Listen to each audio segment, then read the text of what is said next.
The 65-year-old Ji Xinghe, an extremely ordinary retired auto mechanic, unexpectedly became the central figure in a single-man starship theft case that shocked New Feng City.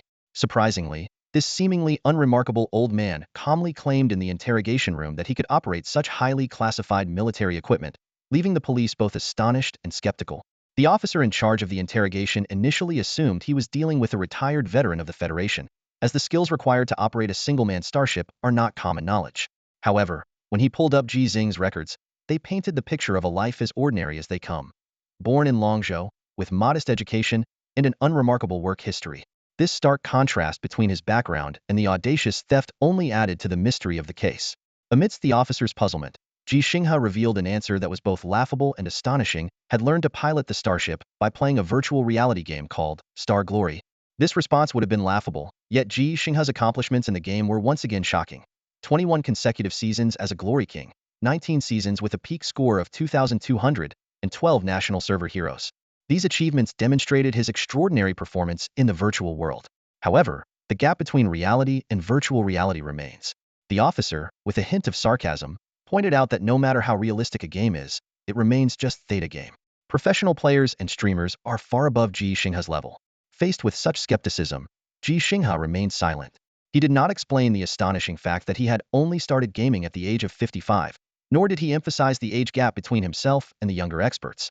When the officer requested contact information for his son, Ji Xinghe fell silent again. This unusual behavior raised suspicions, prompting the officer to consider if there was a deeper reason hidden beneath. Just as the officer was about to press further, Ji Xinghe finally spoke, his voice hoarse yet firm. "Young man, there's no need to contact them. I want to defend myself. Whatever punishment is deemed fit, be it life imprisonment or being sent to mine on a star, I deserve it and will accept it. Don't contact them." These words left the officer bewildered, leading him to suspect that the old man might be hiding an unknown secret. However, procedures had to be followed, and the police contacted the military. After a series of lengthy transfers and applications, they finally received shocking news. Ji Xinghe had sacrificed himself half a month ago, and the military had only informed Ji Xinghe a week prior. Even more poignant was the fact that Ji Xinghe had applied to enlist and go to the front lines but was rejected due to his age. His attempt to steal the single-man starship occurred shortly after the military formally denied his request. System records showed that the destination he entered for his journey was indeed the front line. As the truth gradually emerged, the police in New Feng City realized that this was not merely a straightforward crime but a story of an impulse driven by a father's desire for vengeance for his son. New Feng City is located along the coast of Longzhou in the Azure Star Federation, a relatively well-known tourist destination. Although the Federation claims to have entered the interstellar era, the truth is that Azure Star remains the only habitable planet. Other landable planets are within the Azure Star system, including the Warthorn Mars-like planet and several mining planets. With its dense population, Azure Star sees a constant flow of visitors to New Feng City, a popular tourist spot, contributing to the high happiness index of its residents. Yet, Ji Xinghe finds himself engulfed in unprecedented loneliness. Inside the New Feng City Detention Center, Ji Xinghe sits silently like a statue, ignoring the questions around him. In his vacant gaze, the image of his son, Ji Xinghe, briefly appears, only to be replaced by a glaring flash of red. "Hey, old man." A young man with a flamboyant red afro impatiently appears in front of Ji Xinghe. "Do you really think you're some kind of big shot? I'm talking to you. Did you get in here for faking accidents or stealing?" The young man puffs out his chest and proudly declares, "I got in here for street racing. I hacked the autodrive system and finished the New Feng City Ring Road in just 13 minutes. The streets know me as the 13 of New Feng, and it's not because I'm ranked 13th, it's because of my 13-minute record." A wave of melancholy washes over Ji Xinghe. Even in the interstellar age, prison hierarchies, rebellious youth, and the heroes who sacrifice for peace remain unchanged. He can't help but question if his son's sacrifice was meant to protect people like this. 13. Seeing no reaction from Ji Xinghe, feels humiliated. He steps forward, intending to shove Ji Xinghe. However, before his hand can touch Ji Xinghe's shoulder, it is seized by an overwhelming force. Ji Xinghe suddenly stands up, his towering presence casting a shadow over 13.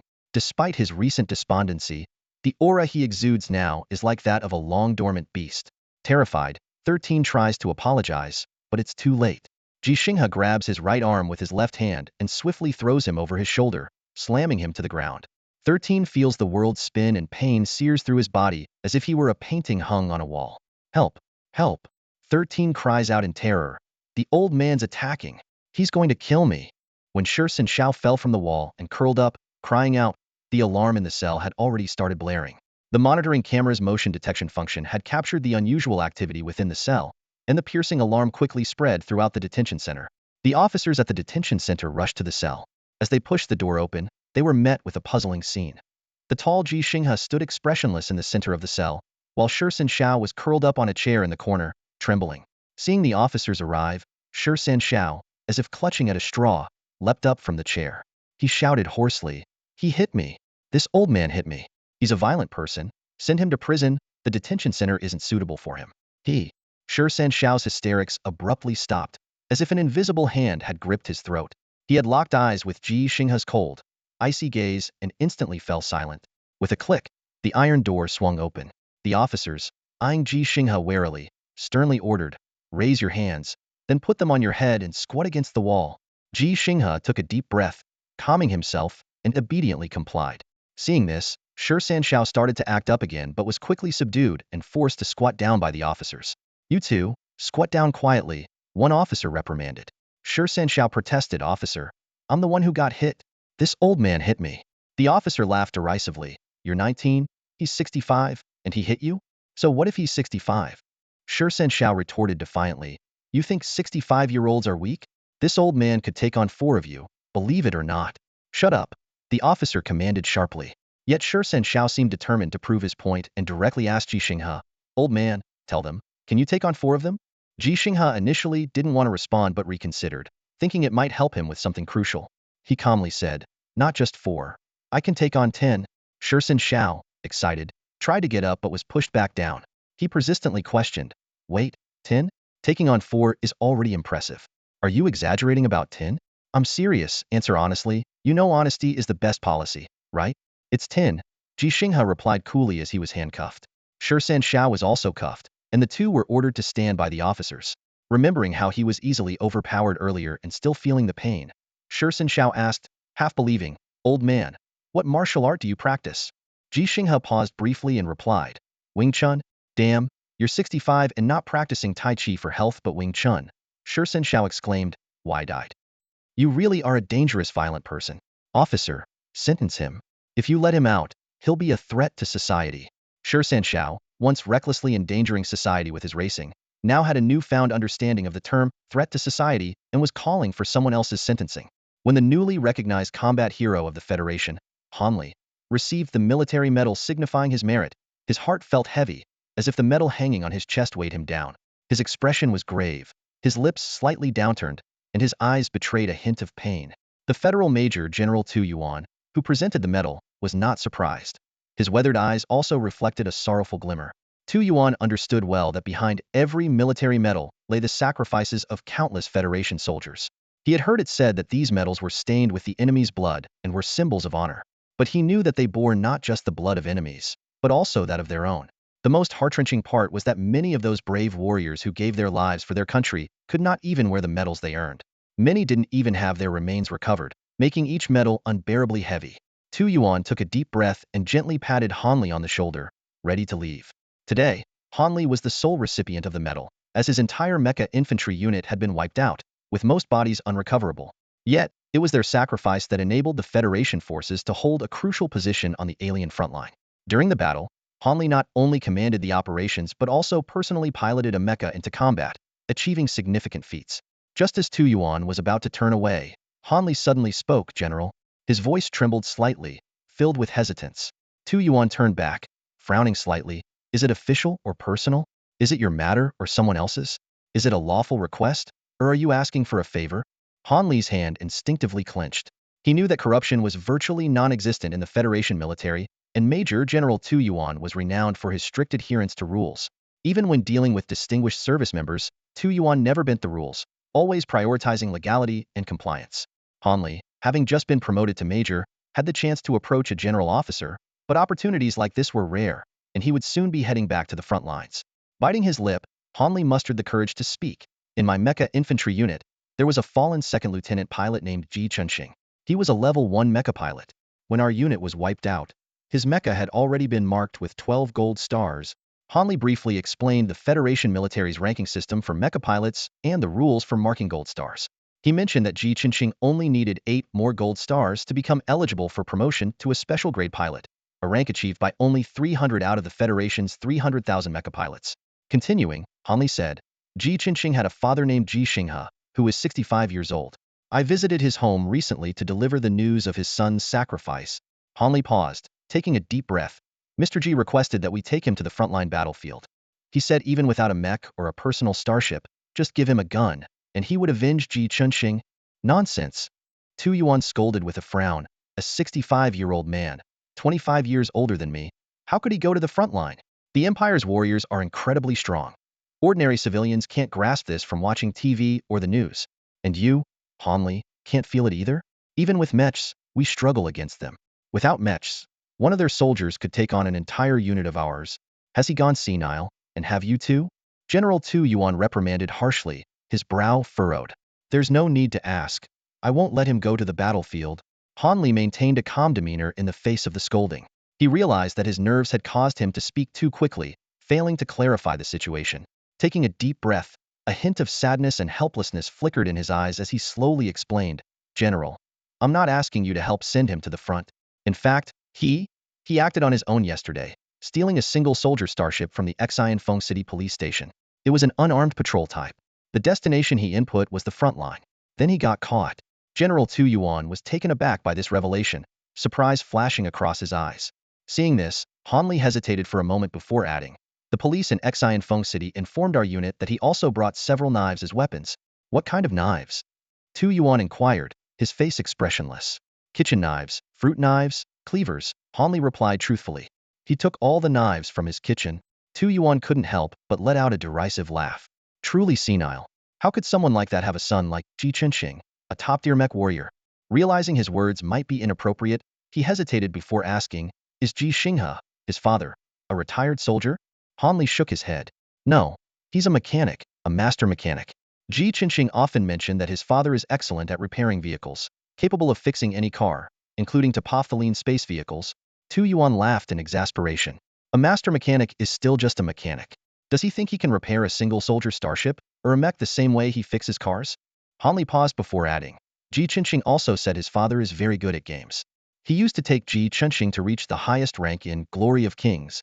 Even after Ji Xinghe joined the army and couldn't play, his father's game account still reached the highest rank every season, even scoring over 2,000 points in peak competitions. Ji Xinghe also managed to get his own account to the top every season, essentially playing 2 accounts while working. Tu Yuan frowned. Games? Yes, games, specifically Star Glory, Hanli explained. Ji Xinghe said his father excels at playing mech warriors and repair-related heroes in the game. Tu Yuan was familiar with Star Glory, but he still spoke sternly. Being good at games is useless in the real world. In reality, he's just a mechanic. On the battlefield, he can only repair cars. He's 65 years old. What use is he with his slow reflexes? Despite his stern tone, Tu Yuan sighed inwardly. He understood Ji Xinghe's feelings. If Ji Xinghe were 40 years younger or even just 20, he would consider drafting him. Hanli seemed to have more to say but hesitated. Tu Yuan frowned. Speak. Hanli hesitated before saying. Ji Xinghe also mentioned that his father is very skilled in combat. When Ji Xinghe was in military school, he won 2nd place in the school's martial arts competition, but couldn't defeat his father when he returned home. I was the 1st place back then, Hanli added. Tu Yuan asked, how old was Ji Xinghe then? I think he was 59? 58? Hanli recalled. Tu Yuan said helplessly, you're still young. You don't understand that age matters. Being able to fight at 59 doesn't mean he can do it at 65. Besides, a son fighting his father, does Ji Xinghe dare to be disrespectful? And fighting with fists is completely different from piloting a mech. You should know that even though you're close to becoming an ace mech warrior, Ji Xinghe hasn't yet become a special grade mech warrior. I'm not saying Ji Xinghe isn't impressive. I'm just making a comparison, Hanli said helplessly.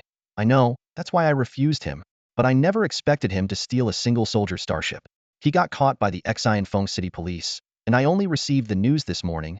Hanli hesitated again before adding, although I know legally we shouldn't do anything, and my superiors say the same. But, General, he's Ji Xinghe's father. He just wants to avenge Ji Xinghe.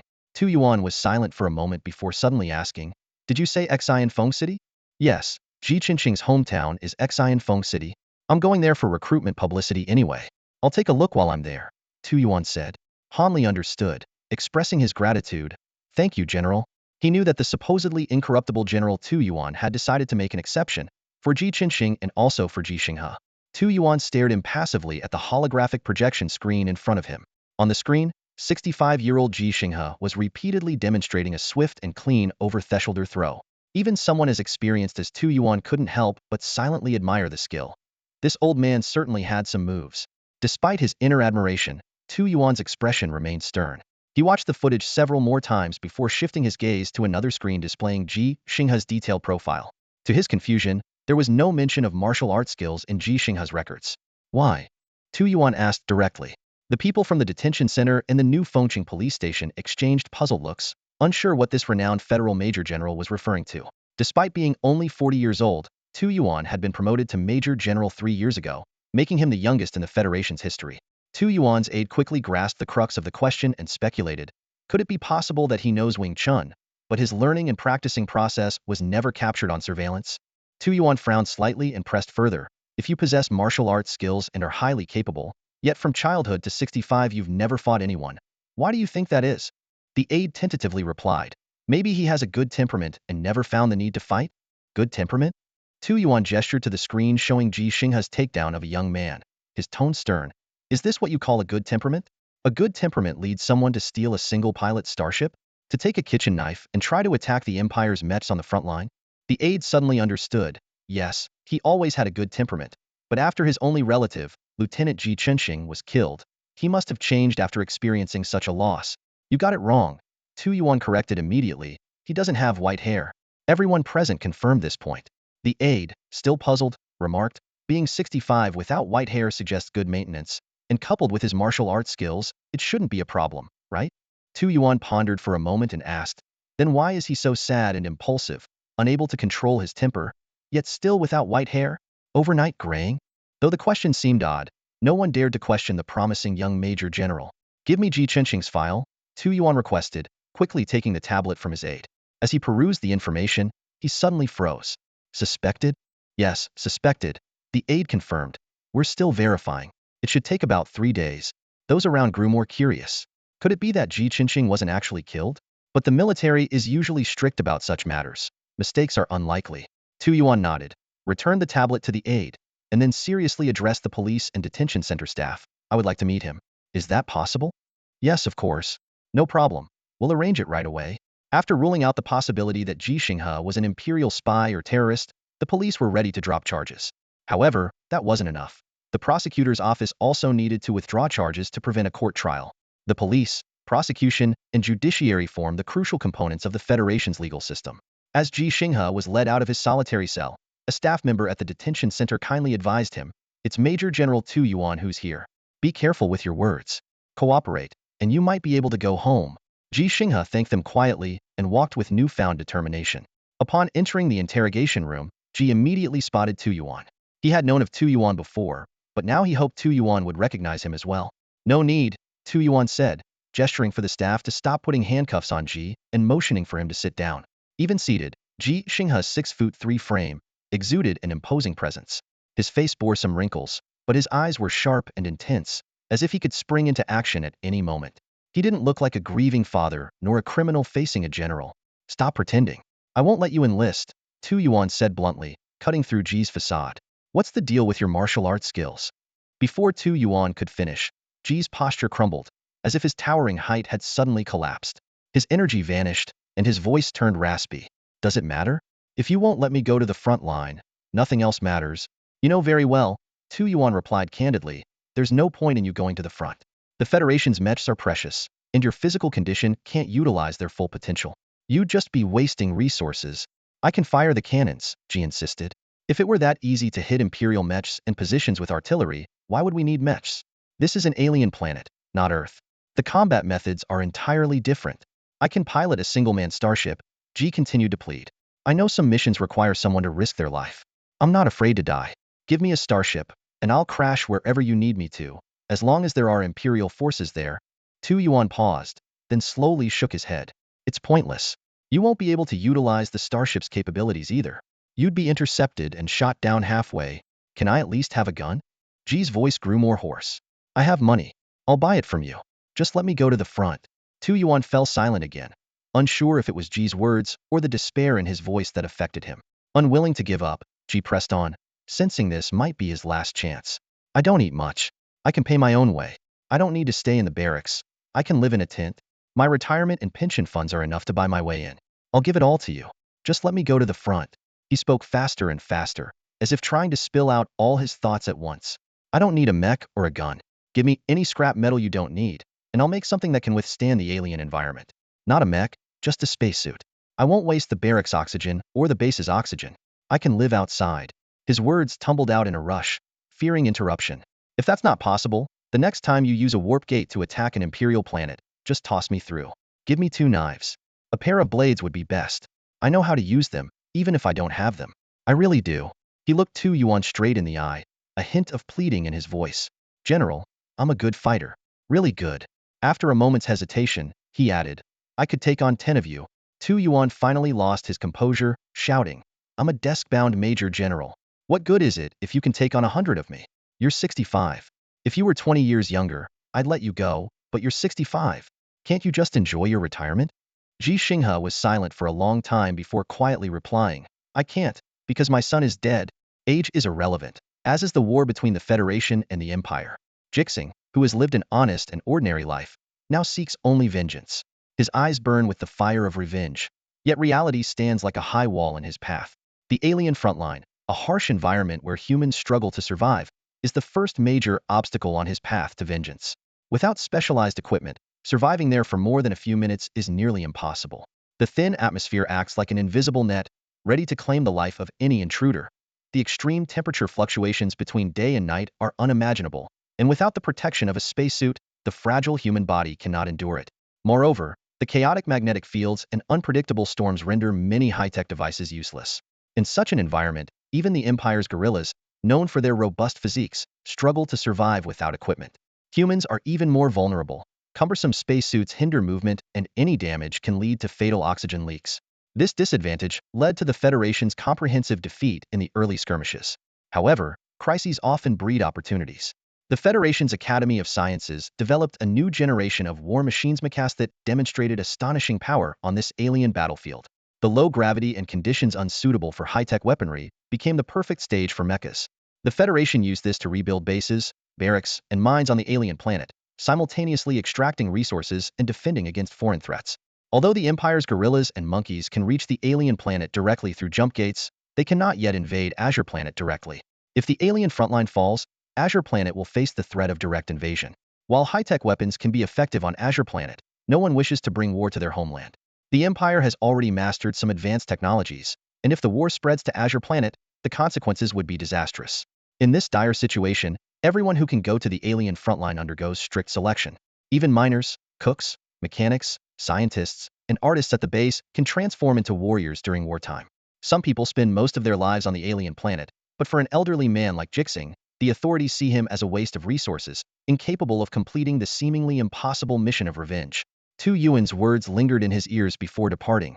We will avenge Ji Xinghe for you. That is not only your vendetta but also ours, the Federation's, and all of humanity's. He also left a warning. You have one chance to leave, but if you cause trouble again, regardless of the reason, you will face appropriate punishment. 3 days later, when Ji Xinghe saw the sun again, he had noticeably lost weight. The officer who once interrogated him stood by, speaking with concern. Old Ji, when you go back, make sure to eat well, rest, and take care of yourself. Ji Xinghe showed no reaction to the officer's words, seeming like a man at death's door. The officer sighed, his tone growing stern. You want revenge, right? In your current state, you couldn't take on half of me, let alone those Empire gorillas. You can't even handle the Empire monkeys, so how can you talk about revenge?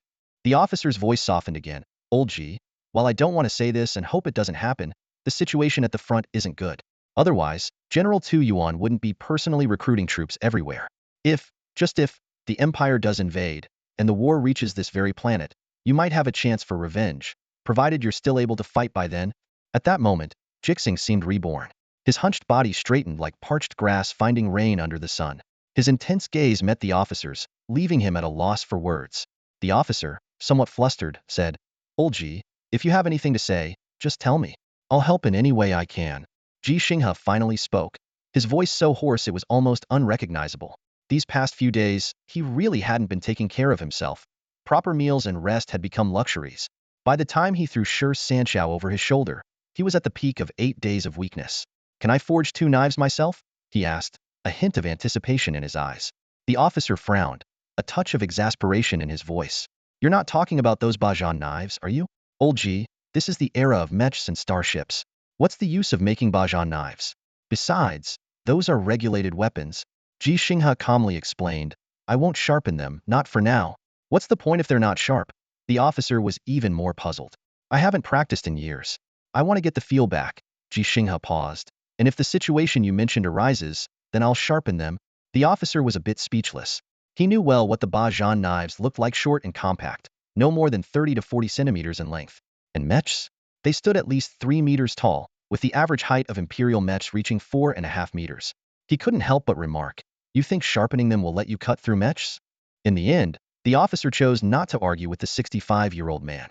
All right, as long as you don't sharpen them, go ahead and make yourself a pair, he emphasized. But you absolutely can't sharpen them, and you must practice alone, no sparring with others. Although everyone believed Ji Xinghe wouldn't be much help on the alien front lines, his fighting skills were undisputed.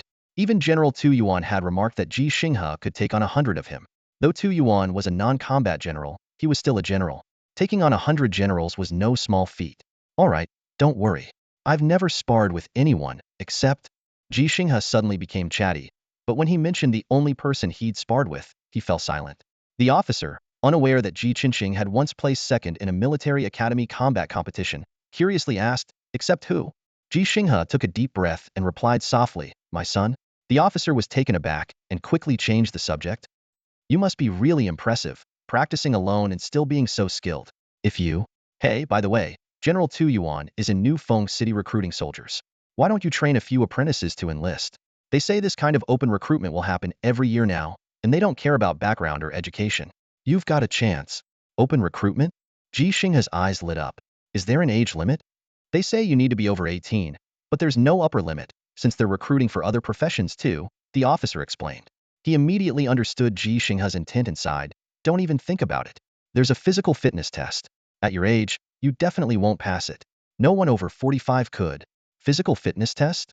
Ji Xinghe murmured to himself, suddenly feeling a wave of hunger and fatigue. He decided to have a good meal, drink plenty of water, and get a good night's sleep. Because he had made up his mind was going to take the test. Oh, Laoji is back. In the neighborhood's green space, a group of elderly folks basking in the sun noticed Ji Xinghe, who had been absent for a few days, and warmly greeted him. Some teased him about possibly visiting an old lady, while another quickly retorted that Ji never paid attention to the old ladies, unlike a certain old man who danced at the square every day. Someone else invited him for a game of chess, claiming they'd give him a rook's advantage, which drew laughter as it was usually Ji who gave away pieces like the rook, knight, and cannon. This lively scene showed how well liked Ji Xinghe was in the community. His willingness to help others, his good conduct before and after his wife's passing, combined with his pension and retirement funds, contributed to his popularity. However, Ji Xinghe only replied briefly, no, I have something to do. You guys enjoy, and headed straight home. He didn't want to talk about his recent experiences because it meant repeating something he had already told Tu Yuan. It wasn't easy to say then, and it wasn't to seek sympathy. He didn't want pity. He wanted revenge.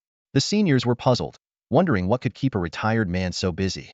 Someone suggested going to collect free eggs, even if it meant taking 3 buses for 19 stops. They discussed whether they'd hit rush hour but didn't worry, knowing someone would give them a seat.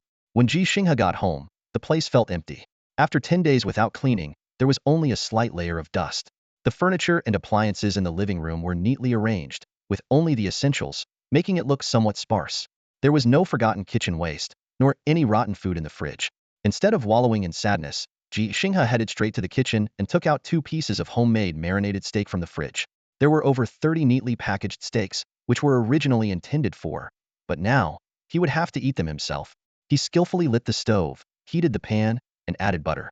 He opened the vacuum-sealed steak bag and, with freshly washed hands, placed the steaks in the hot pan, searing the edges first, then cooking them fully. Soon, the steaks were well done. This method wasn't ideal for steak, but Ji Xinghe preferred his meat fully cooked. If it weren't for Ji Chengxing's love of steak, he would have opted for carrot stew beef, potato braised beef, or simply red braised. He didn't use a knife and fork, which were bought for Ji Chengxing. Instead, Ji Xinghe grabbed a pair of chopsticks, picked up the whole steak, and started eating, biting forcefully and chewing vigorously as if the steaks were his enemies. Having not eaten properly for days, Ji Xinghe wasn't suited for steak. Yet, his health was excellent, with strong digestion and no age-related dental issues. All his teeth were intact. Though he didn't look 65, with his full head of black hair, he indeed was. To prevent indigestion, he took 2 digestive tablets after his meal. Ji Xinghe didn't go to bed immediately, but headed to his study. The shelves along 3 walls were filled with books, mainly on mechanical repair, along with Ji Xinghe schoolbooks and some on mech piloting. These were personally selected by Ji Xinghe when Ji Xinghe expressed his dream of becoming a mech warrior. The shelves were packed with annually updated books, but there was no worry of collapse, as Ji Xinghe had built the shelves himself. In the center of the study were only 2 items: an ergonomic chair connected to a power source, topped with a helmet-like device, and a pair of gloves with a metallic sheen. This was the login equipment for interstellar glory, requiring the helmet and gloves for consciousness-level interactive operations. Similar consciousness interaction devices were built into mechs, allowing operators to control them more effectively. This was far superior to the original voice command and manual operation modes, giving mechs true vitality and enabling them to perform various complex maneuvers. However, it is precisely because of this that the new generation of mechs demands extremely high physical fitness from their operators. Standing in his study, 65-year-old Ji Xinghe glanced over the photos and bookshelves on the wall, finally resting his gaze on the iron wooden dummy in the corner. He was acutely aware of his age and the likely inability to withstand the intense strain of operating a mech, yet deep within, he harbored a fiery determination that defied the fear of death. Memories surged like a tidal wave, and Ji Xinghe found himself transported back to scenes from 30 years ago. A young Ji Xinghe stood tearfully in front of the wooden dummy, exclaiming, "Dad, I'm going to call the police. You're abusing a child." Ji Xinghe patiently explained, "This isn't abuse. You want to be a mech warrior, don't you? This is to help you improve your combat skills, so you can survive on the battlefield and defeat more enemies." The conversation between father and son echoed in Ji Xinghe's mind.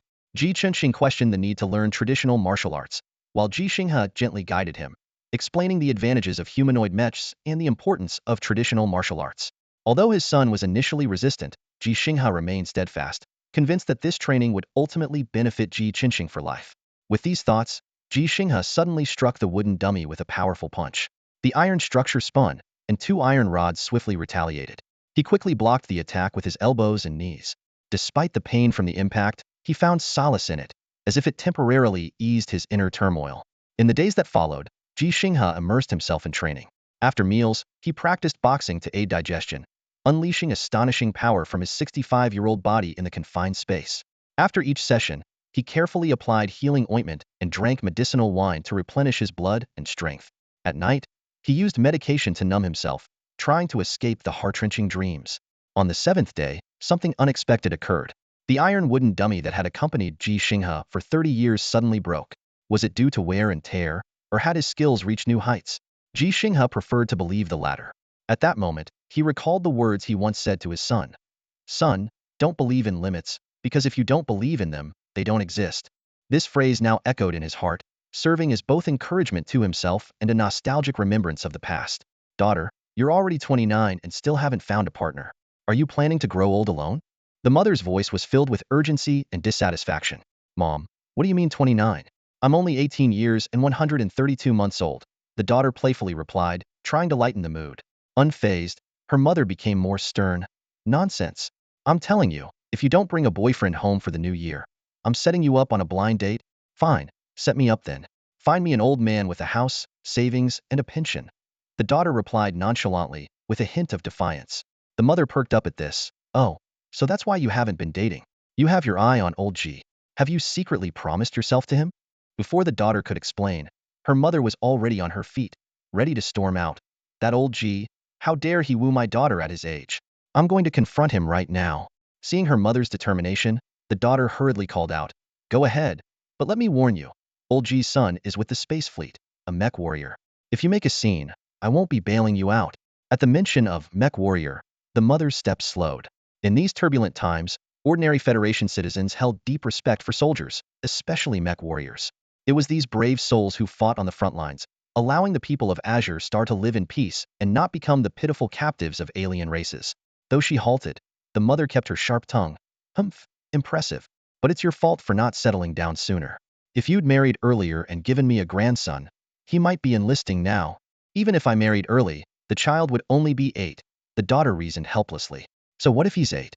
Can't an 80-year-old pilot a mech? Can't they build a smaller one? Her mother's logic left her speechless.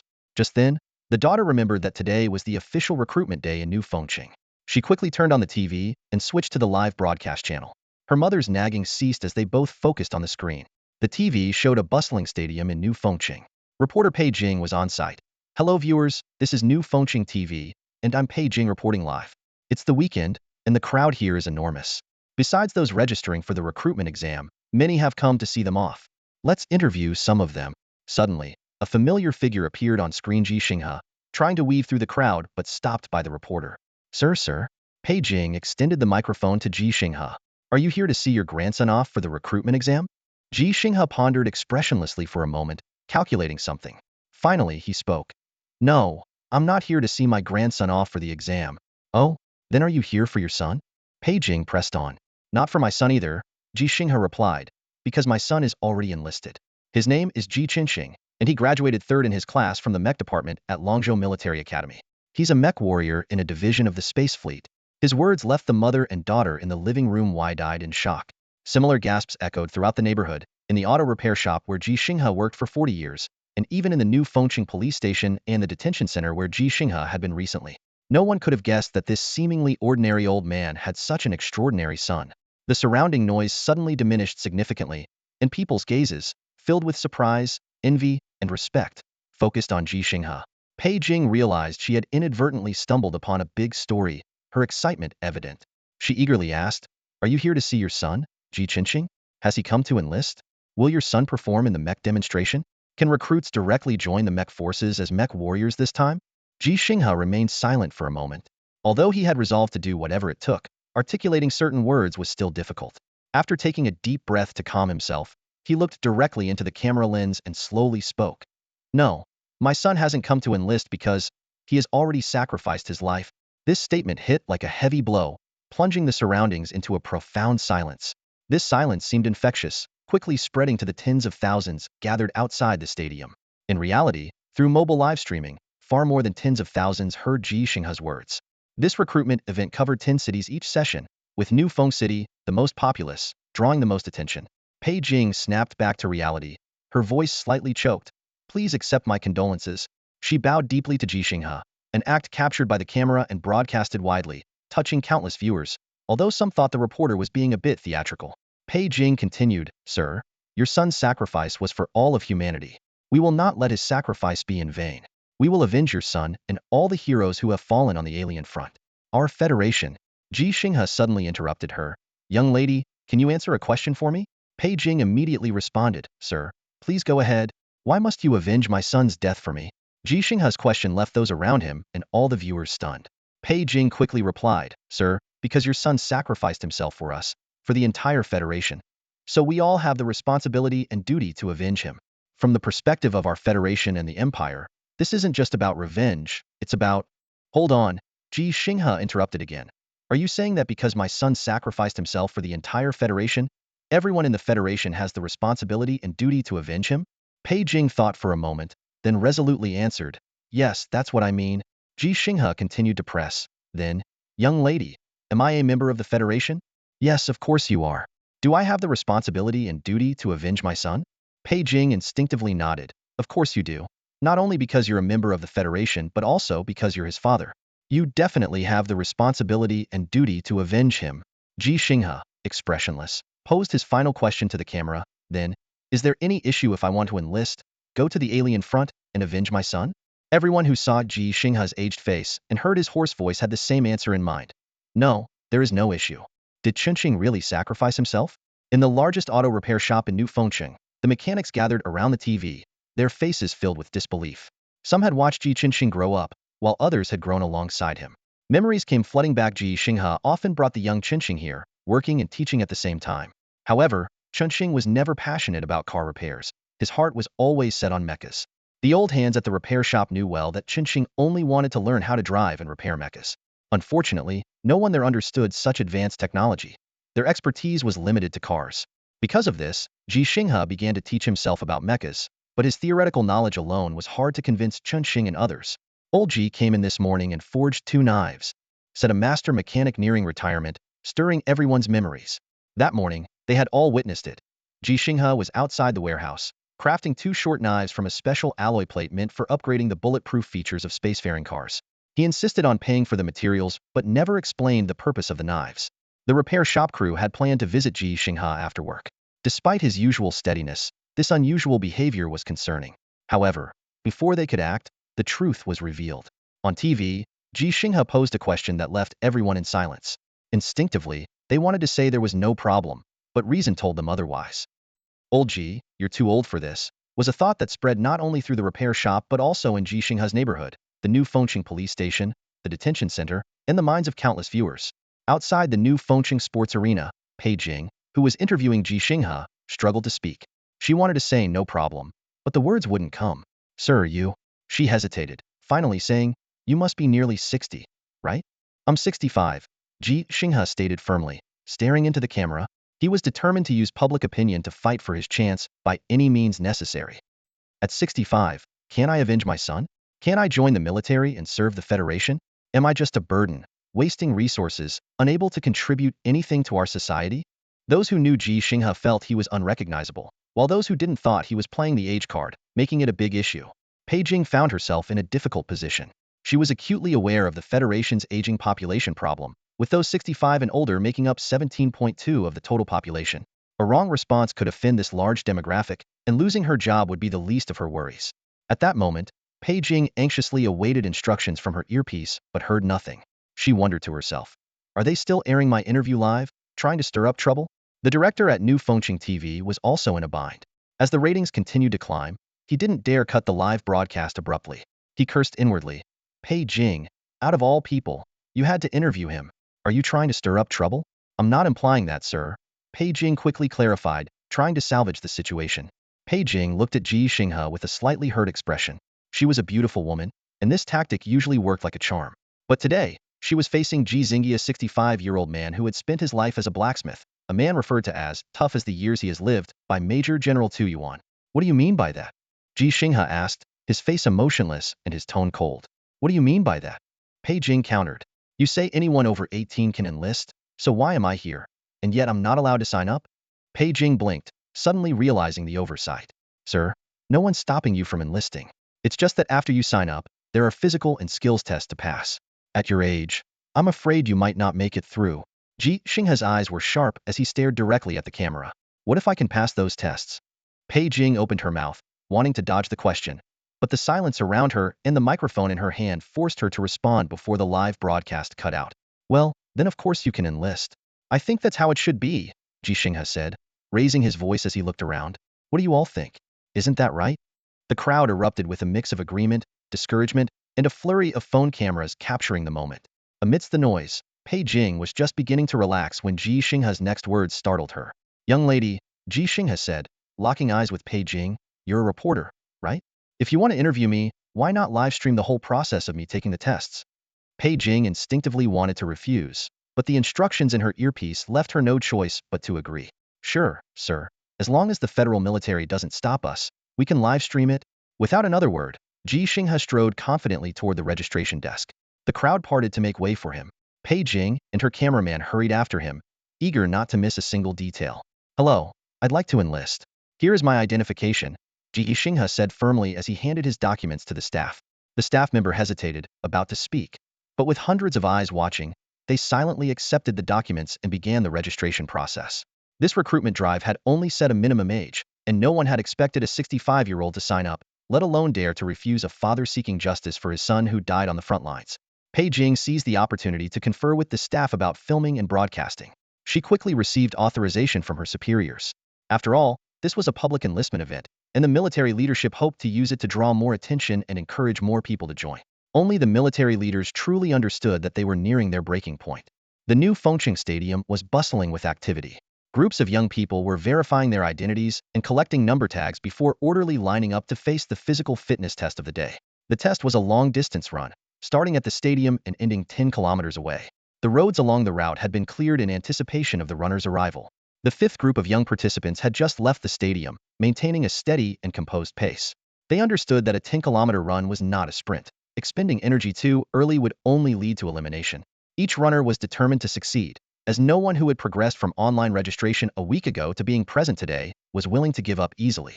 A procession of 500 participants moved forward slowly, with a few drones hovering overhead, faithfully recording their every step. Once outside the stadium, the roadsides were crowded with spectators, including many friends and family.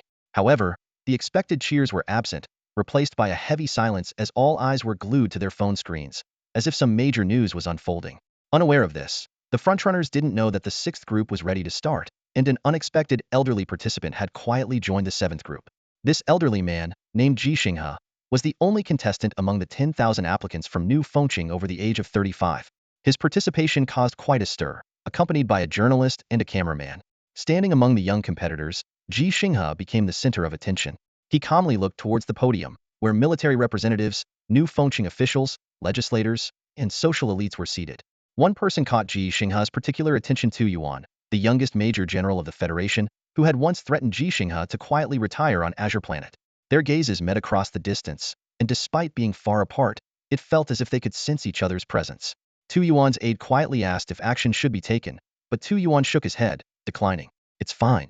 He won't finish the 10 kilometers, at least not within 35 minutes, Tu Yuan stated confidently. The staff reconfirmed Ji Xinghe's intention to participate and kindly reminded him of the standards required to pass the test. Ji Xinghe nodded firmly and began taking off his jacket. His lean physique and defined muscles surprised everyone. When he proceeded to remove his pants, Pei Jing hurriedly intervened, only to realize that Ji Xinghe was wearing shorts underneath, which brought a sigh of relief. It was at this moment that the spectators truly understood Ji Xinghe's seriousness. He wasn't joking or making a statement. This elderly man genuinely intended to pass the test, to enlist, and to head to the front lines on the alien planet. His determination, like his resolute gaze, silently conveyed the indomitable spirit of a veteran.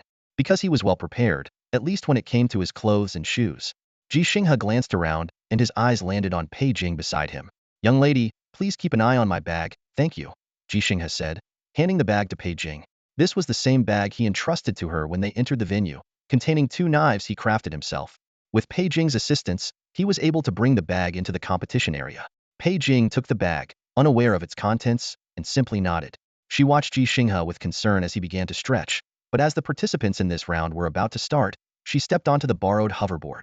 The cameraman couldn't follow on a hoverboard while carrying the camera, so the TV station quickly deployed a drone. The whistle blew, and everyone stood ready. Pei Jing maneuvered the hoverboard to the side of the track, prepared to follow the race. The drone hovered above Ji Xinghe, its camera capturing him from above. The second whistle blew. Ready. Then, with a bang, the starting gun fired. Ji Xinghe surged forward with 499 other young participants. The finish line was 10 kilometers away, and he had only 34 minutes and 59 seconds to get there. Though this was just the beginning, he was already moving toward his goal. As the participants exited the stadium, onlookers who had been fixated on their phones looked up. Among the 500, Ji Xinghe stood out because he was already at the back. Just running out of the stadium track, he had fallen to the rear of the pack. The crowd buzzed with mixed reactions. Some sighed. Others remained expressionless, some prepared to mock, while others shouted encouragement. Come on, you can do it. The 10-kilometer course was lined with spectators, with more arriving. Some went directly to the finish line, but most chose to stop about 3 kilometers from the start. They initially planned to wait at the 1-kilometer mark, but seeing Ji Xinghe's lean muscles, they figured he could at least make it to 3 kilometers. No more than 3 kilometers. Otherwise, where would those young ones hide their faces? Perhaps because of this mindset, the young participants sprinted from the start, quickly leaving Ji Xinghe behind. 10 meters, 50 meters, 100 meters. Soon, only Ji Xinghe remained on the track, with Pei Jing on her hoverboard at the edge. Countless eyes were on them, but Pei Jing went unnoticed because the drone's camera was fixed solely on the silent, running Ji Xinghe, with no one within 5 meters of him. For some reason, many spectators suddenly felt a twinge of loneliness. They imagined this solitary old man, after learning of his only son's sacrifice, cooking alone without appetite, sitting in a dim room, reluctant to bask in the sun on the balcony, flipping through photo albums and videos, reminiscing about someone who would never return. However, Ji Xinghe was not truly alone. He chose not to be. His pace wasn't fast, but it was steady. Soon, a young man appeared beside him. This young man, who had started with a sprint, was now gasping for air, unable to lift his feet. Ji Xinghe overtook him. This was the first young person Ji Xinghe surpassed, but it wouldn't be the last. The young man, pale-faced, noticed the drone overhead capturing him as well, and quickly moved to the edge of the track. In doing so, he cast a resentful glance at Ji Xinghe, feeling the older man had shown him up. In truth, Ji Xinghe had no desire to surpass anyone. He only wanted to complete the 10 kilometers in under 35 minutes. He was willing to save face for everyone, as long as they didn't block his path to the interstellar frontlines. If anyone did, no matter who they were, he wouldn't spare them. His son was already gone, and he had nothing left to lose. One by one, young individuals found themselves surpassed by Ji Xinghe, and their initial resentment gradually shifted. Their discontent wasn't without reason. If not for this relentless elder chasing them from behind, they wouldn't have exhausted themselves in a frantic sprint, leaving them unable to complete the entire course. As Ji Xinghe caught up with the leading pack, the resentful glances faded away. These young enthusiasts, who usually maintained a lead from the start, were now adjusting their pace on the spacious track, conserving energy to finish the test within the allotted time. 1 kilometer, 2 kilometers. By the time they reached the 5-kilometer mark, fatigue began to set in. Sweat drenched everyone's clothes, even those of the athletic specialists. This wasn't a leisurely jog. It was a high-intensity test that had to be completed within 35 minutes. Military drones hovered above, closely monitoring to eliminate any chance of cheating. Suddenly, a wave of exclamations erupted from the roadside. The young frontrunners instinctively glanced back, their eyes filled with shock. The inexplicable elder who had joined their ranks had caught up. They looked incredulously at the distance markers along the road, doubting their accuracy. However, the distance covered, time elapsed, and energy expended clearly indicated that the elder who had started at the back had indeed completed 5 kilometers and closed the gap. From resentment to shock, and then to awe and admiration, the gaze of the youths transformed significantly over the mere 5 kilometers. The frontrunners understood that for Ji Xinghe to be in this position without falling behind again, he had expended an unimaginable amount of energy. "Keep going," shouted a young person who had just been overtaken by Ji Xinghe. Soon, more cheers echoed, coming from those who had been surpassed and from the excited spectators following along the track. Some had begun following from the stadium exit but could no longer keep up. Most joined the pursuit at the 3-kilometer mark, but after just 2 kilometers, they found themselves struggling even though they were merely following a 65-year-old man. "Gee, give it a rest," came some peculiar shouts amidst the cheers. Initially, the spectators glared angrily, but their fury quickly subsided when they realized the voices came from a few elders who seemed to know Ji Xinghe on the track. "Ji, are you trying to exhaust yourself to death?" shouted an elderly woman who had earlier accused Ji Xinghe of flirting with her daughter, now pushing through the crowd with her daughter to call out to him. "Uncle Ji, stop. You can't keep this up. Ji, even if you want to run, could you slow down a bit? I can't keep up with you. Aren't you tired?" The elders, along with the young ones, panted heavily as they followed alongside the track, but Ji Xinghe remained oblivious. The spectators and young runners on the track gradually fell silent, ceasing their cheers. They finally realized that this elder had run 5 kilometers, maintaining a pace that surpassed many of them. They watched as sweat continuously dripped from Ji Xinghe, his complexion turning pale, his vest and shorts thoroughly soaked. Despite a slight decrease in speed compared to the start, Ji Xinghe persisted. His gaze remained fixed straight ahead, undeterred by the calls from both sides. "Grandpa Ji, take a break. You can rest." Pei Jing, using her position, approached Ji Xinghe, extending her hands to support him if needed. But Ji Xinghe did not falter. He kept running, surpassing one young person after another, and in doing so, he was surpassing himself. Pei Jing was extremely worried, but didn't dare to stop Ji Xinghe. She quickly ran to the supply station, grabbed 2 cups of warm water, one with salt and one with sugar, and returned to Ji Xinghe on her balance scooter. "Grandpa Ji, you can drink water. It doesn't break the rules." Pei Jing offered the cups cautiously, but Ji Xinghe seemed not to notice her, continuing his run. A 6 kilometers sign appeared by the track, and Ji Xinghe ran past it with unwavering focus. Pei Jing anxiously said, "Grandpa Ji, drinking 2 cups of water won't waste much time. You can still make it." She knew that long-distance running causes significant sweating, requiring replenishment of salt and sugar to prevent hypoglycemia. "Grandpa Ji, you need to hydrate, or you'll get dehydrated and exhausted." Pei Jing continued to persuade, but Ji Xinghe remained unresponsive. Suddenly, a flying car zoomed to the side of the track, hovering above the spectators. The window rolled down, and an old man leaned out. He was Ji Xinghe's colleague of over 30 years, shouting as he piloted the vehicle, "Old Ji, can I let my son avenge your son? Go back. You'll exhaust yourself running like this." A police drone immediately sounded its siren, urging the flying car to stop its dangerous driving, but the old man ignored it. Others in the car also shouted. A middle-aged man in the back seat, choking up, said, "Master, let me avenge our junior brother. I'll join the army. You take a break." Although this man was only a student Ji Xinghe had taught to repair cars, the spectators, hearing words like master and junior brother, couldn't help but let their imaginations run wild. "Old Ji, say something. Master Ji, take a break, then keep running. As the police car approached, the old man urgently shouted to Pei Jing, young lady, don't ask him, just give him the drink. Old Ji can't hear anything anymore. Nothing at all. Pei Jing was surprised, thinking.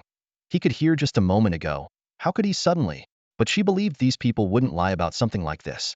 So she carefully approached Ji Xinghe on her balance scooter, bringing the cup to his mouth. Ji Xinghe finally reacted, slightly tilting his head back and opening his mouth as he ran.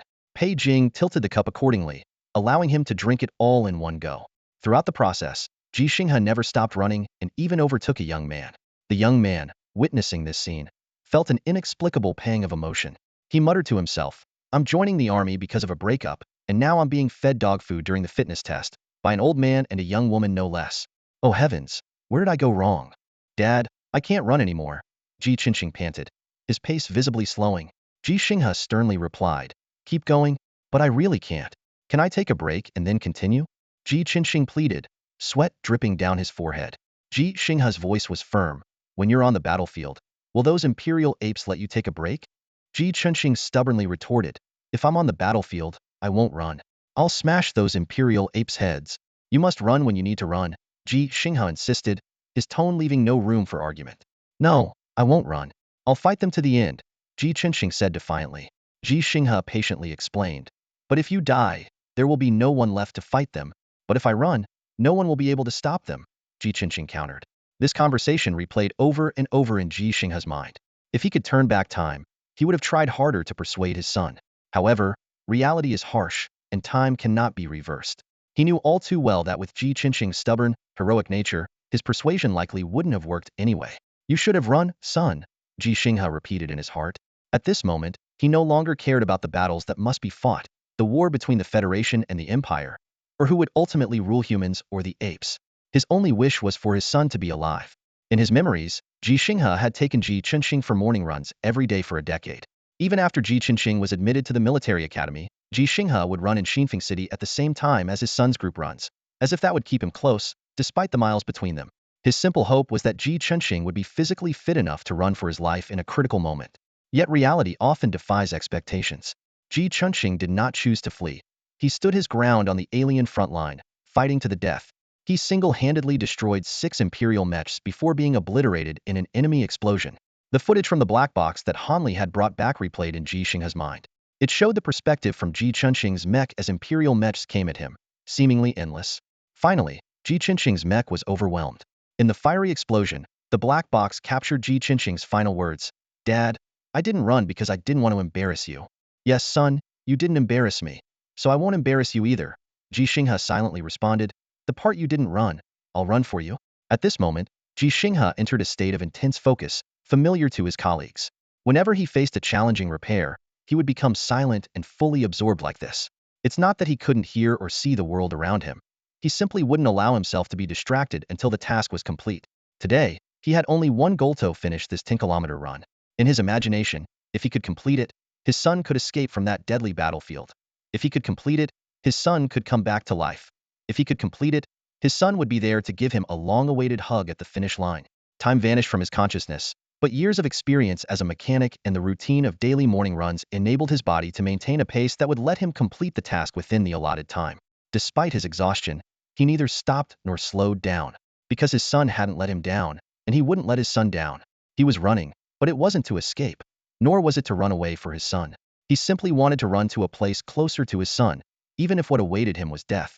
In Xinfeng City Stadium, Major General Tu Yuan stood up from the podium. His aide reported in his ear, 9 kilometers. There's still enough time. The reminder seemed almost redundant. At this moment, the large screen in the arena showed only one image: Ji Xinghe running. All the split screens merged into one, allowing everyone present to clearly see his figure. In the top right corner of the screen, the distance Ji Xinghe had covered and the time elapsed were displayed. 9,136 meters, 31 minutes. 4 minutes left, 864 meters to go. Ji Xinghe's average speed had exceeded 290 meters per minute, and if he could maintain that speed, he would undoubtedly complete the task within the time limit. Tu Yuan asked in a low, expressionless voice, why hasn't his speed changed from start to finish? The question carried a deeper meaning. Typically, a 10-kilometer run would see fluctuations in speed due to changes in stamina. Especially under time constraints, participants often accelerate while they have energy to allow more buffer time later on. Ji Xinghe's pace remained constant from start to finish, never speeding up when his energy was high nor slowing down as it waned. His steps were steady and even, like a precise machine, each one calculated to perfection. The advisor watched the live feed on the large screen, thoughtfully analyzing. Considering his martial arts background, this makes sense. Perhaps he has an acute awareness of his physical limits and has managed his stamina efficiently from the very beginning. Tu Yuan glanced at the advisor, frowning slightly. Martial arts? Makes sense? The advisor didn't respond immediately, his gaze fixed on the screen. At that moment, a beautiful journalist offered a water cup to Ji Xinghe, but he kept his lips tightly closed, refusing the gesture. The advisor felt a pang of concern. General, the advisor's tone turned serious. Let's send him to the front lines on the alien planet, even if it's just to see the position that Ji Xinghe defended with his life. Tu Yuan's attention returned to the big screen. Ji Xinghe was nearing the finish line, but Tu Yuan's focus was on the crowd gathered there. A large audience had assembled, yet they were unusually silent. No one cheered for Ji Xinghe. They simply watched him in silence, as if the other competitors didn't exist. Even the ever-popular journalist Pei Jing seemed to blend into the background. All eyes were on Ji Xinghe. Though the cameras couldn't capture every detail of their expressions, Tu Yuan could read deep concern in their body language, just as he had seen in the advisor earlier. If it were you, would you run like this, risking your life? Tu Yuan suddenly asked, his gaze still fixed on the screen. The advisor replied honestly, General, are you cursing me? I wouldn't, because I know it wouldn't mean anything. Then why does he find meaning in it? Tu Yuan pressed. The advisor pondered for a moment before replying. Perhaps because, beyond this, he doesn't know what else to do, or what he can do. Is the ambulance ready? Tu Yuan asked, with a hint of subtle concern in his voice. It's ready, waiting at the finish line. The advisor promptly responded. Arrange for us to visit the hospital later, Tu Yuan instructed. Yes, sir, the advisor replied. Just then, Ji Xinghe crossed the finish line. The timer displayed 34 minutes and 44 seconds, 16 seconds faster than planned. The finish line erupted in cheers, and the crowd surged toward Ji Xinghe, but the medical staff carrying a stretcher reached him first. Everyone held their breath, worried that he might collapse the moment he stopped. However, Ji Xinghe didn't falter. He stood tall, like a pine tree on the edge of a cliff, looking calmly at the concerned Pei Jing and extended his hand. Young lady, my knife? Ji Xinghe's voice, though weary, was resolute. On the stadium's podium, Tu Yuan couldn't help but laugh. He realized that today, he wouldn't need to visit the hospital after all. Young lady, my knife. Knife, not the bag. Ji Xinghe's voice rang out clearly amidst the bustling crowd. At first, Pei Jing thought the surrounding cheers were too loud. Or maybe Ji Xinghe was too tired to speak clearly. She handed him the bag, but as the elderly man opened it in front of her, she realized she hadn't misheard. Inside the bag lay 2 knives, Ji Xinghe's knives. This 65-year-old man, who joined the military to avenge his son, carried 2 knives with him. Even more astonishing, after completing a 10-kilometer run in 30 minutes, he stood upright like a pine tree, asking for his knives instead of collapsing from exhaustion. Pei Jing couldn't help but wonder, what use could these cold weapons serve on the battlefield at the alien frontline? Against Imperial guerrilla mechs standing 4.5 meters tall, these knives, small enough to fit in a handbag, seemed as effective as toothpicks. Perhaps they were merely a source of spiritual solace. Everyone knew that Ji Xinghe's journey to the alien frontline might be futile, yet he persisted. Lost in thought, Pei Jing finally managed to say, Grandpa Ji, would you like to rest for a bit? Ji Xinghe had much to say, but chose silence. He stared into the camera and simply replied, No need, I can run another 10 kilometers. This statement led everyone watching and listening to the same conclusion. This was one stubborn old man. Interview him, keep the interview going. The director's voice came through Pei Jing's earpiece. She knew how high the ratings and clicks would soar if she continued interviewing Ji Xinghe, but she genuinely believed he needed rest. So she gently asked, Grandpa Ji, when would you be available for an interview? Ji Xinghe looked at the camera, pondering for a moment. He knew Tu Yuan might be watching, and Tu Yuan was the only one in New Fengqing who could decide if he could go to the alien frontline. Ji Xinghe understood that even if public opinion was on his side, he couldn't ignore the rules. Those who make and enforce the rules usually dislike such behavior. Sorry, young lady, I'll contact you if I have the time. Ji Xinghe politely declined. It was a refusal since he didn't take Pei Jing's contact information. A threat because finding her contact wasn't difficult, and a strategic retreat, knowing there would be countless Pei Jings wanting to interview him in the coming months. As Ji Xinghe's figure disappeared into the throng, Pei Jing watched his retreating back and felt a profound sense of loneliness. Though he was amidst a crowd, he lacked the embrace he truly needed. Though he stood on the blue planet, his heart was already on the alien frontline. He was alive, yet in some sense, he was already dead. A surge of emotion washed over Pei Jing. She wished she could hug this stubborn, pitiful, yet admirable old man. In Tu Yuan's office, Ji Xinghe stood tall, looking down at the major general who was several centimeters shorter. Do you really want to go to your death? Tu Yuan asked, expressionless, with a slightly impolite tone, though neither cared for such formalities. Ji Xinghe remained silent, calmly meeting Tu Yuan's gaze. Why don't you want to speak more with them?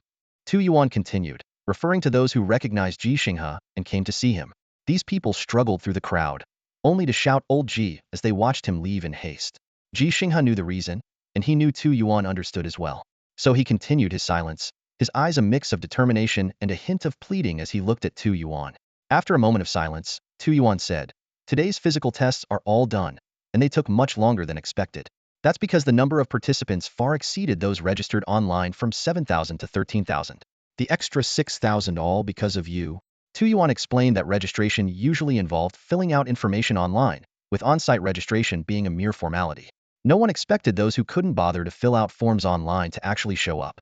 But when Ji Xinghe's simple story became widely known due to his involvement, the streets and alleys of New Fengcheng suddenly became lively.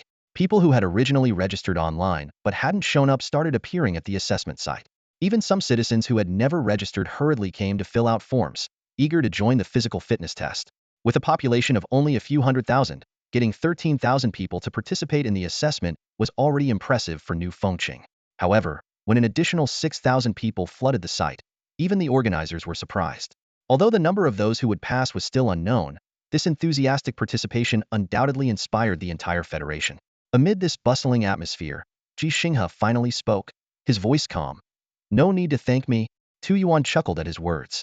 He had been worried about Ji Xinghe's health, but hearing the old man joke put most of his concerns to rest. However, he didn't realize that Ji Xinghe wasn't joking. The old man genuinely meant, no need to thank me, while silently adding in his heart, I'm sorry. This apology was meant for those who passed the fitness test, for their parents and families. I have 3 plans, the best, the moderate, and the worst, Tu Yuan said, his smile fading as his expression turned serious. Which one do you want to hear first? He asked earnestly. Ji Xinghe's eyes were intense. Which one will let me get revenge? All of them might, Tu Yuan replied. The best plan, Ji Xinghe said succinctly. Tu Yuan nodded and began to explain in detail. The best plan is to make you the face of the recruitment campaign. You would travel to every city in the Federation, rallying the entire Federation's strength to head to the alien front lines. With such momentum, we are bound to win, and you will surely succeed in avenging your son. Ji Xinghe was silent for a moment before slowly shaking his head. Tu Yuan wasn't surprised, nor did he show any dissatisfaction. Perhaps he also believed that while this plan was the most advantageous, it was also the least considerate. The moderate plan is to send you to the alien front lines, but you would remain at the rear base, Tu Yuan continued. Your military life would be broadcasted live, and all you would need to do is repair vehicles. I've checked. You can fix almost any military vehicle, and there will be people to teach you what you don't know. Even if you work slowly, it's still a way to participate in the war. If we win, you will have avenged your son. From bound to win to if we win, the gap between the best and moderate plans was vast. Yet Ji Xinghe still shook his head. Tu Yuan couldn't help but sigh. You're a stubborn old man. Do you want me to explain the differences? To talk about the responsibilities and duties you have as a Federation citizen, and as a father of a Federation war hero, given the current situation? No need, I know, Ji Xinghe replied calmly. But I only want to avenge my son. Foolish. Tu Yuan couldn't help but scold. Ji Xinghe remained expressionless, neither sad nor angry, merely saying calmly, Zigong I cannot match, but this I can. Huh, what do you mean? Tu Yuan, in his frustration, was momentarily baffled, thinking Ji Xinghe was speaking nonsense. But the advisor beside him remained calm, as was his duty. He quietly reminded, Confucius said, "See, this is beyond your reach." Tu Yuan immediately recalled the dialogue. Zigong said, I do not wish others to impose on me, nor do I wish to impose on others. Confucius said, See, this is beyond your reach. Zigong, whose name was Duan Musi, styled Zigong. How could someone who can casually quote the Analects to express his thoughts be foolish? He wasn't foolish. He only wanted to avenge his son, indifferent to the outcome between the Federation and the Empire. He only wanted to avenge his son, unconcerned with responsibilities and duties. He only wanted to avenge his son, unwilling to let more people follow in his footsteps. In truth, he just wanted to die on the same planet as his son. An old steed in the stable, its ambition is not in distant miles, but to die on an alien planet. For this old steed has no more attachments. Tu Yuan fell silent, and Ji Xinghe pressed. What about the worst plan? The worst plan is... Tu Yuan trailed off, producing a document he had received 4 days ago. He had intended to have it delivered to Ji Xinghe when leaving New Fengqing, but now he had to hand it over personally because he didn't want Ji Xinghe to go to his death. You have a granddaughter, 6 years old. In the ward of Federal Base 6, a woman lay on the hospital bed, gazing softly at the little girl by her side. Her face was etched with reluctance and pain, yet she struggled to maintain a smile. Grandpa? The little girl tilted her head and asked, Yes, you have a grandpa. What is a grandpa? A grandpa is your dad's dad. The little girl's eyes lit up. Can he help me see my dad? The woman fell silent, unsure how to respond. It wasn't just that the question was too complex for a 6-year-old, but the truth was too harsh. What pained her even more was the cruel decision she was about to make, despite it being against her will. You should ask him that, the woman said softly. Who is he? He's your grandpa. Will he answer me? He will. He'll answer any question you have, as long as you behave. Xinghe is very well behaved, the little girl said proudly. This may seem like a cliché story, yet it reflects the complex realities of the front lines on the alien planet. The vast distance between the Azure planet and the alien world made direct transport of living supplies impossible, leading to the establishment of alien bases. These bases not only extracted resources, but also prepared for alleviating the population pressure on the Azure planet. However, when the Imperial Army suddenly emerged from the warp gate, the unprepared alien bases suffered devastating blows. To defend the alien world, the Federation dispatched not only military forces but also many non-combat personnel. They lived in the alien bases, contributing to the war effort in their own ways. Ji Xinghe was injured in a battle and transferred to Base 6 for treatment. There, he met the woman in white. Yet, love on the front lines often ends tragically. Both were unwilling to leave their posts, so the woman in white chose to have the child alone, keeping the father's identity a secret. Now, gravely ill, she could no longer care for the child. When she tried to contact Ji Xinghe, she learned he had already sacrificed himself. Tu Yuan looked at the silent Ji Xinghe and said calmly, We've confirmed that the child is your granddaughter. If you don't believe it, you can have a test done once you reach Base 6. Ji Xinghe's gaze lingered on the photo of the little girl. He didn't need any test to confirm she was his only family. The feeling was both unfamiliar and peculiar. Can the child's mother be saved? Ji Xinghe asked, his voice trembling. Tu Yuan gently shook his head. No, it's terminal cancer. Can the child come back? Ji Xinghe's voice was even more unsteady. This question implied he might have to give up something he had always held on to. Tu Yuan sighed. No, she was born on the alien planet, where gravity is only a third of that on the Azure planet. Her body can't adapt to the Azure planet's environment right now. With treatment, she might be able to return by the age of 8. Ji Xinghe nodded silently. He was well aware of the differences between the alien world and the Azure planet, including gravity, air pressure, magnetic fields, and radiation.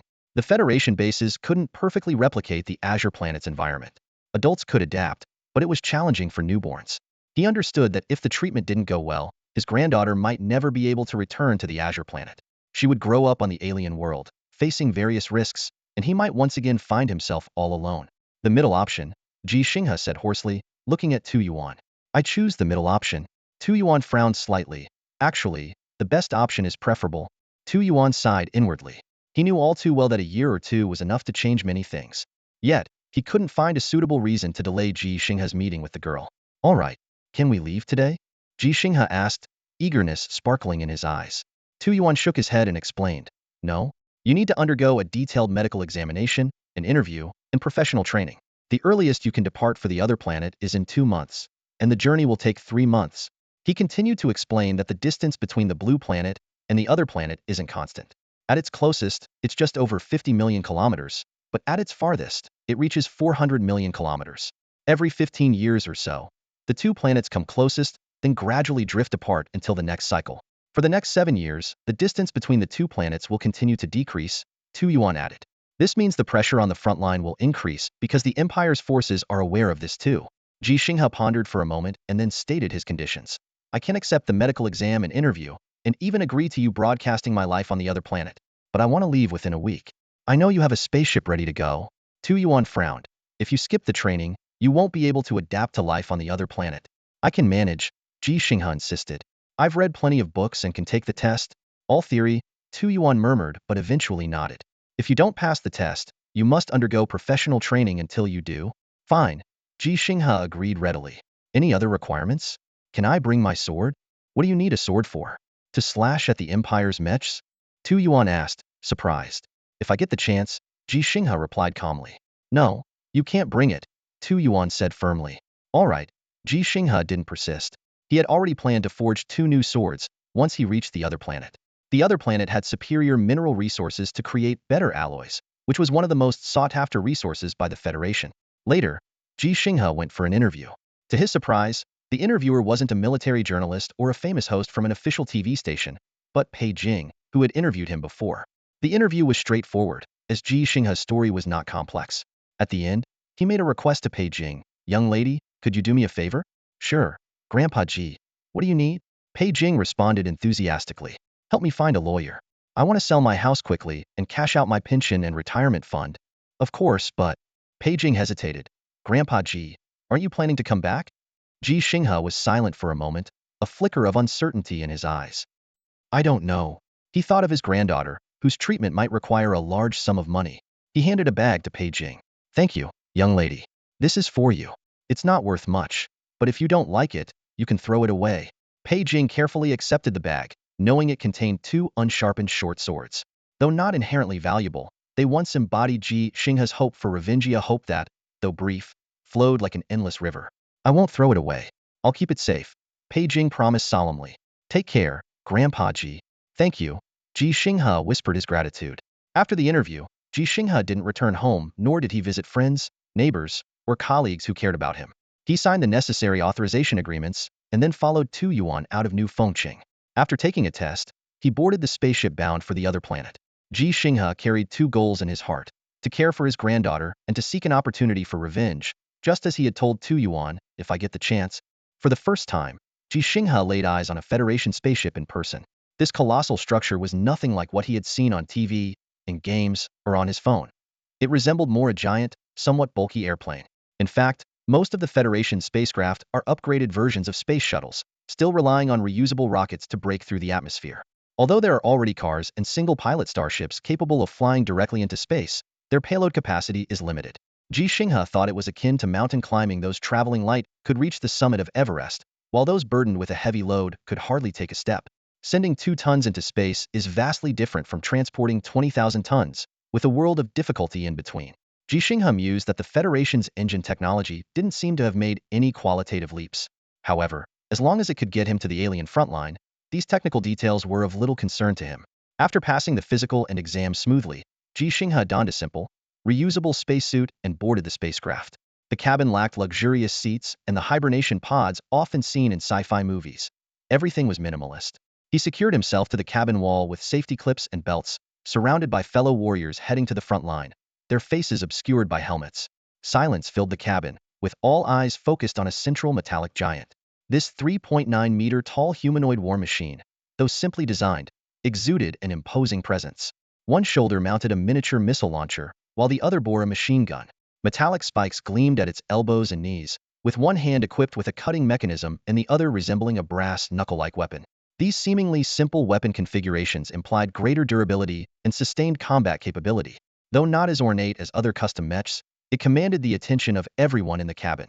What truly amazed was the 73 golden stars painted on the mech surface, symbolizing the pilot's destruction of 73 Imperial mechs, nearly reaching the threshold of an ace mech warrior. The Federation's mech warrior ranks are clearly defined. 3rd and 2nd class require passing assessments. 1st class requires the destruction of 10 enemy units in combat. Special class requires 20, and an ace requires the destruction of 100 enemy units. The leap from special to ace is particularly challenging because an ace earns a custom mech crafted from rare materials. Below special class, only standard mechs are available, with modifications coming out of one's own pocket. This represents the optimal allocation of resources, rather than unfairness. While others gazed at the mech with reverence and envy, Ji Xinghe's eyes were filled with sadness. He recognized the pilot inside the mech, Han Li, the Federation's newly minted combat hero and a major-ranked special class mech warrior. Han Li was a classmate of Ji Xinghe's son, Ji Xinghe, who had defeated Ji Xinghe in an inter-school combat competition and later became his comrade and superior after graduation. Under Han Li's command, Ji Xinghe heroically sacrificed himself in their final battle. Ji Xinghe couldn't help but wonder if Ji Xinghe were still alive. Would he have also risen to special class by now? Would he have used the modification plans Ji Xinghe had designed for him? But he quickly realized that even if Ji Xinghe were alive, he likely wouldn't have adopted his designs. They paled in comparison to those crafted by professional scientists. Ji Xinghe closed his eyes, a torrent of emotions surging within. The spaceship was about to launch, and he was about to embark on a journey of vengeance for his son. The beginning of it all was the mech before him, the one that had once fought alongside his son. He knew all too well that the blame for that desperate battle couldn't be placed on Hanli. Ji Xinghe's gaze drifted through the spaceship's porthole, as if he could see the distant battlefield that once was. He understood that Hanli was merely following orders, holding the line with his and his comrades' lives. From a broader perspective, the sacrifices of Ji Xinghe and other comrades held significant meaning. Hanli's leadership and personal combat were flawless, accomplishing what the command center deemed impossible. It was a victory worthy of praise, but it came at the cost of Ji Xinghe's life, leaving Hanli as the sole survivor. The cabin suddenly shook violently as the rocket engines ignited successfully. Ji Xinghe felt a powerful thrust, far exceeding the sensation of flooring a car's accelerator. His spacesuit perfectly protected his body, and the helmet's oxygen system ensured his breathing was smooth. Ji Xinghe closed his eyes, allowing his thoughts to settle into calm. He cleared his mind, entering a state of focused concentration, carefully attuned to his body. He had been practicing this for some time, knowing that only by mastering his body could he unlock its full potential. Under the power of the mind, the human body is the primary machine, not the mech.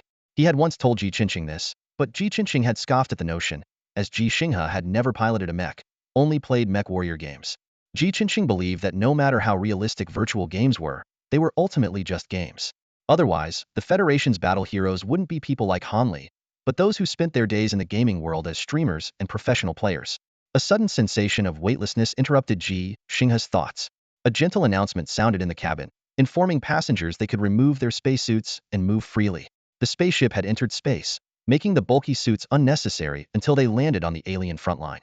The sound of clasps and seatbelts being released echoed through the cabin. Passengers carefully removed their spacesuits and secured them in designated spots. Yet, no one moved about. All eyes were on the mech surrounded by a special plastic case. A louder click was heard as the mech's back armor opened. Hanli, in his specially designed combat suit, floated out. He didn't require the protection of a spacesuit, just as he didn't on the alien battlefield. Hanli nodded in acknowledgement of the admiring gazes around him, then drifted over to Ji Xinghe, who was slowly removing his spacesuit. "Uncle Ji, let me help you." Hanli offered his hand. "Thank you, but I can manage." Ji Xinghe politely declined. Hanli didn't insist, quietly watching from the side. Ji Xinghe finally shed the cumbersome spacesuit, holding onto the safety belt with one hand to steady himself. He had to do this to avoid floating away in the weightless environment. Unlike Hanli, Ji Xinghe wasn't yet accustomed to space, unable to effortlessly control his body's movements or remain still. It was his first time in space. "Xinghe," Hanli began with difficulty. "When he first came to space, he was just like you." "He said you taught him." Ji Xinghe paused, saying nothing. Hanli continued, head lowered, as if explaining on Ji Xinghe's behalf. "Actually, a lot of what you taught him," he remembered, even if he wouldn't admit it. He said, "He didn't want you to worry or tire yourself out." Ji Xinghe remained silent, so Hanli went on. "He said you were getting on in years, and it was tiring to research, to read, and even to play games, all to learn knowledge you wouldn't use just to teach him. But really, it wasn't necessary, because we had more professional guidance." Han Li's words carried a deeper meaning, laying the groundwork for his upcoming plea. He didn't want Ji Xinghe to go to the dangerous alien frontline, even if his destination was a relatively safe base. Though not a scheming man, Ji Xinghe was experienced. He understood Han Li's intent. "I understand," Ji Xinghe said calmly, looking steadily at Han Li, his tone firm. "But from now on, this knowledge will be useful, won't it?" Han Li fell silent, the words he had prepared to dissuade Ji Xinghe suddenly escaping him. A 3-month journey through space is quite long, and the spaceship, loaded with supplies and passengers, is cramped and crowded. However, the passengers aren't left with nothing to do. In the quiet of the cabin, they put on special helmets provided by the spaceship, instantly immersing themselves in a vast, virtual world. This world, supported by a device no larger than the size of a household computer case from 65 years ago, unfolds breathtaking scenes. Under a clear blue sky, the land stretches endlessly, with oceans, forests, and mountains vividly depicted. Ji Xinghe stands within this virtual realm, finding it far more familiar than the weightless environment of space. After all, he has spent over a decade in the virtual reality game Interstellar Glory. Suddenly, a voice breaks the silence. "Hello, viewers. I am He, your war correspondent." A virtual drone hovers in the air, its camera focused on Ji Xinghe. "We are currently in the local network world aboard spaceship number 9632, and standing next to me is Mr. Ji Xinghe." He briefly recapped the content of the previous episode before handing the microphone to Ji Xinghe. Although Ji Xinghe was reluctant to be interviewed and broadcast his life in space, the demands from Tu Yuan, coupled with compensation concerning his granddaughter, left him with no choice but to cooperate. My experience has been quite good. Ji Xinghe recited the scripted words with a blank expression. It's not much different from using this virtual reality world on the surface. In fact, the weightless environment in space makes it easier to fall asleep. Without the pressure of gravity on the body, operations become smoother. These statements, a blend of truth and fabrication, hold meaning based on how the audience interprets and reacts to them. The Federation is keen to recruit more soldiers for the extraterrestrial front, and the 65-year-old Ji Xinghe has become an inspiring military spokesperson. The interview continued, with Ji Xinghe, Su He, and even the newly acclaimed Federation combat hero, Han Li, all reciting their lines from the script. Although the content was reasonable and not overly exaggerated, this rigid interview style struggled to maintain audience interest for long. To keep the excitement alive, a unique event was arranged. Ji Xinghe would face off against Han Li in a duel. Su He introduced to the camera, "Dear viewers, I'm sure you are already well acquainted with Mr. Ji Xinghe's life. Our previous reports have detailed his achievements in the game Interstellar Glory. New viewers can catch up on past episodes for more information." He paused for a moment before continuing. As many of you know, Interstellar Glory originated as the Federation military's first-generation virtual reality combat training system. It emphasizes simulating the complex environments of alien battlefields to help our Federation soldiers from Azure Planet better adapt to unique combat conditions. Su He spoke eloquently, setting the stage for the upcoming thrilling showdown. Although both the interview and the duel were meticulously planned, they undoubtedly added a splash of excitement to the long space journey and boosted the Federation's recruitment campaign. Despite his advanced age, Mr. Ji Xinghe demonstrates remarkable skills in mech warrior games. Today, he will engage in a fierce virtual reality battle using one of his favorite national server heroes against Major Han Li. With a thunderous crash, a 3.9-meter-tall humanoid mech descended from the sky, landing heavily beside Han Li. Such a dramatic entrance is only possible in a virtual world. In reality, a mech landing like this would be catastrophically damaged. Han Li was piloting a modified version of the standard ground combat mech he recently acquired, which lacks flight capabilities. Finally, Su He's drone camera shifted its focus from him to Han Li. "Major Han Li, could you introduce your mech to our audience?" Su He asked enthusiastically. Standing next to his gleaming mech, Han Li replied in a steady voice, "Of course. Our Federation has 36 standard mech models, and I am piloting the 29th model. After becoming a top-tier mech warrior, I proposed modifications better suited to my combat style, which were then customized by professionals."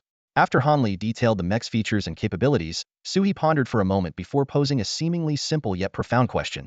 "Major Han Li, I have a question. Logically, newer models should be more powerful. Why did you choose the 29th model instead of the latest 36th? Han Li smiled slightly, a glint of wisdom in his eyes. "The most advanced models do offer superior performance, but they might not be suitable for everyone. Uncle Ji once said that the best choice is what suits you the most, allowing you to fully utilize your potential." Su He widened his eyes in surprise. Did Mr. Ji Xinghe really say that?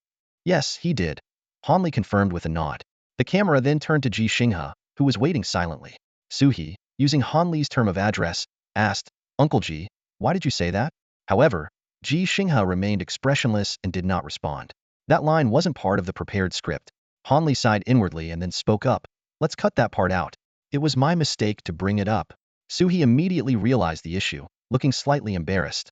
He was well aware of the special bond between Ji Xinghe and Han Li. "In that case, can we delete my question after Major Han Li's answer?" Instead of replying directly, Han Li looked at Ji Xinghe. The elder nodded gently and calmly asked, "Shall we begin?" Yes, let's start right away."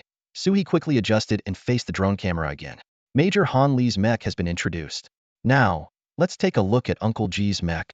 Ji Xinghe then summoned his mecha game-exclusive version of the Federation's first-generation standard mech. Standing at 4.5 meters, it bore no weaponry except for a lance taller than the mech itself. Though larger, Ji Xinghe's mech appeared cumbersome, and its armament couldn't compare to Han Li's, boasting only a simple melee weapon. From a pilot's perspective, the 65-year-old Ji Xinghe seemed unlikely to match a Federation top-tier mech warrior. Thus, before the battle commenced, most believed the outcome was predetermined. According to the original plan, Ji Xinghe was indeed supposed to lose to Han Li. However, just as they prepared to board their respective mechs, Han Li made an unexpected suggestion. "Why don't you adjust the settings and unlock Uncle Ji's mech's game skills?" In the game world, mech heroes naturally possess special abilities that are impossible in reality. Although Han Li's mech lacks these unique skills, its pure operation and adherence to the laws of physics make it incredibly powerful. Originally, The battle between Ji Xinghe and Han Li was meant to be merely an exhibition. Within the spaceship's local network, Ji Xinghe's mech couldn't utilize any game skills, only its basic capabilities. Therefore, no one doubted that Han Li would win. However, the situation took an unexpected turn. Standing resolutely by his mech, Han Li declared, "I request that Ji Xinghe's mech's game skills be unlocked." Sui frowned slightly but did not refuse. He quickly contacted the necessary personnel and soon received confirmation. After all, for a federal major with the potential to become an ace mech warrior, the Federation was willing to be quite accommodating. Ji Xinghe's mech had its game skills unlocked, but this was only reflected in the data, with no visual effects. In reality, even if Ji Xinghe won today, it would mean nothing, as the mechs and their special skills from the game world could never exist in real life. It was only then that Han Li slowly entered his mech. Ji Xinghe, expressionless throughout, followed suit and climbed into his own. The internal structure of the mechs was quite similar. A space for one person to stand, a protective helmet that could sense brainwaves, gloves that allowed for dexterous finger movements, and foot pedals to control the mech's movement. For someone Ji Xinghe's age, mastering these gloves was particularly challenging. As people age, their fingers often lose dexterity, and conditions like Parkinson's can cause uncontrollable tremors, making it difficult for the mech to even stay upright, let alone engage in combat. As the helmet lit up, Ji Xinghe's view switched to the mech's perspective. In addition to the 180-degree view from the eyes, the mech was equipped with cameras in other directions, creating a panoramic view similar to a car's 360-degree display.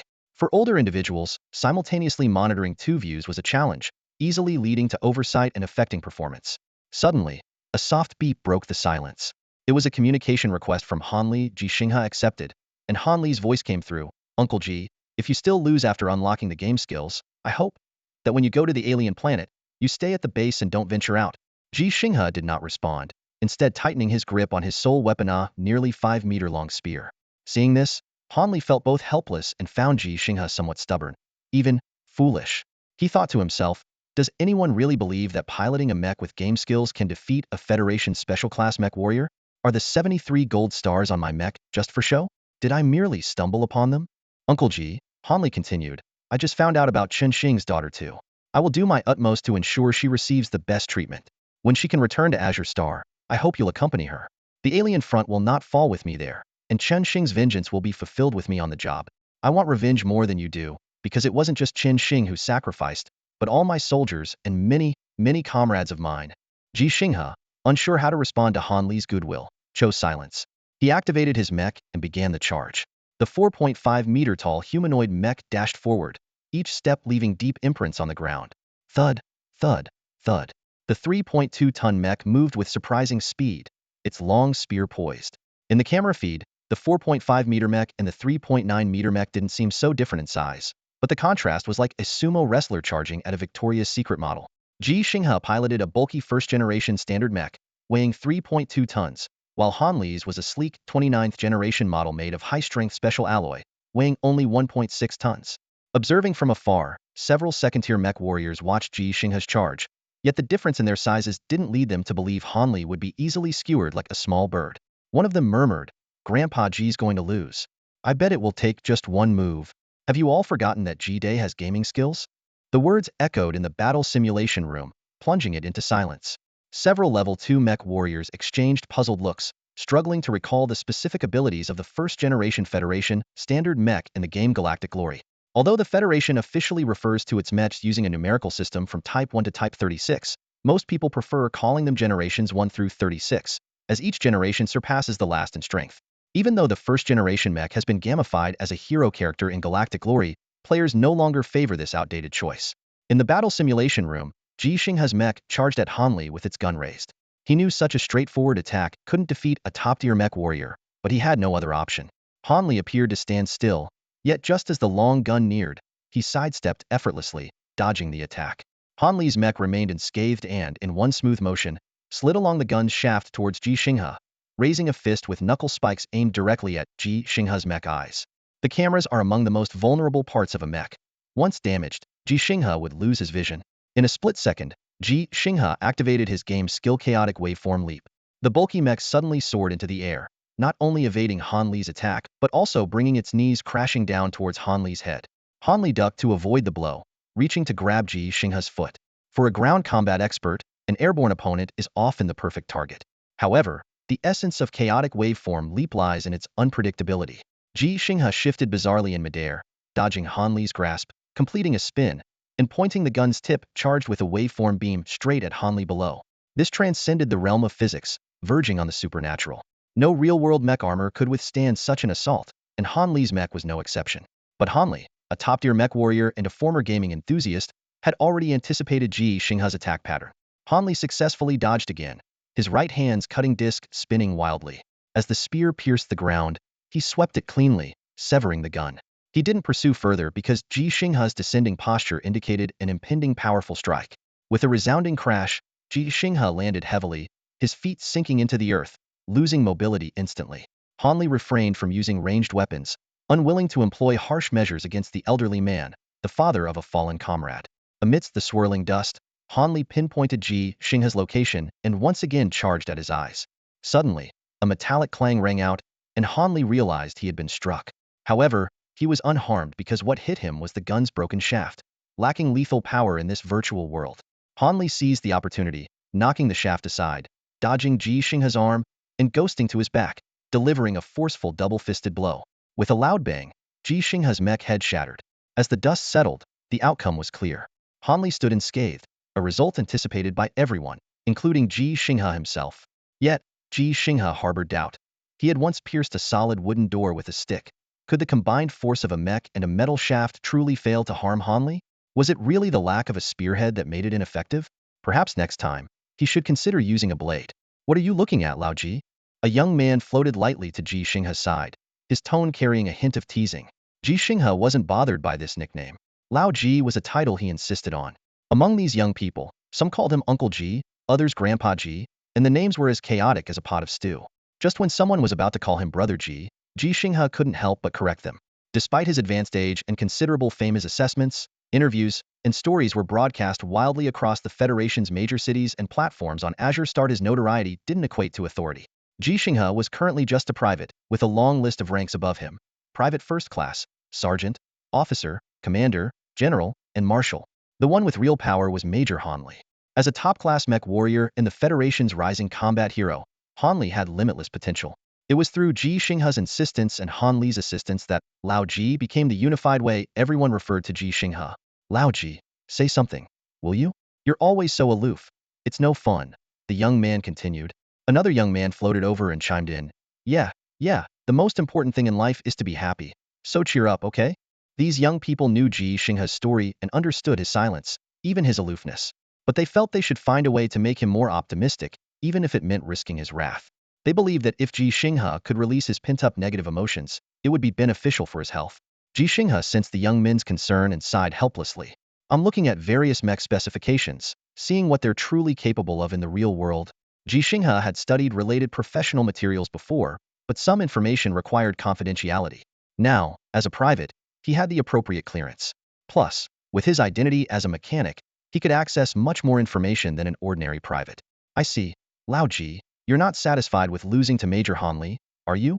One young man remarked.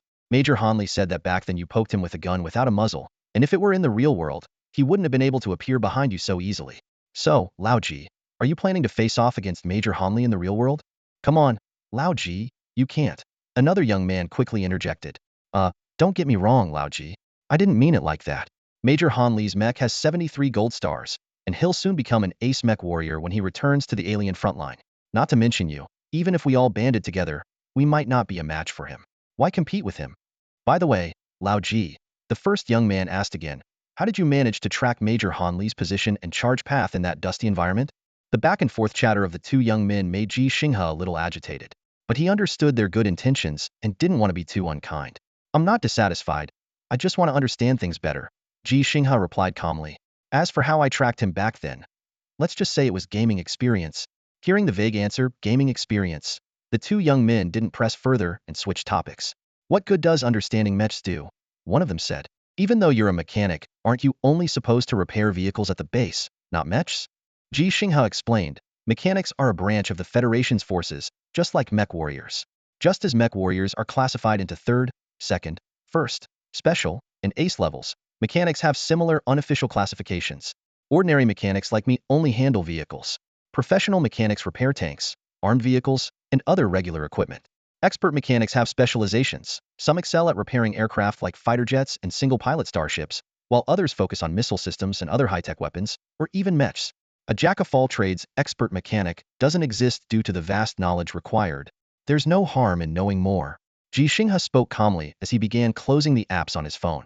With these two young men around, he couldn't focus on his reading anyway. As the windows kept closing, a fleeting interface caught the eyes of two sharp young men. Their eyes lit up with excitement as they turned to the elderly man beside them. Mech? Lao Ji. Which model's blueprint are you sketching?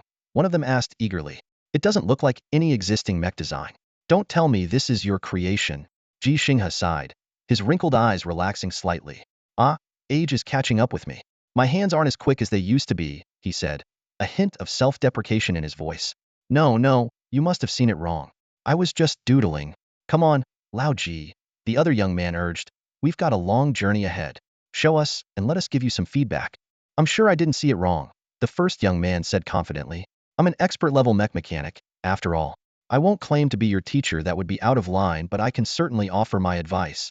Exactly, the second young man chimed in. I'm a mech warrior. Only a level 2 for now, but that's just because I haven't seen combat. The moment I do, I'll surely advance to the elite level. Come on, Lao Ji, let us take a look. The journey from Azure Star to Mars was long and monotonous. The weightlessness of space made training difficult, and aside from entering the virtual world to pass the time, there was little else to do. These young men, not particularly fond of virtual worlds, gathered around Ji Xinghe, persistently badgering him. Ji Xinghe sighed again, his eyes showing a mix of helplessness and warmth. He knew the young ones meant well, fearing he might be bored. So, he reopened an app on his phone and pulled up the sketch they had seen. The blueprint revealed a mech design, but it was unlike the sleek designs of the latest 10th generation mechs. Current Federation mechs were built for agility, given the complex terrain of alien planets, where heavy mechs could easily get stuck in sandy areas. Ji Xinghe's design, however, resembled the bulky, cumbersome first-generation Federation mechs he used during battles with Han Li. It appeared unwieldy, almost comically so, like a humanoid figure made of stacked tires. The excited expert mechanic and level 2 mech warrior exchanged a glance upon seeing the sketch, their expressions turning awkward, unsure of how to respond. They hesitated to speak the truth for fear of discouraging Ji Xinghe, yet lying felt equally wrong. The mechanic cleared his throat and tentatively began. Well, this mech certainly looks like it has strong defensive capabilities. The mech warrior, inspired by this, agreed. Absolutely. It's probably tough enough to withstand several strikes from Imperial mechs. Plus, with that size, its endurance must be impressive, probably capable of traveling miles like a car. Hearing these comments, Ji Xinghe's face broke into a satisfied smile. He nodded and said, yes, the mech's design focuses on two things, robust defense and exceptional endurance. According to my design, it should run at least 1,000 kilometers. Ji Xinghe launched into an enthusiastic explanation, eager for professional input on his independent design. The expert mechanic and level 2 mech warrior exchanged another glance, seeing regret in each other's eyes. Yet, out of respect for Ji Xinghe and Han Li's regard for him, they chose to engage with him, discussing the outdated, cumbersome mech design and offering whatever suggestions they could muster. Ji Xinghe accepted their input graciously, making adjustments as they spoke. An hour passed, and while Ji Xinghe was still full of energy, the young men were reaching their limits. Just then, the level 2 mech warrior noticed someone emerging from the virtual world. Sensing a potential escape, he called out, "Hey you! Yes you! Lao Ji's designing a mech, come help us take a look." This call acted as a signal, and soon, everyone aboard the ship, around 1,000 people, knew about Ji Xinghe's mech project. They gathered around, some curious, others skeptical, all eager to share their thoughts, turning the whole affair into a light-hearted diversion for the journey. Amidst this lively atmosphere, Ji Xinghe's mech, though still a sketch, was given an official name. The old man announced with a chuckle, "Old Man's Joy. That's the name, and I'll not have it any other way." Mr. Liu lay on a deck chair in the courtyard of the retirement home, eyes closed, basking in the warm sunlight. At 90 years old, he looked as if he had drifted off to sleep. A reporter stood nearby, cautiously asking, "Mr. Liu, do you remember Ji Xinghe?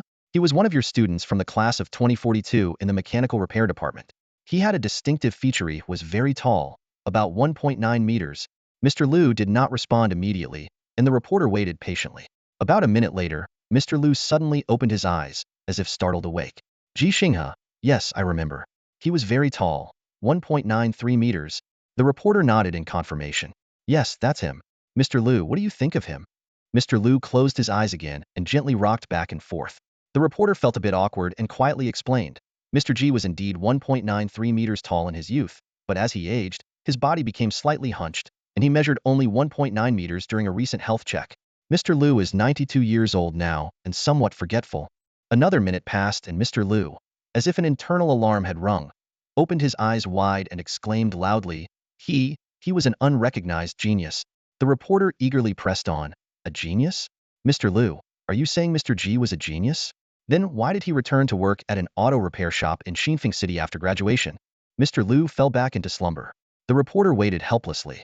A minute later, Mr. Liu woke again, repeating, Ji Xinghe. Yes, I know him. He was very tall, 1.93 meters. The reporter patiently repeated the question. Yes, Mr. Liu, that's him. What do you think of him? Another minute passed. He was an unrecognized genius. The reporter tried to probe further. Why do you say that? Did Mr. Ji show his talent in school? Can you elaborate, Mr. Liu?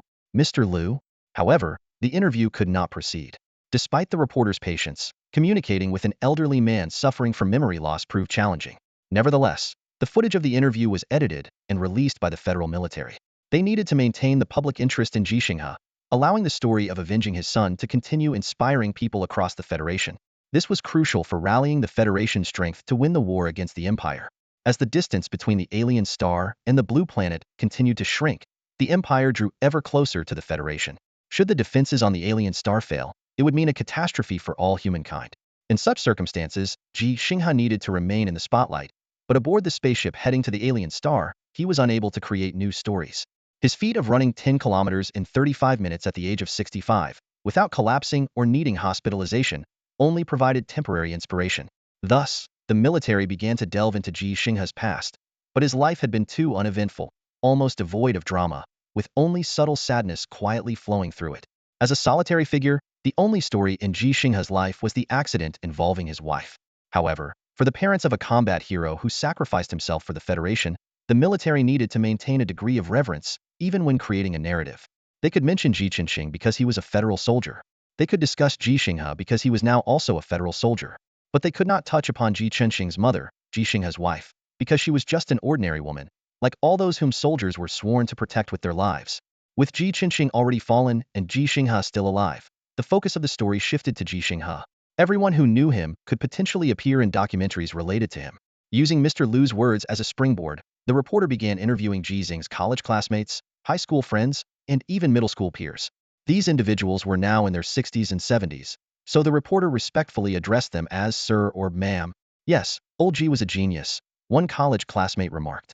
He scored perfectly on every exam, be it theoretical or practical.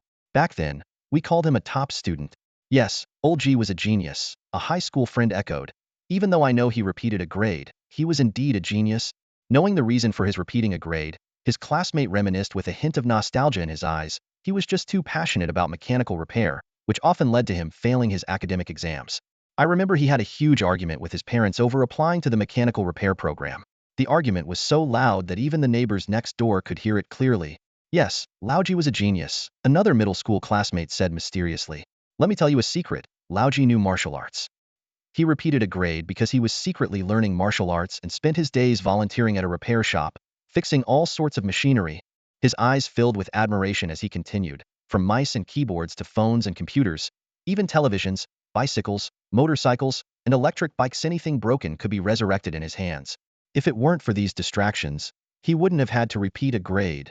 The words of these classmates painted a vivid picture of Ji Xinghe for the audiencia, a young genius obsessed with martial arts and mechanical repair who delayed his formal education to pursue his interests.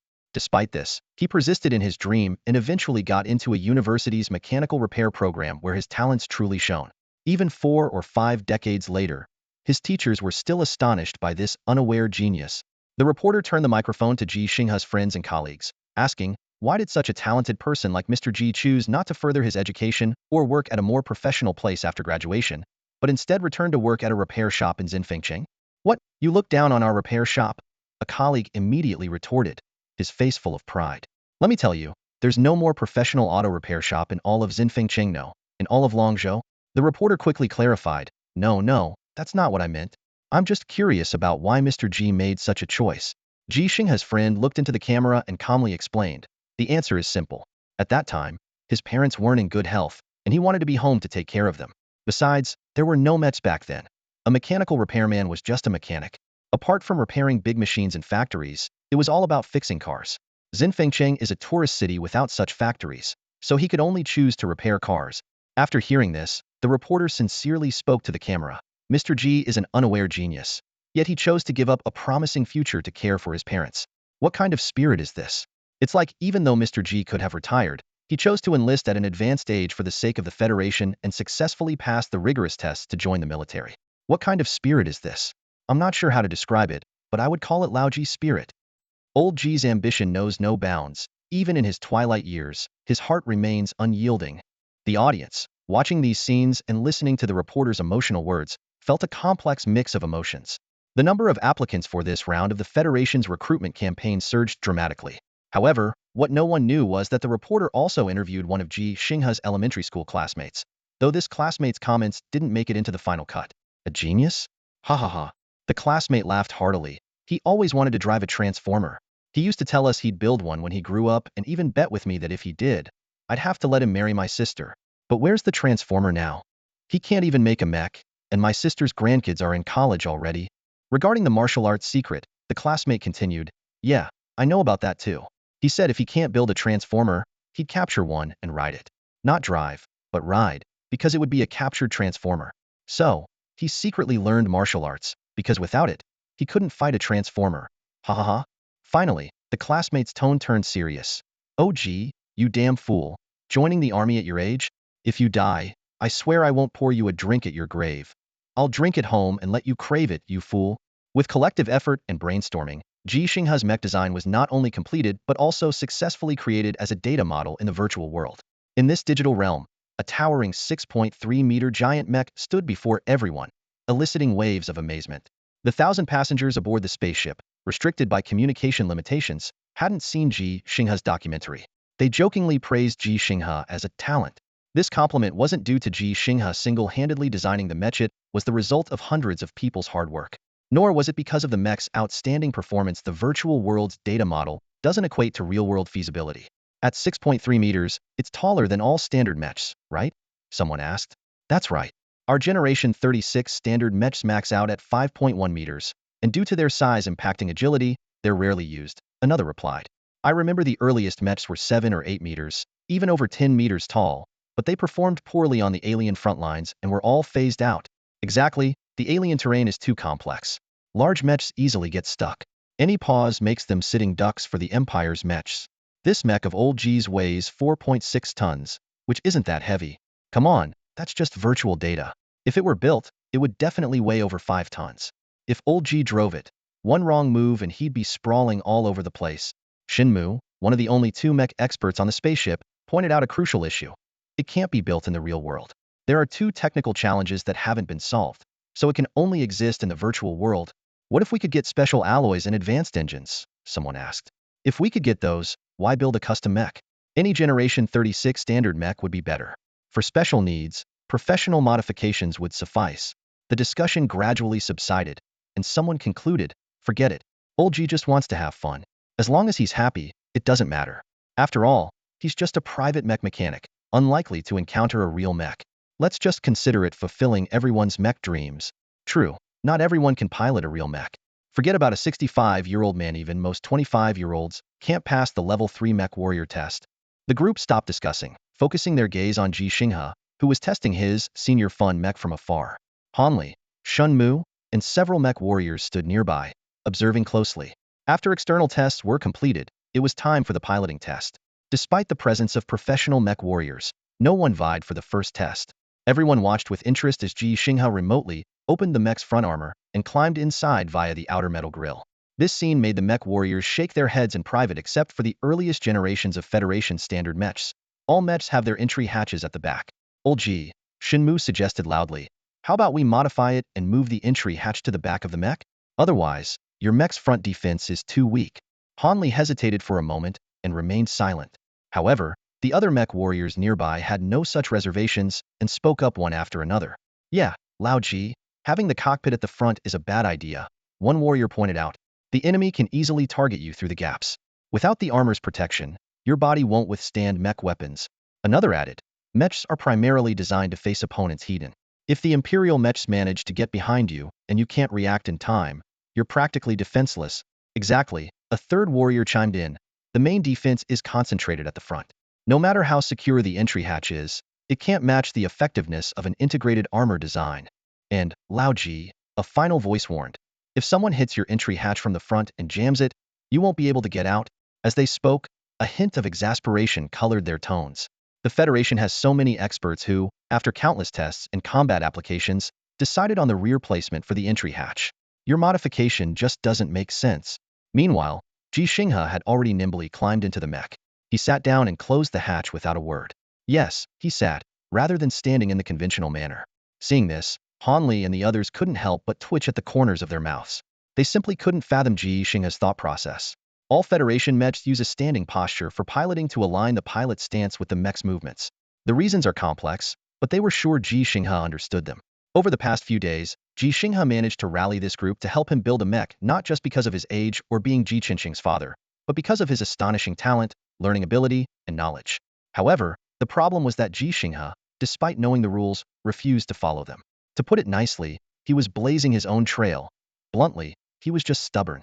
Ji Xinghe adeptly fastened his seatbelt, donned the neural interface device, and the helmet that provided the mech's perspective. His hands firmly gripped two control sticks, and his feet rested on two pedals, with an extra pedal between them. Buckled up, Ji Xinghe looked more like he was driving a car than piloting a mech. In fact, his cockpit was indeed quite different from a standard mech cockpit, resembling a car's driver's seat.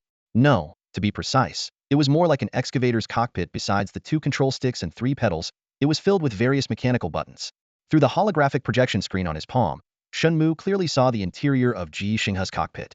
The designs he had repeatedly argued for but Ji Xinghe had vetoed were now right before his eyes, leaving him momentarily speechless. Finally, Shunmu could only mutter to himself, as long as the old man is happy, that's what matters. Then, he spoke into the communicator. Lao Ji, activate your old man's joy and prepare for the first test. Test name Autobot, transform. In his heart, Ji Xinghe silently answered a question about the old man's joy mecha. Why is the cockpit placed at the front? Because when he needs to pilot the mecha, it means his granddaughter's life is in danger. To protect her, he would need to flee. With enemies pursuing from behind, the back armor of the mecha requires stronger defense. Ji Xinghe decided he would never share this thought with anyone. As a soldier of the Federation, showing fear before battle is a grave taboo. Even though he hasn't truly set foot on the battlefield yet, merely staying at the relatively safe off-world frontline base, if anyone found out he was contemplating retreat, even Major General Tu Yuan, who specially recruited him, might personally pilot a mecha to hunt him down. In the virtual world, the old man's joy made of data began to transform. Amid the clattering mechanical sounds, its massive 6.3-meter-tall body suddenly crouched down. Then, for tires squeezed out from within the armor, thudding onto the ground. This design was so peculiar that Shinmu, standing nearby, couldn't bear to watch. Transformation successful, an electronic voice announced, shifting Ji Xinghe's perspective. It changed from the dual-screen view of the mecha to a four-screen view similar to a car. Front windshield, left and right side mirrors, and a rear-view mirror. As the best mechanic in Xi and Fengqing, this view was all too familiar to him. Externally, the change was even more striking. The bulky humanoid mecha instantly transformed into a 5.5-meter-long, 2-meter-tall four-wheel off-road vehicle. Unlike a typical off-road vehicle, this one was entirely made of metal with no glass. All external views from the inside relied on 19 cameras installed throughout the vehicle's body. This abundance of cameras was a lesson learned from Ji Xinghe's previous battle with Han Li. The vehicle's front had only one large headlight, originally the spotlight on the mecha's head. There were no other common car lights because this vehicle wasn't designed for ordinary road travel. All the cameras had night vision capabilities, as the virtual experiment spared no expense in pursuit of perfection. Seeing this transformation, Shunmu couldn't help but exclaim, I would call it the strongest old man's joy in history. This old man's joy truly lived up to its name. It combined Ji Xinghe's decades of knowledge and repair experience with the collective wisdom of hundreds, particularly the contributions of young geniuses like Shan Mu, who had already become expert-level mechanics. In this virtual world, it undoubtedly became the most formidable existence. Looking at his creation, Ji Xinghe's lips curled into a slight smile. Since learning of his son Ji Xinghe's sacrifice, it was the first time he had smiled in a long while. Although his heart remained heavy, the thought that this old man's joy was designed to protect his granddaughter gave him a sense of direction and purpose. The engine of the old man's joy roared to life. In this era, engine had become a term specifically for mechas, capable of combining energy from nuclear fuel cells to unleash tremendous speed and power. Ji Xinghe pressed the accelerator, expertly handling the gear shift. In an instant, what appeared to be an ordinary old man's joy shot forward like an arrow released from a bow. This was no ordinary car. It was a powerful transforming mech. The 4.6-ton behemoth, driven by a mighty engine, felt weightless as it reached 100 kilometers per hour in just 2.3 seconds and continued to accelerate. In the blink of an eye, Ji Xinghe and his old man's joy vanished from Han Li and the other's sight. Why is that old Ji speeding off like that? Shinmu shouted, hopping in frustration. Didn't he design that cockpit with 2 seats? I was waiting for him to take me for a spin after it transformed, but he just took off on his own. Shinmu's complaint sparked a thought among the group. Almost all mechs had only one cockpit, and even the few that could transform still accommodated only one pilot. But Ji Xinghe's old man's joy was uniquely designed with 2 seats, which was unusual. More space meant a bulkier mech, less suited for close combat. Moreover, mechs didn't require 2 pilots. Ji Xinghe never explained this design anomaly, sticking to his own reasoning. Though others were puzzled, they didn't press the issue. Only Han Li aboard the spaceship had an inkling of Ji Xinghe's intentions. He knew Ji Xinghe had a granddaughter and that Ji Xinghe had a daughter, but this secret was unknown to the rest. The Federation military hadn't disclosed Ji Xinghe's granddaughter's existence due to complex reasons. Most importantly, the child was never supposed to be born, especially not on an alien planet. The harsh conditions of such planets resulted in a high infant mortality rate, prompting the Federation to ban pregnancies there. Any unexpected pregnancy required immediate reporting and a return to Blue Star to ensure the baby's safe birth. Yet, the woman who captured the heart of a military hero like Ji Xinghe wouldn't leave the front lines just because of pregnancy. Returning to Blue Star would mean she could never come back to the alien planet and might never see Ji Xinghe again. Thus, an act of defiance occurred quietly. This violation was unfair to everyone. It was unfair to others because it wasted resources and disregarded rules. It was unfair to Ji Xinghe, who died unaware of having a daughter. It was unfair to the girl, whose life was as fragile as a budding plant in a storm. It was unfair to Ji Xinghe, who went from being a solitary old man to a grandfather, now unable to seek death on an alien planet as he had to protect his granddaughter at all costs. As the group pondered these thoughts, Ji Xinghe's old man's joy suddenly looped around and roared back. Han Li quickly stopped Shinmu from rushing forward. Don't go, Han Li said quietly. That seat isn't meant for you. Is it you, Major Han Li? Shinmu asked, unwilling to give up. If it's you, I wouldn't dare to compete. It's not me, Han Li replied, shaking his head. Then who is it? Shinmu pressed. Han Li took a deep breath and softly uttered a cryptic answer. An angel. Oh? Shinmu looked bewildered, clearly unable to comprehend the mysterious response.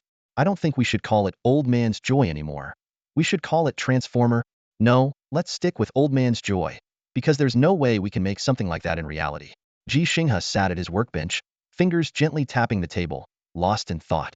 He recalled the earlier conversation about special alloys and the 12th generation engine, which echoed in his mind. Indeed, with these advanced technologies, it was entirely possible to create a more powerful combat mech. But why insist on building this seemingly simple old man's joy? Shinmu stood nearby, his eyes sparkling with excitement. Thanks to his insistence, the mech designed by Ji Xinghe retained the name Old Man's Joy, even though its appearance and functions reminded people of the Autobots from Transformers. Ji Xinghe didn't have much objection to this. His focus was always on the design schematics, knowing that as long as the goal was achieved, the name didn't matter. Ji Xinghe's thoughts drifted to the distant past, to a vague memory of a bet about marrying his elementary school classmate's sister. Due to the scarcity of communication resources, he hadn't even had the chance to see the documentary about himself. After landing on the alien planet, taking care of his granddaughter, and fulfilling his duties occupied all his time and energy. Suddenly, Han Li pushed the door open, his face a mix of emotions. Uncle Ji, he said softly, maintaining the affectionate term, I have some news for you. Han Li took a deep breath and continued. Ji Xinghe's girlfriend, she passed away. It happened before you arrived. His voice choked. She was on the front line of medical care, maybe from exhaustion, or perhaps because she missed Ji Xinghe. Ji Xinghe's fingers stopped tapping, and he seemed to freeze. Han Li went on. They have a daughter, nicknamed Xian. She's being well taken care of. In a week, you'll be able to meet her. With that, Han Li left quickly, unable to bear seeing Ji Xinghe's reaction. The news hit Ji Xinghe like a heavy blow, plunging him back into a deep sense of detachment. During the process of building the old man's joy, he had gradually regained the ability to interact with others, even occasionally showing a hint of a smile. But now, he was once again shrouded in an aura that warned others to keep their distance, as if he had aged 10 years in an instant. In the days that followed, Ji Xinghe no longer entered the virtual world to experience his old man's joy. He confined himself to the cabin wall, staring blankly at an ebook day after day. The pace at which he turned the pages was painfully slow, as if each word had become an unbearable weight. No one dared to disturb him. Everyone could sense the heavy atmosphere, understanding that Ji Xinghe needed solitude at this time. Finally, after more than 3 months of space travel, the spaceship arrived at the alien planet. All passengers donned their spacesuits and strapped themselves into their positions. Hanli returned to his mech. There were no windows in the cabin, so no one could see the alien landscape, but everyone felt the tension of the impending landing. On this unfamiliar land, what future awaited Ji Xinghe? With thoughts of his late son and daughter-in-law and the anticipation of meeting his granddaughter for the first time, he quietly awaited the moment the hatch would open. The spaceship, which couldn't launch directly into space from the surface of the blue planet, was able to descend directly from space upon reaching the alien planet. Ji Xinghe recalled the reasons. Besides the fact that landing is generally easier than taking off, the atmosphere of the alien planet was extremely thin, offering little air resistance, which prevented the spacecraft's outer armor from being damaged by friction.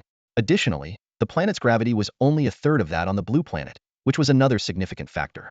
Recently, Ji Xinghe had been diligently studying, trying to distract himself from worrying about his granddaughter. He hadn't even had the chance to give her a proper name yet. At the Federation's 6th base on the alien planet, a nurse brought a little girl to the top-floor observation window. The weather near the base was calm today, with no sandstorms, and the sun was shining brightly, offering a clear view. Outside the window was a vast square filled with various vehicles, engineering equipment, and weaponry. 30 mechs stood solemnly around the square. Almost everything was still, except for a few autonomous cleaning vehicles busily sweeping away the dust. The little girl's eyes were fixed on those cleaning vehicles until the nurse spoke. Xinghe, look up. Your grandpa is up there. Xinghe then looked up to the sky, where a spaceship was slowly approaching, becoming clearer as it drew nearer. Such a scene should have brought joy to the little girl, but Xinghe remained silent. The nurse felt a pang of sympathy. A week ago, Xinghe's mother had passed away due to illness. Although only 6 years old, Xinghe deeply felt the absence of her mother, who would no longer hold her to sleep or tell her stories. Just like she had long understood that her father would never be there for her either. Xinghe watched quietly as the spaceship landed on the runway and, with the aid of a tow vehicle and its own power, slowly moved into the base.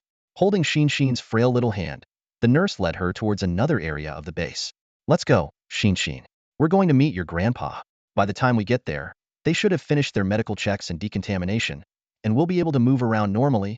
Xinghe obediently followed but suddenly asked, Auntie, can I not see my grandpa? The nurse, taken aback, asked, Why don't you want to see your grandpa? Because Mommy said if I'm not good, Grandpa won't want me, Xinghe replied. The nurse reassured her, Then just be good, Xinghe. You've always been such a good girl. Your grandpa won't stop loving you. Xinghe responded. But Mommy said I'm not grown up yet, not sensible. She said sometimes I'm not good not because I don't want to be, but because I don't know better. Can I wait until I'm a little older, a little wiser? Then I won't be not good because I don't know, and Grandpa won't stop wanting me. The nurse was stunned, then couldn't help but cry, kneeling in front of Xinghe and sobbing uncontrollably. Her tears were not only for Xinghe's situation, but also for the longing for her own home. 10 years ago, at the age of 22, she had come to the alien planet against her parents' wishes and had never returned since. Don't cry, Auntie. Xinghe gently patted the nurse's back, just as her mother used to comfort her. I'll go see Grandpa now, so please don't cry. After landing on the alien planet, Ji Xinghe didn't feel the relief he had anticipated. Despite the planet's gravity being only a third of blue stars, he didn't experience the lightness he had hoped for, as if he were back in his prime at 20. This unexpected realization slightly dented his confidence. At that moment, Han Li's voice crackled through the communicator. You'll feel much better once you take off the spacesuit. Before the words had fully left his mouth, Han Li strode out of the spacecraft in his mech. Despite the mech's immense weight, the specially designed spacecraft and the ground of the base could easily support it. It dawned on Ji Xinghe that his spacesuit weighed a hefty 60 kilograms. This suit not only protected him from the impact during landing, but also compensated for the difference caused by the reduced gravity. He glanced around, noticing the hangar doors behind him slowly closing while the air circulation system emitted a soft hum. With the sound of oxygen filling the cabin, a broadcast announced the instruction to remove the spacesuits. Among the 1,000 passengers on the spacecraft, the vast majority were setting foot on the alien planet for the first time. Only a handful, including expert mechanic Shenmu, had been here before. Hurry, take them off. Shenmu exclaimed with excitement as he eagerly removed his helmet. His actions seemed to open the floodgates, and 1,000 people began to busy themselves with shedding the cumbersome suits on the wide platform. Meanwhile, a team of robots emerged from a newly opened metal door on one side of the hangar. efficiently collecting, inspecting, and storing the suits for future use. Freed from the constraints of the spacesuit, Ji Xinghe finally felt the long-awaited lightness. In the low-gravity environment, he seemed to gain strength, and the burden on his body significantly lessened. This sensation made him, at 65, feel as if he had returned to his peak at 20. However, the improvement was mainly in strength and speed. In terms of finger dexterity and reaction time, the marks of age were still apparent. Han Li maneuvered his towering mech beside Ji Xinghe, contrasting sharply with the busy robots. These robots looked like toddlers next to the massive mech. Even Ji Xinghe, despite his tall stature, seemed diminutive beside the mech, like a child of 6 or 7. How does it feel? Han Li asked through the mech speakers, his voice clearly audible in the surroundings. Not bad, Ji Xinghe replied as he began to stretch and move. The 3-month journey had taken a toll on his physical condition, and he needed to adapt quickly to the new environment. Han Li continued, "Want to have another match? In this low-gravity setting, your skills are likely much better than on Blue Star. You might even win this time." Ji Xinghe didn't immediately respond, focusing instead on his seemingly odd, small movements. At this point, Shenmu ran over, looking up at Han Li's mech and loudly said, "Major Han, don't fool old Ji. His body may be stronger in low gravity, but yours is too." Shenmu's words highlighted the truth. While Ji Xinghe's physical abilities were indeed enhanced in low gravity, Han Li, at 34, was at his physical peak. Although he might not have the endurance of his 20s, his extensive experience more than compensated. In the alien planet's low gravity, Han Li could exert far greater combat prowess than on Blue Star.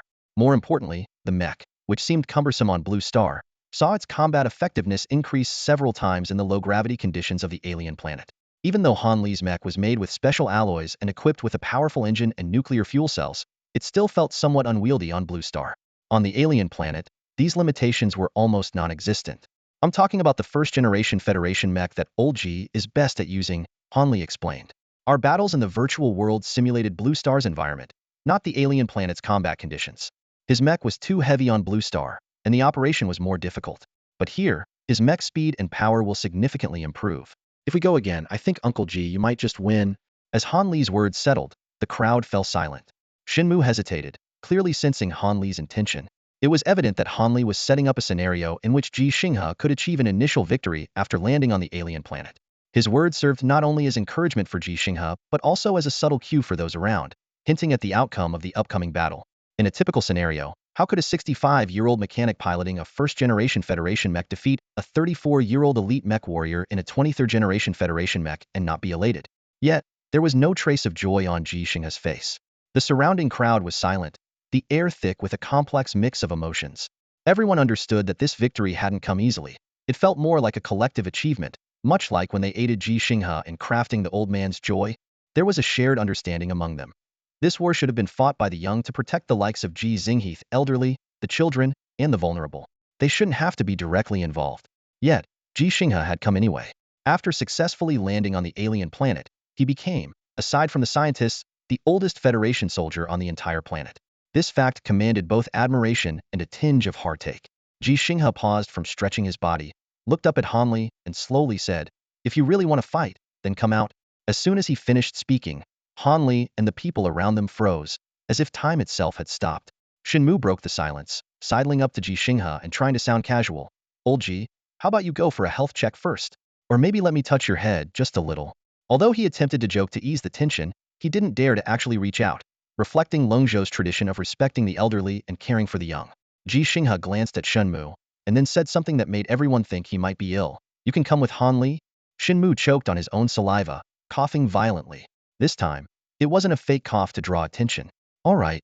Han Li's voice echoed from the mech, once again plunging those around them into astonishment. People couldn't comprehend Ji Xinghe and Han Li's intentions, speculating whether Han Li intended to deliberately lose to Ji Xinghe. Han Li emerged from the mech and said softly, "Uncle Ji, you should get your health checked first, and then we'll go somewhere else for a match later." Health checks and decontamination are mandatory procedures after landing on an alien planet. This otherwise tedious process turned unexpectedly interesting, as all 1,000 people on the spaceship were abuzz with excitement, eager for their first experience on the alien planet and the anticipated second round between Han Li and Ji Xinghe. After all procedures were completed, Ji Xinghe donned a private's uniform with a tight protective suit underneath. Base 6 resembled an underground city, with thousands of spectators flooding into a venue. However, what truly caught Han Li and Ji Xinghe's attention was a little girl. She stood in the front row, held by a nurse who had clearly been crying. Those in the know immediately understood Han Li's insistence on a rematch. It wasn't a fight, but a gift. Major Han Li, in the name of a Federation elite mech warrior, in the name of a Federation combat hero, in the name of the Military Academy's combat championship winner, in the name of 73 golden stars on his mech, wagered all these accolades he neither needed nor wanted, just to present this special gift. It was a gift filled with apology, guilt, and hope. I'm sorry, I caused your son's death. I'm sorry, I caused your father's death. I'm sorry, please let me lose to you. I'm sorry, please let me lose to your grandfather. I'm sorry, I can't do much, but I'm willing to do all I can so that you can live well. What is a top-tier mecha warrior without their mecha? This question sparked the curiosity of thousands of spectators at the cultural performance venue of Federation Base 6. On stage, Major Han Li, an elite mecha warrior, stood face-to-face with 65-year-old mechanic Private Ji Xinghe. As tension filled the air, Han Li's combat record is intimidating. The 73 gold stars on his mecha silently testify to his prowess. Meanwhile, Ji Xinghe, though an ordinary mechanic, is the father of the late hero Ji Xinghe. Ji Xinghe was the most outstanding mecha warrior under Han Li's command, with 19 gold stars on his mecha at the time of his sacrifice. The venue was silent, with everyone speculating about the reasons behind this seemingly uneven confrontation. Han Li picked up the microphone, his voice resonating in the quiet space. Uncle Ji, let me say a few words first. Ji Xinghe frowned but did not stop him. Han Li turned to the audience and began to explain the reasons for this duel, expressing respect for Ji Xinghe and emphasizing the necessity of the battle. As Han Li spoke, people began to understand that the strength of an elite mecha warrior isn't solely from their mecha. They possess extraordinary physical abilities, exceptional combat skills, and an iron will. Even without their mechas, they remain the most formidable human warriors. Han Li's words revealed a harsh truth. In the war against the Empire, Federation mecha warriors face not only equally capable mechas but also guerrilla mecha warriors with intelligence rivaling humans and far superior physical strength. The stone floor of the stage reflected a cold light, silently witnessing the impending confrontation. War correspondent Suhe's camera quietly recorded the moment, capturing it forever. On this alien planet, with gravity only a third of that on Blue Planet, a seemingly unfair battle was about to unfold.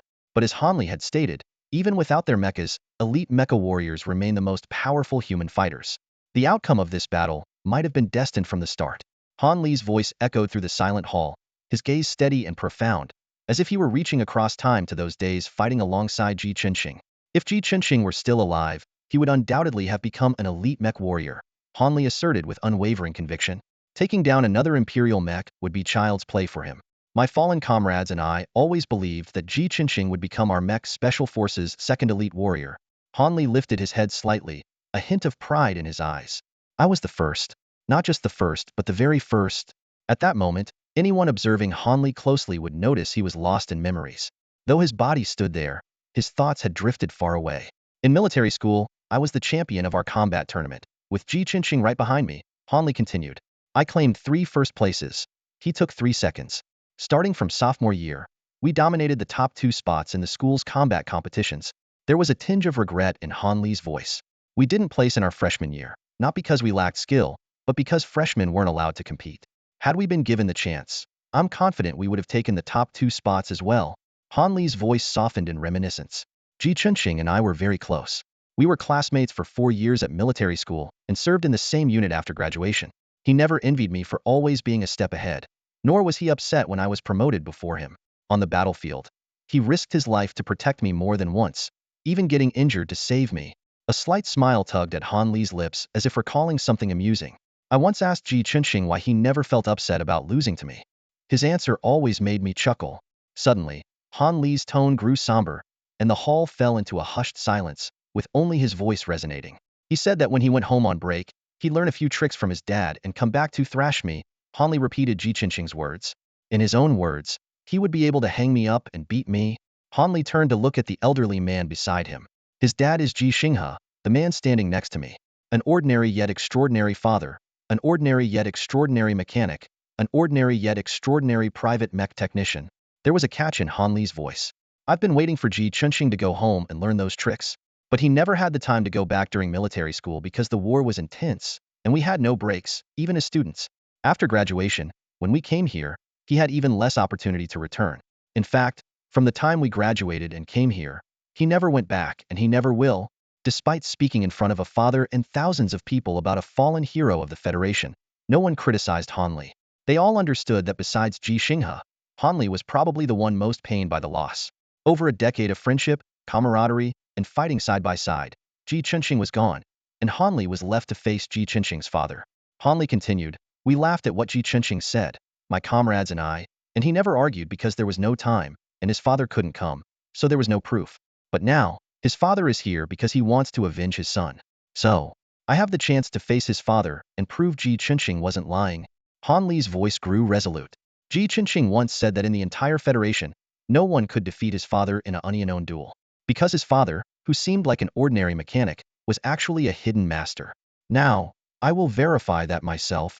With determination in his tone, Han Li declared, "If I win, when I see Ji Xinghe again, I'll continue to tease him. If I lose, I'll apologize to him. Yes, I will eventually see Ji Xinghe, but not now." Han Li's voice gradually lowered, and he bowed his head, his lips almost touching the microphone. Suddenly, he lifted his head sharply, his voice booming like thunder. "I am Han Li. After laying down my armor, I have only ever lost to one person, and that's Li Yuanba, the Federation's strongest mech warrior, with 532 golden stars on his personal mech. Li Yuanba, true to his name, is a formidable warrior whose reputation strikes fear across Base 6, the entire alien planet, and even the Blue Planet.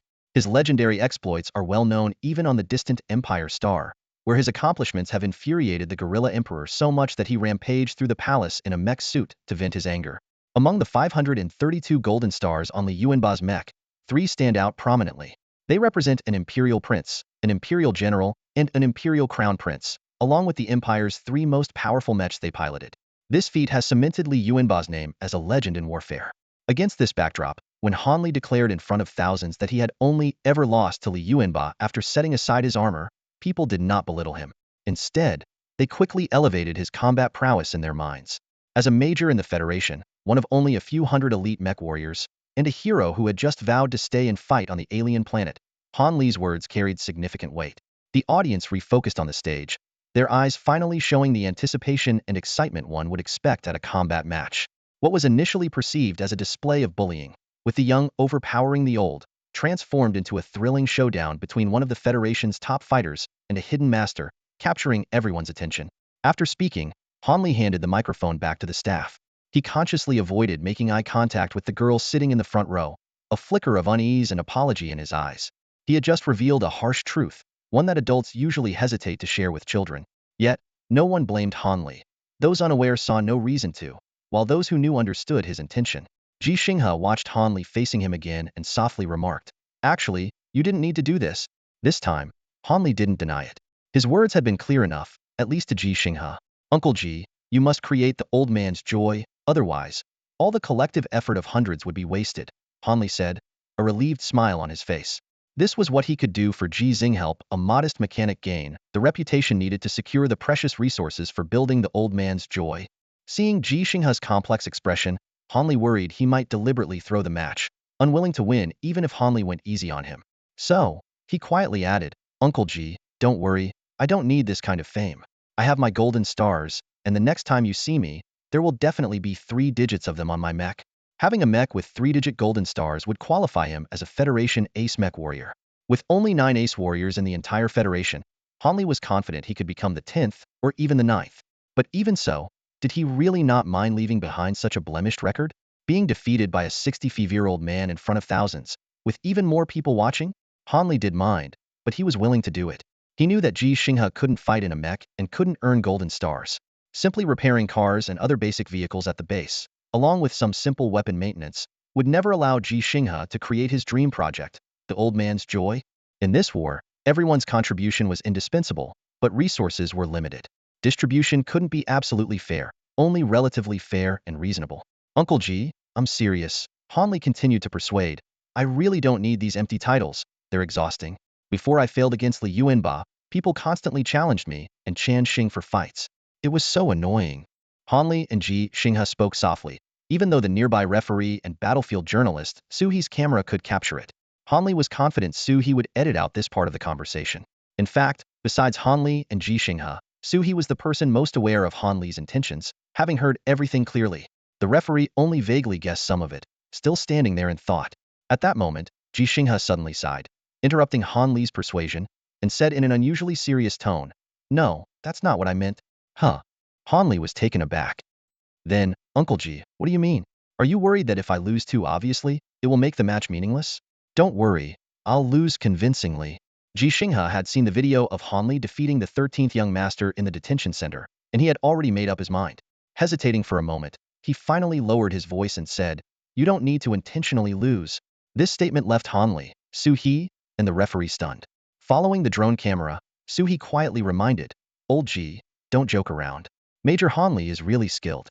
You don't seriously think that a casual practice of Wing Chun can defeat the top mech warrior in the Federation, do you?" The referee finally understood the situation and hurriedly advised in a low voice, "Mr. Ji, civilian martial arts really aren't up to par. Military combat techniques are no joke. Considering your physical condition." Ji Xinghe sighed helplessly, retreating slowly as he said, "Let's just start. If you don't hit me within a minute, use all your strength, or I'll turn around and leave." The referee stood between them, raising both hands to signal the start. Although Han Li was sure Ji Xinghe wasn't joking, he still didn't believe the old man had the ability to defeat him. "All right," he responded, stepping back 3 paces. With the referee's whistle, the match officially began. The audience watched intently, and a little girl stood up, eagerly watching the tallest man on stage, her grandfather. Suddenly, gasps echoed throughout the venue. Han Li unleashed an astonishing burst of speed and height, delivering a lightning-fast flying kick aimed directly at Ji Xinghe's head.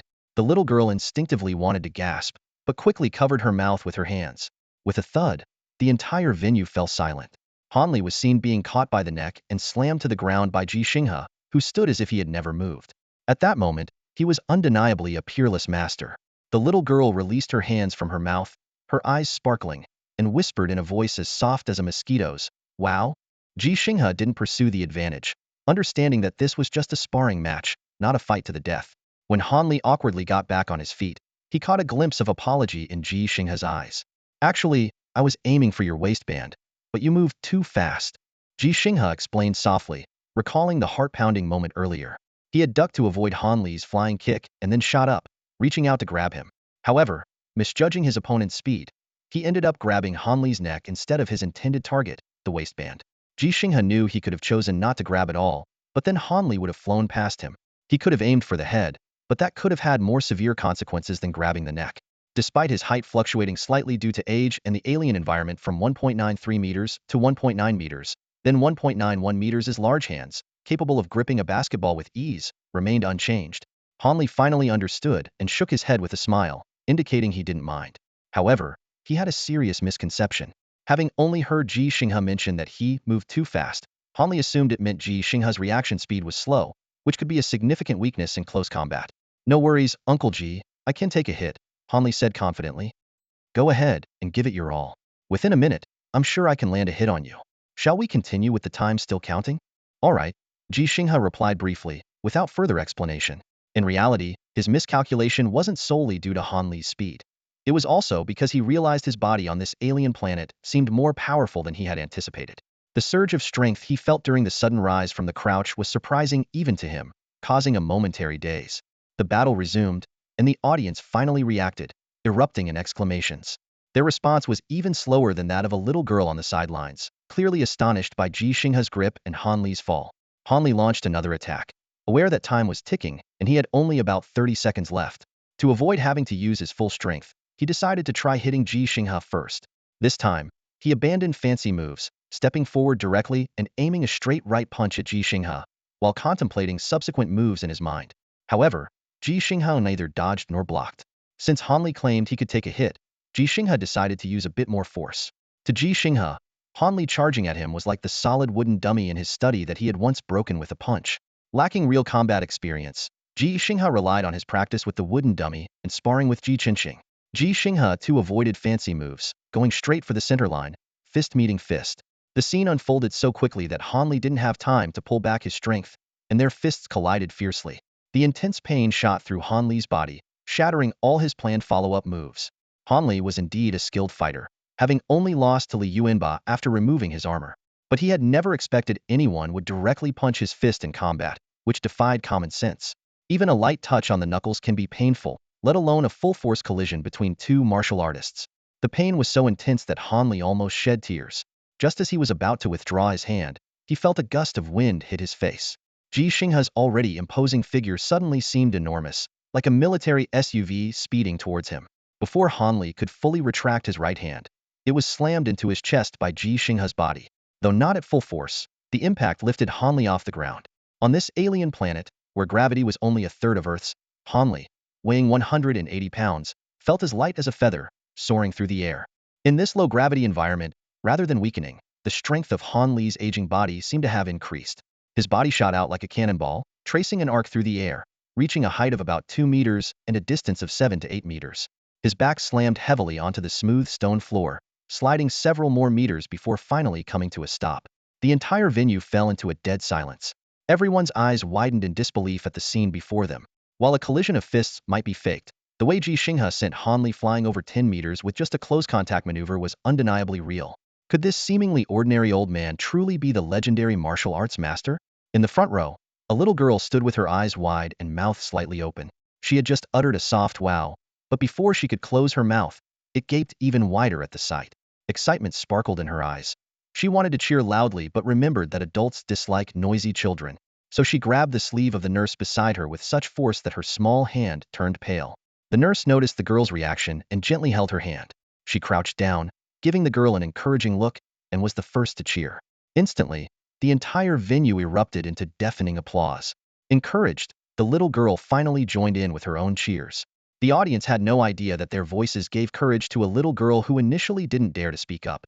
Similarly, they didn't know that Ji Xinghe hadn't planned to go so hard, but everything changed the moment he saw the little girl. With just one glance, Ji Xinghe recognized her as his granddaughter, his only family in the world. In his heart, he silently vowed, "Child, Grandpa is very strong. So I will always protect you, no matter where, no matter who we face."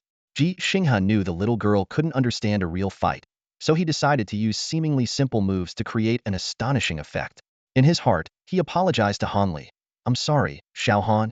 Get up." Ji Xinghe's voice carried an undeniable authority. In an instant, he transformed from a hunched old man to a wild stallion charging at Han Li. His footsteps echoed on the stone floor, each step pounding on Han Li's heart, causing him to panic. Han Li struggled to stand, filled with confusion. "Uncle Ji, doesn't your fist hurt? Are you serious? I'm Han Li, not an imperial gorilla. Did you mistake me?" Ji Xinghe knew Han Li's identity, but he had already given him a chance to back out, which Han Li didn't take, so he couldn't be blamed for being ruthless. As Ji Xinghe sprinted across the stage of the alien base venue, he suddenly felt the burdens of his body lift. It was as if he had returned to his youth, the feeling of running under the sunset surging back into his heart. In the flurry of punches and kicks, Han Li frantically defended himself. He could block every move from Ji Xinghe, but as time went on, his defenses grew weaker. At that moment, he truly became nothing more than a practice dummy for Ji Xinghe. On stage, their movements were so fast they were nearly invisible. The audience unconsciously leaned forward, holding their breath. They had no idea about the 1-minute agreement between Ji Xinghe and Han Li, nor did they know that the minute had passed, and Han Li still hadn't landed a hit on Ji Xinghe. "Use all your strength." Ji Xinghe still had the energy to remind him, but Han Li was already too exhausted to respond. He had given his all at 1 minute and 10 seconds, yet still couldn't touch Ji Xinghe. Ji Xinghe wasn't lying.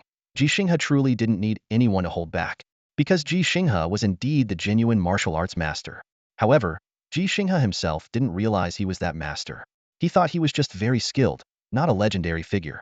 He believed Han Li was still holding back. "Can't even hit properly, and you call yourself a top-tier mech warrior?" Ji Xinghe shouted in disappointment, grabbing Han Li by the collar with one hand and by the belt with the other, spinning him around fiercely. Han Li was airborne once more. As he was about to crash heavily to the ground, he knew that not only his body but his reputation as a top-tier mech warrior would be shattered as well. Han Li should have been crying, but his heart was laughing. Uncle Ji really is a martial arts master. There's no need to worry anymore. Yet Ji Xinghe still didn't realize he was the martial arts master. He continued to think Han Li was holding back. Just as Ji Xinghe didn't know, when Ji Xinghe called him a martial arts master, Ji Xinghe was confidently speaking from the midst of interstellar battles, having witnessed the brilliance of humanity's stars. The audience dispersed as the hastily arranged combat match came to a close. The second bout between Ji Xinghe and Han Li ended in a decisive victory for Ji Xinghe, reminiscent of the time when Han Li effortlessly defeated Ji Xinghe in a similar armored confrontation. On the battlefield, Major Han Li, a 34-year-old elite mecha warrior of the Federation, donned a custom version of the Federation's 23rd generation standard mecha, with 73 shining gold stars that testified to his distinguished service. Opposing him was 65-year-old Private Ji Xinghe, a mechanic, in a worn-out first-generation Federation mecha. The outcome seemed predetermined, so much so that no one took the match seriously or even considered it a genuine fight. However, once they stepped out of their mechas and engaged in hand-to-hand combat, the situation dramatically reversed. The 65-year-old Ji Xinghe astonished everyone by defeating the young and vigorous Han Li with his impressive skills. This bare-knuckle fight quickly became a hot topic, not just because of the unexpected outcome, but because it defied all expectations. "I'm fine, Uncle Ji. Are you okay?" Han Li asked with concern, while constantly rubbing his right fist, forearm, and the hip that had repeatedly hit the ground, gestures that clearly conveyed his pain. Ji Xinghe extended his hands, the calluses on his palms resembling a natural armor. "I'm fine. Years of hard work have toughened my hands." His words made Han Li wince even more. "That's good," Han Li replied, then quickly added, "Oh, no, Uncle Ji, don't mention it. If you ever need anything, just let me know. Don't hesitate." Han Li intended to say Ji Xinghe could consider him like a son, but he swallowed the words.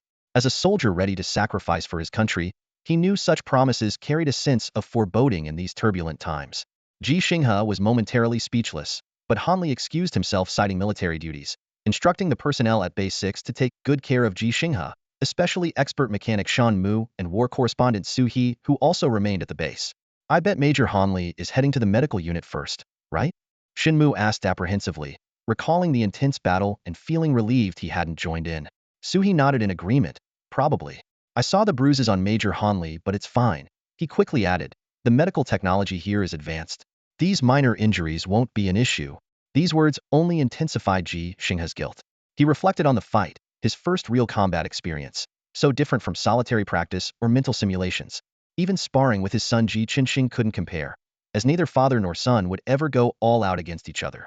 Clearing his throat, Su-hee turned to Shen Mu. "Aren't you supposed to be reporting?" Shinmu responded with excitement. "No need, everything is done online now. My report was automatically submitted as soon as I got off the spaceship. My task log hasn't even updated yet. I have a day to settle personal affairs and get familiar with the environment. Perfect timing to explore with old G. Our dorms are close by." Su-hee shook his head subtly, trying to signal to Shan Mu. But the technically minded expert mechanic missed the cues from the humanities-trained war correspondent. Shinmu, as enthusiastic as a child with a new computer, eagerly leaned towards Ji Xinghe, full of curiosity. "Old Ji, what kind of martial art do you practice? Wow, you're truly a master." When Major Hanli mentioned it, I thought, "Old Ji, do you think I have potential? Could I be a martial arts prodigy? Shouldn't there be some bone-touching assessment? I read about that in martial arts novels. Go ahead, check me out, don't hold back." Su-hee watched the scene helplessly, realizing it wasn't just Shan Mu's technical background that made him oblivious, but rather his unrealistic fantasies. Ji Xinghe noticed Su-hee's exasperation and felt similarly at a loss. After a brief pause, he patted Shinmu on the shoulder and softly said, "Actually, I have a granddaughter." "What?" Shinmu was taken aback, knowing only the public details of Ji Xinghe's life. At 65, he joined the military to avenge his son who died in battle, crossing the stars not for romance but for a battlefield marked by blood and corpses. As Federation Major General Tu Yuan once remarked, at an age when most seek peace, he dons armor for battle, driven not by glory, but by an undying spirit. The opening statement of the documentary, The Elder and the Stars and Seas, also serves as its prologue. Ji Xinghe murmured softly, his gaze deep and thoughtful. He knew that the Elder referred not only to himself, but also to countless heroes who fought on distant stars until their old age, and those who would continue to do so. These individuals were born ordinary, but became extraordinary through their mission. Ji Xinghe turned to Su-hee and said quietly, "You tell him. I'll go ahead first." He paused and added, Can we not film this part?" Su-hee looked troubled. As a war correspondent, his job was to document everything about Ji Xinghe on the alien planet to provide material for post-editing. Although the fact that Ji Xinghe had a granddaughter was not yet publicly known, many were already aware. Su-hee understood that even if it could be kept secret now, it might be exposed in the future. He hesitated for a moment before gritting his teeth and saying, "All right, don't worry, old Ji, I'll handle this." Ji Xinghe smiled slightly, with a hint of helplessness in his expression. "It's not as dramatic as you say. I have a rough idea of the nature of your work, and I won't make things difficult for you. I'm just concerned that the child's emotions aren't stable right now. We can reshoot later." Su-hee breathed a sigh of relief, realizing that Ji Xinghe wasn't asking to avoid filming the girl, so he had nothing to worry about. I understand, he quickly replied. "I'm a war correspondent, not a gossip journalist. I'm not shameless or unscrupulous. Go ahead, old Ji, the child might get anxious waiting." "Thank you." Ji Xinghe nodded in gratitude and turned to leave. Once Ji Xinghe was out of sight, Suhi began to tell Shanmu the story of the girl. After hearing it, Shanmu was furious. What's wrong with this woman? If she didn't want to leave the front lines, she should have taken precautions. The child is innocent. She's a nurse, working in the medical system. How could she not know that children born on alien planets have congenital defects? Shinmu became more agitated. And what about Ji Xinghe? How could he not know his woman was pregnant? It's not like the child would just pop out of nowhere. 10 months of pregnancy isn't a joke. The daughter is already 6 years old, and he still doesn't know. Can he call himself a father? He clenched his fists, gritting his teeth. If he hadn't sacrificed himself in front of me, I would have beaten him up for old Ji.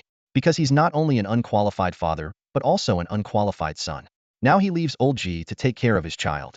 If something happens to the child's health, old Ji, Shinmu's voice choked with emotion. Suhi understood his feelings and patted him on the shoulder, comforting him. You can't expect everyone to be perfect saints. Ji Xinghe wasn't a perfect father or son, but he was a competent soldier.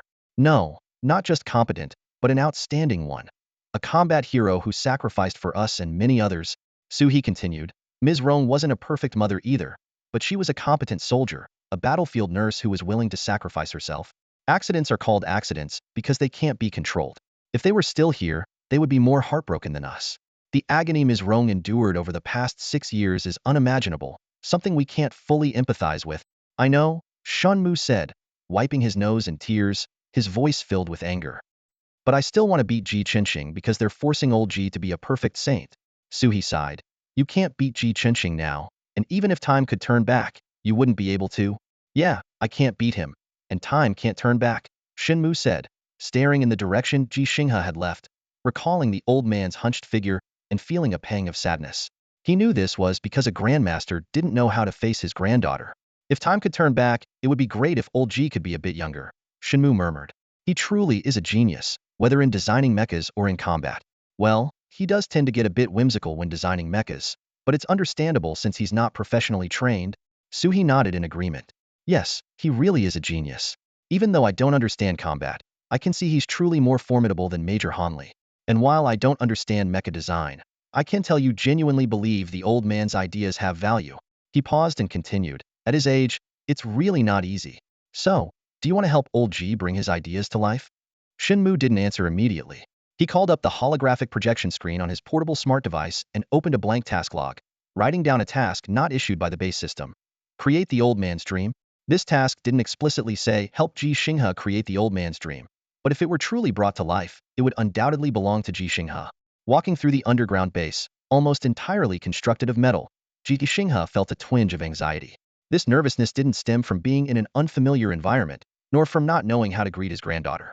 Instead, it was because he hadn't yet decided on a formal name for her. He firmly believed that beyond a nickname, everyone should have a formal name, as everyone eventually grows up, and he was certain his granddaughter would grow up safe and sound. Ji Xinghe's footsteps echoed softly in the metallic corridors. He looked around, marveling at the complexity of Base X's interior. This was more than just a simple underground city. It was a massive, intricately designed project. The sheer manpower and resources required to carve out such a vast space beneath an alien planet were unimaginable. Even with advanced engineering robots and high-speed local networks enabling remote operations, the construction process was still a monumental task. The site for the base was chosen after countless theoretical analyses, located in an area that already had some underground space. But that alone wasn't sufficient. Complex spatial stacking was needed to create adequate living space. Base 6 comprised 36 levels, with a total constructed area exceeding 862,000 square meters, larger than 120 standard football fields. It could accommodate up to 50,000 people, but the real limiting factor was not the building area, but the harsh living conditions on the alien planet. Ji Xinghe glanced down at the portable smart terminal on his wrist, a device akin to a wristband that functioned somewhat like a smartphone on Azure Star. It could only connect to the local network, unable to communicate directly with Azure Star or other bases. The use of holographic projection technology allowed this terminal to be compact. On the terminal screen, a green arrow pointed the way forward, reminding Ji Xinghe of the heads-up displays popular in cars decades ago. Besides the navigation interface, the screen featured 3 main notification panels: alerts, task log, and personal information. As he walked, Ji Xinghe browsed through these panels. The alerts included important news from Azure Star, publicly available battle information, and daily announcements from Base 6. Personal information was clear at a glance. The task log was particularly crucial, recording the work each person needed to complete the next day. On this alien planet, everyone had tasks, though the frequency and importance varied. Following the navigation, Ji Xinghe opened his task log. It contained only a welcome message, consistent with what Shen Mu had previously mentioned. Find his assigned living quarters, familiarize himself with the main routes, work environment, and resource distribution points within a day. Next, he checked his personal information panel. It displayed name, Ji Xinghe, gender, male, age, 65, rank, private, specialty, mechanic, contribution points, 50,000, service duration, 3 months 16 days. This interface reminded him of character information panels in video games, with the only unfamiliar element being contribution points. Ji Xinghe was puzzled by the concept of contribution points.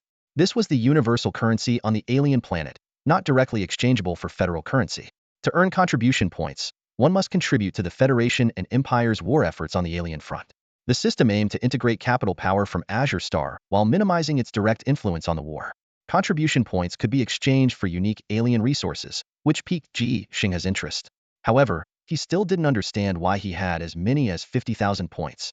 The power of capital is like a stealthy serpent, quietly infiltrating every corner of the alien society. The authorities turn a blind eye to the black market exchange channels, tacitly allowing these informal transactions to exist. After all, deep down, everyone living on an alien planet yearns to return to the blue planet, but responsibilities and obligations keep them bound here. On the black market, the exchange rate of contribution points to federal currency has reached 1 minute and 1.3 seconds, significantly higher than the official rate of 1:1. For those in urgent need of federal currency, this premium is entirely acceptable. Ji Xinghe's real estate, pension, and retirement funds have been fully liquidated under Beijing's efficient management, but due to the scarcity of communication resources, the money can't be transferred to him just yet. While Ji Xinghe was worrying about gathering funds, his account suddenly received an unexpected deposit of 50,000 contribution points. This windfall came from Han Li, transferred after their farewell. Ji Xinghe understood Han Li's intention needed the money to create Lao Tu Lu, a device to protect his granddaughter. Although Tu Yuan promised free medical treatment, Ji Xinghe knew well the advantages of paid medical resources.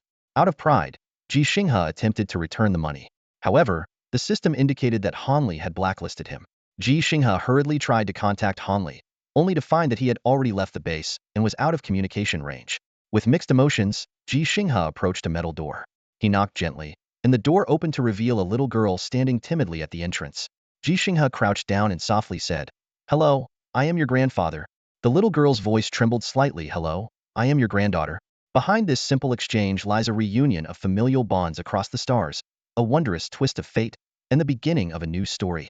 The initial greetings of hello and hi between a grandfather and granddaughter felt somewhat distant, more like a conversation between two strangers. The meeting between Ji Xinghe and the little girl was born from tragedy.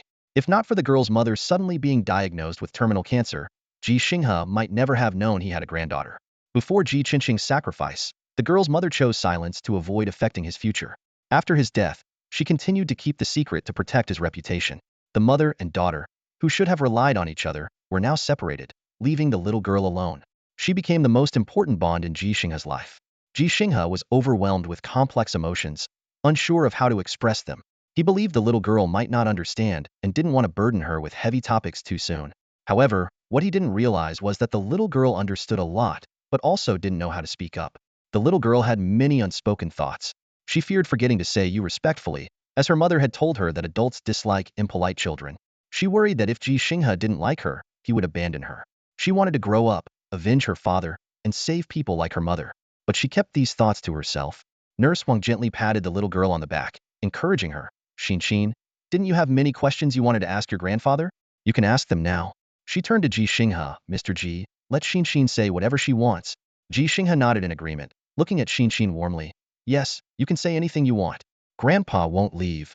Xinxin's eyes widened, her voice trembling slightly. "Grandpa, will you really not leave me? Not like Daddy and Mommy." Ji Xinghe held back tears, extending his right hand. "No, Grandpa will always be with you as you grow up. You're 5, and I'm 65. When you're 20, I'll only be 80. I'm in good health and will surely be there." Cautiously, Xinxin placed her small hands in Ji Xinghe's large, calloused hand, feeling the warmth emanating from it. Her two little hands together could only cover the center of his palm. She watched Ji Xinghe's expression carefully, fearing any sign of displeasure. But in her grandfather's eyes, she saw the same tenderness, compassion, and care that she saw in her mother's eyes. Xinxin thought to herself, Grandpa's eyes and hands are as warm as Mommy's. Not like the cold hands of recent months. but the warmth from when she was healthy. Ji Xinghe's body trembled uncontrollably as he looked into Xin's eyes and watched her movements. He recalled the calmness he had in New Feng City when he stole a police single-pilot starship, faced the Federation Major General Tu Yuan, ran 10 kilometers in 35 minutes, and even confronted the elite mech warrior Han Li. Yet, at this moment, he found himself unable to maintain his composure. Nurse Wang stood silently by their side, wiping away tears from the corners of her eyes. It was the second time she cried that day, but she deliberately kept quiet, not wanting to interrupt the precious reunion between the grandfather and granddaughter. Holding Ji Xinghe's warm, rough hand, Xin felt a surge of emotions and a desire to speak, but she didn't know where to begin. The language skills of a child are limited, and their thoughts often come in a jumbled mess. Ji Xinghe took a deep breath and squatted down a little lower. He carefully controlled his breathing, afraid of blowing on Xin's face. This elderly man, who once wanted to shield his granddaughter from the storm, now worried he might become that very storm. Xin, are you hungry? Ji Xinghe asked softly, trying to break the silence. I'm not hungry. I just ate, the little girl replied, then asked with concern, Grandpa, are you hungry? I have 2 boxes of chocolate cookies. You can have them both. Ji Xinghe felt a warmth in his heart. On this alien planet, chocolate was a rare commodity. The limited arable land wasn't used to grow non-essential crops like cocoa, coffee, or tea. These 2 boxes of chocolate cookies were undoubtedly precious to Xin.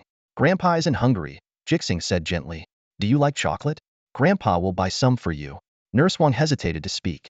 She knew the high cost of chocolate at base 6, and Ji Xinghe wasn't wealthy. She silently decided to buy some chocolate and secretly give it to Ji Xinghe as a gift for their meeting. I don't eat it. Mom says chocolate can cause cavities, Xin said, refusing with her words, but her eyes were filled with longing. Ji Xinghe smiled, feeling grateful to Han Li. He opened his portable smart terminal and was stunned when he found the price of chocolatier single piece, just 3 centimeters in diameter, cost 300 contribution points, 10 times the usual price. But on this alien planet, such price inflation was the norm. People came here not for enjoyment, but for survival, so that more people could live safely on the blue star. Nurse Wang hurriedly said, I have some, Mr. Ji. Just then, Ji Xinghe's terminal chimed. Nurse Wang was surprised to see he had purchased 10 pieces at once, totaling 3,000 contribution points, equivalent to her monthly basic salary. While Nurse Wang was moved, Xin suddenly started to cry. I don't want chocolate, Wah. Grandpa, don't buy me chocolate. I don't want Grandpa to not want me. Ji Xinghe was flustered and quickly comforted her. Grandpa wants you, Xin. Grandpa already said he won't leave you until you grow up. But Mom said if I spend money recklessly, Wah, Grandpa won't want me because Grandpa doesn't have money, and Grandpa is too old to earn money, Xin sobbed. Mom was wrong. Grandpa has money. Grandpa can still earn money. A lot of money, Ji Xinghe explained urgently, showing her his account balance. See, Grandpa still has a lot of money. Xin stopped crying, but tears still flowed.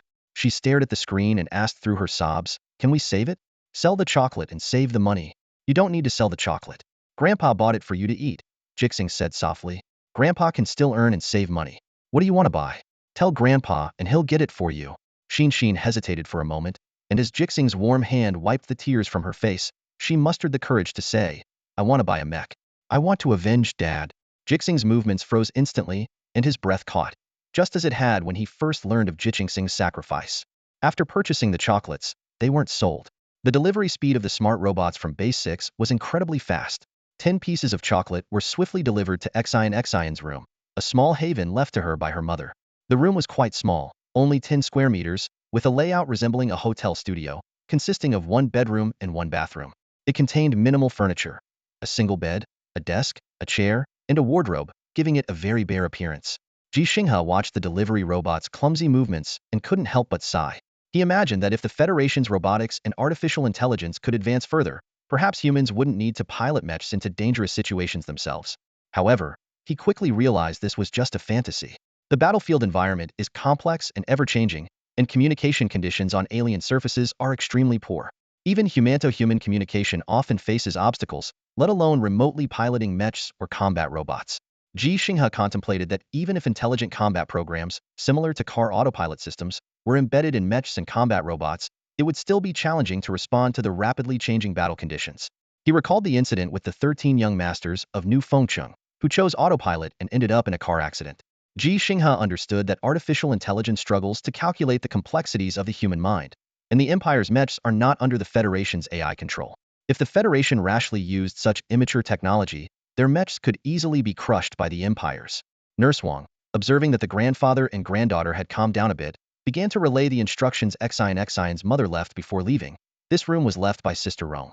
We all live in shared dormitories here, and applying for a private room requires contribution points.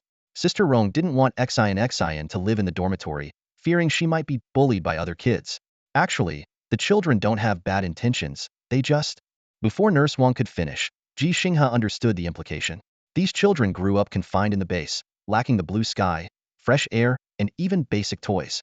Although Xian, being an unregistered birth, received free treatment, the effectiveness was limited. Ms. Rong had always paid extra for her daughter's treatment, hoping she could return to launching soon.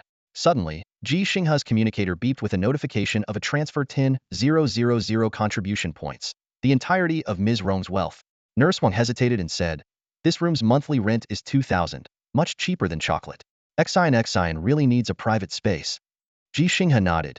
"I know. I'll continue renting it." It wasn't a promise, but rather a responsibility and obligation. Nurse Wang continued, "Mr. Ji, my basic monthly salary is 3,000, probably similar to yours. I heard you're an ordinary mechanic. Your performance might not be as good as mine. Ahem, I can set aside some money each month to transfer to you, and some colleagues have also offered to help. We can probably…" "No, really, there's no need, thank you." Ji Xinghe firmly declined. He could accept the money left by Ms. Rong, but he couldn't accept help from Nurse Wang and other colleagues. In this harsh alien environment, everyone had their own struggles. The basic salary is determined by job responsibilities, while performance is another crucial component of income. Ji Xinghe stood in the lounge of the alien base, explaining the pay structure to his colleagues. His gaze swept across the room, noticing the mix of fatigue and anticipation on everyone's faces. "You earn your basic salary by completing the daily tasks assigned by the base," Ji Xinghe continued, "but this amount is insignificant compared to our contributions, even if converted at black market rates." He paused, letting the reality sink in. To earn more, you need to take on additional tasks, which is what we call performance pay. Although the pay on this alien planet is 2 to 3 times higher than on Blue Star, the exorbitant prices of non-essential items like chocolate and the pursuit of a better quality of life mean that people still live modestly. Ji Xinghe glanced at his granddaughter, Xian, who was staring at the chocolate on the table, her face filled with conflict. "It's okay, Mr. Ji," a colleague said with a smile. "We can't let the kids suffer. There are many of us, and each of us makes more than you." Ji Xinghe quickly waved his hand. "Don't misunderstand. I can earn and save money. I'm planning to buy a mech for Xian. His words finally drew Xian's gaze away from the chocolate. "Grandpa, can you build a mech?" Xian's eyes sparkled with hope. "Mom said you were a great mechanic, and if my mech breaks, you can fix it, just like how Mom used to heal people." Ji Xinghe hesitated, unwilling to lie to his granddaughter. "Grandpa can't yet, but I'm learning. Once I learn, I'll build you a very impressive mech." Xian clapped her hands excitedly. "You're amazing, Grandpa. Let's learn together. I want to learn too, and I want to be a doctor to help many people like Mom did. Can we make a pinky promise?" Ji Xinghe extended his rough hand. "Of course, we can. Let's make a pinky promise. 100 years without change." "Pinky promise, 100 years without change," Xian said with a smile, her tear-streaked face lighting up. "Grandpa is an amazing mechanic and a top-notch expert, so I can be a great doctor and a formidable mech warrior too." Looking at his granddaughter's innocent smile, Ji Xinghe felt a surge of determination. "Yes, Xian can do it because Grandpa did it too," he said solemnly. "Grandpa is not only a great mechanic and a top-notch expert, but also a formidable mech warrior." At that moment, the 65-year-old Ji Xinghe seemed to hear his late son's voice. "Dad, don't believe in limits, because if you don't believe in them, they don't exist." He made a silent vow to be a role model for his granddaughter, to let his fading light shine bright for another 15 years until Xian is grown. In this unfamiliar alien world, Ji Xinghe found a new purpose in life. He was determined to prove through his actions that dreams can be achieved with faith and perseverance. Lao Ji sent a message saying he wants to treat us to a meal at a restaurant. Shin Mu's eyes lit up as he saw the notification on his wristband like Smart Terminal and immediately wanted to start navigating. Suhi, who also saw the message from Ji Xinghe on his wristband, reacted much more calmly. "Don't rush," Suhi said, holding Shun Mu's hand to stop him from operating the wristband. "Do you know how expensive it is to treat someone to a meal here?" As he spoke, he quickly replied to Ji Xinghe's message on the wristband screen. "I'll have a word with Lao Ji. There's no need to go all out like this on an alien planet. We can just go to the canteen, each get a meal, and eat together. It's the thought that counts." Suhi explained that the alien base provided food and lodging. Without this, the average salary of all staff in the base wouldn't cover the cost of food and water, let alone 3 meals a day. Whether the supplies were shipped from Blue Planet or produced on the alien planet, the costs were so high that they strained the Federation's finances. This was one reason why salaries hadn't significantly increased. The Federation simply couldn't afford it. Well, Lao Ji, at his age, probably finds these things meaningful, Suhi added. Shinmu glanced at the balance displayed on his wristband. As an expert-level mechanic, he had an allowance of 32,300 contribution points, making him one of the wealthiest passengers on the spaceship, second only to Hanli, the elite mech warrior. How about this? Shinmu proposed. I'll chip in for Lao Ji, and he can pay me back once he's back on Blue Planet. We should still host a meal. Even though I said those things earlier, Lao Ji meeting his granddaughter is a joyous occasion, and it deserves a celebration. Suhi paused for a moment. Payback on Blue Planet? You have a good heart, but it's really unnecessary. Let's be rational. Even if you want to help Lao Ji, you could use that money to help him build his old man joyride machine. His expression turned serious. We need to teach Lao Ji that survival on the alien front isn't about dining out, it's about war. Some bad habits from Blue Planet need to be changed because resources are really scarce here. Shinmu suddenly noticed the drone hovering beside Suhi and smirked. Don't tell me you're already recording this. Yes, I've been recording, Suhi replied earnestly. This conversation is being recorded, just like the previous one. The earlier part might not be aired, but I think this part should be. It will help people on Blue Planet understand how tough life is on the alien planet and how much those on the front lines are sacrificing for the Federation. Clearing his throat, Shinmu turned to face the camera, tidying his hair before speaking seriously. Yes, survival on an alien planet isn't about dining out. Comrade Lao Ji still needs to improve his awareness. We should firmly reject such habits because all resources on the alien planet should not be wasted. Suhi chuckled, shaking his head. All right, enough with the act. Nobody likes watching that kind of preachy talk. Not many would genuinely agree with pure lecturing. I've never liked your style of reporting. He became more earnest as he continued. As a journalist, I believe my duty is to report the truth I witness. What feelings these truths evoke in viewers is up to them. Shinmu eyed Suhi skeptically. How long did you rehearse that line? I didn't rehearse, Suhi replied. But if you're asking when I started thinking this way, it was back in high school. At that time All right, Shinmu interrupted. You can record your thoughts later. Let's go find Lao Ji first. If he hasn't responded, he's probably messaging many people. If too many people come and the word gets out, my contribution points won't cover the bill. With that, Shinmu pulled Suhi along. Using the navigation on their wristbands, they easily found their way to the destination. Although Suhi had been to the alien planet before, he hadn't been to Base 6, so he also needed the navigation system's help. Ji Xinghe hadn't messaged many people. Among the 1,000 who arrived, many, like Hanli, were mech warriors and soldiers who had to head to the military camp immediately upon arrival, which was separate from the base. While being on the alien planet meant being on the front line for those from Blue Planet, for those on the alien planet, the military camp was the true front line, with the base providing logistical support under its protection. Many people remaining at the base hadn't even spoken to Ji Xinghe directly. They could only watch from afar as he designed the old man's joy, unable to provide any substantial help due to their differing fields of expertise. Only a few dozen who actually knew Ji Xinghe remained at Base 6. However, due to Xion's unique situation, Ji Xinghe couldn't invite them for dinner just yet and had to put that gesture on hold. He only extended the invitation to Suhi, Shinmu, Nurse Wang, and a few of her colleagues. But, just like Suhi tried to dissuade Ji Xinghe from hosting, Nurse Wang and the others, understanding the unique environment of the alien base, politely declined, knowing how difficult it was to host a meal there. This wasn't a matter of disrespect, distancing themselves, or not wanting to enjoy a good meal. They were mature adults, willing to make sacrifices. They understood that in this war concerning the survival of the Federation and humanity, indulging in meals was meaningless. With their skills, they could easily lead a middle-class life back on the Azure planet. Take Nurse Wang, for example. She could earn 10,000 to 20,000 federal credits a month working in a private hospital, easily becoming a head nurse. Yet, she chose to remain on the alien planet, earning a basic salary of 3,000 contribution points a month, deliberating over buying just a few chocolates as gifts. Grandpa, Xion doesn't need new clothes. I already have clothes to wear. Xion tugged at Ji Xinghe's sleeve, pulling his hand away from the screen of his wrist device. Her little face was full of displeasure, as if scolding her grandfather for being unreasonable and wasting money. Ji Xinghe didn't think he was wasting money. He noticed that there were only 3 identical outfits in the wardrobe. Moreover, everyone's clothes at the base were almost the same, differing only in the professional insignia and epaulets.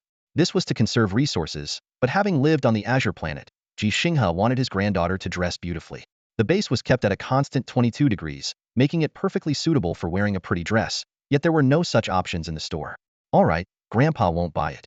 Grandpa will make it for Xian Xian. Ji Xinghe closed the store interface. He noticed Xian Xian was a bit upset, and it pained him. He understood that Xian Xian didn't refuse because she didn't want it, or because she was unaware of the variety of clothes in the world. In fact, the base's richest resource was entertainment content from the Azure planet. Thousands of movies, TV shows, and a million novels could be transported in a palm-sized box. Everyone's wrist screens could access these resources.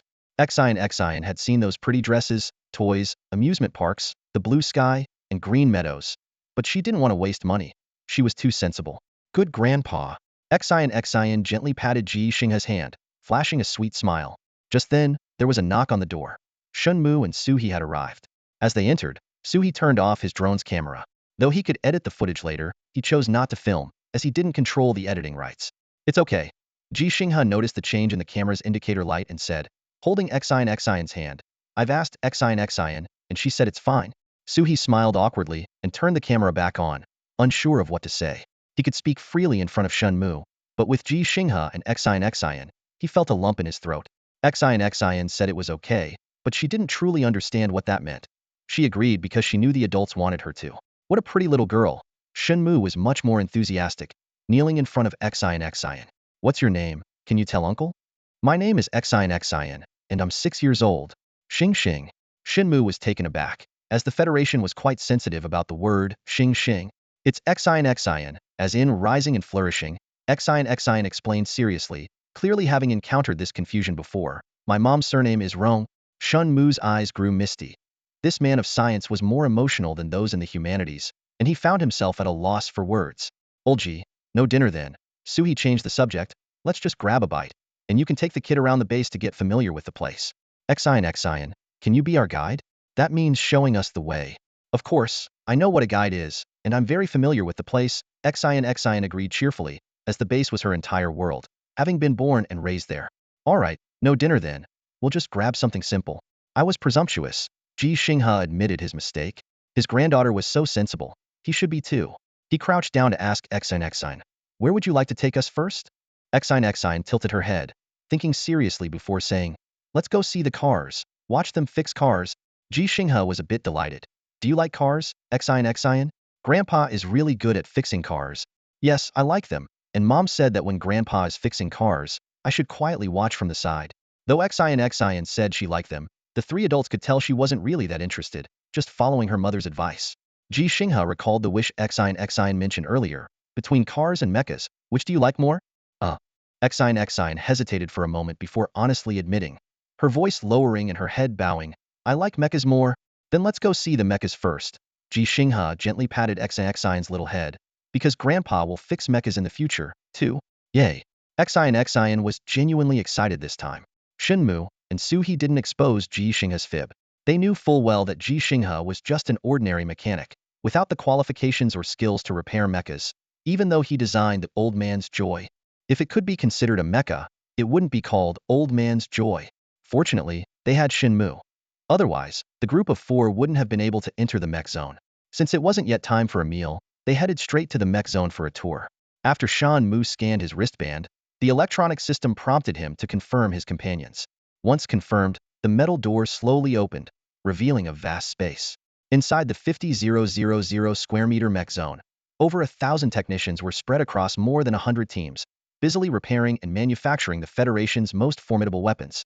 The clanging of tools, the hum of machinery, and the clicking of parts being assembled filled the entire area. Ji Xinghe and the others stood at the entrance, momentarily speechless at the sight before them. Even though Suhi, as a war correspondent, had seen mech zones before, he was still awestruck by the scene.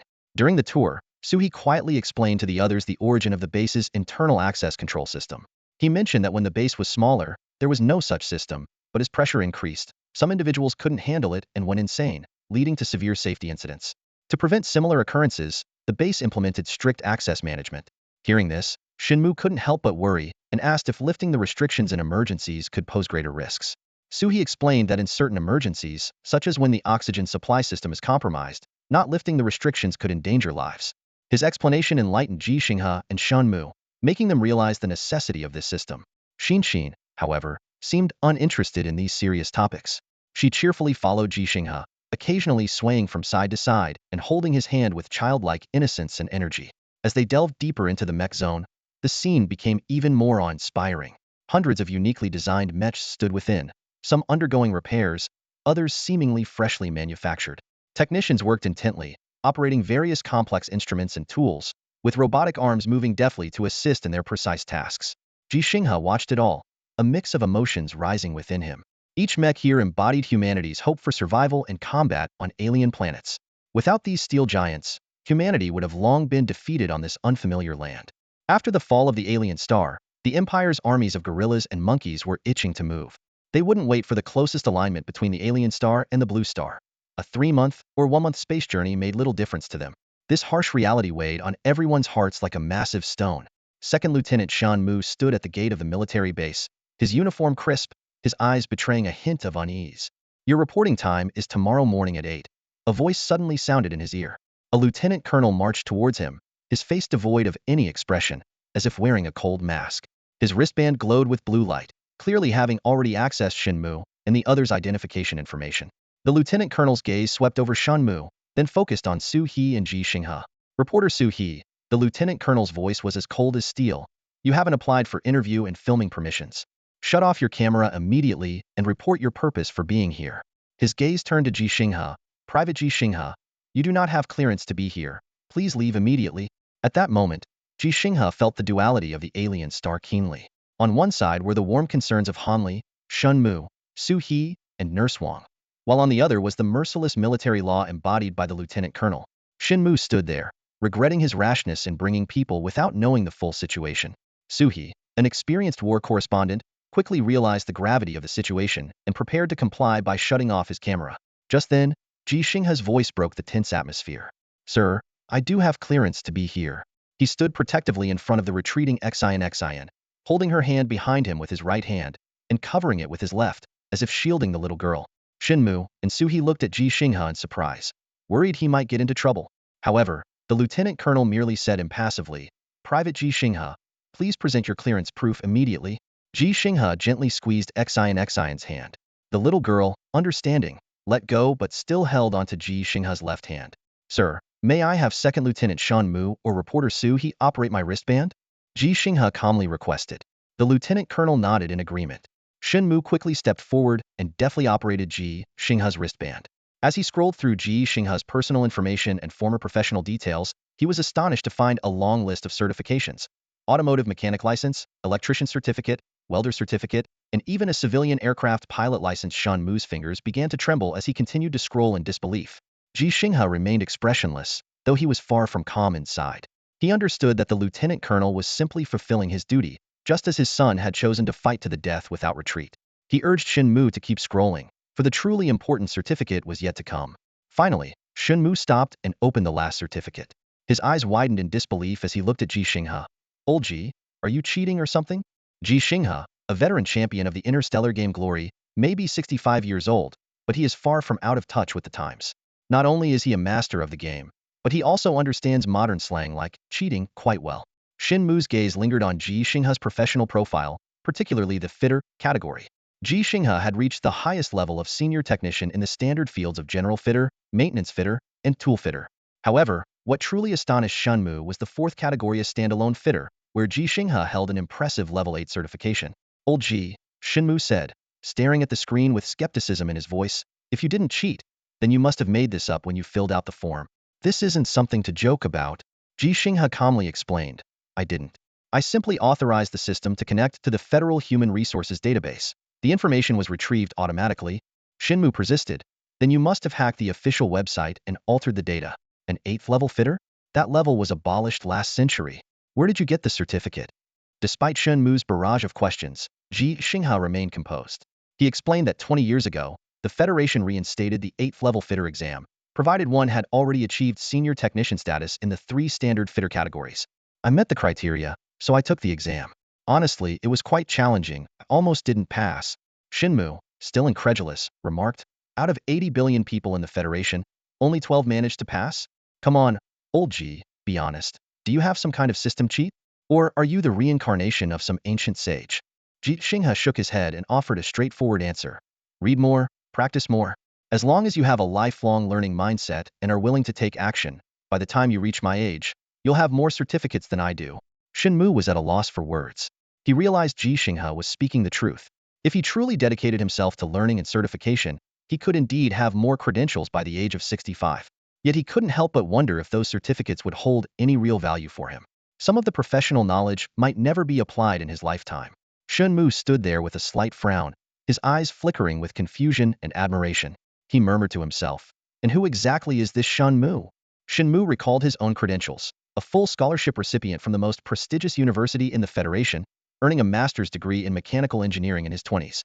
After a year of advanced studies at the Federation's Mecha Research Institute, he was permitted to join an off-world base.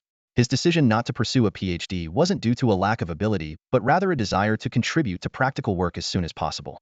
Receiving over 30,000 contribution points upon his arrival at the alien base was a testament to his exceptional talent. Yet, who was Ji Xinghe? The answer surfaced in Shenmu's mind.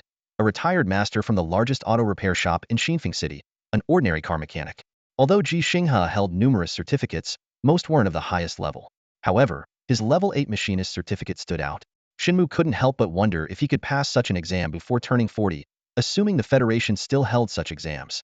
Old Ji, who exactly are you? Shenmu couldn't help but ask, his voice full of curiosity and reverence. Ji Xinghe didn't answer. Instead, he turned his gaze to a nearby lieutenant colonel. The officer noticed that Ji Xinghe wasn't offended by Shenmu's slip of the tongue, and their relationship seemed quite amicable, which slightly eased the officer's furrowed brow, though his expression remained stern.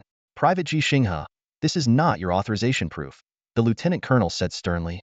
Please present valid authorization immediately. Ji Xinghe knew full well that authorization proof was just that, instantly recognized by AI systems. Without Shenmu leading him, he indeed couldn't enter and had no such proof. Otherwise, the lieutenant colonel wouldn't have been alerted by the AI and wouldn't be starting to expel them as per regulations. Sir, Ji Xinghe straightened up, his voice loud and clear. I saw on my way here that there's a job opening for a machinist. The job description clearly states that someone with a level 8 machinist certificate can report directly, without an interview or assessment. Unlike Shenmu and Su He, Ji Xinghe was more familiar with the regulations of Base 6. To take care of his granddaughter, he had already looked up the relevant rules before deciding to bring her to the mecha zone and had anticipated the current situation. Even so, he chose to come because he was confident that he and his granddaughter wouldn't be expelled. The lieutenant colonel checked his wristband and nodded in confirmation. There is indeed such a job opening. Private Ji Xinghe, please proceed to Operation Zone 109 to report. If your report is successful, you will gain the privilege to enter this area at any time. Thank you, sir. Ji Xinghe breathed a sigh of relief and was about to lead the way to Operation Zone 109 when he noticed the lieutenant colonel still blocking their path, expressionless. Reporter Su He, the lieutenant colonel said sternly, this is the second time I'm reminding you to turn off your camera and truthfully state your purpose for being here. Su He, who had not turned off the camera, suddenly spoke confidently, Sir, I have the authorization to follow Mr. Ji Xinghe. Anywhere he can go, I can go as well. Here is my authorization proof. With that, Su He operated his wristband screen. After verifying, the lieutenant colonel allowed them to pass without a word and left the scene without looking back. Shenmu asked in confusion, isn't he the least bit curious? Doesn't he want to see if old Ji is really a level 8 machinist? Su He chuckled and explained, if old Ji were a fraud, the system would flag it immediately, and he'd be here in no time, maybe a minute or two late at most. This place is quite large, after all, and it takes time to walk over. Lieutenant Shenmu, you need to get used to people here speaking concisely and not wasting time because everyone's time is very valuable. Shenmu looked puzzled. Is that so? The soldiers I know at the Research Institute aren't like that. And weren't there a lot of people watching old Ji and Major Hanli's fight? Ji Xinghe chimed in. That's because the Research Institute is on Azure Star, and the soldiers you know were specially recruited for their skills, just like you. Those who went to watch me and Hanli, well, their duties are different, so they have different amounts of free time. He believed Su He's words and looked around, saying, haven't you noticed that no one here is watching us? Indeed, not only was there no crowd, but even when they were stopped by the lieutenant colonel, the few glances they received quickly turned back to their work, everyone focused on their tasks.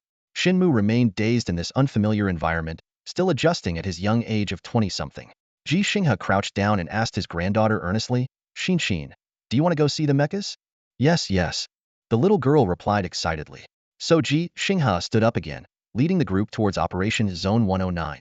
They knew a level 8 machinist was needed there, but they were unaware that the mecha zones of Base 6 and all other bases required level 8 machinists in all operation zones, and it wasn't just the mecha zones that needed them.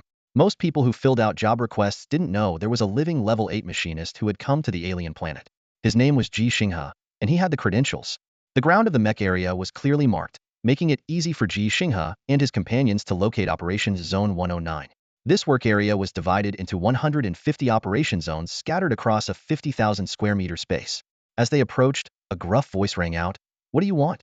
Unlike the formal tone of a lieutenant, the mechanics here spoke more casually. "Hey, this guy looks pretty old," someone murmured. "Stop staring and get to work," another voice responded impatiently. Only one young man reluctantly stepped forward to stop Ji Xinghe and his group, while the others continued their work, unconcerned with the situation. In fact, they were indifferent to many things, including the battle between Ji Xinghe and Han Li. No one from the mech area had bothered to watch. Ji Xinghe stepped forward and displayed a certificate on his wrist screen. "Hello, I saw you needed a machinist. I'm here to apply." The young man widened his eyes. "A machinist? Level 8? Wow, sir, we really have a level 8 machinist here." Operation Zone 109 fell silent as everyone turned to look. The young man's voice was loud enough to draw the attention of people from nearby zones. "What did you say?" A middle-aged man approached. "Level 8 machinist, sir. He's a level 8 machinist," the young man repeated excitedly. "Keep it down," the older man, referred to as master, scolded as he quickly made his way to Ji Xinghe and examined his certificate carefully. "Ji Xinghe?" He read the name aloud, a hint of surprise in his eyes. "Do you remember Liu Daohang?" Ji Xinghe thought for a moment. "Are you talking about Liu Daohang from Longzhou Machinery Company?" "Yes, that's him," the middle-aged man asked eagerly. "Do you know what he looks like, or any distinguishing features?" "He has a mole on his left cheek with 2 white hairs growing from it," Ji Xinghe recalled. "I remember during an exam, he almost lost his temper over those 2 white hairs. He was about 60 then, got into a fuss with the exam board because they allowed AI with robotic arms to compete, and nearly got disqualified." The middle-aged man spoke excitedly. "It really is you. I'm Liu Daohang's grandson. My grandfather often mentioned you, saying you were the youngest and most promising among the 12 who obtained the level 8 machinist certificate at the time. He wanted you to join Longzhou Machinery Company, but you insisted on going back to fix cars, and he was upset about it for years." Ji Xinghe finally understood why Operation Zone 109 specified that level 8 machinists didn't need an interview or assessment. He explained, "It wasn't that I didn't want to go. It was just pointless. Longzhou Machinery Company had also bought that AI program. I recall someone saying that the assessment was just to endorse the AI program. We were just the extras." "My grandfather said the same thing," Master Liu nodded. "He resigned later because with the AI program, machinists like him weren't needed anymore." Ji Xinghe and Shinmu both looked puzzled.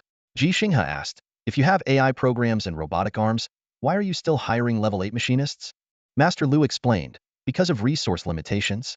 AI programs need to be coded to use robotic arms and other equipment to create the components we need. Although we have programs for all mech components, resources are limited. We can't just replace everything that breaks. If it can be repaired, it shouldn't be replaced, and that's where AI programs fall short. The Federation's artificial intelligence can only be considered weak AI, incapable of creating truly intelligent programs or machines with reasoning and problem-solving abilities. These seemingly intelligent programs and machines lack real intelligence and certainly do not possess self-awareness. They are merely tools for humans, requiring the user's intent to function." Master Liu furrowed his brow and continued to explain, "In a way, this might be a good thing. But when it can't autonomously repair mechs with varying types and extensive damage, it becomes a problem. There's also customization modifying mechs to suit the driving and combat habits of the pilots. These are tasks that AI programs cannot accomplish." He sighed and added, "Because it can't think independently, and the computational resources for AI are limited. The manufacturing resources allocated to us are also limited, and sometimes we're pressed for time, so we have to manually craft some components." Ji Xinghe and Shenmu listened, nodding thoughtfully. Shenmu curiously asked, "Then why doesn't the Federation just recruit more level 8 machinists? I never heard of such a demand when I was in school or at the research institute." Master Liu explained, "Because the level 8 machinist exam is too difficult, even harder than the advanced technician exam. Those who pass are inevitably advanced technicians, so there's no need for a separate exam. We just recruit advanced technicians. The Federation has always been recruiting, but there are too few people available." Shinmu suddenly realized his misconception. It wasn't that the alien planet particularly lacked level 8 machinists. It was just that Master Liu knew there was an exam 20 years ago where someone obtained a level 8 machinist certification, so he casually mentioned it when recruiting machinists. In terms of professional ranking, a level 8 machinist is somewhat equivalent to an advanced technician in machining. Both are the highest professional levels, just with different titles. Previously, many trades, including machining, followed an 8-level system, with level 8 as the highest. Later, it switched to a 5-level system, with advanced technician as the highest. The alien planet has always lacked advanced technicians. But there are more than just Ji Xinghe with this level of certification. Shenmue has it, Master Lu has it, and among the over 1,000 mechanics in this mech area, a quarter have advanced technician certifications in machining. The rest aren't unqualified. Their specialties just don't match. Repairing mech requires expertise in various fields, including energy supply systems, intelligent operating systems, and weapon systems. Shenmue's eyes lit up with excitement as he said, "That's great. Old Ji, you don't have to fix cars anymore. You can start repairing mechs right here. It pays more than fixing cars." He turned to Master Lu, eagerly asking on Ji Xinghe's behalf, "Master Lu, how many contribution points can you offer old Ji per month?"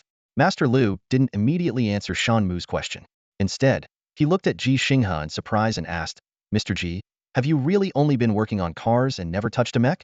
Ji Xinghe thought for a moment and admitted, "Yes, I've never worked on mechs." "You didn't undergo any mech-specific training before coming here?" Master Lu pressed. "No." Ji Xinghe shook his head. Master Lu frowned. "That doesn't make sense. With your skills, you'd definitely be assigned to work on mechs, and there should be relevant training." Ji Xinghe explained, "You're talking about being recruited based on professional expertise. 10 years ago, I wanted to come, but they wouldn't let me apply because I was already 55. Master Lu's eyes widened in shock, suddenly remembering that Ji Xinghe and his grandfather were contemporaries. He tentatively asked, "Mr. Ji, may I ask your age?" "Not that old, 65, Ji Xinghe calmly replied. Master Lu's expression shifted from shock to disappointment. What use is a level 8 machinist who has never worked on mechs? While training is possible, as the saying goes, all roads lead to Rome, and skills can be transferable. 65 is retirement age. So what's the point of training? Shenmue also realized this. His face filled with regret. If only old Ji were a little younger. Su He, however, was only shocked, not regretful, because his mind was still replaying Ji Xinghe's earlier words. 10 years ago, 55-year-old Ji Xinghe wanted to enlist based on his professional expertise. And 10 years ago was when Ji Xinghe's son, Ji Xinghe, landed on the alien planet. Su He thought to himself, this old Ji Xinghe, seeing Master Lu's disappointment, suddenly became nervous and insecure. He carefully asked, "Is a level 8 machinist too old to be useful? How about letting me try?" His voice carried a hint of pleading, knowing his granddaughter was right beside him. Master Lu furrowed his brow, looking sternly at Ji Xinghe. "Mr. Ji, a mech is not a car. This isn't something you can just try out on a whim. It concerns the lives of frontline soldiers. You've never dealt with mechs before, and I can't let you take such a reckless risk."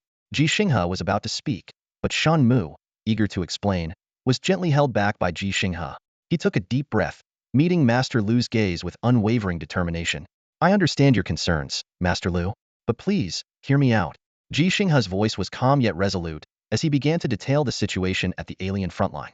He described how ordinary soldiers, wearing bulky 60-kilogram spacesuits, fought alongside mech warriors in harsh conditions. His tone was filled with respect for these brave individuals. "While I haven't physically worked with mechs, my understanding of them is deeper than that of cars," Ji Xinghe stated, pulling a data pad from his pocket to show his savings 57,000 contribution points. "I can cover the cost of materials myself. I just need to borrow the tools. Give me a chance, and if I fail, I'll leave willingly." Master Lu looked at the substantial amount, but still shook his head. "Mr. Ji, I trust in your abilities. But you're 65 years old, and we don't have the time to start from scratch." His gaze swept over the young mechanics around them. "Look at them. They're all exceptionally talented young people." At this point, Master Lu noticed the little girl beside Ji Xinghe. His expression softened slightly, and he sighed. "If you could further your mech knowledge on Azure Star, I could really give you a chance. But for now, perhaps you should return and study more, then come back to try again. Online courses aren't enough. You need practical experience. The alien world doesn't offer that, but Azure Star does." Ji Xinghe tightened his grip on his granddaughter's hand, a flicker of complex emotion in his eyes. He knew that to fulfill his promise and secure his granddaughter's future, he had to overcome this hurdle. Yet he also deeply understood Master Lu's concerns. This was not just about his personal dream. It was about the lives of countless soldiers. Ji Xinghe noticed Lu Shifu's impatience. He understood that during this brief conversation, Lu Shifu could have made some progress on his work, progress that directly affected the safety of soldiers on the front line. Realizing the importance of time, Ji Xinghe decided to speed things up. "First," Ji Xinghe said firmly, his eyes shining with confidence, "I'm 65, but my hands haven't started shaking yet." Although he didn't feel as confident inside, he knew he had to appear so now. Otherwise, time would be wasted on pointless arguments, and once Lu Shifu's patience wore thin, he might be asked to leave. The colonel could also reappear at any moment. Second, Ji Xinghe continued, with a hint of hesitation in his voice, Your grandfather became an 8th level machinist because he had the skills. As for me, he paused briefly, recalling how he once manipulated public opinion to pass the recruitment exam. Taking a deep breath, he looked Lu Shifu in the eye. I became an 8th level machinist because that's the highest level. His words were like a heavy hammer, plunging the entire 109th operation area into silence. Everyone stared at Ji Xinghe, his bold declaration echoing in their ears. Old man, does your family know how arrogant you are? Someone muttered under their breath. Ignoring the comment, Ji Xinghe raised his voice to ensure everyone in the surrounding areas could hear. If there were a 9th level exam for machinists, I would definitely be among those who passed it across the Federation. His voice was loud and his gaze swept around, hoping to draw more attention. If Lu Shifu wouldn't give him a chance, maybe someone else would. He was willing to boast about his skills and even leverage his age to get this opportunity. Ji Xinghe pondered his situation. Hanli had planned for him to take on apprentices as a martial arts master at Alien Starbase 6, earning contribution points by teaching. However, he was reluctant to do so, not because he was unwilling to share, but because he knew true martial arts required years of practice, and a few months wouldn't be enough to teach anything substantial. Comrade Xiaolu, Ji Xinghe looked down at the 1.7-meter-tall Lu Shifu with a hint of provocation in his tone. Your grandfather couldn't pass the 9th level exam, and neither can you, but I can. So I'm not asking you for a chance. I'm choosing to give you a chance out of respect for your grandfather. With that, he let go of Xion's hand and took a step forward. His 1.91-meter-tall frame exuded a commanding presence. Looking down at Lu Shifu with an intense gaze, do you want it or not? Lu Shifu instinctively stepped back a few paces, thinking to himself that if he refused, the old man might hit him. Although he didn't know Ji Xinghe was a martial arts master, he wasn't willing to take the risk. All right, I'll let you try, Lu Shifu said, bracing himself. But you said it yourself, you'll pay for the materials. Ji Xinghe smiled, his eyes showing a hint of apology. He took Xion's hand again and turned to Shenmu. Lieutenant Shenmu, go check their list of needs and pick one for me. Internally, Shenmu thought, Old Ji, you've really made it. A private-level mechanic giving orders to me. A lieutenant mechanic? Don't you know the hierarchy? But outwardly, he walked into the 109th operation area without hesitation. He was aware of Ji Xinghe's abilities and planned to select the most suitable component. No one in the 109th operation area stopped Shenmu. His badge and rank insignia made his identity and rank clear. Shenmu began to sift through the list of needs, which had been reported to the base system and sorted by estimated completion time, with the more difficult tasks listed later. Initially, Shenmu intended to flip through a few pages, but Ji Xinghe's goal wasn't just to prove he was competent, but to show he was exceptional. Keep going, keep going. Ji Xinghe's instructions left Shenmu astonished. Again? Shenmu thought in amazement, but continued to scroll through the list. Ji Xinghe held Xion's small hand as they stood behind Shenmu. Just as Shenmu was about to continue scrolling up, Ji Xinghe spoke up, let's go with this one. Shenmu's finger stopped at the third item from the bottom on the demand list for Operation Zone 109, a maintenance project request. The system estimated a completion time of 864 hours. These hours were based on the time units of the planet Azure, where the days and nights differ greatly from those on Earth. However, for those living in the underground base, who rarely see the sun, this difference is hardly noticeable. The lengthy wait time wasn't due to the maintenance itself, but because of resource allocation priorities. Even so, the 864-hour wait highlighted the complexity of repairing this particular component. Shenmu glanced at Master Lu beside him and asked quietly, Old Ji, can you handle this? This is beyond the level of an 8th-grade machinist. Even if your hands don't shake, you might not be able to do it. Ji Xinghe noticed Master Lu perk up his ears and regretted his earlier bravado. But he knew he had to follow through with his boast. Straightening his back, he declared confidently, I said I'm an 8th-grade machinist because that's the highest level there is. At that moment, Ji Xinghe still had a way out. At his age, if he admitted defeat and went back to fixing cars, no one would really hold it against him. But he chose to commit himself, knowing that in life, stepping back could mean losing the chance to move forward. Young people might have new opportunities, but for someone like him, affectionately called Old Ji, this might be the last chance. Shenmu shook his head in resignation. All right, have it your way. Despite his skepticism, as a specialist mechanic with the rank of second lieutenant, he began to explain some critical points to Ji Xinghe. Shenmu's expertise in all standardized Federation mechas and their components was precisely why Ji Xinghe sought his help. As Shenmu explained, Ji Xinghe's eyes grew brighter. He was amazed to find that the information Shenmu shared matched perfectly with the materials he had access to, and Shenmu even filled in the gaps for the classified information he couldn't see. After the explanation, Ji Xinghe said confidently, I can do it. He turned to Master Lu. Bring me the damaged component. If I can't fix it, I'll buy you a new one right away. If you don't believe me, I can transfer contribution points to you now. Master Lu, who had been worried about being taken advantage of, now dared not ask for Ji Xinghe's deposit. He quickly agreed and offered to provide all the necessary tools. Go ahead and fix it. If you break it, I won't take your contribution points, Master Lu said. We don't have time to fix it anyway. The queue is over 800 hours long, and it might still be the same in a few days. Prioritizing leads to cuts in line, and our plan was to wait. If we can't wait, we'll just replace the part instead of repairing it. As he spoke, Master Lu sighed and his tone turned earnest. Mr. Ji, I'm really not trying to make things difficult for you. We're in desperate need of 8th grade machinists in all the operation zones here, and it's the same in other bases. But your age. We can't take the risk because failure could be fatal. Ji Xinghe saw someone heading to the storage area to get the damaged mecha component and felt relieved. He sincerely said to Master Lu, I'm sorry for getting carried away earlier. I understand your concerns. I apologize, but I really need this opportunity. I won't let you down. While waiting, Ji Xinghe crouched down to give his granddaughter Xine some instructions, as he would soon be fully engaged in his work. Shinmu and Su-He tactfully stepped aside, standing outside the marked line of Operation Zone 109. Su-He curiously asked in a low voice, is an 8th grade machinist really that impressive? How do we even know if old Ji can do it? Is it about the precision of the work? Millimeters, nanometers, and all that? Shinmu looked at Su-He in surprise. You don't know about this? Not really, Su-He replied. I just know precision is important. It's about how closely the actual dimensions, shape, and position of a machined part match the ideal geometric parameters on the blueprint. The smaller the number, the better. Shinmu nodded in agreement. Yes, that's machining precision. Nanometers are already at the limit of our human technology. That old Ji is an 8th level machinist. Can he achieve nanometer precision? Shinmu originally didn't want to explain this, but he noticed Su-He's camera was rolling. Realizing he would inevitably appear in Ji Xinghe's documentary, he decided to answer seriously. No, he can't. Even if old Ji claims to be a 9th or 10th level machinist, it's not possible. Human precision in machining only reaches the 3rd decimal place in millimeters, which is 0.001 millimeters. Su-He looked puzzled. But a millimeter is a million nanometers, and a nanometer is 0.000001 millimeters. The difference between 2 zeros and 5 zeros is huge, isn't it?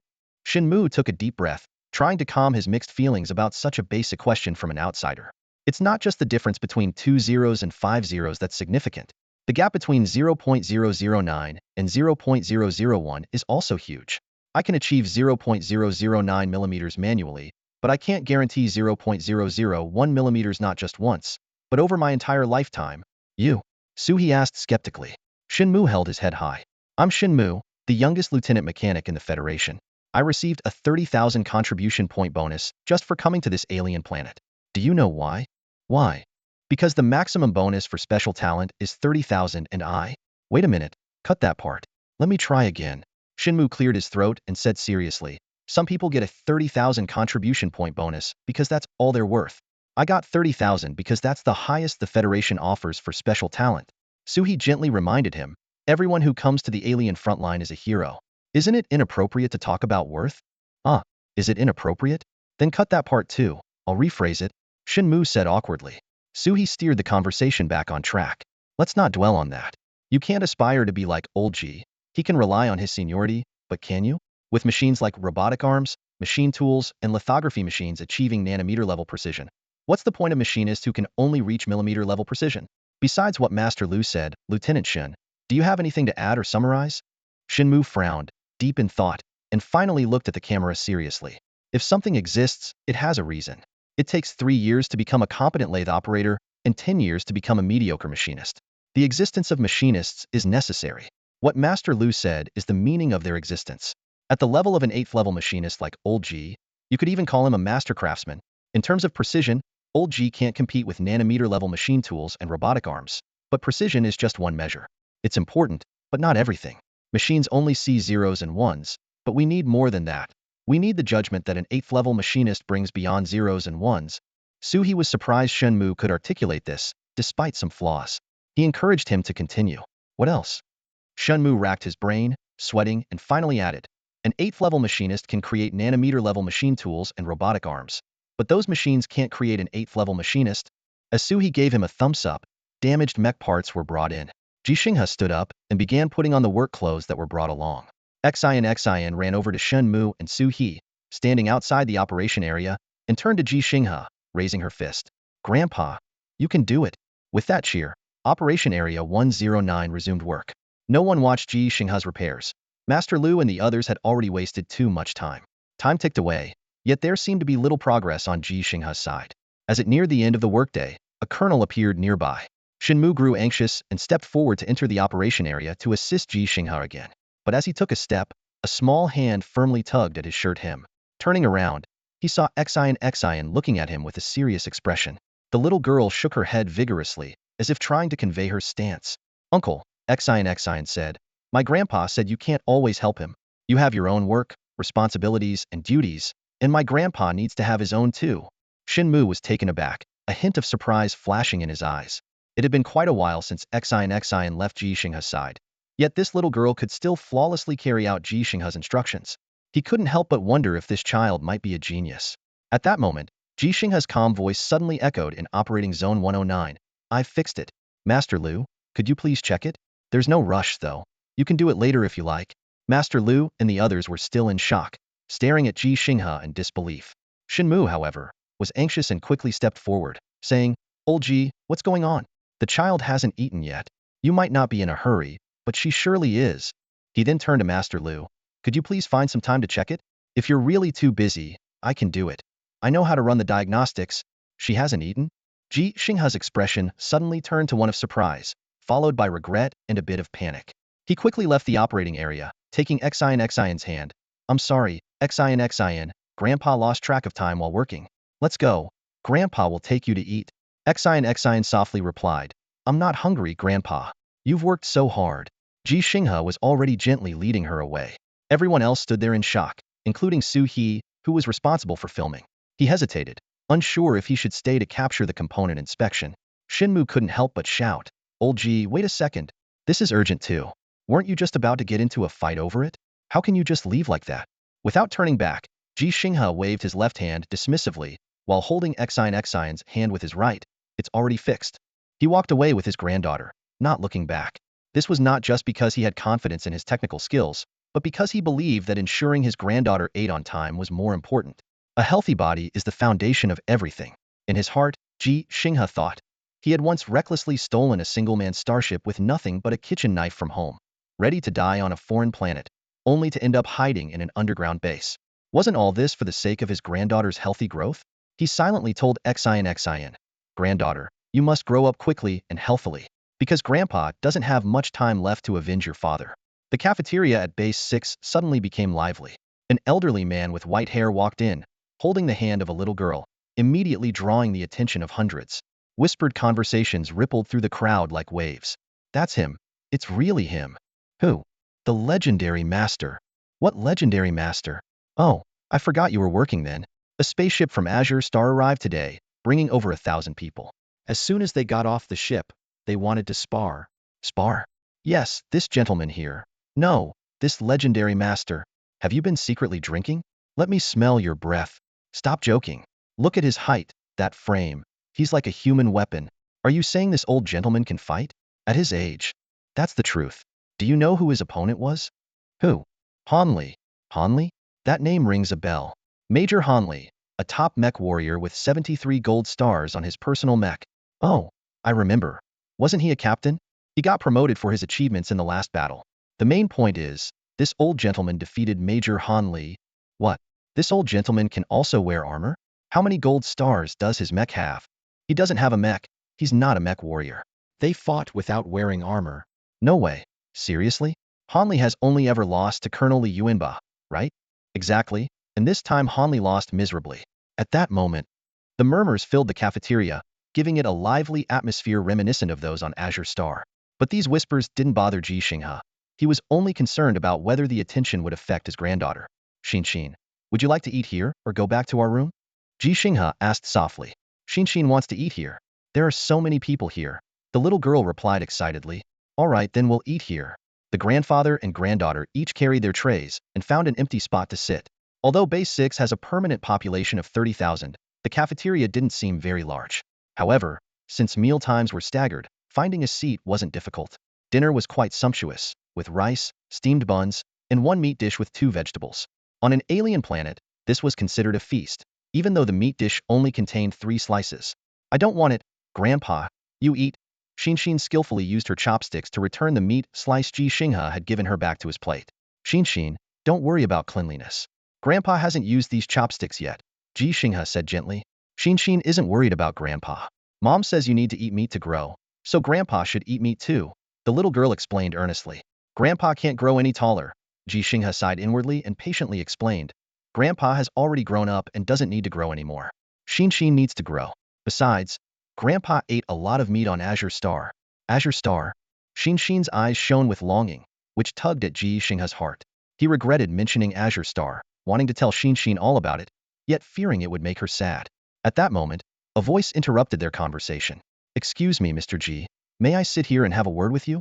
Ji Xinghe was about to refuse, not wanting to disturb his granddaughter's meal. But upon seeing who it was, he nodded in agreement. Of course. Thank you, the visitor said politely, but as he sat down, he appeared somewhat awkward. He had only one leg, the other being a mechanical prosthetic. His careful movements showed he wasn't yet accustomed to it. However, once seated, his posture was upright, exuding a military demeanor. The badge on his chest indicated he was a mech warrior, and his shoulder insignia showed he was a lieutenant. Mr. Ji, I'm straightforward, so I'll get to the point, the lieutenant said, his eyes fixed on Ji Xinghe with intensity. I want to know, can I still fight like this? Ji Xinghe didn't answer immediately but instead asked, why ask me? Because you're a legendary master. Major Hanli said you are, and you defeated him. But we fought without armor, Ji Xinghe replied calmly. You might not know, but we fought once while wearing armor, and he defeated me instantly. You are a mech warrior. You should fight in armor. You should consult someone more experienced. This statement echoed through the cafeteria, drawing the attention of those around. A young lieutenant stood before Ji Xinghe, his eyes welling up, yet his voice remained eerily calm. But they won't let me wear armor anymore. They say I'm missing a leg, that I'm not like everyone else and can't wear armor again. His hands clenched unconsciously as he continued. But I still want to wear armor. I still want to fight. Mr. Ji, you're a master. Can you tell me, does losing a leg really mean I can't fight? Ji Xinghe fell silent, his brow furrowed as he pondered how to address a question that was beyond his expertise. He had never piloted a real mech, nor used a prosthetic limb. Yet, the pleading look in the lieutenant's eyes reminded him of the determination in Ji Xinghe's eyes years ago, when he wanted to enlist and serve on distant planets. Suddenly, a thought flashed through Ji Xinghe's mind. Combat, prosthetics, mechs. Perhaps these weren't entirely beyond his understanding? He looked up and calmly said, stand up. The lieutenant placed his hands on the table to rise, carefully maneuvering out of his chair. He skillfully detached his prosthetic limb, holding it like a spear, and stood straight beside Ji Xinghe. Ji Xinghe also stood and instructed, extend your arms and relax your body. The lieutenant complied immediately, his obedience reminiscent of a child named Xinxin who always listened. Both understood that their compliance stemmed from having no other options but to rely on each other. Those nearby watched with curiosity. Ji Xinghe reached out and began to examine the lieutenant's body meticulously. At that moment, Shunmu strode into the cafeteria, instantly noticing the scene. His face flushed with anger as he shouted, Old Ji, you said you didn't know how to feel bones. Shinmu barged into the cafeteria, his face a mix of anger and barely contained excitement. He had just heard that Ji Xinghe had successfully repaired the damaged component, news that had him sprinting all the way, leaving Suhi far behind. But the moment he saw what Ji Xinghe was doing, his excitement froze. Shinmu came to a sudden halt, stunned. He saw Ji Xinghe examining the bones of a junior officer, a potential rival for the position of Ji Xinghe's second apprentice. To his surprise, this officer was a cripple. The brand new mechanical prosthetic leg was striking, clearly a recent addition. Shinmu's mind raced. How could someone with a limp be on an alien planet, let alone become a mecha warrior? Obviously, this officer had once been physically fit and highly capable, but had lost a leg in battle. The newly fitted mechanical limb was still unfamiliar, making him appear somewhat unsteady. The scene set Shinmu deep in thought. He recalled seeing retired soldiers on television, those who had sustained injuries, as well as the retired mecha warriors assisting with research at the Federal Mecha Institute. However, their injuries were nothing compared to this officer's. Losing even a finger could disqualify someone from piloting a mecha, let alone a leg. What, then, was this officer seeking from Ji Xinghe? While Shinmu was lost in thought, Suhi arrived. He reacted even faster, pausing briefly before cautiously moving closer with the drone. He wasn't worried about being caught filming, had permission and could edit or censor the footage later. He just didn't want to disturb Ji Xinghe's work or shatter the dream of this officer, who had been deemed unfit to pilot mechas again, of returning to the battlefield. Sit down and give me this leg, Ji Xinghe instructed the officer, who complied, his eyes still burning with hope. He carefully sat down and raised the uncovered mechanical leg. In the base, no one mocked his mechanical leg, but similarly, no one allowed him to pilot mechas again. Ji Xinghe gently lifted the mechanical leg, placing it on his lap. He understood the officer's feelings. For this junior officer, Ji Xinghe represented not only the hope of returning to the battlefield, but also the hope of truly living. Xin, eat your food. Ji Xinghe reminded the curious Xin, then began to carefully examine the mechanical leg. His rough hands moved over the new machinery, a familiar sensation washing over him. Mechanical prosthetics were, after all, machines, and this was his area of expertise. Ji Xinghe focused on the weight of each part of the mechanical leg, down to every single component. Although in terms of design and functionality, this prosthetic represented the cutting edge of federal technology, Ji Xinghe was more concerned with its weight distribution. He knew well that the best wasn't always the most suitable, and the most suitable was truly the best. Hold on a moment. Ji Xinghe gently set down the mechanical leg, opened his wristband screen, and began searching for information. Though he lacked a photographic memory and many relevant materials had been off-limits to him before coming to the alien planet, consulting resources was necessary. However, access soon became an issue. As a regular mechanic, his actual duties were to repair vehicles and shoot documentaries, not to have access to all information. Looking up, Ji Xinghe saw Shinmu standing not far away. Lieutenant Shinmu, could you help me out? He asked. Oh, sure. Shinmu immediately stepped forward, opened his wristband screen, and crouched beside Ji Xinghe. Take a seat, there's no rush, Ji Xinghe suggested. No, it's fine, just go ahead, Lao Ji. Shinmu insisted. Ji Xinghe began searching on Shinmu's wristband, asking him a few questions along the way. Shinmu answered each one. With the high-level information he accessed, Ji Xinghe felt more confident. All right, thanks, Ji Xinghe said, ready to continue his work. Don't worry about it, Lao Ji, Shinmu said, cutting himself off mid-sentence when he realized he was about to say too much. You take care of your important matters first. Ji Xinghe didn't press for more information and instead turned his attention to the lieutenant standing in front of him. His gaze fell on the officer's mechanical leg, his eyes reflecting the keen insight of an expert. The lieutenant opened his mouth to speak, but Ji Xinghe interrupted with a gentle yet firm tone. I know you want to fight in armor, but I'm sorry, I've never piloted a real mech, so I can't offer you advice on that, Ji Xinghe said calmly, his expression sincere.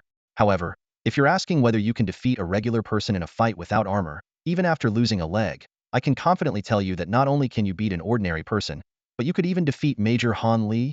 He paused and turned to Shinmu with a slightly apologetic look. Sorry, Major Han Li, you did say you weren't concerned about fame. So, really, I'm sorry. The lieutenant's expression changed rapidly, from expectation to disappointment, then to surprise and disbelief. He couldn't help but exclaim, Major Han Li? Are you saying I can defeat Major Han Li? The elite mech warrior with 73 gold stars on his armor. Major Han Li? Ji Xinghe nodded in affirmation, holding up 4 fingers. Yes, but there are 4 conditions.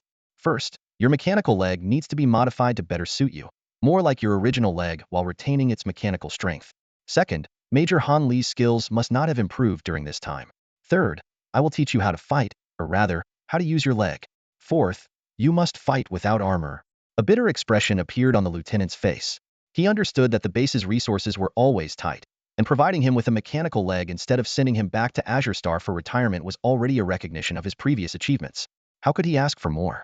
Thank you, The lieutenant began to politely refuse, but Ji Xinghe cut him off. It's all right.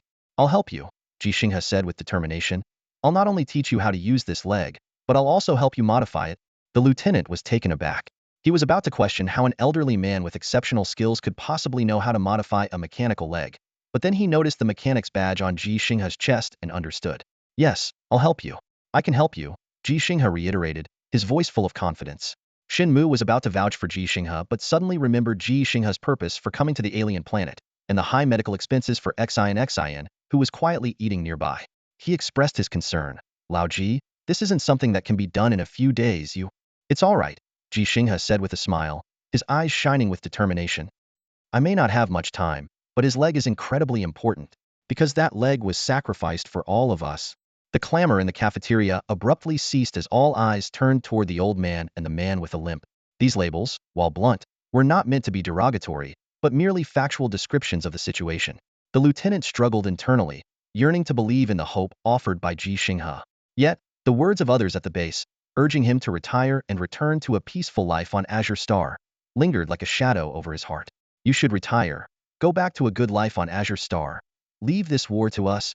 These words echoed continuously in his mind. Ji Xinghe, with a serious expression and a firm tone, stated, "Yes, it's possible. As long as you fight without armor, there's absolutely no issue." The lieutenant's eyes welled up with emotion, his feelings intense yet constrained by the presence of others. He took several deep breaths, trying to calm himself, and finally, with a choked voice, managed to say, "Thank you. But, thank you. Really?" With that, he bowed deeply to Ji Xinghe and turned to leave. Ji Xinghe stood there, puzzled as to why the lieutenant agreed yet chose to depart. He left without giving his name, without arranging a time for transformation, and without inquiring about special combat methods. The lieutenant simply walked away in silence. Ji Xinghe did not stop him. He respected each person's choices, willing to offer help within his means but never forcing anyone. After all, his own time was running out. The others in the cafeteria watched the lieutenant leave, some understanding, some perplexed, but all remained silent. In this base, on an alien star, everyone was a hero. At that moment, a cold voice sounded behind Ji Xinghe. It was the colonel who had previously stopped him in the mech area. "No matter how skilled you are without armor, it can't compare to a mech, and it certainly can't win battles." He chose to give up because he didn't want to waste your time or our limited resources. The colonel continued, "He just wanted to know if he still had value, if he could pilot a mech again. You told him he wasn't useless, but he also couldn't fight in armor anymore. So he thanked you and chose to let go." Ji Xinghe suddenly understood, and so did everyone else. This appreciation for resources was a shared belief among those who had survived on an alien star for more than 6 months. "Private Ji Xinghe," the colonel suddenly called out. "Present," Ji Xinghe responded, slightly unaccustomed. "The 109th Operational Section has officially hired you. Your personnel records and permissions will be transferred to the mech area. Report to the 109th Operational Section in the mech area at 8 a.m. tomorrow." "Yes, sir." Although Ji Xinghe got what he wished for, he felt a tinge of discomfort. The colonel continued, "You are now a mechanic in the mech area. Your time is no longer your own. Your limited work hours should be spent on more important things." "You were right, your time is indeed limited. His leg is important, but this war is more important, and the mechs that can play a crucial role in the war are more important." There were no objections from the others in the cafeteria because they all shared the same understanding. But they were all surprised. How could a private mechanic, apparently just a regular auto repair specialist, enter the mech area? The lowest rank for a mechanic in the mech area was a sergeant. The Federation's military ranking system was simple. Soldier ranks included private and corporal, non-commissioned officer ranks included sergeant, staff sergeant, sergeant first class, and master sergeant from 4th to 1st class. Then came officer ranks: second lieutenant, first lieutenant, captain, and field officer ranks: major, lieutenant colonel, colonel, and senior colonel, each with junior, intermediate, and senior levels. Technical officers had the prefix technical before their rank. Based on his rank, Ji Xinghe's technical level seemed too low for entry into the mech area. This unusual arrangement sparked curiosity among everyone. Ji Xinghe stood in the cafeteria, his weathered face etched with confusion. As someone who appeared to be in his 50s or 60s, he couldn't help but question whether he could endure the high-intensity work environment and long hours of the mech zone. The lieutenant colonel had just mentioned that work started at 8 a.m., but had said nothing about when it ended. The others in the cafeteria were used to this. For them, the mech zone essentially had no fixed end time. They often worked until they were utterly exhausted and only took a break when the cafeteria was about to close. If it weren't for the base's rule against cooking their own food, they might have only thought of eating when they were famished. However, Ji Xinghe was not a career soldier, and he had yet to fully adapt to a military life where obedience to orders was paramount. He couldn't help but ask, "Is repairing mechs really more important than fixing my leg?" This statement caused a stir in the cafeteria. People stared at the old man in shock, unable to believe he dared to so openly question a lieutenant colonel. The vast difference in rank was one thing, but the disparity in real power was even more significant. Surprisingly, the lieutenant colonel did not get angry.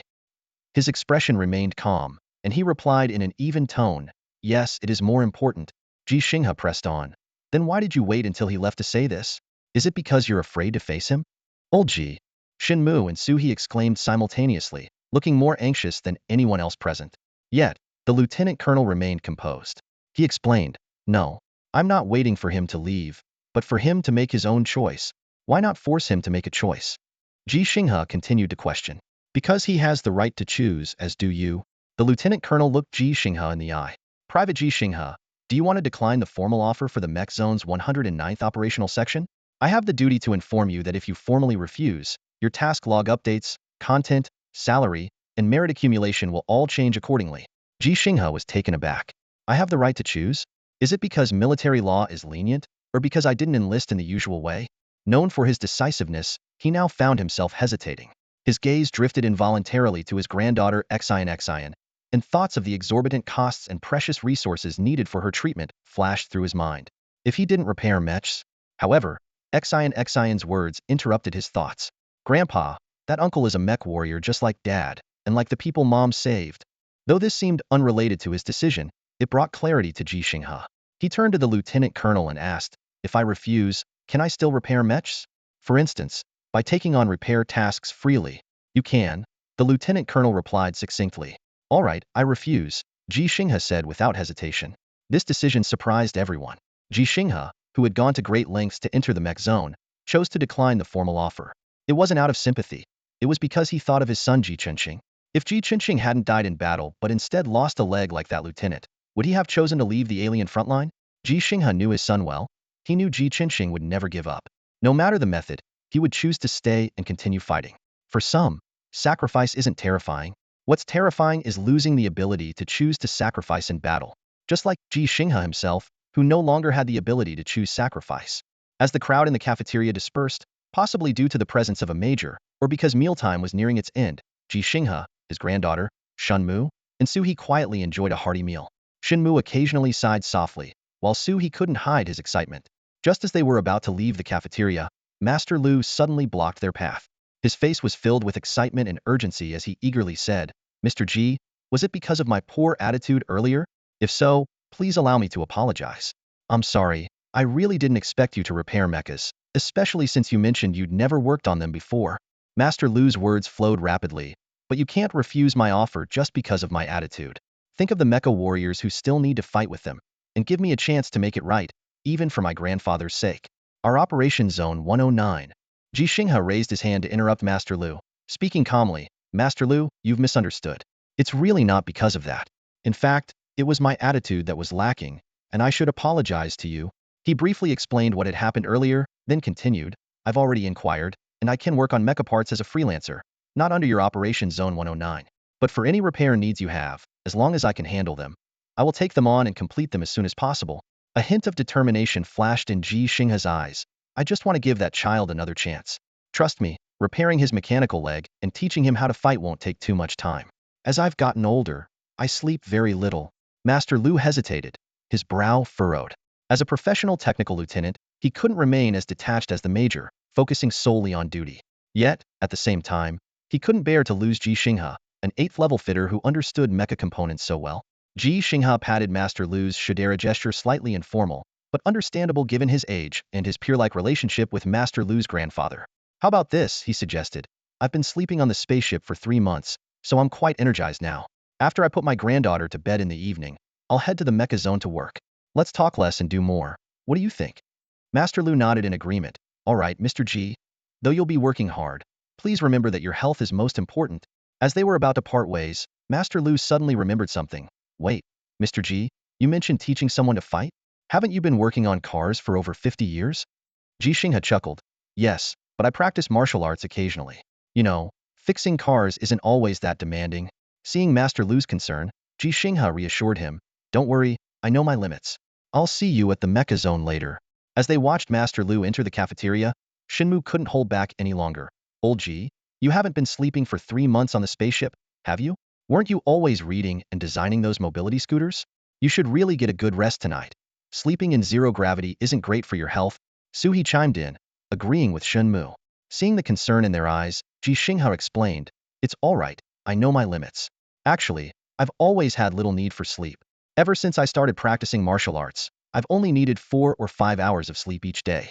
My mom even took me to see a doctor in 5th grade. The doctor said it was deep sleep, and 4 or 5 hours were enough. Shenmu asked, surprised. When was that? In 5th grade. You've only been sleeping 4 or 5 hours a day since 5th grade? Yes. What have you been doing with all that extra time? Ji Xinghe calmly replied. Reading, fixing things, practicing martial arts. No wonder Lao Ji's vocational skill certificate seemed endless. No wonder he could become an 8th level fitter. No wonder he could become a master beyond compare. No wonder. Before Shenmu finished speaking, he suddenly dropped to his knees, clasping his hands together with excitement. Master, please accept my respect, he said fervently. Ji Xinghe couldn't help but shake his head with a wry smile. He extended his rough, powerful hands, and easily pulled Shen Mu to his feet. This seemingly simple motion contained a strength and skill far beyond the ordinary. Shen Mu was astonished to find himself standing involuntarily, a flicker of shock in his eyes. "Stop being dramatic," Ji Xinghe said calmly. "You're Lieutenant Mechanic Shen Mu. If you have time, you should get back to work." Shen Mu, feeling a bit wronged, retorted, "Lao Ji, I'm just worried about you."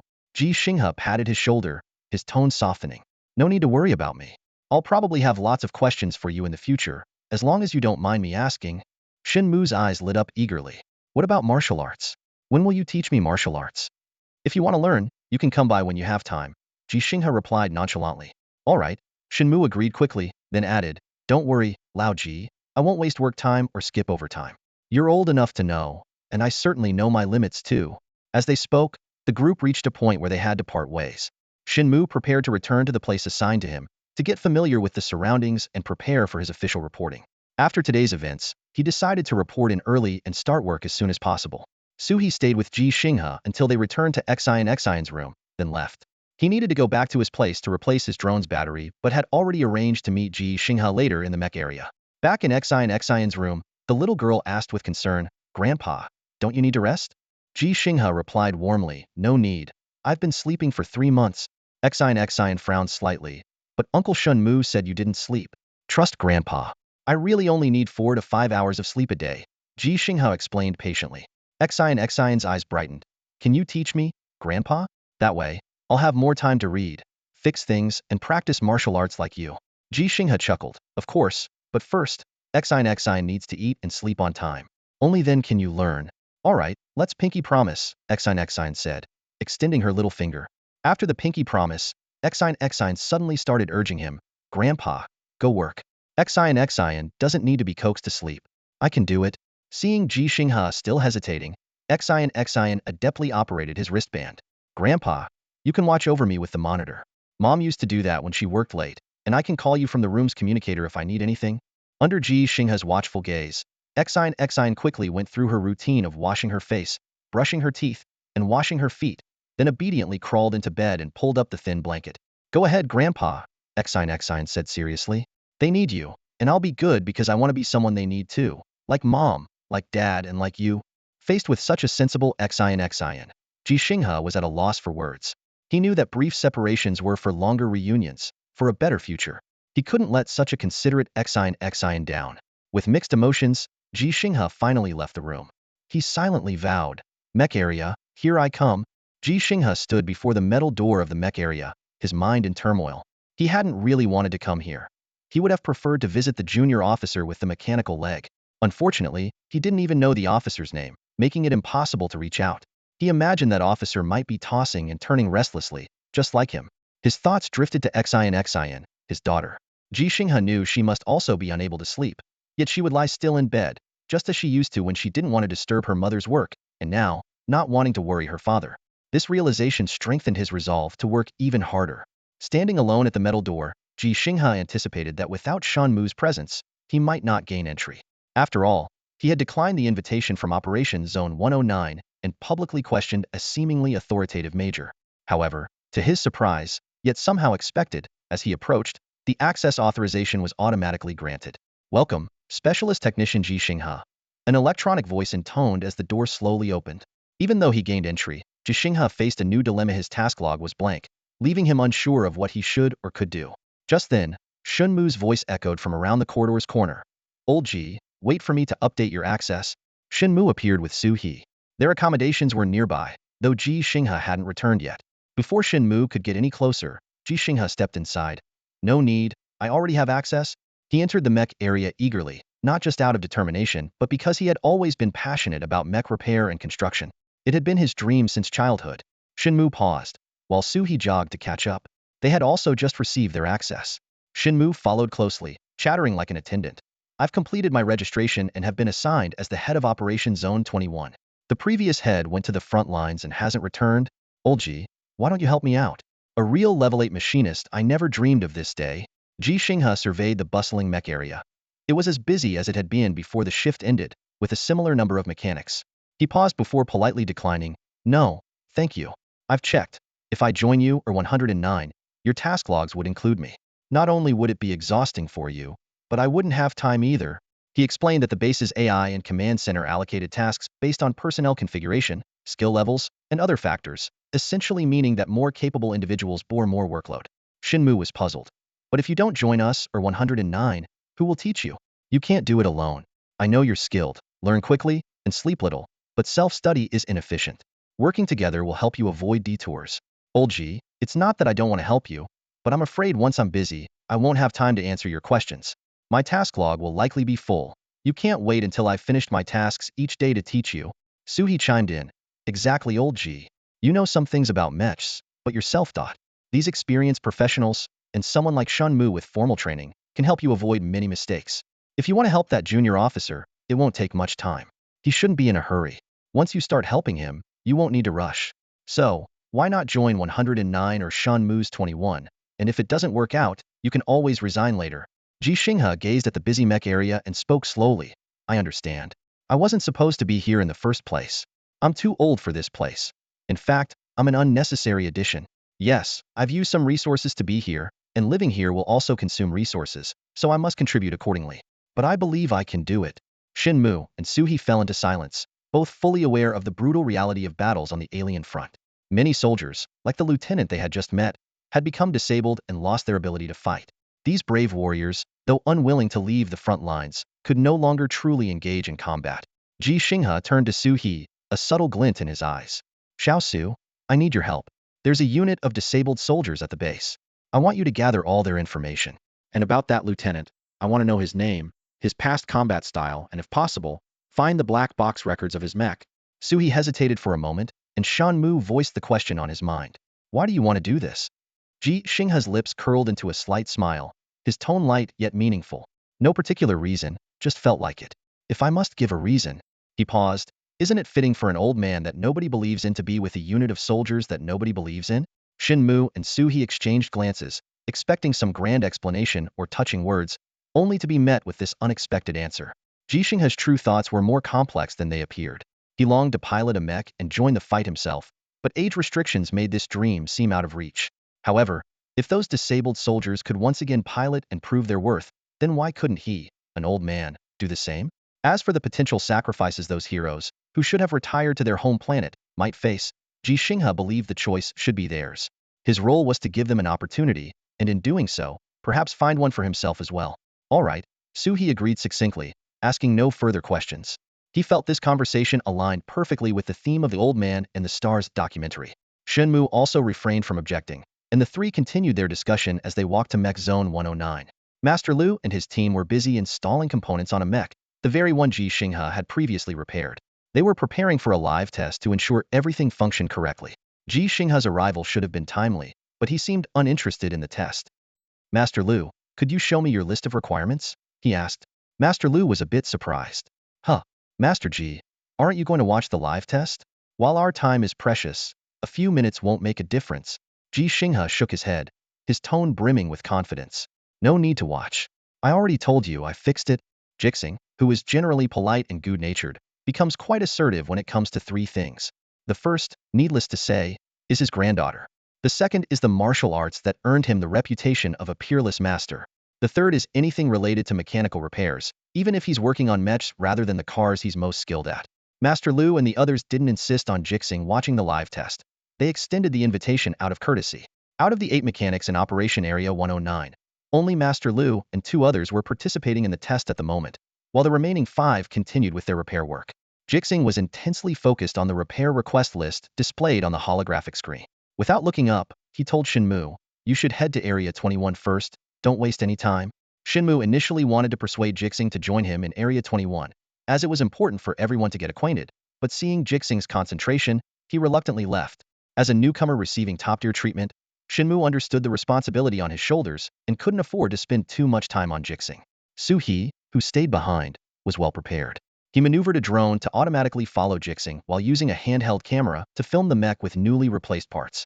He carefully approached Master Lu to avoid disturbing the live test and began his interview. Master Lu, could you tell us what part Old Ji repaired? Suhi asked. Master Lu, having a bit of free time, patiently explained. Simply put, it's an energy transmission board that got deformed in the previous battle, damaging the energy transmission patterns on it. Are our resources so scarce that we need to repair an energy transmission board instead of replacing it? Suhi asked in surprise. Master Lu shook his head. It's more about being economical. Our resources aren't that tight, but they're not abundant either. And how did old Ji repair it? He flattened the energy transmission board and then meticulously carved out the transmission patterns again. Master Lu said with admiration in his voice. An 8th-level machinist is truly remarkable. The allowable tolerance on the flattened board was down to just 0.05 millimeters, and he managed to achieve near-zero tolerance with simple tools. It's incredible. Suhi continued to probe. Is there a difference in performance between old Ji's repair and replacing the part? Under normal circumstances, there would be. But with old Ji's work... Master Lu paused. Do you all call him old Ji? Yes, that's what old Ji prefers. You can call him that too, Master Lu. All right, I'll call him that then. Master Lu nodded. Continuing his explanation, after testing, we found that old Ji's repair matched the performance parameters of a brand new part exactly. So, from that perspective, there's no difference between the repair and a replacement. However, in terms of lifespan, the repaired part won't last as long because it's thinner. So, does that mean old Ji's repair is significant, but not hugely impactful? Suhi pressed on. Master Lu shook his head. No, it's actually very significant.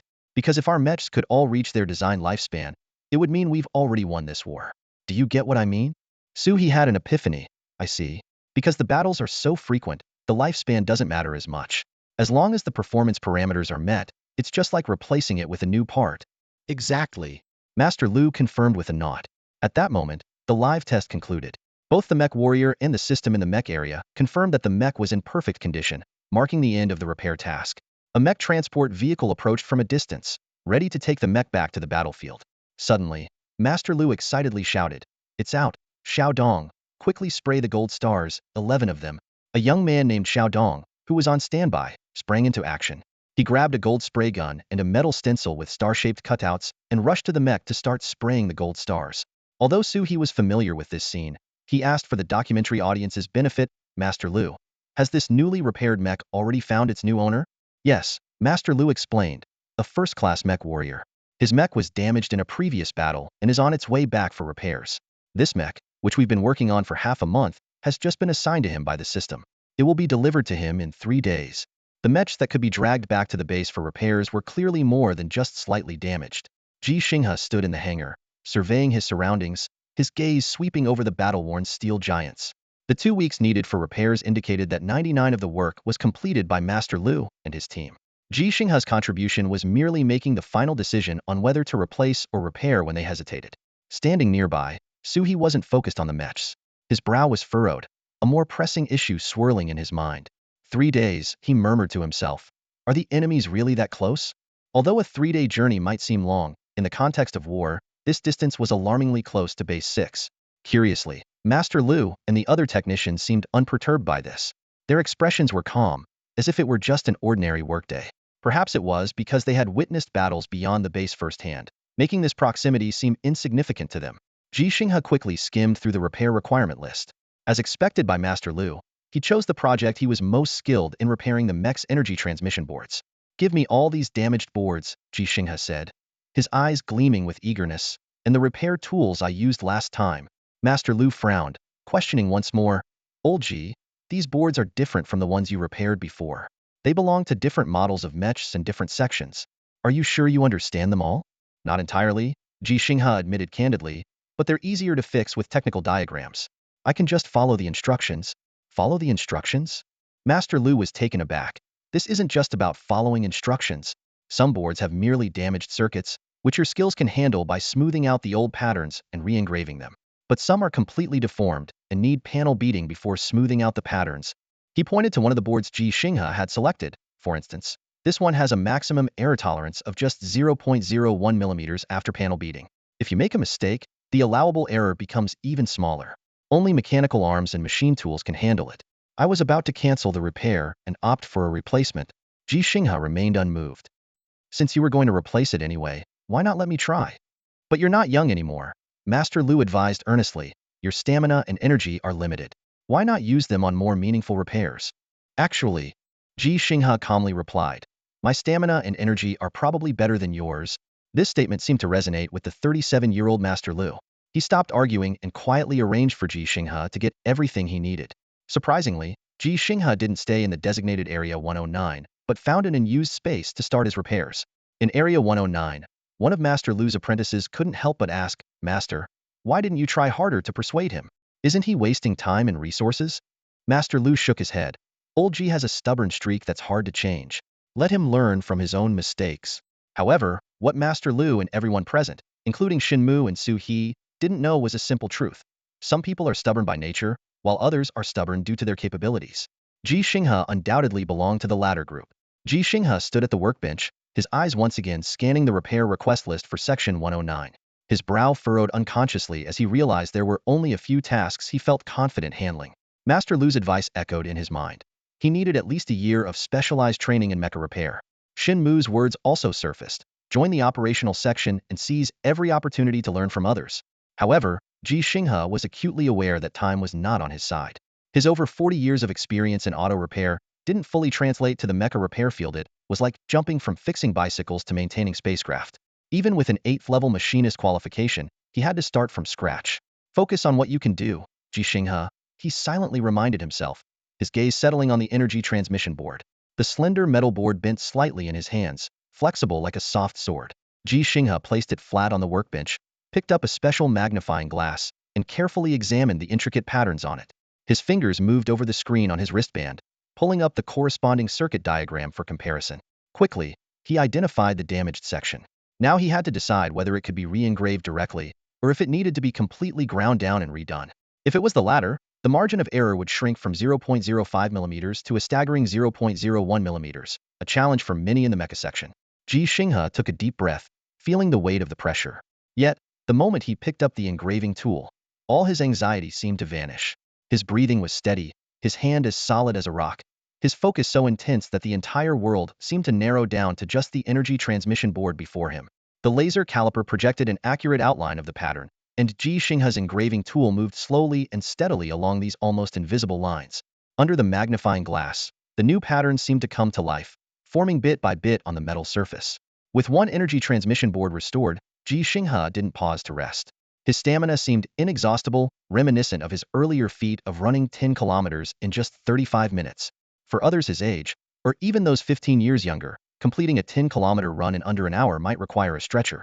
Ji Xinghe continued his work on the next energy transmission board, his movements precise and efficient, like a finely tuned machine, yet with the unique dexterity and adaptability of a human. Despite the unknowns and challenges ahead, at this moment, he was proving his worth in his own way. An unexpected issue arose during the repair of the second panel. The intricate engravings meticulously crafted by Ji Xinghe failed the inspection, which meant he had to start over, sanding the panel down to a smooth surface before re-engraving the entire pattern on a thinner base. Without hesitation, Ji Xinghe began the sanding process. His fingers gently brushed over the panel surface, as if feeling every tiny bump. Memories of the Level 8 Machinist exam's ball sanding task surfaced in his mind, transforming an irregular metal ingot into an almost perfect sphere, with a tolerance of just 0.01 millimeters. Although modern technology like robotic arms and precision machines could easily accomplish this task, the difficulty of manual operation increased exponentially. Ji Xinghe closed his eyes, recalling the exam setting. The kindly face of Master Lu, his grandfather, had faded, but the tension from back then remained vivid. He opened his eyes, looking at his hands, now lined with wrinkles older than they were 20 years ago, yet steadier. At 65, he was more experienced and driven than ever. He commenced the meticulous sanding work. The sound of metal being ground echoed in the silent workshop, with fine metal shavings glinting under the light. Ji Xinghe's movements were precise and rhythmic, like a carefully choreographed dance. Each stroke was perfectly measured, neither excessive nor insufficient. As time passed, the panel's surface became smooth as a mirror. Wiping the sweat from his brow, Ji Xinghe began the more challenging task of re-engraving. This time, the difficulty lay not only in the maximum allowable error of just 0.02 millimeters, with some areas requiring precision down to 0.01 millimeters, but also in the increased number of patterns. Ji Xinghe knew well that completing 90 of the work did not guarantee success.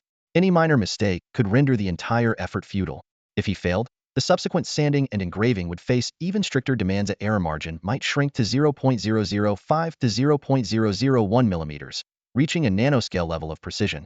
Yet, at 65, his age proved advantageous in this endeavor. Ji Xinghe's patience was like a deep, still pond, allowing him to maintain focus for extended periods without distraction. His hands were steady as a rock, his gaze as sharp as an eagle's, each stroke executed with impeccable precision. Time slipped by unnoticed, and when the final engraving was completed, Ji Xinghe let out a gentle sigh. This time, he didn't conduct a test, as if he was fully confident in his work. The experience from the 2 panels might not be enough, but there were still 37 panels awaiting his skilled hands in Operation Bay 109, and throughout the entire base's mecha zone, 149 operation bays required maintenance. Ji Xinghe silently encouraged himself, do what you can now. Mechas and cars are fundamentally similar, just a bit more complex.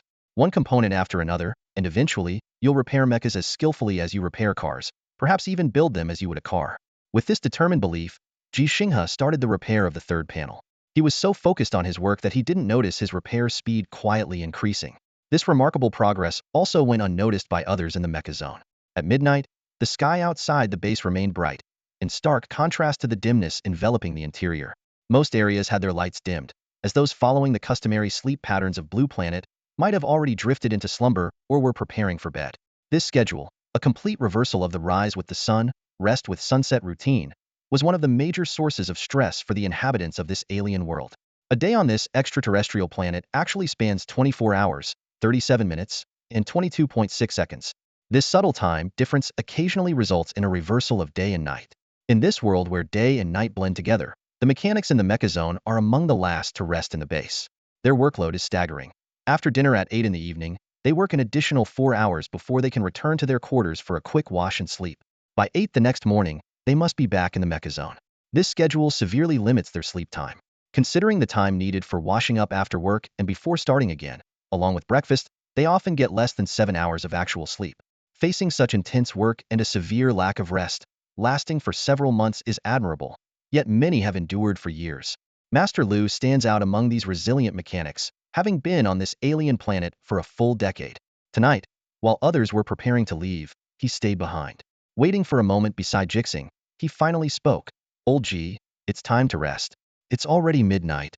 Ji Xinghe had just completed the repair of the 5th panel and was about to start on the 6th. Unbeknownst to Master Lu, who hadn't conducted any testing, these panels were actually already repaired. In fact, only the 2nd panel had been tested during its first repair attempt, which failed, and none of the others had been tested that night. To Master Lu, it seemed like Ji Xinghe had made no progress. Ji Xinghe finally realized how quickly time had passed. Looking at the remaining panels, he hesitated before saying, "Can I work an extra 2 hours? Don't worry, I won't be late for tomorrow morning's shift." Master Lu was unaware that Ji Xinghe only needed 4 to 5 hours of sleep. He angrily retorted, "Old Ji, what are you being so stubborn about? Sure, I can let you work 2 more hours, but so what? Even if you manage to repair 1 panel, what's the point? 2 hours later, it'll be 2 in the morning. By the time you wash up and rest, it'll be at least 2:30. You need to be here by 8, which means getting up by 7:20 at the latest. How much sleep are you going to get?" Ji Xinghe earnestly replied, 4 hours and 50 minutes, which is enough." Master Lu almost uttered an expletive, but held back.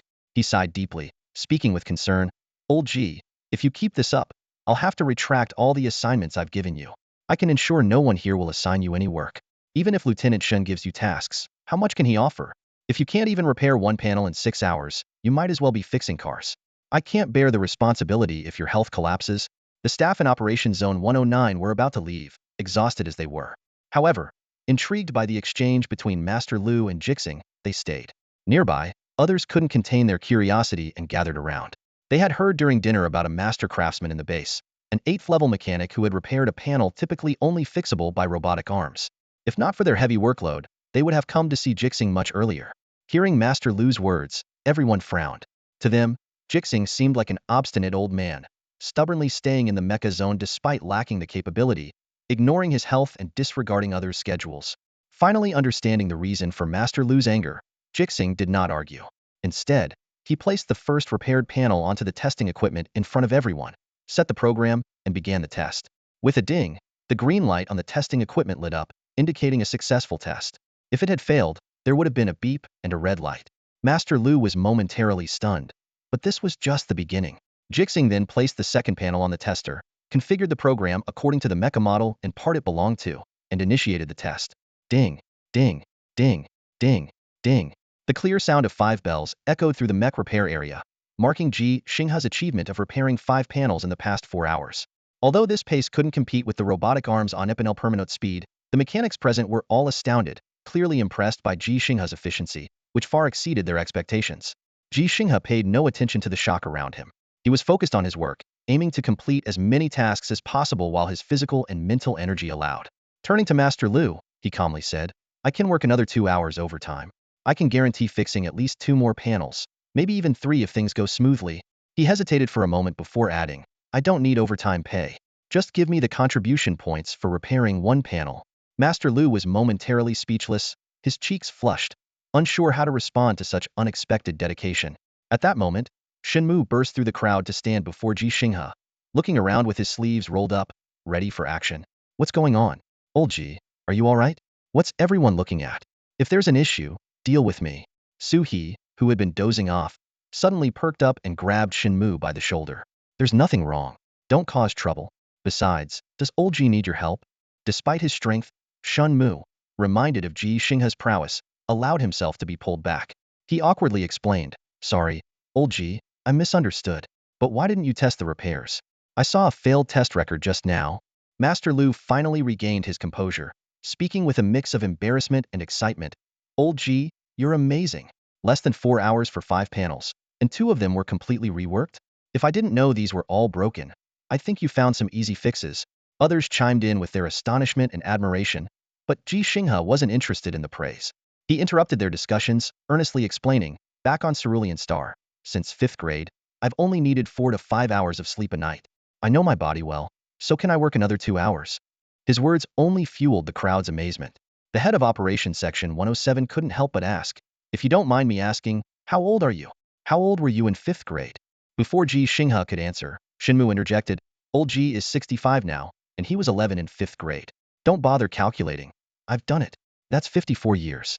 Assuming an average of 8 hours of sleep a night, old Ji, with only 4.5 hours, has gained 68,985 hours for learning, working, and training, equivalent to nearly 8 sleepless years. That's why old Ji is an 8th level machinist, a peerless expert, and still here at 65. So just trust him. He knows what he's doing. The surrounding people remained silent in awe, while Shenmu kept one thought to himself. Old Ji also has to take care of his granddaughter. He certainly wouldn't neglect his health. Off work at 2, asleep by 2:20, and up by 6. By 6:20, Ji Xinghe, having freshened up, was already waiting quietly outside Xian's room. He didn't find it boring, as this time could be used for rest and exercise. For him, resting meant closing his eyes and meditating, while his chosen form of exercise was standing meditation.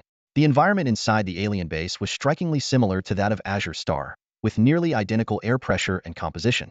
The only difference was the gravity, which was just a third of Azure Star's. This made Ji Xinghe feel as if the constraints on his body had vanished. The work from the previous night hadn't left him particularly tired, only his eyes felt a bit fatigued, but they were fully rested after a night's sleep. At exactly 7, Xian got up. Judging by the time, she probably went to bed quite late. Although she lay motionless in bed by 8, seemingly fast asleep, who could truly understand the turmoil within her heart? The metallic door opened with a ding. Xian had already finished freshening up and changing clothes on her own. As she opened the door to place her dirty clothes outside, she was startled. Grandpa? Oh, when did you get here? Why didn't you knock? You weren't outside all night, were you? Ji Xinghe smiled and reassured her, no, Grandpa had a good rest last night and just got here. After explaining, the grandfather and granddaughter held hands and went to have breakfast, leaving Xian's dirty clothes on a bin by the door for an automated robot to collect and clean. In the cafeteria, sleepy-eyed people devoured their breakfast. This eating habit was quite unhealthy, but in a place where even life wasn't given much regard, who cared about such details? After hurriedly finishing breakfast, everyone headed to their respective workstations. Some with relatively easier jobs chose to catch up on sleep or self-improvement. Some have advanced from being auto mechanics to becoming mech technicians, demonstrating a determination to progress even on an alien planet. This was one of the reasons the mech area recruited workers at the base. However, the ones who most needed to learn, Xian and the other children, didn't have the opportunity to attend school daily. There was no school or suitable teachers at the base. Ji Xinghe recognized this as a problem, but he was unable to resolve it at the moment. He couldn't teach her himself, nor could he find an appropriate teacher. Xian's learning had previously relied on her mother and educational videos. Given Ji Xinghe's age and work responsibilities, he found it difficult to take on the task of teaching. Ji Xinghe believed the priority was to heal Xian's body, so she could return to life on Azure Star. The impact of starting school a couple of years late wasn't too significant. Xian was unaware of Ji Xinghe's concerns. After breakfast, she timidly said, Grandpa, you should go to work. I'll go back to study. Ji Xinghe smiled and asked, Does Xine want to study in her room? Or would she like to watch Grandpa work on mechs?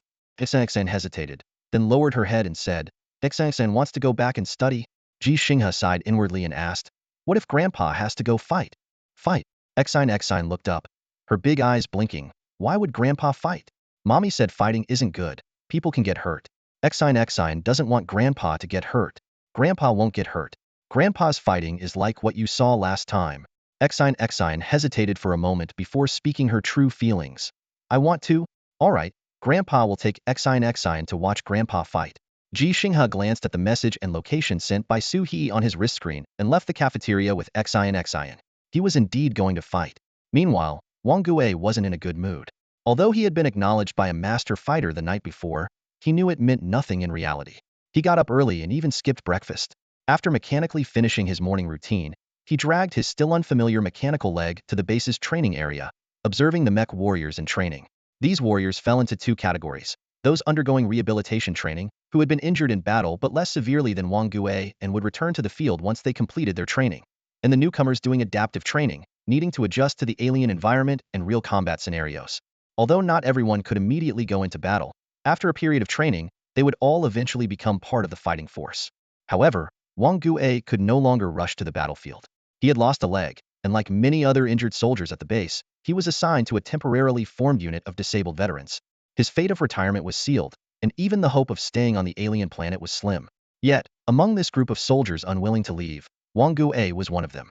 At the training field, mech warriors were engaged in their daily drills. Wang Gue watched intently ahead, even as a voice beside him inquired, hello, I'm Su He, a war correspondent. May I interview you? Wang Gue ignored the question, keeping his focus on the training field. Su He's real target wasn't him, but this persistent reporter had been trailing them since dawn, causing quite a bit of annoyance. Will interviewing me get me back into the fight? Asked a man with only one arm, looking at Su He with a blank expression. I'm sorry, Su He stammered, but didn't give up. He turned to another person. Hello, may I interview you? Sure. The interviewee responded more gently, though he did not look at Su He. He was a soldier who had lost his sight. How did you get injured? Su He asked cautiously. My mech was blown up, and the fragments blinded me. The man replied calmly. Eye damage can be treated, right? I know there's a kind of mechanical eye that can connect to the visual nerves, like a camera. There is, but it's pointless, the man explained. Mechanical eyes aren't as good as human eyes. Dynamic vision, field of view, even, let's call it pixels, are all inferior. I asked, and human eyes have 576 million pixels, while the best mechanical eyes only have 100 million. So, you're not considering treatment? If I get treated, can I go back to fight? Su He was speechless again. He realized he might have chosen the wrong subjects for his interviews. These soldiers came to the training area with the sole desire to return to the battlefield. But the reality was that no one could fulfill their wishes, not even Ji Xinghe. Finally, Wang Gue couldn't hold back any longer and spoke up. Reporter Su, you should stop interviewing us cripples. I appreciate Mr. Ji's kindness, but it's presumptuous of me to bother him. Can you help persuade him not to waste his time on someone like me? Because it's not just his time he's wasting, it's all of our time and resources. Su He looked at Wang Gue. Then why don't you tell him yourself? Because I'm embarrassed. I approached him, and after he agreed, I backed out. Wang Gue said quietly. But what if he can help you? Su He asked tentatively. Help how? Make me fight like a normal person? Make me better than Major Hanli? Wang Gue suddenly became emotional. But without the mech, we're nothing. Not every gorilla can wear armor, because the Empire doesn't have enough mechs for everyone. Do you know how much stronger a normal gorilla on Azure Star is compared to a human? 4 times. And on the alien planet? On average, 6 times. Without mechs, no matter how tough we are, it's meaningless. Su He was speechless once again, realizing Wang Gue's outburst wasn't directed at him or Ji Xinghe. At that moment, a voice broke the silence. So what if it's 4 times? So what if it's 6 times? Ji Xinghe appeared with Xine, bringing with him a glimmer of hope amidst his own selfishness. Master, hasn't Lao Ji arrived yet? Did he oversleep because he was too exhausted last night? The staff in the 109th operation area glanced absent-mindedly at the entrance, hoping to see Ji Xinghe, who was nowhere in sight. Master Lu stood nearby, frowning with a look of regret. Last night, impressed by Ji Xinghe's skills, and with Lieutenant Shan Mu's assurance, they allowed the elderly man to stay and work overtime. This morning, they were surprised to find that Ji Xinghe had repaired 3 more boards. This time, he seemed in no hurry and even conducted thorough checks on the fixed boards. Overnight, 8 boards were repaired, reducing the equipment needing repair in the 109th operation area by a quarter. Master Lu wondered if, with another day and night, all the boards could be fixed. He immediately worried that the old man might be worn out. He thought of his own grandfather, who had the same unyielding spirit. Ji Xinghe seemed no different. After a moment's hesitation, Master Lu asked, "Does anyone have Lao Ji's contact number? We should check on him. It's one thing if he didn't rest well, but if he's exhausted." Everyone shook their heads, having not added Ji Xinghe to their contacts in time. Someone suggested, "How about I go to Lao Ji's place and check on him? We can look up whatever information we can find." Although this would slow down their progress, the value of Ji Xinghe's contributions made the delay insignificant. Everyone agreed, seeing Ji Xinghe as an essential asset. At that moment, the person in charge of the 107th operation area approached, curious. "Hey, where's Lao Ji? Hasn't he come yet? Are your boards fixed? If they're done, send Lao Ji over to us. The queue for the robotic arms is too long. We could use some help. We're on a tight schedule." Master Lu's concern deepened. Suddenly, he had an idea and instructed, "Go find Lieutenant Shenmu. Which operation area is he in? He must have Lao Ji's contact information. Hurry." One of the staff quickly ran to the 21st operation area and soon found Shenmu, who was already working and became anxious upon hearing the news. He immediately contacted Ji Xinghe. When the video call connected, Shenmu was taken aback. "Lao Ji, where are you?" Shenmu asked urgently. "In the training area," Ji Xinghe replied calmly. "Why are you in the training area instead of the mecha zone?" "Having a fight. I'll head over soon." "Gotta go." "A fight? With whom?" "Don't hang up, Lao Ji." Shenmu's emotions shifted from anxiety to excitement. He was eager to see Ji Xinghe in action. However, being unable to leave his post, he quickly messaged Su He, "Record it for me, will you?" Upon learning Ji Xinghe's whereabouts, Master Lu became a bit frustrated. "What's Lao Ji doing fighting? He's a mechanic, not a fighter. The base doesn't allow fighting. If he gets hurt, I need to stop him." But Master Lu's apprentice suddenly reminded him, "Master, Lao Ji is a top-notch fighter. That's what Major Hanli said, and he even defeated Major Hanli. It's probably not a fight, but a spar." "A top-notch fighter? A spar?" Master Lu recalled Ji Xinghe mentioning, during dinner last night, that he intended to teach others how to fight, but he hadn't paid it much mind. Apparently, he hadn't watched the fight video between Ji Xinghe and Hanli, though his apprentice had. The person in charge of the 107th operation area expressed surprise. "Who exactly is this Lao Ji?" Meanwhile, in the training area, someone else posed the same question, but it wasn't Wang Gue and his group, it was a mecha warrior who had just been defeated by Ji Xinghe. Ji Xinghe didn't say much to Wang Gue and the others. He let go of Xion's hand, entrusted Su He to look after her, and then walked directly towards the mecha warriors, challenging them to a spar. Unlike Master Lu and his team, who only cared about mecha repairs, the mecha warriors were familiar with Ji Xinghe's fight with Hanli, so someone immediately accepted the challenge and was promptly taken down by Ji Xinghe. "I'm just a 65-year-old man, someone you all think can't go to the battlefield," Ji Xinghe said, seemingly addressing both the question and Wang Gue's group, who were also considered unfit for battle. All the mecha warriors who were training stopped, their eyes fixed on Ji Xinghe. Even those engaged in armor penetration training watched through their mecha's visual systems. In total, there were over 70 people and 43 mechas, all eager to join. They weren't intimidated by Ji Xinghe's swift victory, and Ji Xinghe, unfazed by their gazes or the imposing mechas, stood tall and confident. The instructors nearby, eager for entertainment, briefly consulted before blowing their whistles, ordering, "Everyone, disarm and line up." The mechanical clatter of bearings echoed as the hatches of 43 mechs sequentially opened. The mech warriors filed out, systematically shedding their armor and quickly forming ranks. Including the warrior who had been defeated earlier, a total of 130 stood in perfect formation before Ji Xinghe, as if ready for inspection. A man in an instructor's uniform stepped out from the ranks and approached Ji Xinghe with a disciplined gait. Without mentioning rank or unit, he simply introduced himself. "Hello, Mr. Ji. I am the instructor here. My last name is Li." Ji Xinghe, maintaining his composure, stood at attention and saluted with a clear voice, "Sir." Private Ji Xinghe reporting. Instructor Li waved his hand with a smile, his tone relaxed. "No need to be so formal. If we were that strict, your challenge earlier would have been against the rules, and accepting it would have been too." "All right." Ji Xinghe nodded. Without waiting for Instructor Li to speak further, he added, "Instructor Li, you don't need to ask. I can do it." Instructor Li was taken aback, clearly not expecting Ji Xinghe to read his mind. He still confirmed, "Are you sure you can?" "Absolutely," Ji Xinghe replied firmly. "Great." Instructor Li beamed.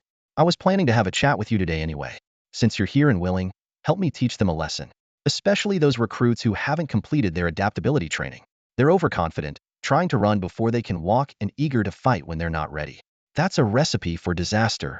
Ji Xinghe remained silent. Behind him, Wang Gue and others stood up, eyes fixed on his back. The blind man, though unable to see, held onto the hand of the limping Wang Gue, listening intently to the surroundings. Instructor Li continued, Mr. Ji, you're aware of your physical limits. I'll pick them out one by one. If you get tired, just say pause. There's no rush. I'll apply for a special allowance for you, so you won't be working for nothing in the coming days. I just hope you'll teach each of them a lesson. Ji Xinghe frowned slightly, sensing that Han Li might have spoken with Instructor Li.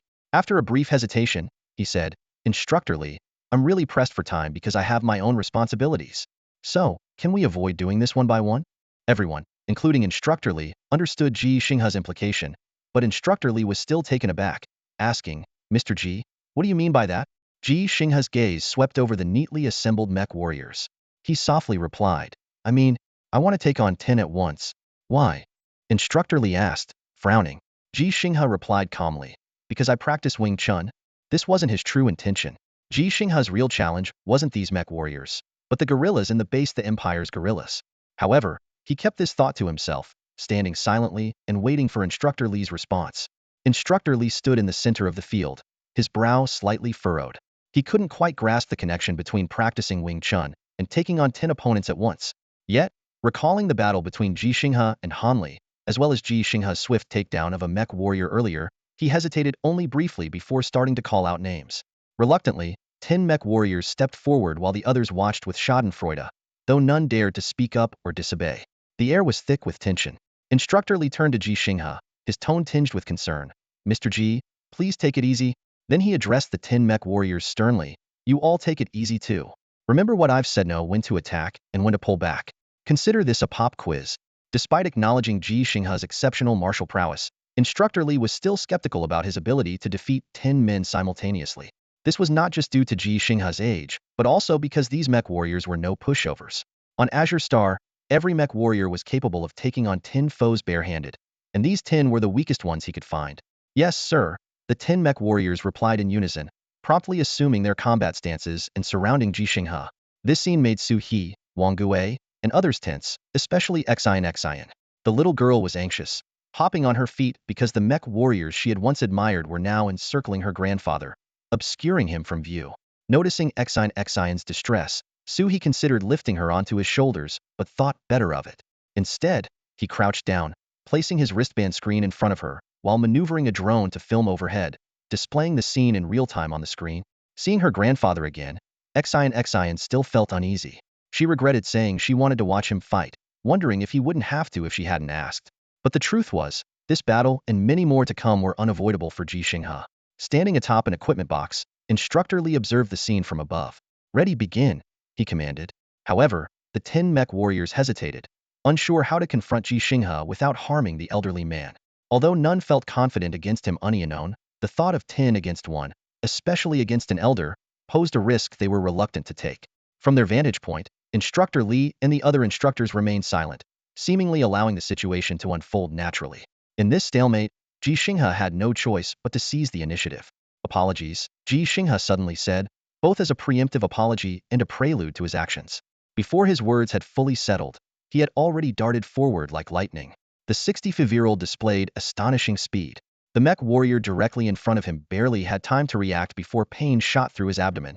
His body bent involuntarily, followed by a sharp blow to his shoulder, sending him careening into 2 nearby comrades like a mech caught in a collision.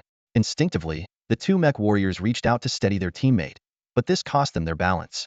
Anticipating this, Ji Xinghe pushed off the ground with his right foot, exploiting Azure Star's gravity, only a third of Earth's, to propel his 1.91-meter frame skyward. Much like Major Han Li earlier, Ji Xinghe executed a breathtaking aerial twist. Harnessing impressive core strength, his legs lashed out like whips at the chests of the 2 mech warriors. With a dull thud, the 2 warriors who had just caught their comrade were sent sprawling like kites with broken strings. Meanwhile, Ji Xinghe deftly controlled his descent, pressing a hand on the back of the first warrior he struck, leveraging his body horizontally once more with astonishing agility. He landed gracefully with a perfect flip, his feet touching down just as the 3 mech warriors surrounding him hit the ground. The entire sequence was seamless, resembling a meticulously choreographed dance, yet imbued with breathtaking power and speed. Defeat 3 out of 10? No. For Ji Xinghe, the battle had only just begun. The three mecha warriors who had been knocked down struggled back to their feet, rejoining the fray. Ji Xinghe realized that this Ani against in match didn't have any clear rules for victory or defeat. To Instructor Li and the other mecha warriors, it was just a friendly spar.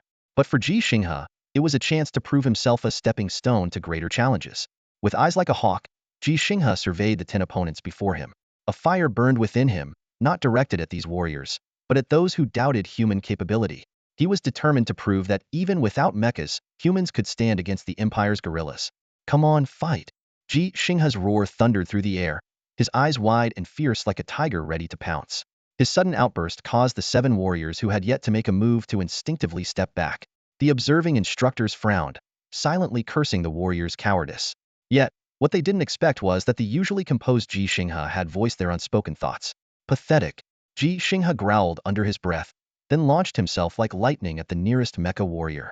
In the low-gravity environment, his movements were almost teleportational, landing a heavy punch before the warrior could even steady himself. The mecha warrior instinctively raised an arm to block, simultaneously striking at Ji Xinghe's chest with his right fist. Despite the fury within him, Ji Xinghe sensed the warrior was holding back, mindful of his age. This only fueled his anger further. Ji Xinghe stood his ground, absorbing the blow while intensifying his own attack. With a sharp crack, the warrior's blocking arm was slammed into his own head.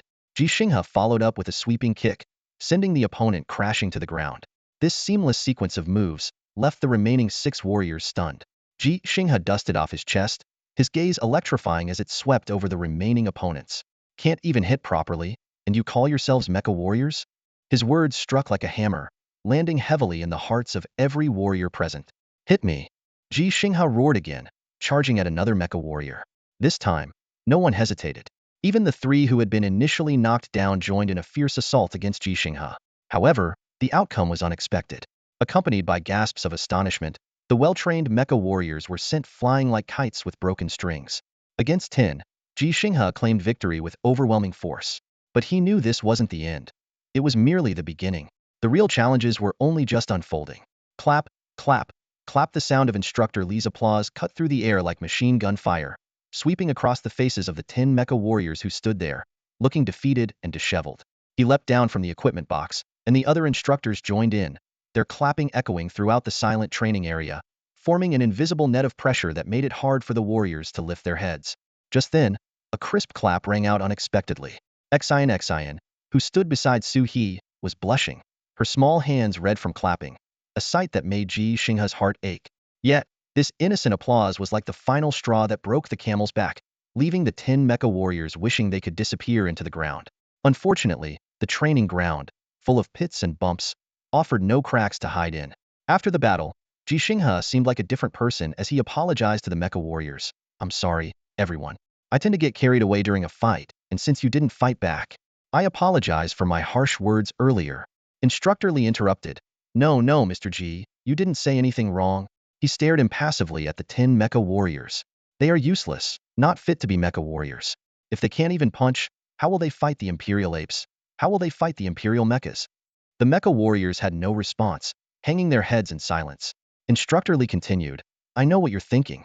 You consider yourselves mecha warriors, meant to pilot mechas in battle, not barehanded against Imperial apes, so defeating Mr. Ji doesn't seem important. You think that if you were in your mechas, not even 10 or 100 Mr. Gs could stand against you. Even if Mr. Ji were in a mecha, he couldn't defeat you like he did. Isn't that right? No one answered, because it was an undeniable truth. Humans couldn't defeat piloted mechas barehanded. Ji Xinghe knew this too unless he had a sword. Instructor Li surveyed the silent mecha warriors, those defeated by Ji Xinghe and those who weren't. Your teachers and I have repeatedly stressed that mechas are different from other weapons of war. They're not just weapons, they're extensions of your bodies.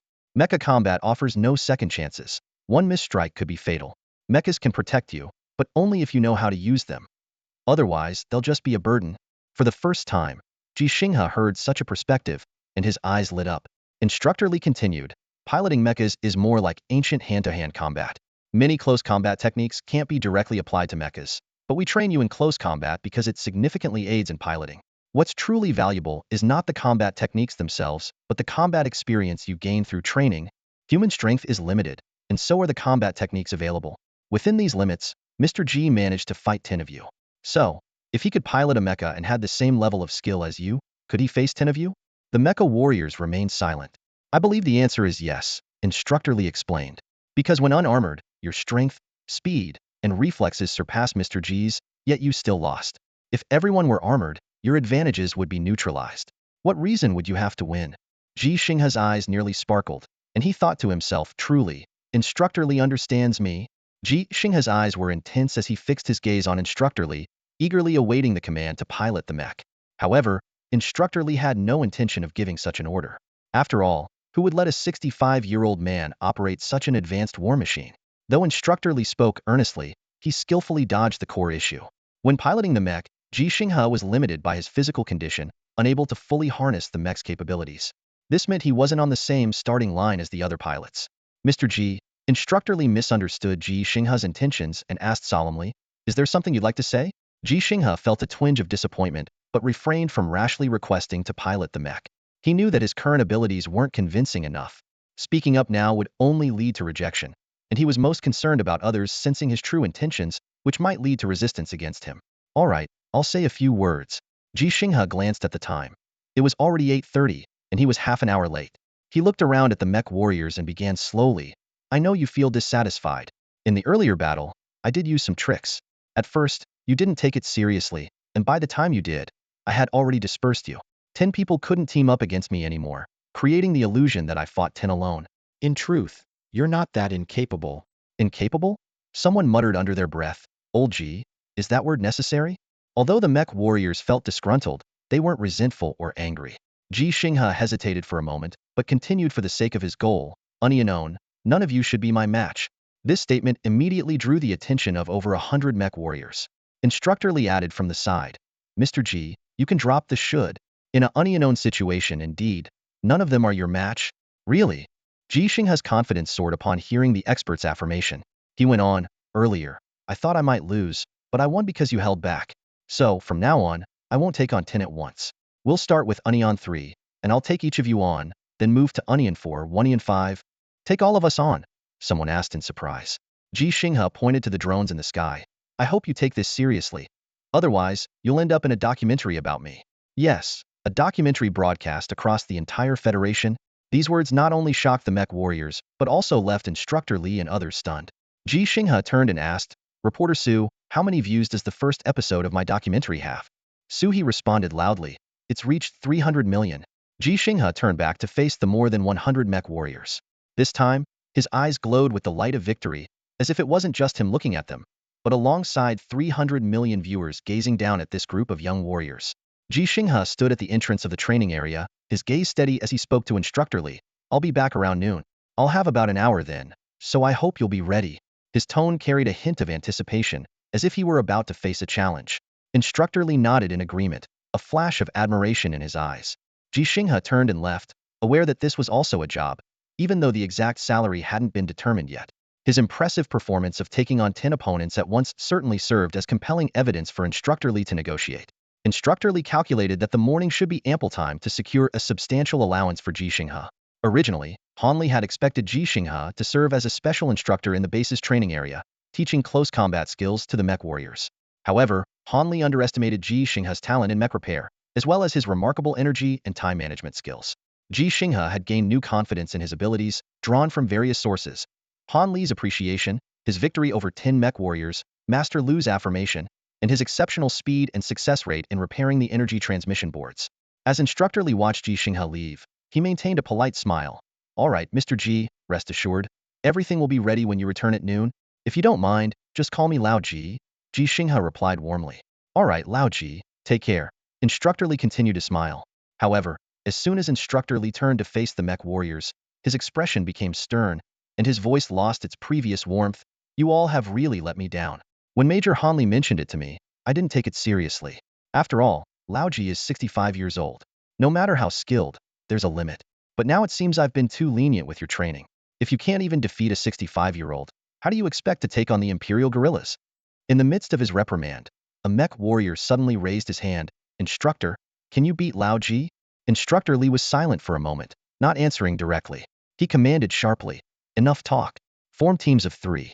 If you can't take down Lao Ji, with 3 billion people watching, I won't let Reporter Su blur your faces. Got it? Yes, sir. The mech warriors responded in unison, recognizing the underlying message that their instructor wasn't a match for Ji Xinghe either.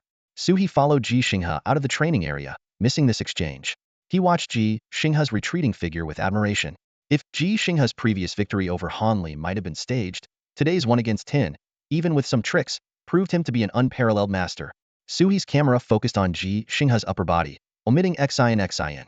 He began his professional interview. Lao Ji, why are you so skilled in combat? Ji Xinghe answered honestly, actually, I didn't know I was this skilled before. Really? Suhi asked in surprise, you've never fought anyone before? No, I've always practiced on my own, Ji Xinghe replied calmly. Suhi was relieved he hadn't asked this question in the training area, as it would have surely angered the crowd. He pressed on, that doesn't add up, Lao Ji. Without any real combat experience, how can you be so skilled? Because I practice Wing Chun, which involves training with a wooden dummy. It's quite similar to real combat, Ji Xinghe explained. In truth, he had often sparred with his son, Ji Xinghe, especially after Ji Xinghe had learned military combat techniques, but he chose not to mention this. But a wooden dummy is lifeless. How can it compare to a real person? Suhi inquired. Ji Xinghe responded seriously, true, the wooden dummy is lifeless, but when I train with it, it comes alive. The faster I strike, the faster it responds. The harder I hit, the harder it hits back. Suhi imagined Ji Xinghe in his room, relentlessly attacking the wooden dummy, which seemed to transform into a spinning phantom. Lao Ji, just how skilled are you? Suhi pressed further. I don't know, Ji Xinghe admitted. You don't know? Suhi was puzzled. Didn't you just say practicing with the wooden dummy is like having combat experience? Equivalent, but not the same, Ji Xinghe clarified. Real combat experience is like when I fought Han Li, or when I faced those mech warriors. Suhi suddenly understood, exclaiming, Lao Ji, are you saying your skills can still improve? Yes, Ji Xinghe replied simply, his eyes shining with determination. He came to the training area to fight not just for Wang Gui and the others, or for the special allowance, but for himself. He yearned for real combat experience, to become stronger. Strong enough that one day, when he declared his intention to challenge the Imperial guerrillas, no one would stand in his way. Strong enough that when he expressed his desire to wear armor, everyone would support him. Strong enough that Shen Mu could proudly tell everyone, you have to trust Lao Ji. At that moment, Xin looked up and innocently asked, Grandpa, can you teach Xin how to fight? Because Xin wants to be a mech warrior too. A warm smile spread across Ji Xinghe's face, not because of Xin's dream truthfully, he didn't wish for Xin to become a mech warrior. He hoped Xin would become a doctor. But Xin's pure words filled him with immense happiness. A rare, genuine smile spread across Ji Xinghe's face. Xin had started to voice her requests and express her thoughts openly, which delighted him. He readily agreed to teach her martial arts, but reminded her that it was a challenging path. Xin, brimming with confidence, assured him she could persevere, and Ji Xinghe, taking on the role of a supportive grandfather, promised his unconditional support. However, Ji Xinghe didn't commence the training immediately. He cautiously awaited Xin's routine medical examination report, which Nurse Wang had mentioned the previous day, due in 3 days. In no time, Ji Xinghe found himself in the mech area. His arrival didn't draw any special attention, as the people there were unaware of his recent feat of taking on 10 opponents at once in the training area, nor did they know about his remarkable efficiency in repairing the energy transmission panel. At present, only those in Operation Zones 109, 107, 106, 108, and 21 were aware of his skills. Master Lu briefly inquired about Ji Xinghe's competition results. Upon learning that he had won, Lu hastily returned to his mech repair work, which involved frequent climbing up and down, making it particularly arduous. After entrusting Xin to Suhi, Ji Xinghe also got to work. He planned to first complete all the panels in Zone 109, then proceed with the repair tasks in the other operation zones. Xin watched quietly from the side, fascinated by both Ji Xinghe's panel repairs and the other's mech maintenance, as she dreamed of becoming a mech warrior herself. The morning flew by quickly, and as lunchtime approached, an unexpected issue arose. No mech warriors showed up for live testing. Master Lu was somewhat irritated and questioned why no one from the training area had been sent over. Hearing this, Suhi looked at Ji Xinghe with a peculiar expression, fully aware that the mech warriors in the training area were eagerly waiting for Ji Xinghe to challenge them. Ji Xinghe cleared his throat and seized the opportunity to suggest, Master Lu, I can actually pilot a mech. How about I conduct the live test? Master Lu was taken aback and questioned, You, old Ji, didn't you say you've never handled a mech before? Ji Xinghe explained, I do know how to repair various components. In fact, after joining the military, I had a mech battle with Major Han Li. If you don't believe me, you can ask reporter Su. Instantly, all eyes in Zone 109 turned to Su He. Su He recalled the armor-piercing battle between Ji Xinghe and Han Li. Although Ji Xinghe was swiftly defeated, it was, in a sense, a mech duel. He bit his lip and confirmed. Old Ji is telling the truth. Perhaps it was due to Ji Xinghe's status as an 8th level fitter, his astonishing speed in repairing boards, or maybe it was Lieutenant Shan Mu's reminder, you must trust old Ji. It could also have been the fight Ji Xinghe had in the training area earlier today, Major Han Li's influence, or even the sudden excitement of a little girl. Whatever the real reason was, Master Lu made a surprising decision to break protocol. Alright, old Ji, give it a try, Master Lu said with a hint of tension in his voice. Same old rule, if you break it, it's on you. Ji Xinghe nodded, maintaining a calm demeanor as he approached the imposing mech from behind. This was the Federation's 16th generation standard mech, coincidentally the same model that Ji Xinghe had earned his national title with in the game Stellar Glory. He was more than familiar with this mech. Stellar Glory, an immersive virtual reality game, was originally developed from the Federation's military VR technology used to select and train the first generation of mech warriors. Although the game version had been significantly simplified with additional game skills, it still retained the core feature of realistic simulation. The nearby 109th mech technician began directing the live test procedures, their expressions tinged with nervousness. After all, a live test not only determined whether the mech was successfully repaired, but also posed the risk of new damage, or, in some unfortunate cases, injury or death to the testers. However, with Master Lu being the head of the 109th and Ji Xinghe's recently accumulated prestige and age factor, no one dared to object or halt the test. The colonel officer who was supposed to oversee the operation happened to be absent from the mech area, and other operational sections were busy with their own tasks, unable to pay attention to the special operation underway at the 109th.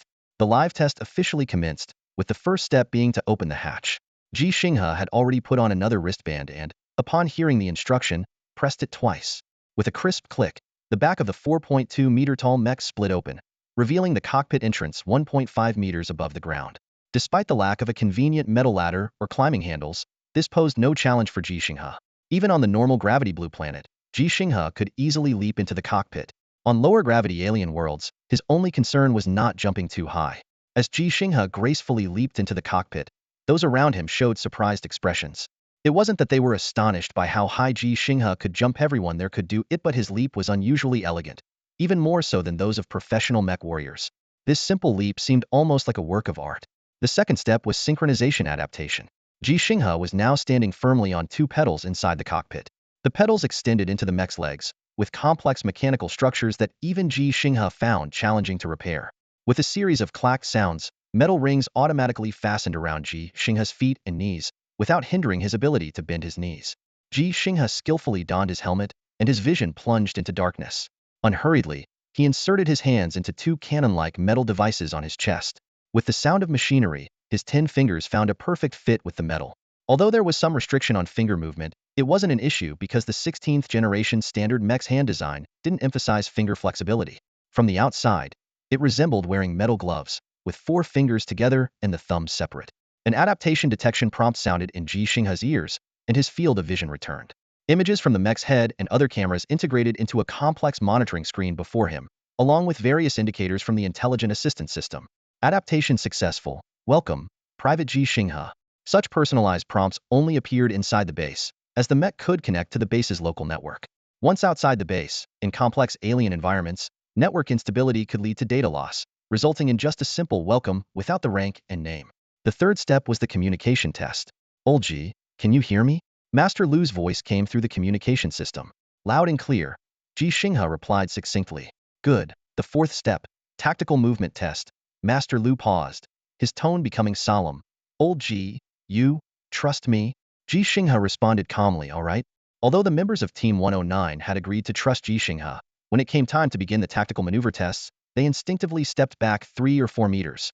Already standing 7 or 8 meters from the mech, their retreat nearly took them out of the attack range. Su He also led Xian a few steps back, but the little girl's eyes remained bright and fixed on the mech in front of her. Her gaze was different from when she looked at other mechs because she knew that the pilot inside was her beloved grandfather.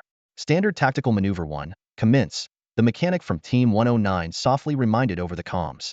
As soon as the words were spoken, Ji Xinghe inside the mech began his operation.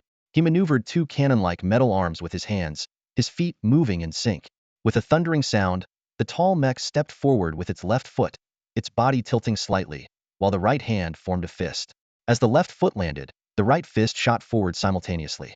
A gust of wind swept over the mechanics standing directly in front, ruffling their hair.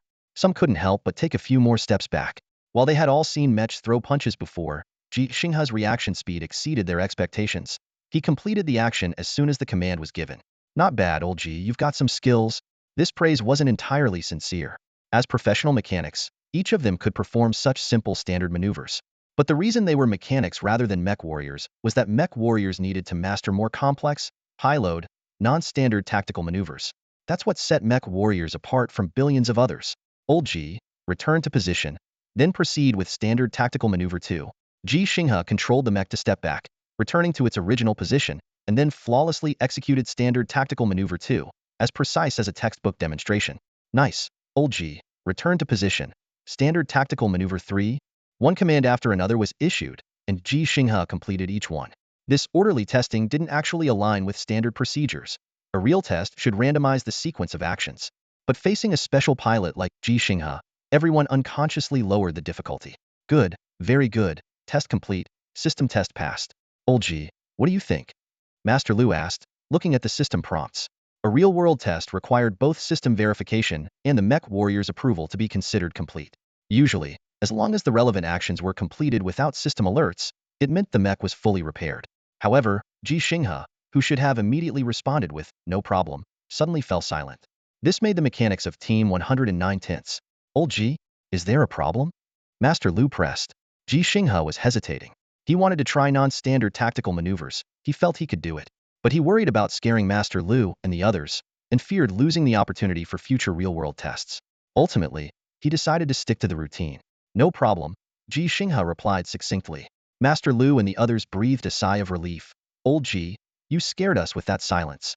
If there's no problem, come on down. Ji Xinghe actually didn't want to come down, but he knew he couldn't rush things. Despite his inner urgency, he knew he had to remain calm.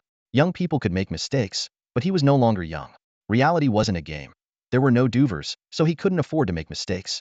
All right, Ji Xinghe replied as he dismounted from the mech. In his heart, Ji Xinghe kept reminding himself, don't rush, repair more mechs, do more real-world tests, train more in the combat zone. You're still growing, only 65 years old. Far from your limits. You have no limits. Bang. Crash. The mech training arena was buzzing as an intense showdown had just concluded. 65-year-old Ji Xinghe stood unfazed, his breathing steady and demeanor composed. In stark contrast, the 18 mech warriors who had challenged him in 6 groups earlier that day were in disarray, some even considering making a hasty retreat. However, there was no escape. Reporter Su He and her camera were following them closely, ready for an up-close interview. One of the warriors couldn't help but speak up. Reporter Su, it's almost lunchtime. Can we eat first before the interview? Su He suddenly realized, oh, sorry, I forgot about lunch. Let's go eat together, and I can interview you then. The mech warriors exchanged glances, suddenly losing their appetite. I don't feel hungry anymore. You guys go ahead, a timid voice said. Go on, Su He urged, otherwise, there won't be any food left, and buying it yourself is expensive. The warriors looked at Su He with fear, as if facing a formidable beast. Their fear wasn't of Su He or Ji Xinghe, but of the 3 billion viewers behind the camera. In just one morning, they had confirmed the truth of Ji Xinghe and Su He's words. The documentary, The Old Man and the Stars, indeed existed, and its first episode had already garnered 3 billion views on Azure Star, with the numbers still climbing. Being defeated by an old man wasn't terrifying, nor was being outnumbered 3-1 or even 10-1. What was terrifying was having 3 billion people witness their defeat. Already reluctant to return to Azure Star, they now felt utterly despondent. In their eyes, they had socially died in front of 3 billion people. Sensing the warriors' distress, Su He reassured them, don't worry, I'll blur your faces. Really? Someone asked, skeptical. I promise, Su He vowed. Besides, there's no shame in losing to old Ji. Major Han Li's match with him has already been sent back to Azure Star, and my colleagues are editing it. With Major Han Li in the spotlight, what are you afraid of? The warriors pondered. That makes sense. So, will you do the interview? Su He pressed on. No wait. One warrior suddenly clutched his stomach. I have a stomachache, maybe from the fight with old Ji. I'm heading to the infirmary. Bye. Su He watched helplessly as the warriors dispersed. Eventually, some agreed to be interviewed, but not in the crowded cafeteria. After scheduling a time for the interview, Su He continued to follow Ji Xinghe in the mech area. During lunch, Su He didn't film. Firstly, it was just a regular meal, and secondly, Ji Xinghe had to take care of his granddaughter. There was still debate among the higher-ups about reporting Ji Xinghe's granddaughter. Much like when Shen Mu learned of Xian's existence and was furious, wanting to lash out at the deceased Ji Xinghe, most people tend to expect heroes to be flawless. But in reality, heroes are human too. They have emotions, impulses, face unexpected situations, and make tough decisions. These are their ordinary human sides. Therefore, Sui tried to avoid filming Xian, aligning with Ji Xinghe's wishes, even though the understanding Xian was willing to cooperate. In the afternoon, repairs proceeded as usual. Ji Xinghe, piloting a real mech for the first time, seemed to have an epiphany, further increasing his repair speed while maintaining a 100 success rate. By the end of the day, besides a few trips to the training area for fights, he had nearly completed repairs on the 109 mech. This earned him a second opportunity for a live test. Live tests required waiting in line. The base had 150 operation rooms in the mech area, with repaired mechs constantly needing testing. However, the limited number of mech warriors couldn't meet all the demands. Master Lu made the final decision, appointing Ji Xinghe as both the repair technician and test pilot for Mech 109. After all, live tests only required completing standard tactical maneuvers, and Ji Xinghe had proven his piloting skills, earning a certain level of trust. The second live test was also flawlessly executed. Both Master Lu's team's repair skills and Ji Xinghe's piloting abilities were impeccable, even though the mech tested in the afternoon was a different model from the morning. However, the inevitable finally came. Private Ji Xinghe. A familiar voice called out. Present. Ji Xinghe approached the lieutenant colonel who had troubled him twice before, feeling a bit tense. He now knew that this officer, named Chen Sun, was a lieutenant colonel in the base's command department, responsible for coordinating various affairs at the base. Suhi nervously followed Ji Xinghe, the camera in his hand trembling slightly. He was acutely aware that Ji Xinghe had once again broken the rules, and not just once. Whether it was fighting in the training zone or conducting unauthorized mech test drives, both actions were beyond Ji Xinghe's authority. Worse still, Suhi himself had become an accomplice, providing false testimony for Ji Xinghe. At that moment, Lieutenant Colonel Chan Sun's voice cut through the tense atmosphere. No need to be nervous, you can film? Although the lieutenant colonel's expression remained stern, his tone was noticeably gentler than before. Suhi couldn't help but wonder if this change was because Ji Xinghe was beginning to demonstrate unexpected value. Okay, thank you. Suhi breathed a sigh of relief and gave Ji Xinghe a reassuring look. However, Ji Xinghe's attention was entirely focused on Lieutenant Colonel Chen Sun, completely missing Suhi's gesture. Lieutenant Colonel Chen Sun got straight to the point. 3 things. His tone was calm yet authoritative. First, the special allowance that Instructor Li applied for you has been approved, but you have 2 options. One is to become a special close combat instructor in the training zone, earning 20,000 contribution points per month. The other is to work part-time, for at least 2 hours a day, with a monthly supplement of 3,000 contribution points. Ji Xinghe made his choice almost without hesitation. I'll choose part-time. Despite the relatively lower pay, it seemed this decision had already been made in his mind. Lieutenant Colonel Chan Sun nodded slightly and continued. All right, please confirm the task log on your wristband in 5 minutes. The second matter, the lieutenant colonel said unhurriedly, is about your salary level in the mech maintenance area. Since you are not officially employed in any operational sector, you do not have a base salary. Your previous base salary was for the regular repair area, but you refused to report there, so it was cancelled. You will only receive piece rate pay for repairs, with specific amounts depending on the component standards. The task log will have relevant prompts.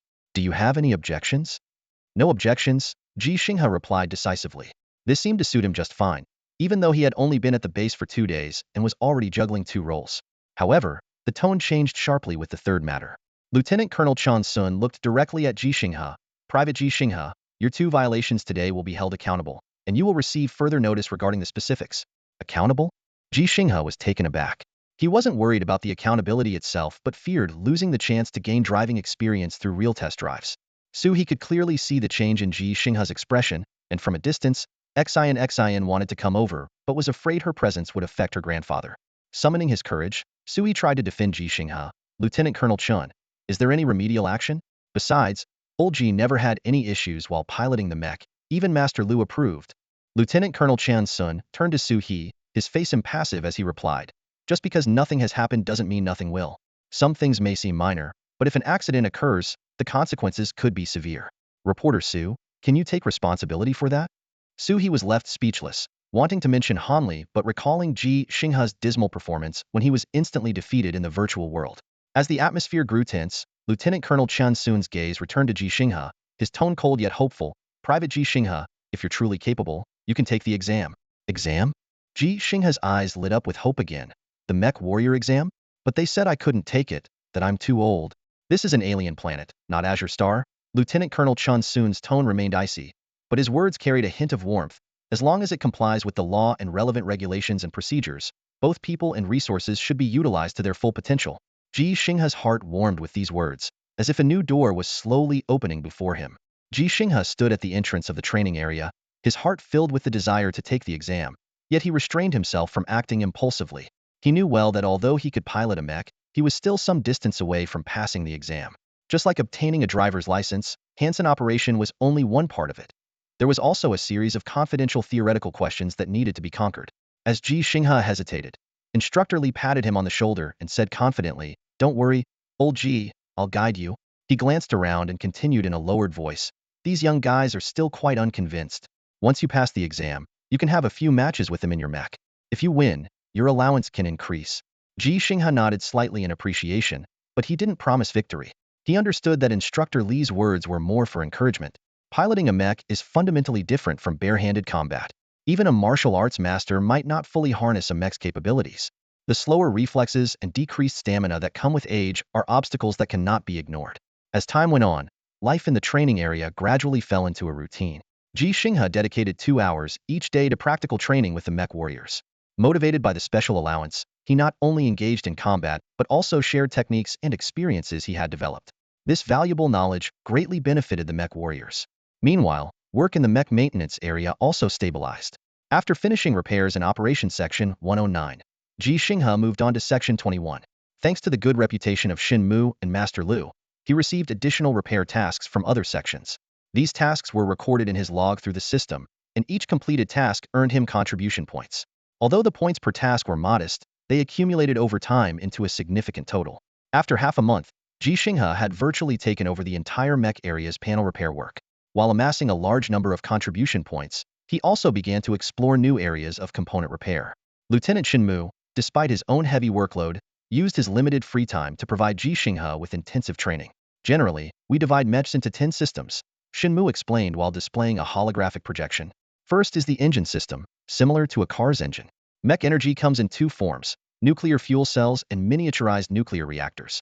Currently, only ace mech warriors are equipped with reactors due to their high cost. Shinmu continued with the transmission system, explaining, the energy generated by the nuclear fuel cells needs to be transferred through the transmission system to power the mech's various parts. Those are the energy transfer boards, which you're quite familiar with, old G. He chuckled suddenly. Come to think of it, they resemble magical runes. If there were magic in this world, you'd definitely be a grand wizard, or at least a master alchemist. Shinmu then elaborated on the characteristics and maintenance points of the skeletal system, armor system, and weapons system. Ji Xinghe listened intently, committing this invaluable knowledge to memory as he prepared thoroughly for the upcoming exam. Let me share a little secret with you, though it's not really a secret. Ji Xinghe leaned closer to Shinmu, lowering his voice. Shinmu, intrigued, listened intently as Ji Xinghe continued. In less than a year, the energy field generator will be integrated into the top mecha warriors' suits. This is a brand new armor system that can equip the mechas with an energy shield. Shinmu's eyes lit up, and he eagerly began explaining the various systems of the mecha. He mentioned the external plug-in system, which includes various attachment points for auxiliary and functional equipment. Then there was the sensory system, covering radar, vision, hearing, communication, infrared, temperature, and pressure sensors. The main control system is essentially the intelligent chip inside the mecha, Shinmu explained. That's not really my forte. I'm more into the mechanical side of things. Aren't you the same, old Ji? Ji Xinghe nodded in agreement, but internally disagreed. He believed he also had a good grasp of the main control systems, having taught himself programming and chip design. As Shinmu continued discussing the control system and life support system, Ji Xinghe listened carefully, integrating this knowledge with what he had already learned.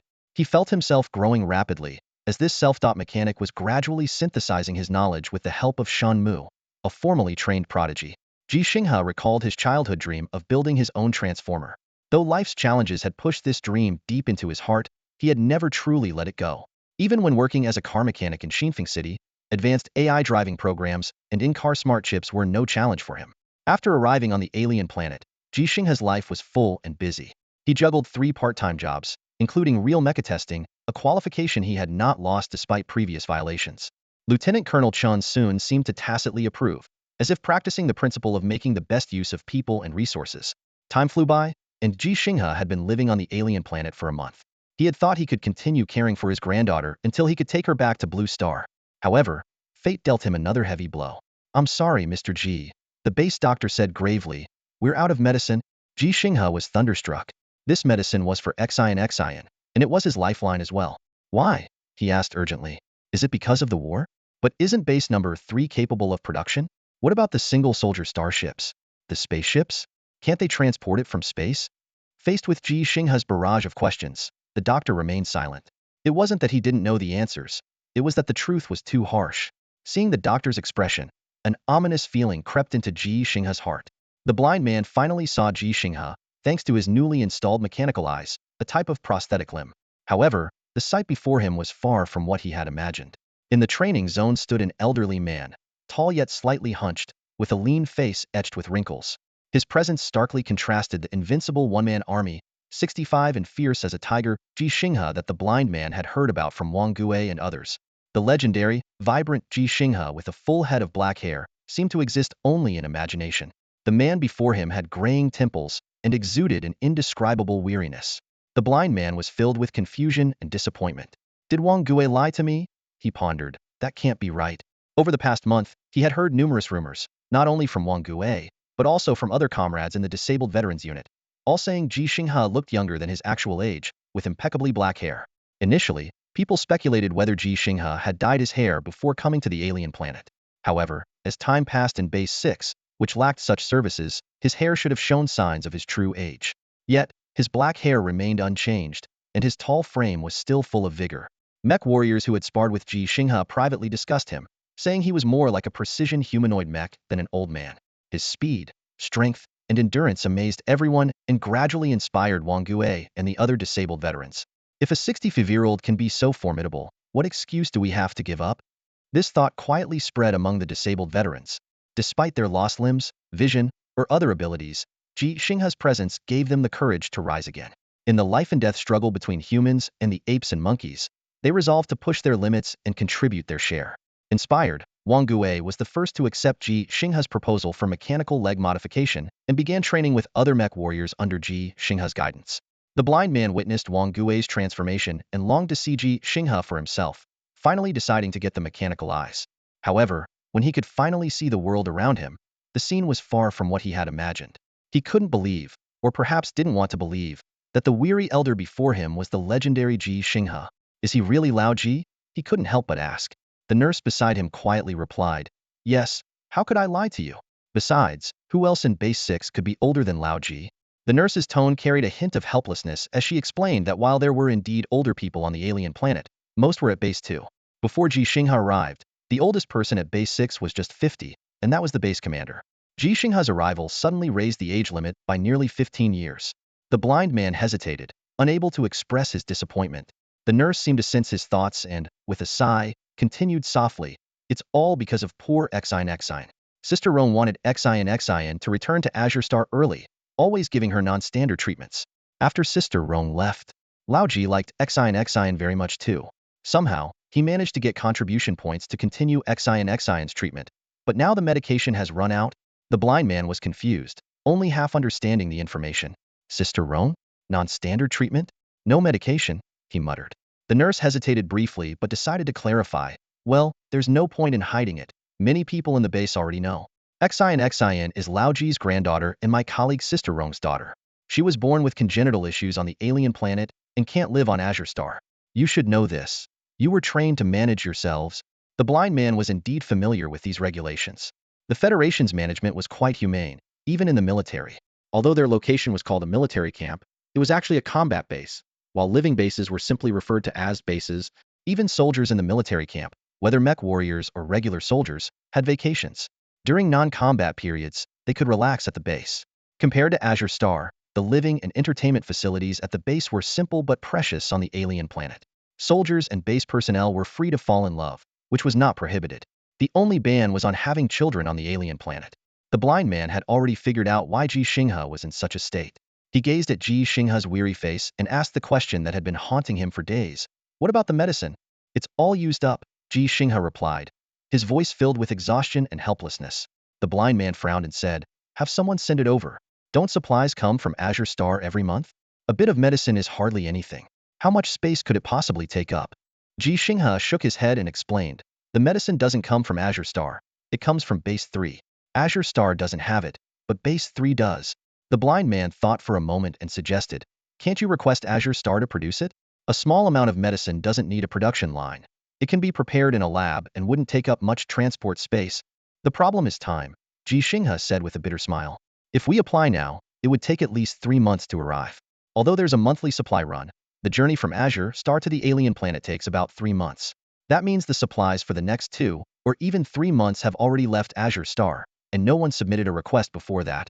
The blind man, having served on the alien planet for 5 years, immediately understood the complexity of the situation.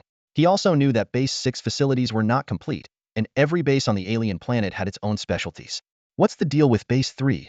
The blind man asked. Base 3 is fine for now, Ji Xinghe explained, but there's an issue between us and Base 3. We can't get there by land, and it's difficult to get there by air. There are no planes on the alien planet, and while drones can fly, there are communication limits. Ji Xinghe continued, there are no planes on the alien planet because the atmosphere is extremely thin.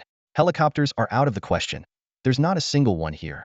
Jet planes and fighters need air and fuel to burn in the combustion chamber to generate high-temperature, high-pressure gas, but the thin atmosphere means the intake can't function properly, and the fuel can't burn fully, let alone produce enough thrust. The blind man pondered for a moment and asked, what about single-pilot starships or spacecraft? Ji Xinghe shook his head. Those are the only 2 types of vehicles that can fly here, but they're not available now.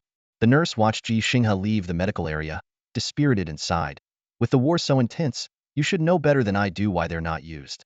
Compared to the war, medicine for a child who shouldn't even be on this planet is insignificant. The blind man finally understood why the Ji Xinghe he saw was different from the one he had heard about.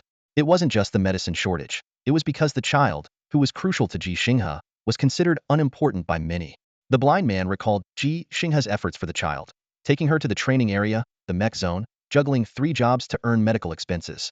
A 65-year-old man caring for a child on an alien planet, sparring with the young in the training area, repairing parts in the mech zone, competing with mech warriors for real-world testing opportunities. It was said that Ji even studied daily and told stories to the child. Does he sleep well every day? The blind man wondered to himself. Can his body really withstand this? His hair turned white in a month. Is it because he's about to reach his limit? He was grateful for his mechanical eyes, as they didn't have tear ducts. The nurse sighed again. If only Xian's father hadn't sacrificed himself. He was a Class 1 mech warrior and could have taken a mech to Base 3. But in times like these, he surely would have military duties. Poor Xian, a Class 1 mech warrior? The blind man felt a stir within him. I'm one too, and I'm not on active duty because I'm in the Reserve Corps. He activated his wristband and sent a message to Instructor Lee. Instructor, I want to pilot a mech. Instructor, I want to pilot a mech. When Instructor Lee heard these words, his brow furrowed instinctively. It was the second time today he had heard the same request. The first was through a text message from an enigmatic a blind person. At the time, Instructor Lee was too shocked to respond, puzzled by how a blind person could send a text message. This time, the speaker was a 65-year-old man named Ji Xinghe. Instructor Lee's expression shifted from surprise to confusion. He had known for some time that Ji Xinghe wanted to obtain a mech pilot's license, but he hadn't expected the old man to make the request at such a peculiar time. Old Ji, are you serious? Instructor Lee couldn't help but ask, his tone tinged with a hint of helplessness. Ji Xinghe's response was firm and unwavering. Yes, I'm serious. His voice carried a determination that belied his age, a stark contrast to the man he had been an hour earlier in the medical ward. Instructor Lee fell into deep thought. In theory, he had no grounds to stop Ji Xinghe. He had even promised to help and look after the elderly man. Moreover, with the war intensifying, the mech warriors in the training zone were dwindling, new recruits had ceased, and those who completed their training had been sent to the front lines. It was indeed a fitting time. However, Old Ji, I don't recommend you take the test right now, Instructor Lee finally said, his voice filled with hesitation. Why? Ji Xinghe pressed. Instructor Lee sighed. Because I know what you're planning.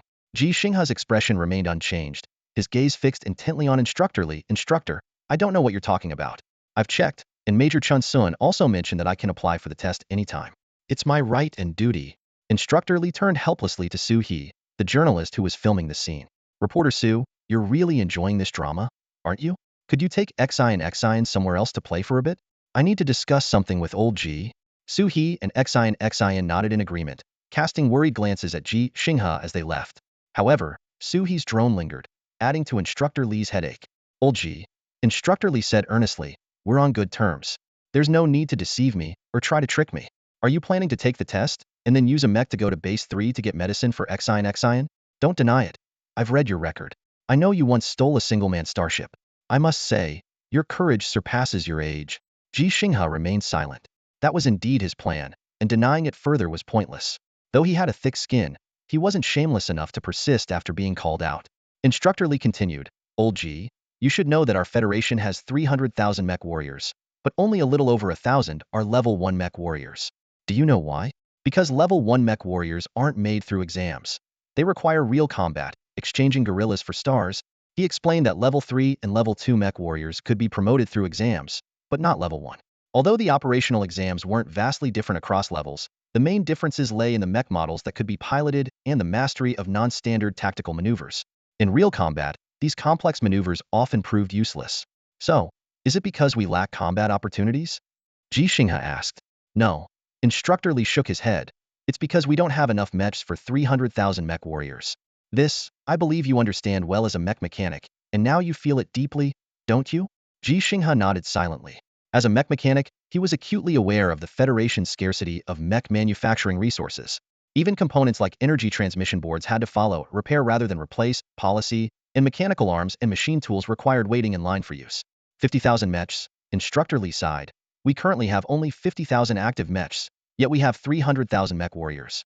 Mechs can be repaired if damaged, but people can't be brought back to life. And when people are broken, they're not broken. Ji Xinghe interrupted, his tone resolute, they're injured. They should be treated, not repaired. Instructor Lee didn't want to argue with Ji Xinghe and went straight to the point. You can take the exam, and I believe you have the ability to earn a level 3 mech pilot license. However, I will not allow you to take the mech I managed to base 3 for medicine. I also don't want to see you using a mech to escape during the practical tests or real-world operations. Doing so would put everyone in a difficult position. Though Ji Xinghe's intentions were laid bare, he remained unfazed in front of Instructor Lee. After all, these plans were still in the conceptual stage and hadn't been put into action yet. He stated firmly, I've already inquired. There's a canyon between us and Base 3, which isn't in the war zone but crosses over it. While vehicles can't pass through, mechs can. There are 12 mechs in the training and mech zones with enough range to get me through that canyon.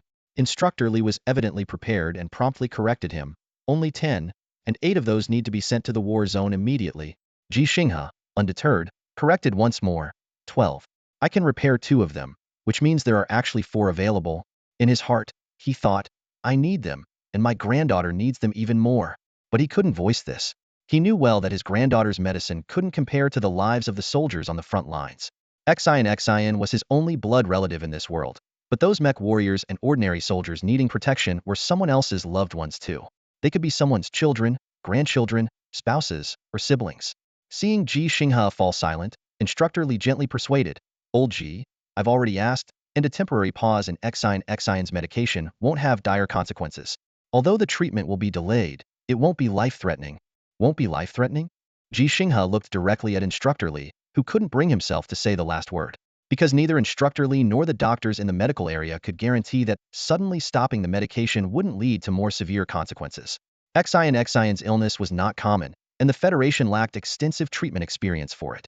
Across all the bases on the alien planet, there were only a few hundred children like Xion. Moreover, this issue affected not only Xion but other children in Base 6 with similar conditions. They shouldn't have been on the alien planet. But this shouldn't had nothing to do with them and everything to do with their irresponsible parents. Instructor Lee took a deep breath and sincerely suggested, Old Ji, if you promise me not to steal a mech, I'll let you take the exam and help you find a mech warrior to go to Base 3 for the medicine. Ji Xinghe was overjoyed, almost unable to believe his ears. This was undoubtedly the best option for him, but he didn't agree immediately. After hesitating for a moment, he said, No, I can't let someone else take that risk for me. Besides, you mentioned that they have more important things to do. Instructor Lee's expression turned to disbelief. He hadn't expected Ji Xinghe, who needed this plan the most, to refuse it despite the significant risk he took in proposing it. But looking at Ji Xinghe's sincere and honest eyes, he understood the reason behind it. Instructor Lee didn't respond directly, but instead turned to another side and called out loudly. There, a group of people had been stationed for nearly a month, the remnants of Base 6. Li Lin. Here. Do you want to keep piloting mechs? Yes. Come. Take the exam and demonstrate for Old Ji. All right. Ji Xinghe was stunned. The one who stepped forward was Li Lin, the blind warrior among the remnants. Although they had never spoken before, Li Lin was now stepping up to help. Wang Gui stopped Ji Xinghe, a teasing glint in his eyes. Old Ji, just watch. The blind man is going to set an example for you. If he can pass the exam and you can't, don't blame us for laughing at you. Sure, you're older, but he's blind, huh? When Wang Gui called Li Lin blind man, his expression remained as calm as if he were using the most ordinary nickname. In their band of veterans, such nicknames had long become a mutual understanding, with no insult or mockery intended, just a simple fact, a unique code. Just like how the blind man would call Wang Gui lame man, these nicknames had become a symbol of their deep friendship. Ji Xinghe frowned, looking at Wang Gui seriously. Why? Wang Gui's gaze went past Ji Xinghe, landing on the blind man who was preparing for the exam. He reminisced. Do you remember our conversation when you first came to the training area? I was saying that the apes on Azure Star have an average strength 4 times that of humans, and the Empire's apes are 6 times stronger. Without mechs, we're completely powerless against them. Ji Xinghe nodded, recalling the scene. Although the blind man was present then, that retort wasn't directed at him. Strictly speaking, Ji Xinghe had never had a real conversation with the blind man. Wang Gui continued, if you hadn't run fast back then, I would have argued with you. You've never been on a real battlefield, never faced the Empire's apes, so you have no idea how terrifying they are. He paused, but I didn't argue with you because I was afraid of your ani against an ability. It was because the blind man asked us 2 questions after hearing about your fight. What questions? Ji Xinghe asked curiously. The first question was, are you really 65? We said yes. The second question was, did the 10 people you fought go easy on you? We said a little, but not really. Wang Gui's tone carried a hint of admiration, and then the blind man got excited. He said, so what if it's 4 times? So what if it's 6 times? So what if you're lame? So what if I'm blind? Wang Gui added, from then on, he insisted we call him the blind man and insisted on calling me the lame man. Our brother with no meniscus was called the cripple, and the one missing an arm became lefty. None of us minded, not about the nicknames or his perspective. Ji Xinghe nodded thoughtfully, seeming to understand something. Wang Gui, however, didn't care if Ji Xinghe understood and continued, we're all damaged goods, old Ji. You and us are in the same boat. Your age is a bigger problem than our physical issues, yet you fought well enough to earn special allowances. You haven't directly helped the blind man, but your actions are the biggest help to us. Your help to me is also help to them. If I could pass the exam now, I'd definitely go. The blind man, despite being blind, has good mechanical eyes and is our best bet, so he's going to try. It's not just for you, but for himself as well, to prove he can still pilot a mech and fight. So old Ji, don't stop him. You can't stop him. Ji Xinghe fell silent, his gaze on the blind man who had disappeared into the mech, his emotions mixed. He knew better than anyone that helping these veterans was, in some way, also helping himself. His motives were selfish. And now, his selfishness had prompted a blind man to choose to pilot a mech again, even preparing to accept a dangerous mission to go to Base 3. Although the canyon wasn't in a war zone, who could guarantee that the Empire's mechs wouldn't appear there? Moreover, there were still many unexplored and dangerous areas on the alien planet. If it was just about piloting a mech to Base 3, why wasn't he going? Why not send those unscathed mech warriors? Or have Base 3's mech warriors come to Base 6? Guilt surged in his heart, but Ji Xinghe didn't stop the blind man. As the lame man had said, he couldn't stop him, and the blind man's actions weren't just to help him. With the sound of metal grinding, the blind man piloted the mech in the training area, executing various standard tactical maneuvers. Compared to actual testing after repairing the mech, the exam would have these standard maneuvers in a random sequence with strict time limits. Ji Xinghe stood there, silently watching it all, his heart filled with complex emotions. The challenge in obtaining a mecha pilot license lies in performing non-standard tactical maneuvers and conducting field assessments. Besides practical tests in the base training area, candidates must also demonstrate their skills in alien terrain environments. The blind man, now equipped with a mechanical eye, excelled in the training area assessments. Although the mechanical eye lacks the pixel resolution and dynamic vision of a human eye, it didn't hinder him from acing the basic tests. He executed both standard and non-standard tactical maneuvers nearly flawlessly. 699 points, exam passed. An electronic voice echoed in the training area. This score was a combination of the Intelligent Programs Assessment and the manual scoring by instructor Li and others, with a maximum score of 750. Wang Gui sighed lightly. Blind man's previous score was 709, but that's okay. 699 is still excellent. You only need 600 to pass, and every point above 700 is hard to achieve. Old Ji, you must score over 600, or you won't have a chance at the subsequent tests. Ji Xinghe nodded in acknowledgement, offering a reassuring smile to the worried Xin. Your turn, old Ji. Instructor Li reminded, later, you both will pilot a mecha to the surface. Old Ji, don't act impulsively. This was one of the reasons Instructor Li had previously barred Ji Xinghe from the exam, fearing that this old rogue, who once stole a solo starship from the new Fengqing police station, might flee in the near-unrestricted surface environment piloting a mecha. Got it. Ji Xinghe replied briefly, then entered another mecha to begin his assessment. After a month of practical testing and theoretical study, he was now quite adept at piloting a real mecha. Ji Xinghe completed one standard and non-standard tactical maneuver after another, drawing nods of approval from Instructor Li and others responsible for scoring, as well as from experienced pilots like Wang Gue. 699 points, passed. When the mechanical voice announced the score again, everyone was taken aback. It was identical to the blind man's score. While it seemed coincidental, no one dwelled on it. Even if Hanli were present, not everyone would believe he could precisely control the score, and everyone chalked it up to coincidence. Nicely done, old G. Scoring 699 at 65, we should have let you take the test earlier to show those rookies, Instructor Li said excitedly, then turned to Su He. Reporter Su, did you get that on camera? Edit it for me. I want to show it to the new recruits. If 65-year-old old G can score 699, so can Li Lin. If they can't, how dare they claim they want to pilot a mecha? Sure, Su He replied with a smile. Standing beside him, Xine clapped her hands and whispered, Grandpa's amazing. This time, she didn't need others to start clapping or cheering to give her courage. She knew she was no longer the child nobody noticed. She had a remarkable grandfather. Xine's applause sparked a wave of clapping from the crowd. Scoring 699 was indeed impressive. A score above 700 was considered genius, and those scoring over 730 each year were rare. The subsequent surface practical test went smoothly as well.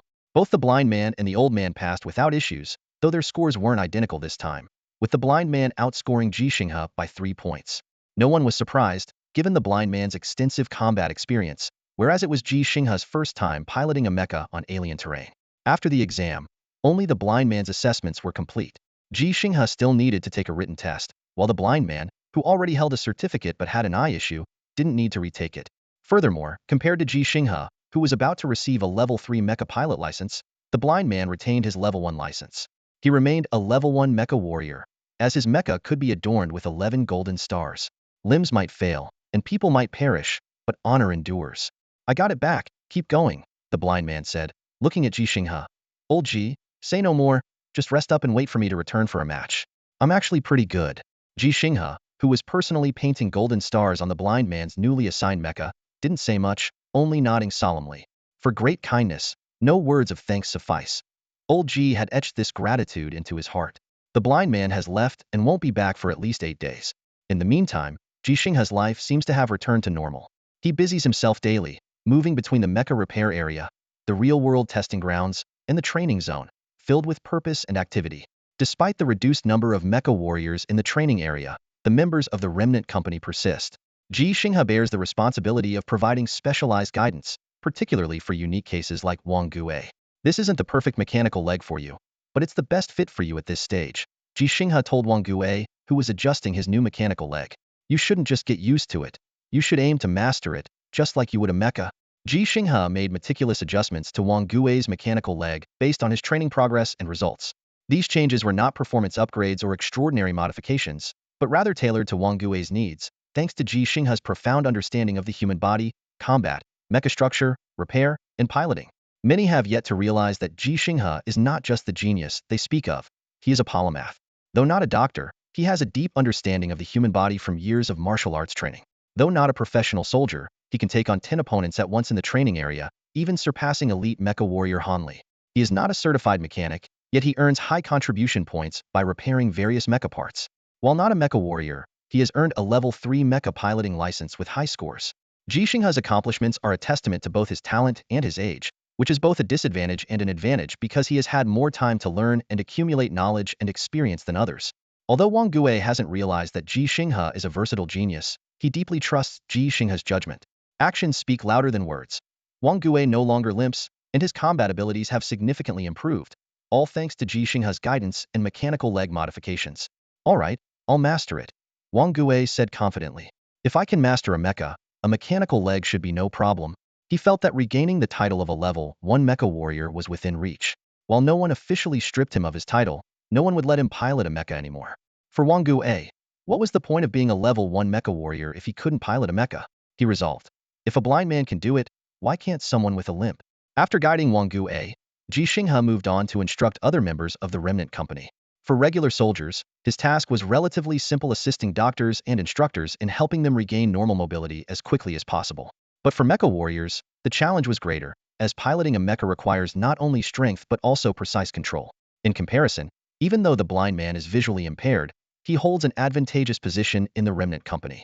He and Wang Gui are the only two level 1 mecha warriors of their cohort, earning them the rank of second lieutenant. The limp, the deaf, and left-hand guy are level 2 mecha warriors, with 3, 5, and 6 gold stars on their mechas, respectively. These gold stars are hard-earned. Facing fierce Imperial guerrillas and powerful Imperial mechas, a quarter of the mecha warriors who participated in battles either perished or retired due to injuries without earning a single gold star. Achieving the status of a level 1 mecha warrior requires 10 gold stars. Out of 300,000 Federation mecha warriors, only a little over 1,000 are level 1 mecha warriors, and just over 300 are elite mecha warriors.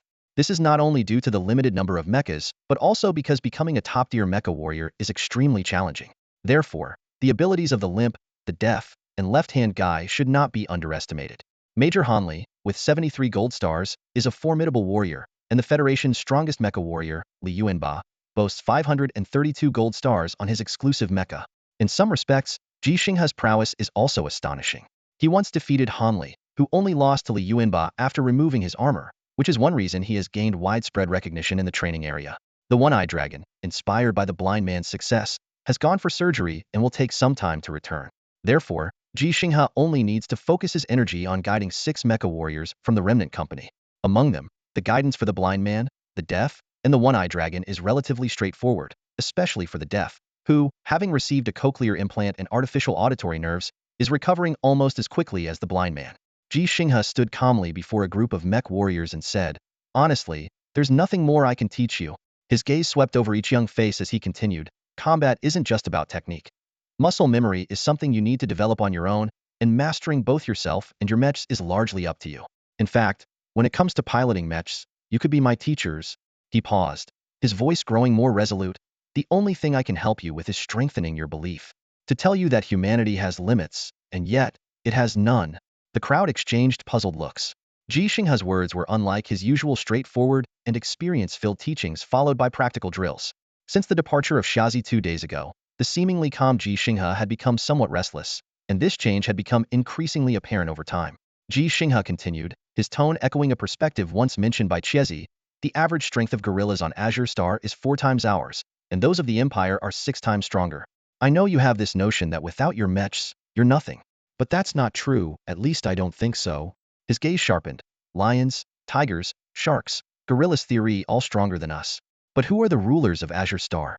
We humans are. You might say it's because they lack intelligence, unable to use real tools and weapons. Yet the Empire's gorillas are not only smart, but they also have mechs like ours." "True, but they haven't defeated us and they never will." Ji Xinghe looked around and softly asked, "Actions speak louder than words. If I told you I could defeat an Empire gorilla with my bare hands, would you believe me?" His words caused a stir among the crowd, as if a bomb had gone off. Everyone stared at Ji Xinghe as if he had lost his mind. "Old Ji, are you alright?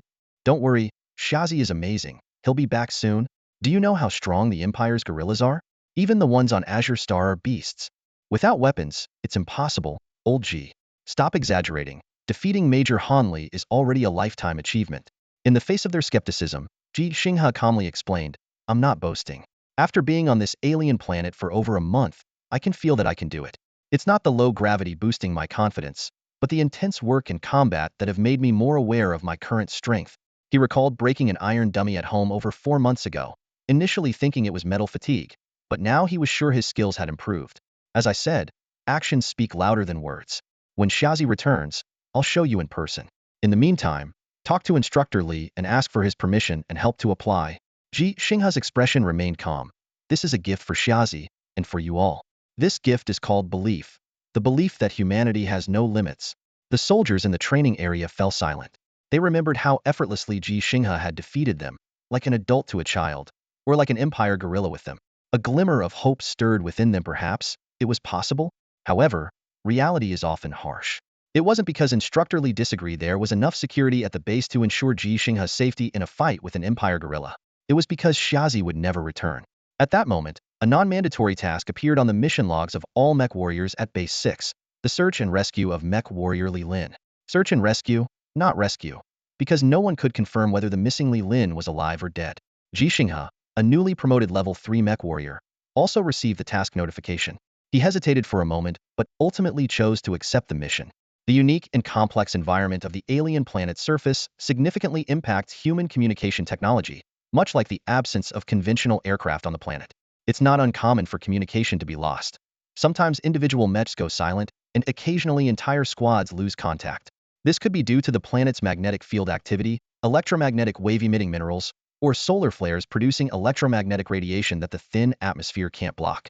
However, the current communication loss with Xiazi is particularly unusual. High-altitude reconnaissance satellites have not detected any trace of the Empire's forces, nor have any Imperial mechs been found in the 36 Canyon area. Even the intelligent drones sent by the frontline troops for reconnaissance in the canyon have also lost contact, making the situation increasingly mysterious. In the training area of Base 6, Lieutenant Colonel Chan Sun, who rarely appears, arrived with detailed mission briefings. Before him stood 3 mech warriors tasked with the search and rescue of Xiazi. Although there were others willing to take on the mission, most were responsible for base defense and could not leave their posts. Lieutenant Colonel Chan Sun, with a grave expression, fixed his gaze on Ji Xinghe.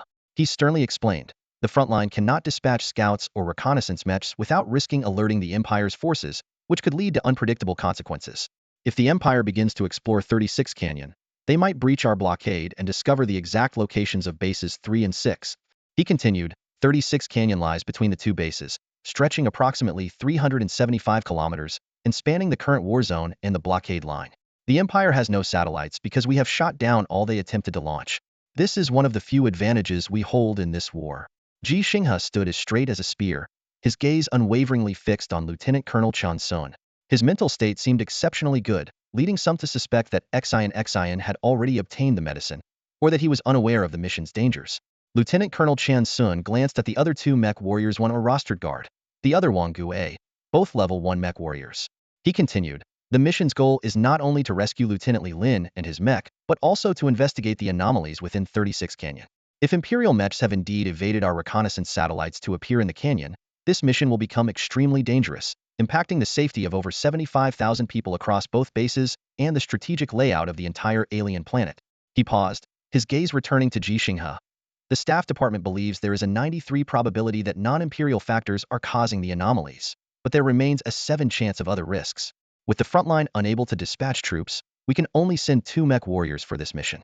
I hope it will be you too. In the distance, the deaf man clenched his fists so tightly that his nails dug into his palms, drawing a trace of blood. He had failed the retest, despite having a better chance than the cripple and the left-hand guy. In the company of wounded soldiers, only Wang Gui had passed the 3rd retest half an hour ago, aside from the blind man. Ji Xinghe also clenched his fists. Although there was already someone eligible for the mission, he wanted to volunteer himself. He felt it was his responsibility and believed he was stronger than Wang Gui and the other first-class mech warrior. I can't decide who goes, the officer said. This isn't purely a combat mission, it's not just about strength. In some ways, it's more like a mission dependent on luck. As a soldier, I don't believe in luck, but sometimes you have to. So, let's draw lots. Ji Xinghe relaxed his fists, unsurprised. He had already learned that such missions were often decided by drawing lots, much like the death squads in ancient military formations. It was less about luck and more about a lack of choice. Instructor Li approached with a metal box and whispered to Ji Xinghe, Old Ji, your exam scores were excellent, even better than Wang Gui's. But this isn't a joke. Think about your granddaughter. Don't reach in. Okay? Lieutenant Colonel Chan Sun stood in the back, frowning but silent. Wang Gui and the other warrior were expressionless, clearly not wanting Ji Xinghe to participate. However, without hesitation, Ji Xinghe reached into the box, feeling the 3 metal balls. It's precisely because of my granddaughter that I must go, he thought to himself. He opened his right hand, revealing a black ball. It had a short red line painted on it, indicating that Ji Xinghe was chosen to go. No way, do it over. Wang Gui immediately protested. Shun Mu, from a distance, hadn't seen clearly but understood the situation. Old Ji cheated. He's an 8th level mechanic. He can feel the difference in the balls. Really, believe me, even if it sounds incredible, Old Ji can genuinely feel it. Do it over and let him pick last. Another soldier suggested. We're in the age of smart technology, why do it so primitively? Let the central computer at the base choose randomly. Instructor Li turned to Lieutenant Colonel Chan Sun. waiting for a decision. Normally cold and decisive, Chon Sun hesitated now. Ji Xinghe feared this kind of hesitation. He had seen similar situations on the Azure Star, where he chose to exploit Beijing. Even with Suhe nearby, in this situation, it wasn't enough to make a difference. Suddenly, Ji Xinghe erupted with a fierce determination to survive. In 1 second, I can break both their legs, don't push me. Everyone was stunned. This was not just stating a fact, it was a blatant threat. Instinctively, Wang Gue and the other warrior jumped back, trying to distance themselves from Ji Xinghe. But as soon as they leaped, they felt a tightness around their necks. Standing at 1.92 meters, Ji Xinghe lifted the two first-class mech warriors like they were small chickens, one in each hand. He stared directly at Lieutenant Colonel Chon Sun and calmly asked, "Officer, what's your decision?" Ji Xinghe finally got his own mech, although it's only temporary. It's a Federation's 16th generation standard mech, the same model he piloted during his first live test, and it has just been repaired. Standing at 4.2 meters tall, the mech is a colossal figure to the average person. However, to Ji Xinghe, who has regained his height of 1.92 meters, it doesn't seem that tall. When he stands next to it, the contrast is like a child standing beside a grown, strong man. The mech is not only tall but also impressively wide and thick, resembling a 4.2-meter-long car that can fit 5 people, with room to spare in the trunk. Ji Xinghe studied the mech closely, reminiscing about the evolution of Federation mechs. The earliest mechs were just over 2 meters tall, more akin to exoskeleton armor, an upgraded version of standard spacesuits. These spacesuits weighed up to 60 kilograms to ensure survival in alien environments and space.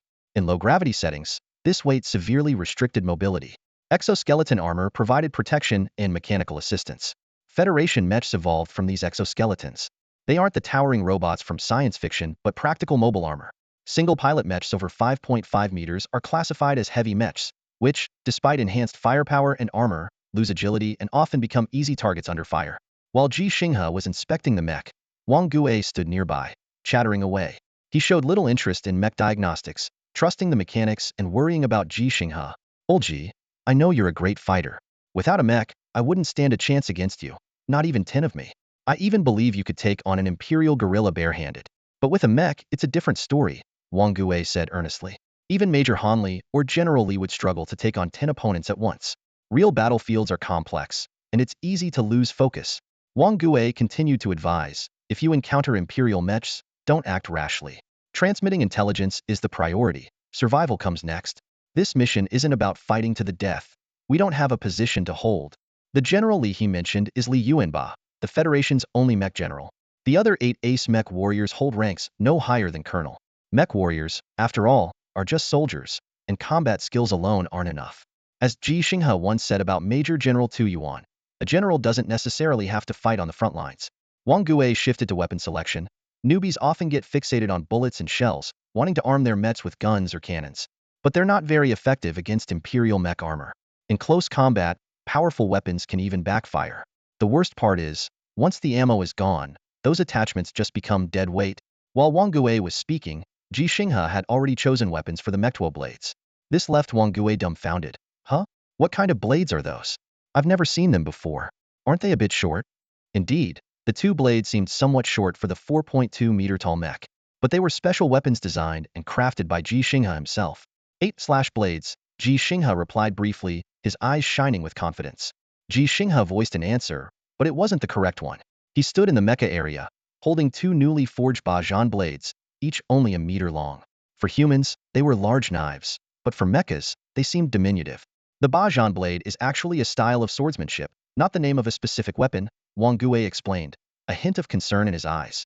The blade itself can also be called the Hejiang Dao, formed by joining 2 knives of the same size, typically about the length of an adult's arm. When separated and crossed, they resemble a butterfly, hence the name butterfly knives or butterfly double blades. He continued, "Some people use a long and a short blade together. At a certain level, it doesn't matter if you have a blade in hand or not because what you practice is the Yongzi Fa technique, which is why it's called Bajan blade." Wang Gue looked at the small knives uneasy. "Old Ji, I was wrong to say mecha fights are all close combat. It's not always that close. You martial artists should know the saying, an inch longer is an inch stronger, right? Plus, you don't need dual blades. You can equip an alloy shield, which is useful against unavoidable artillery attacks."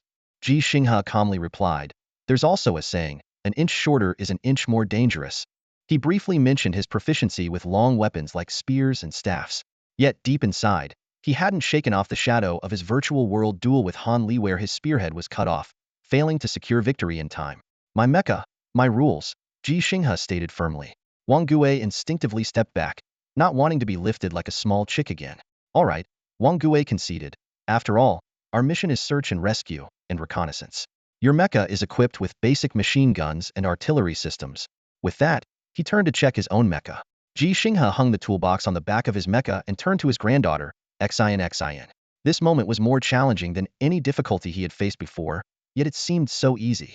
Grandpa, Xin will wait for you to come back, Xin said innocently, unaware of the true purpose of Ji Xinghe's mission.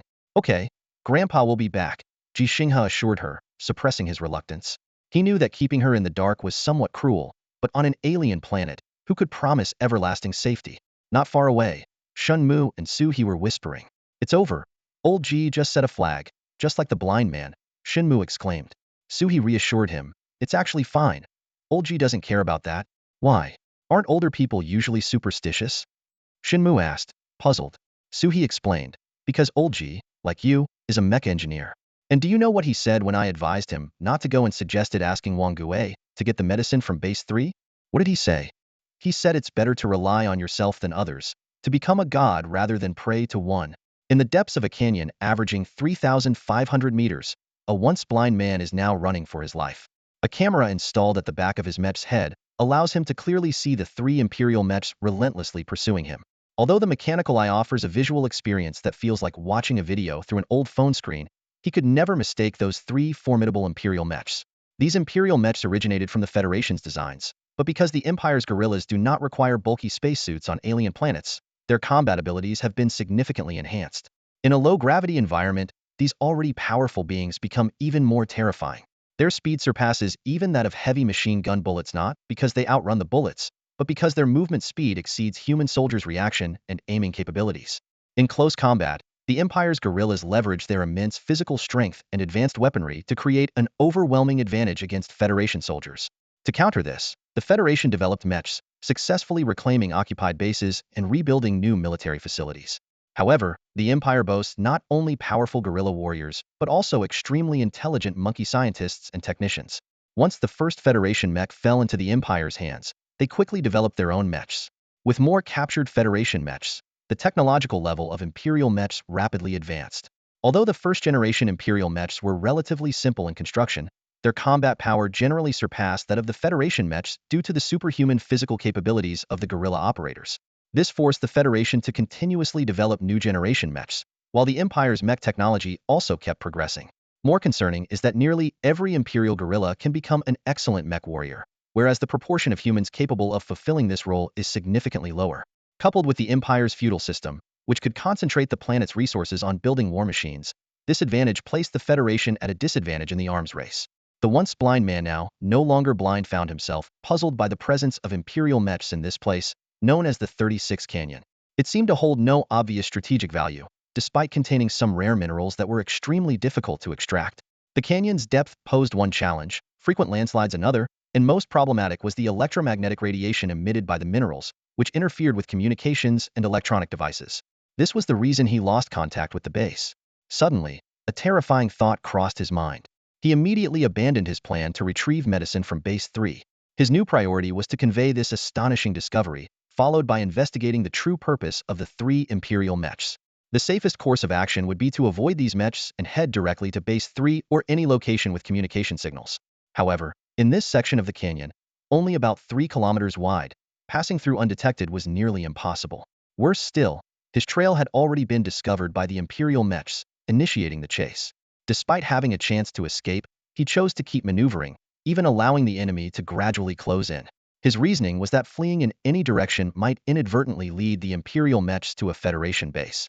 I can die, but the base's location must not be exposed, he stated in a recording. Remember, don't edit this out, because I also want to be a revered hero. Yet, he was unaware that from the moment he decided to enlist, he was already a hero. For he knew exactly what he was about to face, yet still chose this perilous path. As he was pursued relentlessly, the blind man began recording his genuine last words. His voice was firm and clear, resonating within the cramped cockpit of the mech. First, don't blame old Ji and Xinghe. It was my decision to come here. Thanks to Xinghe, We uncovered the Empire's conspiracy. Remember, if anyone dares to blame them, I'll haunt your bedside at night, dancing till you're scared to death. He infused a touch of humor into his tone, trying to lighten the tense atmosphere. Second, my family is well off, so there's no need to worry or offer help. Third, cripple, lame, cyclops, lefty, and deaf, don't mind my nicknames for you. We must face reality, acknowledge our flaws, and then overcome them to create miracles. If I can reclaim what's mine, so can you. Keep fighting. He paused, his voice growing somber.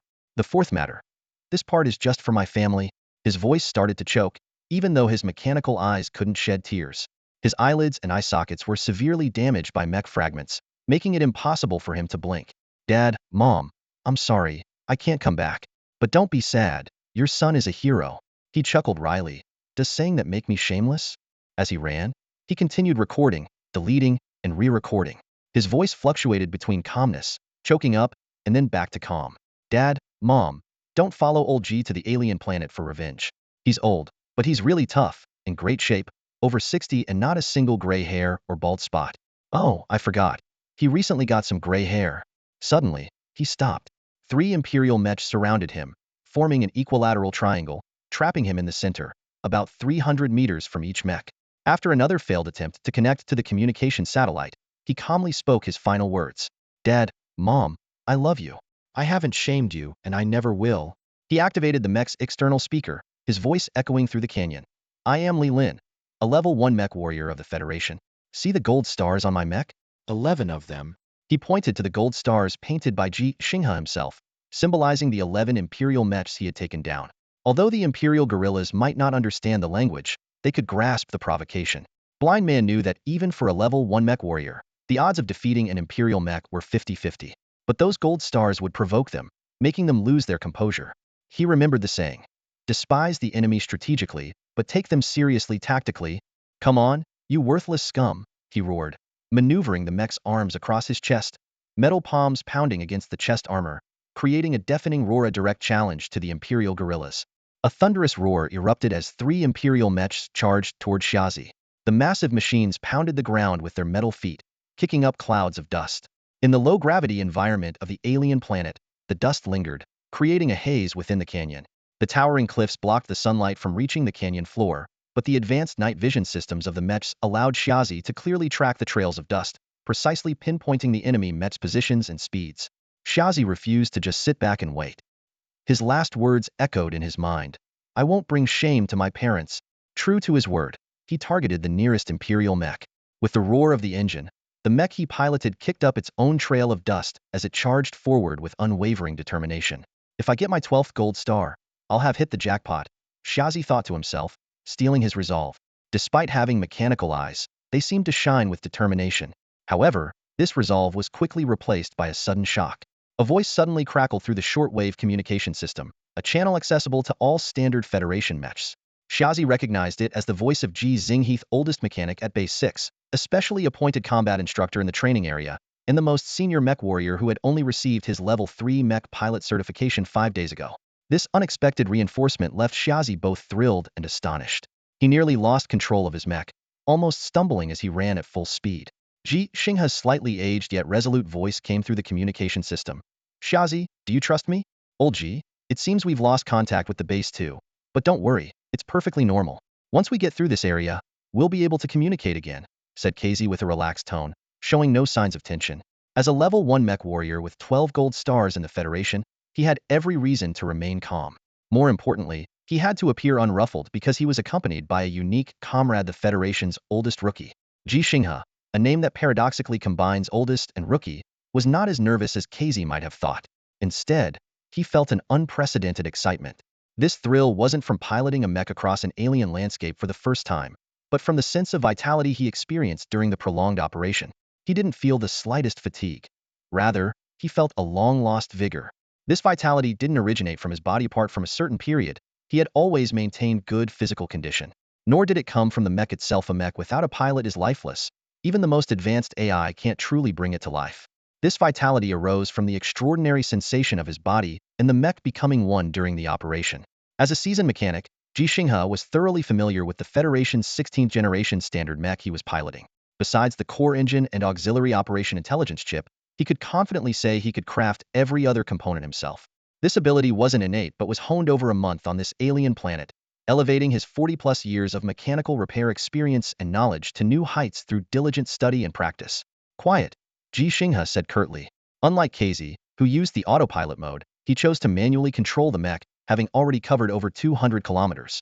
This included more than 100 kilometers along the canyon floor, a terrain so complex it offered almost no flat surfaces.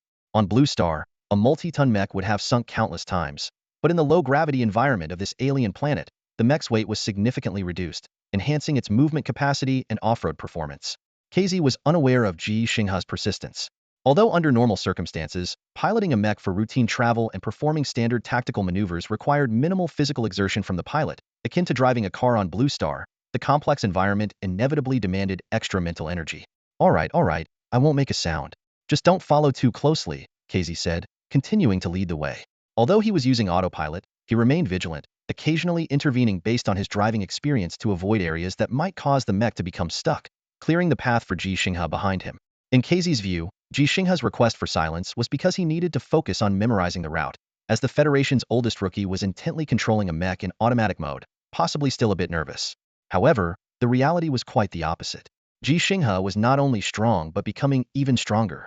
Silence, stealth mode, Casey suddenly whispered, switching his mech to stealth mode. He reduced engine power and slowed down, minimizing the mechanical noise and the sound of metal feet on the ground. After making these adjustments, he glanced back with concern through a 360-degree panoramic camera, surprised to find that Ji Xinghe's mech had already switched to stealth mode as well. Quick on the uptake, old Ji, Casey praised, unaware that Ji Xinghe had switched to stealth mode even faster than he had. The two mechs continued forward, their noise significantly reduced, shifting from a sprint to a stealthy walk. Ji Xinghe followed closely behind Casey, the gap between their mechs gradually narrowing. Casey didn't notice that Ji Xinghe's mech was mirroring his path exactly, its feet precisely stepping into the footprints Casey left. The canyon, with sheer cliffs towering around 4,000 meters on both sides, rendered the 12-kilometer-wide valley floor dim and shadowy, impervious to the Federation's reconnaissance satellites in space. No one could see the mech taking a stroll, nor the ghost-like mech trailing closely behind. It's an Imperial mech, Casey suddenly said, alert and cautious. The cripple's tone suddenly turned extremely serious. His gaze cut through the desolate alien landscape, settling on a scene in the distance. 3 Imperial mechs surrounding a lone Federation mech. It was the blind man's mech, still intact for now, but in a precarious situation. A wave of anxiety washed over the cripple. He was acutely aware that taking on 3 opponents alone was nearly an impossible task, and even if he teamed up with the blind man, their chances of success were slim. Worse yet, given the distance between them, the blind man might already be in peril by the time he arrived. Old Ji, listen to me. The cripple spoke urgently. Turn around immediately, find a place with a communication signal, and report the situation at once. If you don't know what to say, just transmit the footage from your mech's built-in recorder to the command center. However, Ji Xinghe's mech had already appeared silently beside the cripple. The two mechs stood side by side, hidden in the shadow of a large boulder, watching the 4 mechs a kilometer away. To the cripple's surprise, Ji Xinghe's tone was unusually calm, showing no sign of tension. And what about you? Me. The cripple feigned calmness. I'm going to take out those 3 Imperial apes, of course. Don't worry, old Ji. Both the blind man and I are top-tier mech warriors. 3 Imperial apes are nothing to us. Ji Xinghe keenly sensed the contradiction in the cripple's words. But that's not what you said before. You said if you can outnumber the enemy, you should always do so. This is war. There's no need for chivalry. The cripple laughed awkwardly, trying to cover up his lie. I was just trying to scare you. I'm actually very strong. I can't take on 10 at once. These 3 aren't even enough for the blind man and me to split. So, hurry up and report. Intelligence is crucial. Ji Xinghe remained unmoved, cutting to the heart of the matter. If top-tier mech warriors are really that strong, why are there only about 300 special-grade mech warriors in the Federation?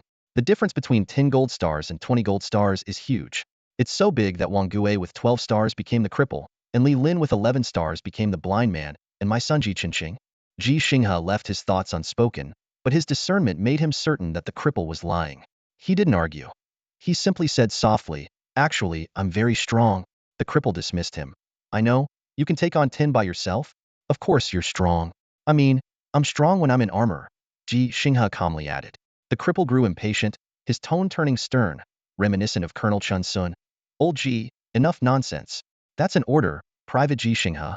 Turn around immediately, go into stealth mode for 700 meters, then proceed at full power. The cripple's rank and strength were far superior to Ji Xinghe's, so Ji Xinghe should have obeyed the order. However, at that moment, the blind man's furious shout came from afar. I am Federation top-tier mech warrior Li Lin. Do you see the stars on my mech? 11 of them. The cripple was completely enraged. Get out of here. Ji Xinghe, I'm telling you to leave. Do you hear me? Ji Xinghe didn't respond. Instead, he silently maneuvered his mech's arm to remove the toolbox from the mounting point on its back. Sorry, I'm a mechanic, he said calmly. As the metal toolbox hit the ground, for plumes of dust rose in the distance. The three Imperial mechs had launched an assault on the isolated blind man. Ji Xinghe acted without hesitation, moving even faster than the cripple. It wasn't because the cripple was cowardly. He was still trying to stop Ji Xinghe. In the cripple's eyes, a rookie, a third-tier mech warrior with no combat experience, a 65-year-old man, a mechanic, would only be a burden if he stayed. Ji Xinghe, the cripple shouted again, his mech roaring to life. But to his shock, he couldn't catch up to Ji Xinghe's mech. Even though both were in stealth mode, why was Ji Xinghe faster? Did Ji Xinghe not use stealth mode? No, Ji Xinghe was indeed in stealth mode, as there was no dust trail behind him. Was it because Ji Xinghe's mech was only equipped with 2 short blades? The shortwave communication channel suddenly indicated a new mech had connected. Ji Xinghe had initiated a connection to the blind man's mech. He softly asked the blind man, who was charging towards his potential demise, "Blind man, do you trust me?" This question was not just for the blind man. It was also for the cripple. But neither believed him, because this was Ji Xinghe's first real battle in armor, because this was a 3-3, or rather, a 2-3 situation. Old Ji, are you crazy, cripple? The blind man called out in panic. Don't look at me. Old Ji doesn't follow orders. The cripple was flustered too. Old Ji, stop right there. In this critical moment, Ji Xinghe suddenly said something that shocked everyone. Actually, I controlled my scores in those 2 exams. The chaotic shortwave communication channel suddenly fell silent with just one sentence from Ji Xinghe. The blind and the lame instantly recalled the 2 exams he had mentioned, the mecha driving licenses theory test and practical test. Both practical exams had a perfect score of 750 points. Ji Xinghe scored 699, the same as the blind, on the theory test and 700th on the practical test, 3 points lower than the blind's 703. However, Ji Xinghe achieved a perfect score of 750 on the 3rd theoretical exam. What are you talking about? What the hell are you saying? The blind and the lame were so furious that they spoke without thinking. Ji Xinghe's actions might lead all 3 of them to die pointlessly here. Already at a disadvantage of 2 against 3, and with the need to protect Ji Xinghe, their chances of victory seemed even slimmer. I said, forget it, Ji Xinghe muttered, suddenly switching to full power mode. The engine roared to life, and the mecha's speed surged forward, creating thunderous sounds as it ran. The 3 Imperial mechas, charging at the blind, simultaneously noticed Ji Xinghe and the lame behind him. Although their radar was rendered useless due to the unique environment and anti-radar coding, the cameras on their mechas and the pilot's hearing remained sharp. It's over. Without hesitation, the blind abandoned his charge to turn towards Ji Xinghe. Logic dictated that he should seize the opportunity to take down the enemies one by one, but the bond of comradeship urged him to rescue his friend.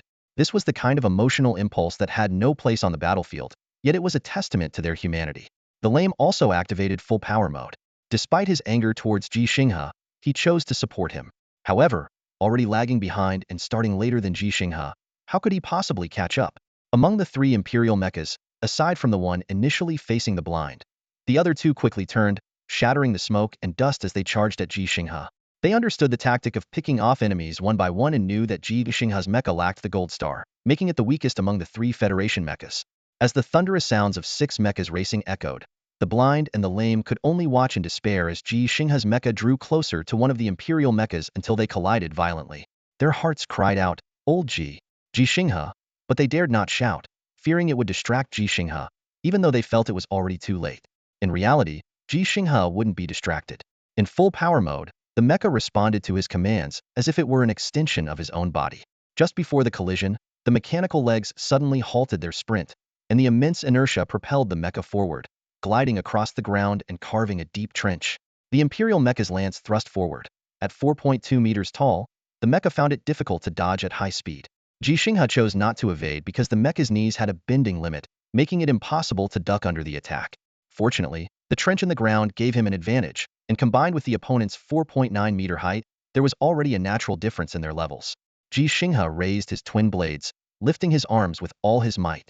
The lance, caught by the twin blades, scraped over the mecha's head, showering sparks and producing an ear-piercing metal screech.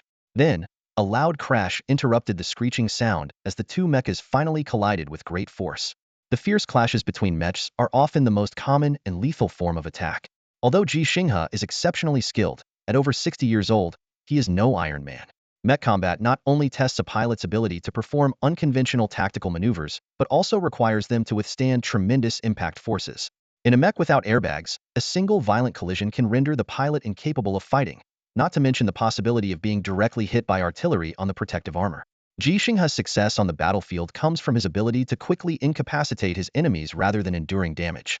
However, at this moment, the blind and the lame, charging forward, silently mourn for the veteran in their hearts. They do not slow their pace because Ji Xinghe's sacrifice has created a valuable opportunity for them. Within 7 seconds, another Imperial mech will reach Ji Xinghe's position. Despite this, blind and lame choose to continue their charge. Their goal is no longer to rescue Ji Xinghe, but to seize this hard-won opportunity. The Imperial mech, having just experienced a violent collision, must be affected, while the pursuers behind blind are not close enough to catch up immediately. This means they have an excellent chance for a duel, or perhaps even 3 instances of two-known engagement. If they can seize this opportunity, they might even be able to ensure Ji Xinghe's remains are intact. Just as they lament for the old warrior, the scene before them fills them with astonishment and joy. To their surprise, Ji Xinghe's mech has turned to face another incoming Imperial mech. He holds only one sword, the other having disappeared. Even more incredibly, the Imperial mech that collided with him earlier has not seized the chance to attack, but seems to have lost its ability to move.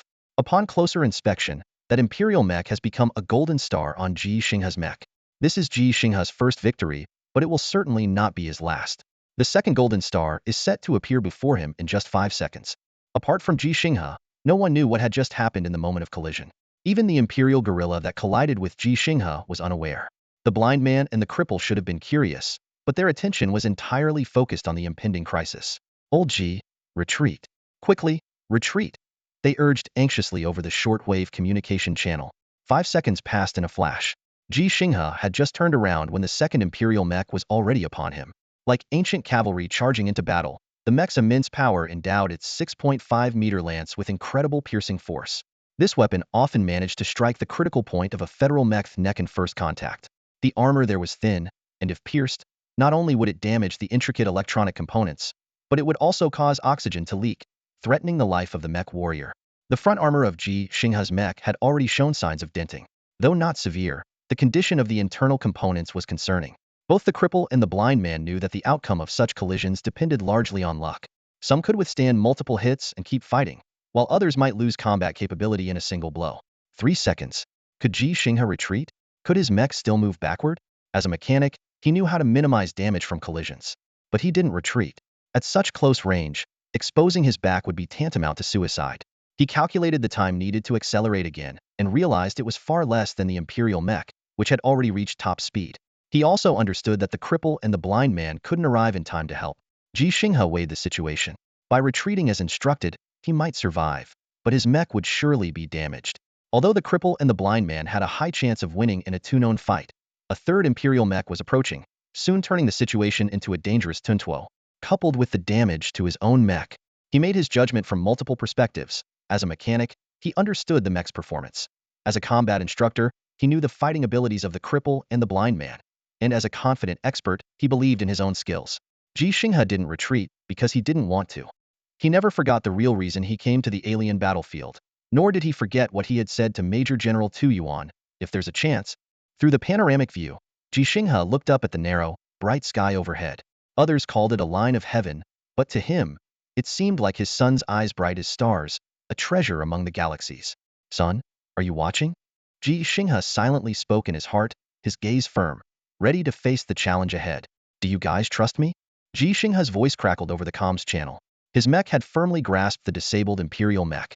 Amidst the roar of engines, the energy transmission panel inside Ji Xinghe's Federation's 16th generation standard mech began to glow faintly with the markings he had etched by hand. This was a sign of the nuclear fuel cell operating at full power mode. Cripple and Blind heard this familiar question but didn't immediately respond. It wasn't a matter of doubt or belief. They were racing toward Ji Xinghe, leaving no time for words. Ji Xinghe understood this. He didn't need an answer. Just like before, when he posed this question, he didn't argue with the two who didn't believe him. Whether you believe it or not, I'll show you, Ji Xinghe thought to himself. The Imperial mech, larger than Ji Xinghe's, had lost power and couldn't attack him from behind. But now, it suddenly moved. More accurately, it flew.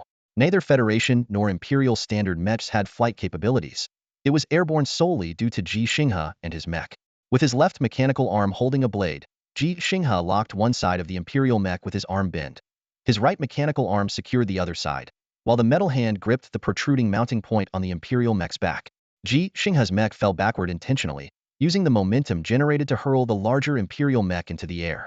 This was non-standard mech combat maneuver 27, commonly known as the suplex. Pursue it. Ji Xinghe's voice came through the shortwave comms again. His maneuver didn't require his full attention, allowing him to speak. At that moment, an incoming Imperial lance finally hit its mark, striking a critical area. Under the combined forces, the lance pierced into the mech's interior, but it didn't hit its intended target. With a thunderous crash, 3 mechs collided, forming a falling gourd. 2 Imperial mechs and 1 Federation mech, 2 Imperial guerrillas and 1 Federation old man. Whoosh! As the mechs charged forward, Blind stopped by using his foot as a brake, carving deep grooves into the ground with the metal foot. Cripple, however, didn't slow down. Instead, he abruptly changed direction, veering away from Ji Xinghe's position and moving behind Blind. There, another charging Imperial mech also began to brake.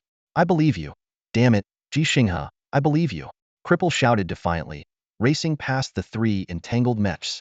He finally chose to trust Ji Xinghe because he saw a blade. The one that should have been in Ji Xinghe's right hand was now lodged in the Imperial mech that first collided with Ji Xinghe. This not only explained why that Imperial mech hadn't attacked Ji Xinghe from behind, but it was also why Cripple and Blind suddenly changed their course of action. They ignored the 3 mechs clumped together because they finally believed that the armor-piercing Ji Xinghe was stronger than the 2 of them, who were first-class mech warriors. Thus, when Ji Xinghe said, "Pursue it," he was clearly referring to the Imperial mech that had been chasing Blind. Old Ji wasn't just saying pursue it, he was saying, don't let it get away. From being chased alone by 3 Imperial mechs and recording his last words, to turning the tables with his comrades and pursuing one of the Imperial mechs, Xiazi's mood was unprecedentedly exhilarating. It was even more thrilling than when he first installed his mechanical eye and saw the world anew. What the hell are you running for? You piece of trash? Xiazi muttered a curse in the communication channel. Such language was unbecoming of a federal first-class mech warrior like Lieutenant Li Lin, but it was the truest reflection of his feelings at that moment. He recalled the words he choked back while recording his farewell message. Dad, I don't want to die. Mom, I'm so scared. 3 federal mechs raced through the canyon, deftly avoiding treacherous spots. Amidst the booming sounds, KZ was the first to catch up with the last Imperial mech. He hadn't slowed down since switching to full power mode, while the Imperial mech had braked sharply upon realizing the sudden turn of events. Suddenly, pale blue flames erupted from the shoulder of the Imperial mecha sign of the machine gun, unleashing its ammo. A curtain of bullets rained down on KZ's mech. As a federal first-class mech warrior, even with a mechanical leg, KZ easily dodged the barrage from such a distance. His reflexes were quicker than the Imperial mech's aim, and after only a brief deceleration, he charged forward again, confident in his ability to handle the duel, especially with Xiazi providing backup. The shortwave communication channel inside the mechs was eerily quiet. KZ and Xiazi coordinated seamlessly through experience, both waiting for a voice they longed to hear. Leave it to me, okay? Ji Xinghe's calm voice came through, and Xiazi and KZ were overjoyed, unable to contain their excitement. Old Ji, are you alright? Did you handle it? Xiazi asked urgently. Yeah, it's done. I'm fine, on my way to catch up with you, Ji Xinghe replied succinctly. Holy crap, holy crap. Xiazi repeated in excitement. Awesome, KZ shouted, his voice cracking from overexcitement. The 2 federal warriors were full of questions. How did Ji Xinghe deal with 2 Imperial mechs? They hadn't even seen how Ji Xinghe's right-hand blade appeared on the first Imperial mech, but now wasn't the time for questions. They knew the spectacular footage had been recorded, and they'd get to see it eventually. Old Ji, you're being greedy, huh? First battle, and you want 3 gold stars. Xiazi teased. Yeah, Old Ji, share the glory, will you? Running into 3 Imperial mechs here is no small feat. You took 2 by yourself, and we took 1 together. That's respect for the elderly and care for the young, isn't it? KZ chimed in. KZ, you cursed at me earlier, Ji Xinghe calmly pointed out. KZ's heart skipped a beat, not just because he did curse Ji Xinghe, but also because he had made a wrong call. If Ji Xinghe had followed his order to retreat, they might have relayed the intel in time, but facing 3 Imperial mechs, there was a high chance that he and Xiazi would have been destroyed, a near-certain death scenario. The strategy executed by the limping commander was flawless from a tactical perspective, yet he underestimated the capabilities of Ji Xinghe. This 65-year-old veteran displayed astonishing combat prowess in his mech suit, surpassing everyone's expectations. The limping commander, having caught up to the Imperial mech, didn't launch an immediate attack. Instead, he decelerated, observing the enemy's maneuvers. His true intention wasn't to leave this mech to Ji Xinghe, despite what he claimed this was something the blind man was well aware of. Their long-standing camaraderie allowed the blind man deeper insight into the limping commander's thoughts than Ji Xinghe could muster. Trailing closely, the blind man also refrained from attacking, choosing instead to coordinate with the limping commander to suppress the enemy mech. Their seamless teamwork mirrored the scenario when 3 Imperial mechs had pursued and surrounded the blind man earlier. Letting old Ji handle it is fine, the limping commander suddenly said, but old Ji needs to treat us. The blind man quickly chimed in. No, old Ji has to help us modify our mechs. We're envious of those elite mech warriors with their customized suits. I trust old Ji's skills, both in mechanics and combat, Ji Xinghe calmly replied. But you didn't trust me earlier. His words were a gentle jab at both the limping and blind men. If not for his esteemed status as a veteran, such remarks might have sparked anger among the ranks. The blind man was momentarily speechless, but he sensed no blame from Ji Xinghe. The limping commander also noticed this. Even after he'd told Ji Xinghe to get lost and had spoken rudely, he remained confident that Ji Xinghe harbored no grudges. I trust you, old Ji. The limping commander quickly affirmed. From now on, whatever you say goes. I trust you, and the blind man trusts you too. The blind man echoed. Yes, old Ji, we all trust you. I'll make sure the lame man trusts you, the deaf man trusts you, and Lefty trusts you too. All right, wait for me, Ji Xinghe responded succinctly, finally catching up to them. His mech appeared intact, with dents in the armor not hampering its propulsion system. Holding a sword in each hand, had there been enough light, the limping and blind men would have seen the dried blood on the blades. This was a peculiarity of the alien environment. Liquid water couldn't remain for long, either evaporating quickly or freezing due to low temperatures. The fleeing Imperial mech abruptly halted, intending, like the blind man before it, to take someone down with it in its final moments. After a brief assessment, it charged directly at the nearest target, the limping commander. He dodged without hesitation, showing no desire to engage. The Imperial mech then turned towards the pursuing blind man, who also chose to evade. In this advantageous situation, the Imperial mech could neither reach the mechs of the blind and limping men nor escape. At that moment, Ji Xinghe arrived. His 4.2-meter-tall mech, wielding twin blades, charged forward with a thunderous roar and a cloud of dust. For him, the medals held no significance. Their medals are yours. I don't want them, Ji Xinghe explained to the blind and limping men. I just want to kill them all. With his mech and sword. After 2 battles and traversing several miles, he finally swung again. There was no dazzling display of blade light, just straightforward, unembellished strikes, much like Ji Xinghe himself, who cared little for glory. All he sought was vengeance. The blind man was rapidly deleting his final message, his fingers flying over the control panel. The cripple's reminder made his actions even more swift, and he was secretly relieved that there was no satellite communication signal here. If his final words had been sent back and he wasn't actually dead, it wouldn't be disgraceful, but it would certainly be awkward. The cripple, watching the blind man in a daze, couldn't help but remark, weren't you just in a daze yourself? Scared stiff by Lao Ji, huh? A solo kill, did you see that? That's something only a top-tier mech warrior can pull off. The blind man snapped back to reality, his eyes still shining with awe. As a first-tier mech warrior, he was well aware of the extraordinary nature of the battle they had just witnessed. When Ji Xinghe caught up, he initially thought of joining the fight with the cripple, but Ji Xinghe quickly gained the upper hand, not needing their intervention at all. They could only stand aside, watching as Ji Xinghe executed another swift kill. That's the 3rd time, the blind man said quietly. The first was indisputable. We saw it with our own eyes. We didn't see all of the second, but judging by the time it took for Ji Xinghe to catch up, he must have completed the kill in under 10 seconds. And it's the same this time. The cripple nodded in agreement. Yeah, in mech battles, taking out an opponent in under 10 seconds is considered a swift kill. After all, mechs aren't as fragile as human bodies. Their metal defenses far exceed flesh and blood. His voice was filled with envy. We first-tier mech warriors, even with our golden stars, can't guarantee victory in a solo duel against an Imperial mech, let alone a swift kill. We can only look for opportunities in group battles. Only top-tier warriors can achieve that. The blind man finished deleting his message and chuckled. Cripple, you just cursed a top-tier mech warrior, cursed our master.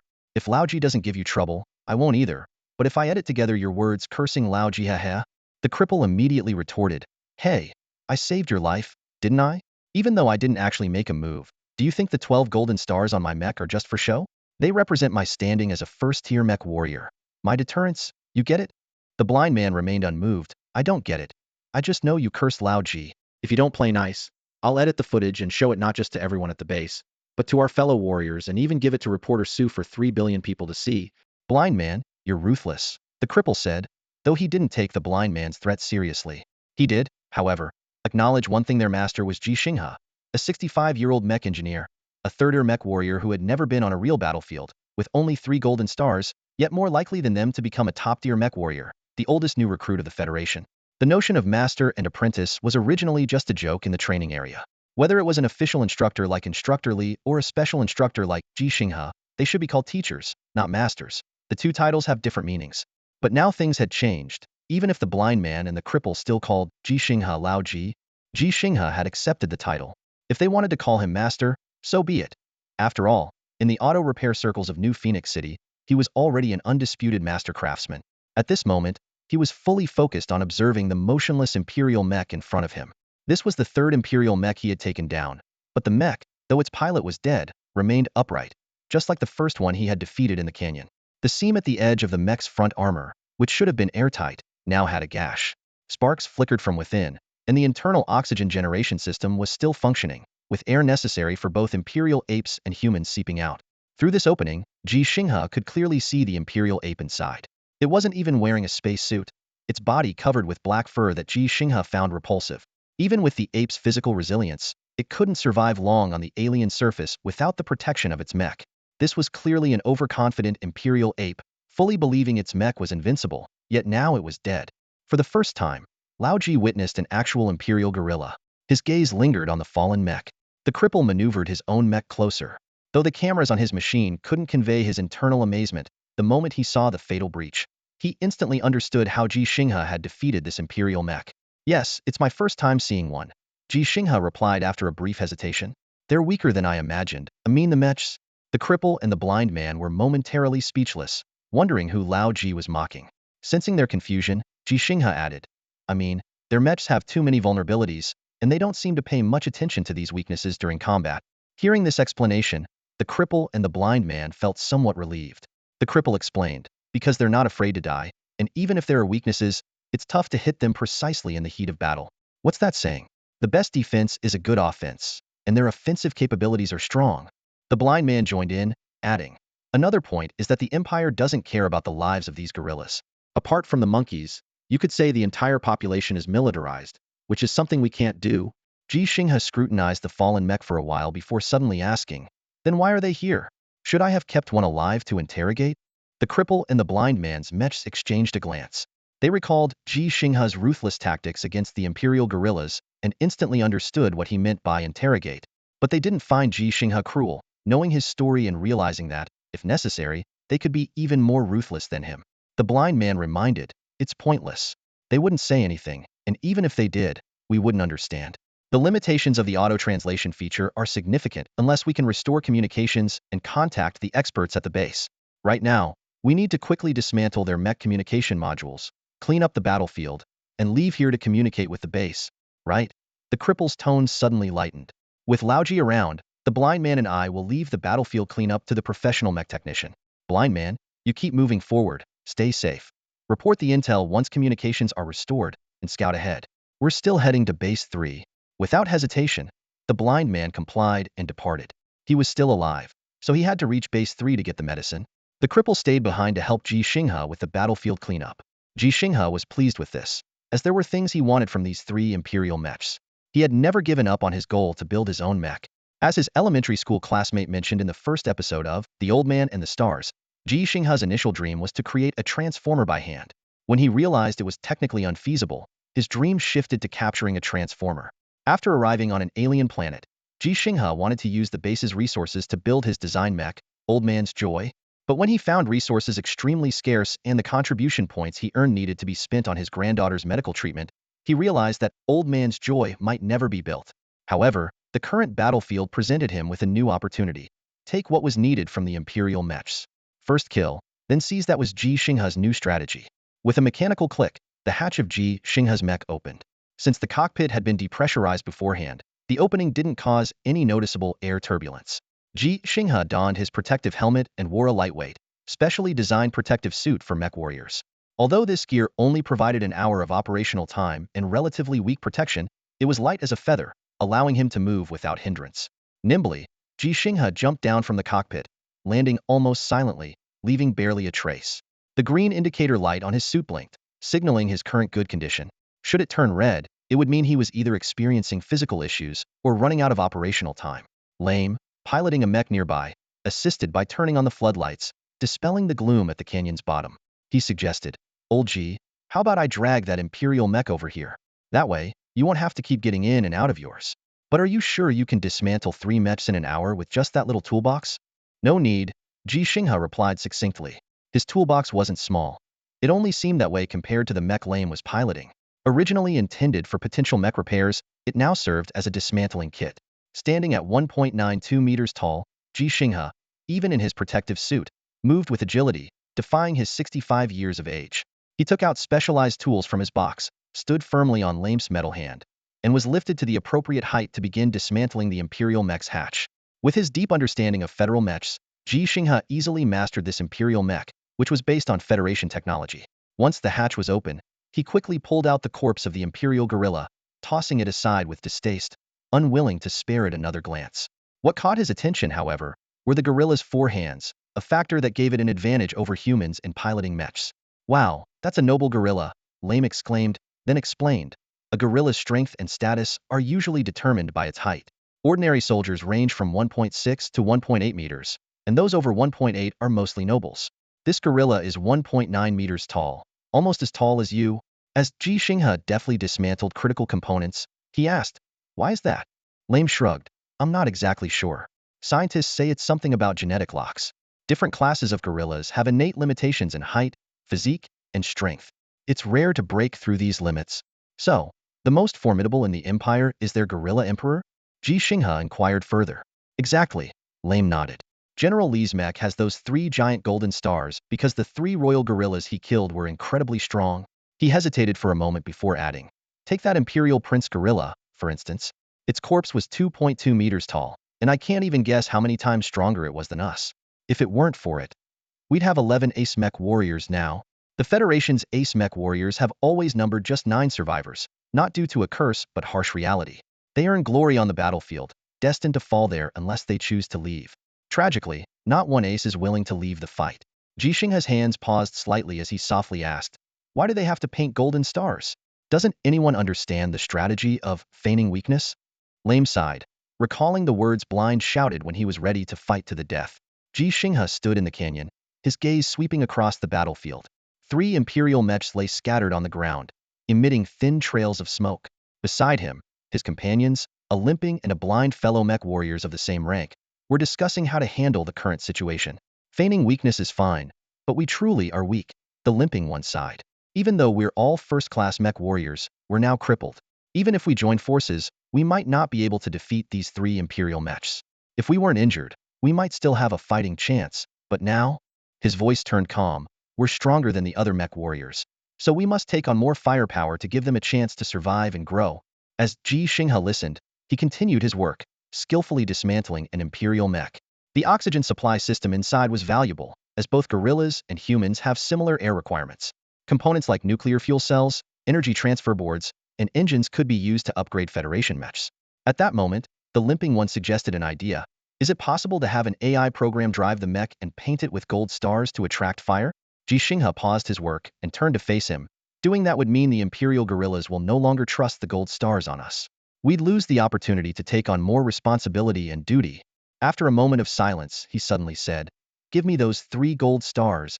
"Come on, old G, that's not fair," the limping one exclaimed.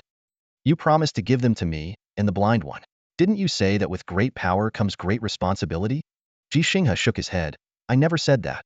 Don't just throw around motivational quotes. But I am stronger than you too." "That's because I'm limping and he's blind," the limping one retorted defiantly. "Try fighting us with your eyes covered and a shackle on one leg." Ji Xinghe didn't reply, instead moving towards another Imperial mech to dismantle it. He effortlessly tossed aside a 200-kilogram hatch, his strength causing the limping one to shudder inwardly. "Haha, just kidding," the limping one quickly added to ease the tension. "You're my mentor. How could I hold it against you? The gold stars can't be transferred. They have recorders. Plus, there's a gorilla noble here. which means greater merit. Private Ji Xinghe will be a thing of the past.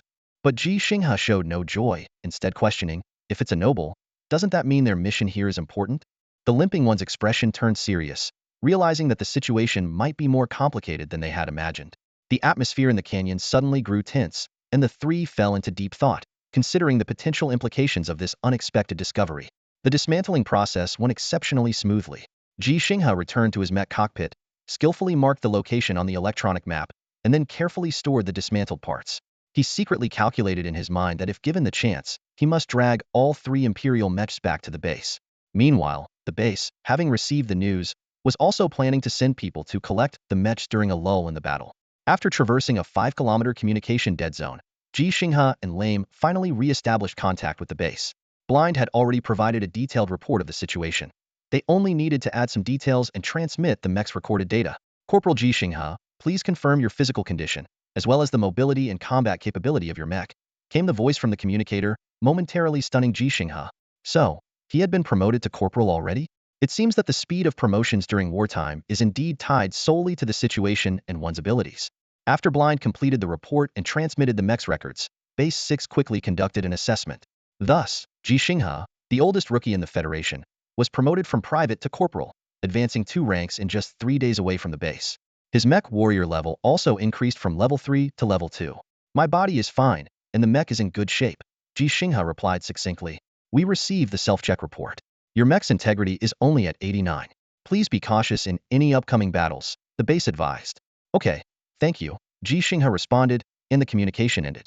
Although those who watched Ji Xinghe's combat video couldn't help but cheer, in such formal communications, no one praised his skills. Similarly, no one pursued the matter of him disobeying Lame's orders. After all, emergencies allow for flexible decisions, and Lame's command wasn't an official military order. Ji Xinghe proved everyone's misjudgment with his abilities. At this moment, if Ji Xinghe were to ask, "Do you trust me?" everyone at the base would likely nod affirmatively, just like Lame and Blind. As for why the Imperial mechs appeared in the canyon, that was no longer Ji Xinghe and his team's concern. Blind and Lame's new mission was to head to Base 3, closer to the battlefield, for support, while the discovery of the mechs in the canyon was left to the professionals. Ji Xinghe's task was simpler: go to Base 3 to collect medicine and then return to Base 6 with the medication and spoils. Traveling through the canyon was far from dull.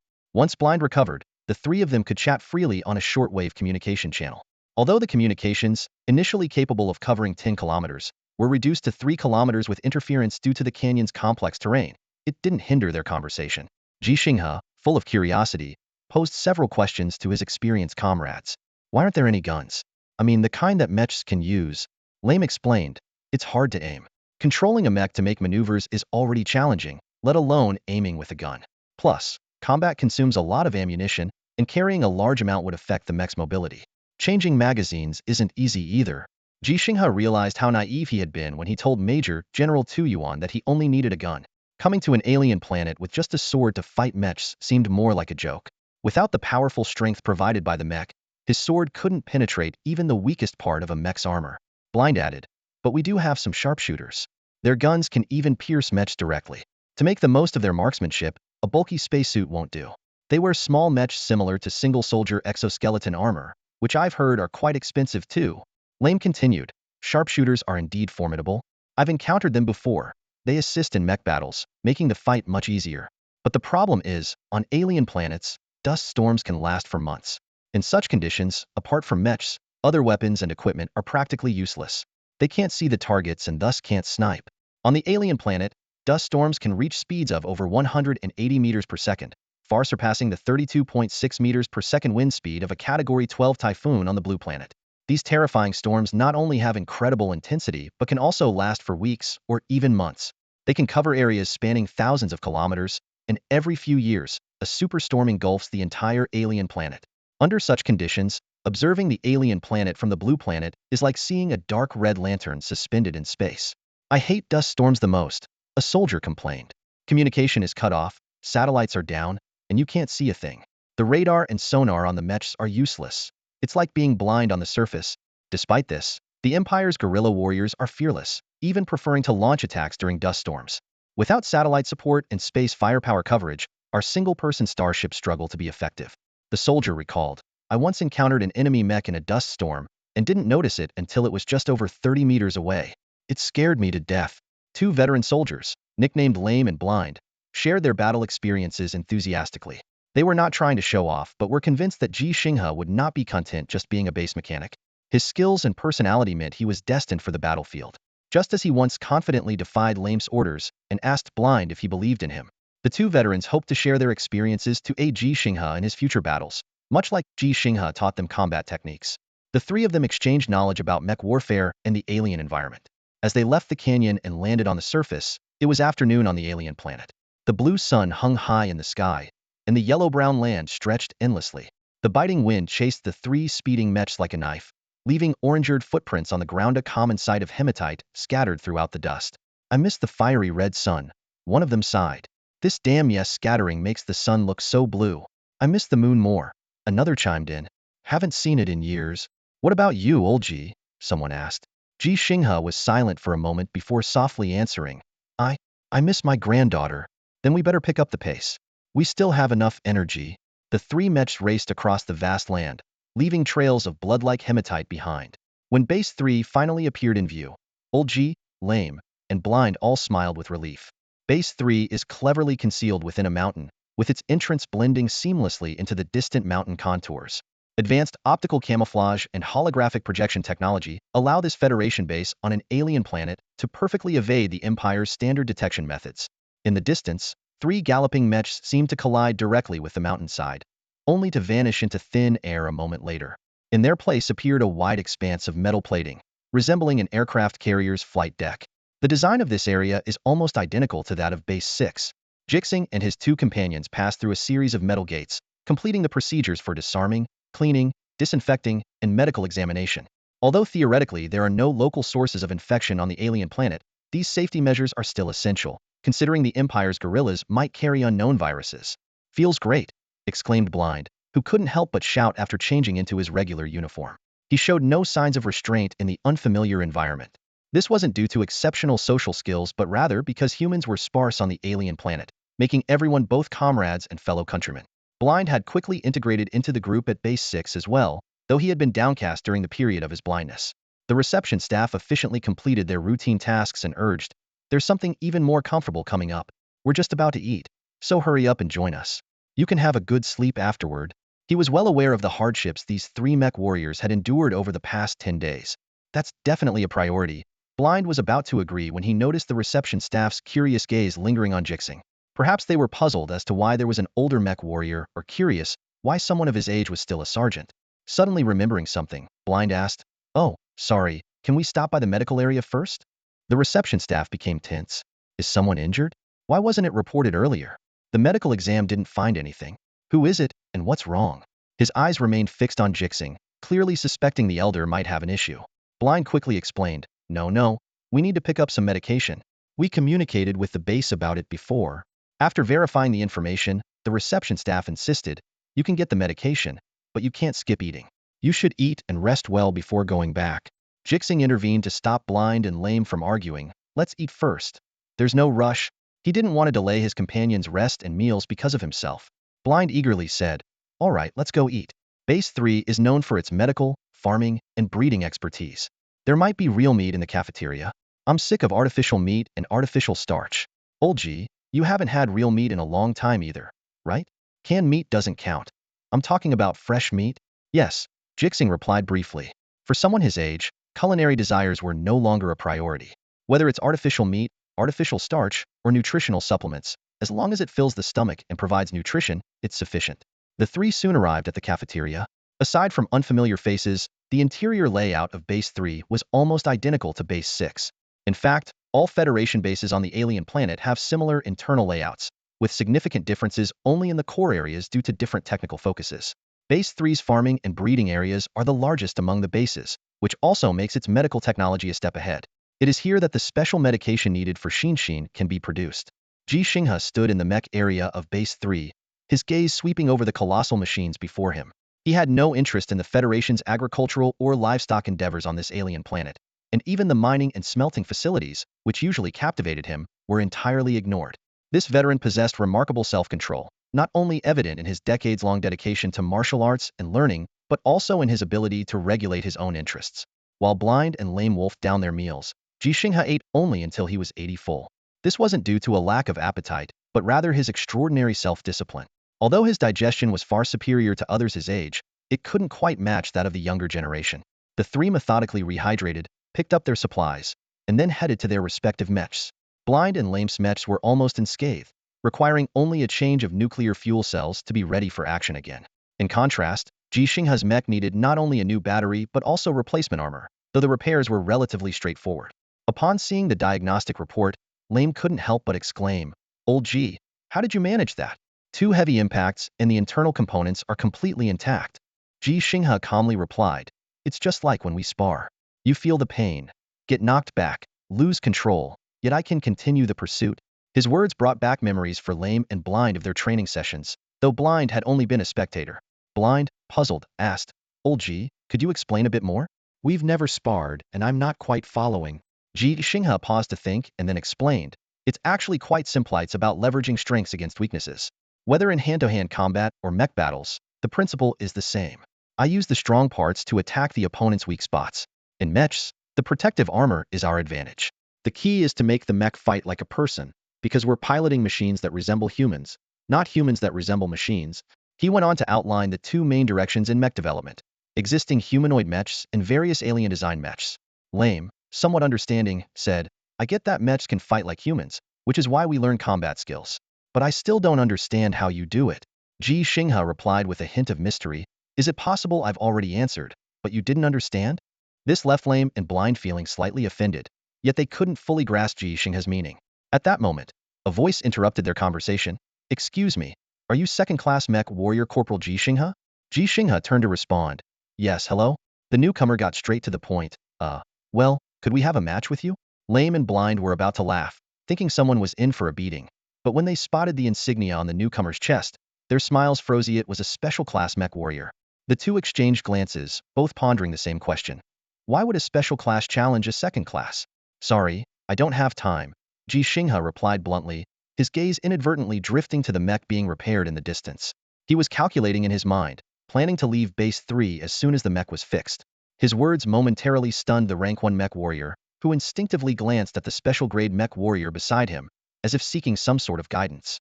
"Don't get me wrong, I mean no offense." The special-grade mech warrior stepped forward, his towering figure casting a shadow over Ji Xinghe. "I just heard you defeated Hanli and saw the footage of you taking on 3 mechs in the canyon.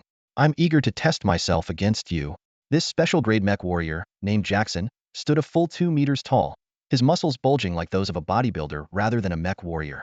Yet, the shining badge on his chest silently testified to his prowess. The Lame and Blind exchanged frowns, stepping forward in unison to stand slightly behind Ji Xinghe, ready to respond to any potential conflict. Ji Xinghe furrowed his brow, a hint of confusion in his voice. "I've never taken on 3 at once, and I really don't have the time." Jackson let out a cold chuckle, his expression quickly returning to calm. "So, are you conceding?" Ji Xinghe's frown deepened. Since joining the federal forces, enduring 3 months of space travel and nearly 2 months living on an alien planet, he had never encountered such direct provocation. At Base 6, it was often Ji Xinghe who was the one breaking rules, defying orders. "Are you Jackson?" Lame scrutinized Jackson closely, finally recognizing the special-grade mech warrior. With only a little over 300 special-grade mech warriors in the Federation, someone of Jackson's stature was indeed rare. "That's me." Jackson nodded slightly, his gaze still fixed on Ji Xinghe. Lame suddenly laughed, a note of sarcasm in his voice. "What's the matter? Got beaten by Major Hanli, and now you're here to bully a 65-year-old man? Impressive, truly impressive for a special-grade mech warrior from Eagle Continent."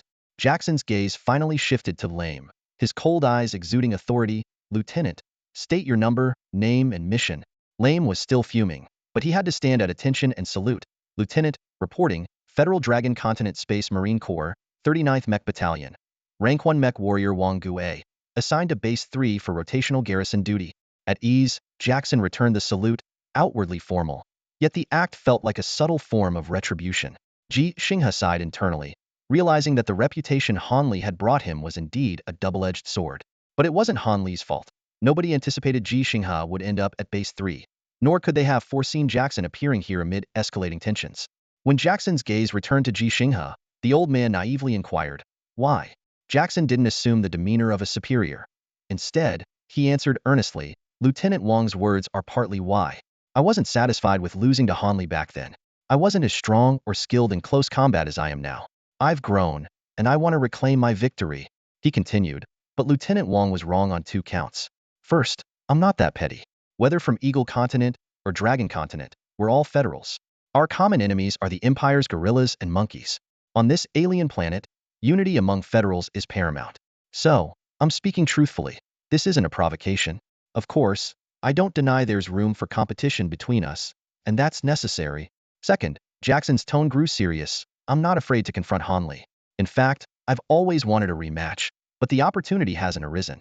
Those scientists say the alien dust storm is imminent, which will severely disrupt communication and transport across all bases, camps, mines, and blockade lines. The Empire's guerrillas will undoubtedly seize the opportunity to act. I might die, and Hanli might die too. I don't want to die, nor do I wish for him to die, but it's possible. If that happens, I'll never have the chance to win back my defeat. Jackson's expression remained as unyielding as ever, his face showing no signs of emotion. Even though his words were enough to stir others, as a professional soldier, he, like Major Chin Sun, had long been accustomed to maintaining a stoic demeanor. Mr. Ji, Jackson began, his voice deep and resolute. You're 65 years old, older than my father. But I can tell your abilities are extraordinary. Hanli once said you're a peerless master, and he didn't hold back in his fight with you. So, I want to test myself against you. He paused, his gaze piercing as he fixed it on Ji Xinghe. If I can defeat you, it means I can surpass Hanli. Even if I lose, as long as I last longer than Hanli did, it's still a victory of sorts. Give me this chance. I don't want to use my authority to force you, even though I could. Ji Xinghe's tightly knit brow gradually relaxed. This seemingly naive question received an equally naive response. He hesitated, concerned that Jackson's mental resilience might not be as strong as Hanli's. Losing confidence after a defeat could be a significant loss for the Federation and humanity as a whole. However, Jackson misunderstood Ji Xinghe's hesitation. He quickly added, I spoke with Major Hanli, and he mentioned you needed money. Fortunately, I'm quite wealthy. If you lose, I'll give you 5,000 contribution points. If you're injured, I'll cover all medical expenses. If you win. He paused slightly, though he thought this unlikely, he continued, I'll give you 50,000 contribution points. Ji Xinghe's eyes lit up instantly. There's money to be made? He had come to Base 3 for special medicine, which was not cheap. Without the spoils from the 3 Imperial mechs, his savings would have dwindled significantly. But he didn't agree immediately, instead cautiously asking, Are you really that wealthy? Jackson misunderstood Ji Xinghe again, thinking he was worried about being cheated. The 2-meter-tall man confidently revealed his affluent background. My dad is ranked 97th on the Eagle Continent's rich list, as of 6 months ago. Although I haven't been in touch with my family recently, I doubt we've gone bankrupt that quickly. Hearing this, Ji Xinghe hesitated even more. He didn't want to undermine the confidence of someone like Jackson, so he suggested, why don't we fight in mechs? Doesn't the base have a second-generation simulation system? We can use that. Jackson frowned, his tone carrying a hint of dissatisfaction. Corporal Ji Xinghe, you don't seem as courageous as Hanli described. Are you intimidated by my physique? Or do you think you, with just 3 gold stars, can defeat me with my 67 gold stars? Or do you simply not care about the honor of Long Continent people? Ji Xinghe didn't believe he could defeat Jackson in mech combat, much like when Hanli had easily bested him. The prowess of a special-grade mech warrior was indisputable. He was primarily interested in the 5,000 contribution points, not 50,000. As for Jackson's physique, Ji Xinghe, who had once broken an iron training dummy, didn't think the human body could be tougher than steel. But Jackson persisted, even framing it as a matter of honor. Ji Xinghe contemplated for a moment and proposed a compromise. Let's have 2 matches, one in mechs and one without. I'll only take payment for one, and you can decide which one. He calculated that a win and a loss would hopefully not damage the young man's confidence. After all, he and Hanli had also experienced mixed results. Deal. Jackson raised an eyebrow, a flicker of excitement in his eyes. But I'll pay you for both matches. He paused, his tone challenging. If you can, take the full 10,000. Ji Xinghe was momentarily speechless, lost in thought. The training area at Base 3 was bustling with activity as a virtual combat event was about to begin, drawing the attention of numerous non-combat personnel. Their eyes were fixed on a large holographic screen that, despite its low resolution, clearly displayed 2 mechs facing off. On one side was Ji Xinghe piloting the Federation's standard 16th generation mech, while on the other was Jackson with a customized version of the Federation's 30th generation standard mech. The performance gap between the 2 mechs was obvious, much like the disparity in rank and status between the 2 pilots. Who is Ji Xinghe? Someone asked. A corporal, 2nd-level mech warrior from Base 6, came the reply. That's quite a difference. Why would Major Jackson accept his challenge? No, it's Ji Xinghe who accepted Major Jackson's challenge. Why? Because he's incredibly strong. He once defeated Major Hanli, a special grade mech warrior, in a disarmament battle. Really? It's absolutely true. Major Hanli himself said that Corporal Ji Xinghe is a peerless master. The conversation buzzed with excitement as people anticipated the upcoming two-mechesa penetration battle and a disarmament battle. Suddenly, Jackson's voice came through the communication channel. Using this mech feels like bullying you. Let me request permission to switch. Ji Xinghe, who was familiarizing himself with the virtual cockpit, frowned. He knew that in a penetration battle, his mech's performance and weapons were far inferior to his opponents, and defeat seemed inevitable. However, Jackson was adamant about switching to the same 16th generation standard mech as Ji Xinghe. This decision not only required data changes, but also adjustments to the internal structure of the virtual cockpit. The second-generation simulation system was highly advanced, capable of switching to the operating mode of any Federation standard mech. Taking advantage of this pause, Ji Xinghe was able to further familiarize himself with the virtual cockpit and conduct practice runs. However, the spectators showed little interest in this routine training. Perceptively, the training ground instructor switched the screen display. The screen now showed a dim canyon, as seen through a mech's night vision system. The primary viewpoint mech was sprinting, its gaze fixed on 3 mechs ahead, 2 Imperial mechs and 1 Federation mech. 2 of them were about to collide, while the other Imperial mech had already charged into the battlefield. Even knowing it was a recording, the spectators couldn't help but hold their breath, eyes wide as the 2 mechs were about to crash. With a deafening thud, they finally collided. Gasps erupted from the training area. The condition of the impacted Federation mech was unknown, but it was clear that the other Imperial mech had raised its lance, poised to strike the Federation mech. At the last possible moment, the recently struck Federation mech suddenly pivoted, then spun again, swiftly wrapping its arms around the immobilized Imperial mech. With a swift over-the-shoulder throw, it slammed the enemy mech to the ground. The thunderous crash echoed once more as 3 mechs tumbled to the ground like toppled gourds. However, the mech providing the main viewpoint deftly maneuvered around the fallen trio, continuing its pursuit of another Imperial mech without hesitation. The spectators in the training area were momentarily bewildered. The scene had unfolded too rapidly, taking no more than 10 seconds, with the final takedown completed in under 5. They barely had time to comprehend what had transpired before witnessing a Federation mech racing off without looking back. Questions arose in their minds. Why was this mech so confident that its allies had already dealt with the 2 Imperial mechs? All 3 mechs lay on the ground, and the situation appeared far from optimistic. Amidst this confusion, the perspective on the training area's large screen abruptly shifted to that of Ji Xinghe's mech. In that instant, all doubts were laid to rest. In the first battle, Ji Xinghe skillfully wielded dual blades to intercept the Imperial mech's piercing lance. Sparks flew like a shower of fireworks as metal clashed against metal. Amidst this dazzling display, Ji Xinghe swiftly retracted his blades and struck again. Using the combined momentum of both mechs and his own power, he deftly bypassed the Imperial mech's protective armor, driving his blade directly into it. The second battle was even more spectacular. When Ji Xinghe executed a suplex on the Imperial mech, he not only used it as a shield but also turned it into a weapon. Although it appeared that all 3 mechs fell simultaneously, Ji Xinghe had been poised to strike. As the second Imperial mech opened fire, Ji Xinghe used his own armor to block the barrel, then brought down his blade with thunderous force, instantly ending the fight with a precise strike to the vital point. Ji Xinghe quickly rose, withdrawing his blood-stained blades, and commenced his pursuit of the third Imperial mech. This mech, previously toyed with by 2 Federation mechs like a cat with a mouse, had exhausted all its ammunition and could only flee for its life. Facing the oncoming Ji Xinghe, the Imperial mech made a desperate charge. Ji Xinghe swung his blades, seemingly simple yet effortlessly knocking aside the opponent's lance. He then used the mech's shoulder armor as a weapon, delivering a powerful blow that instantly threw the enemy off balance.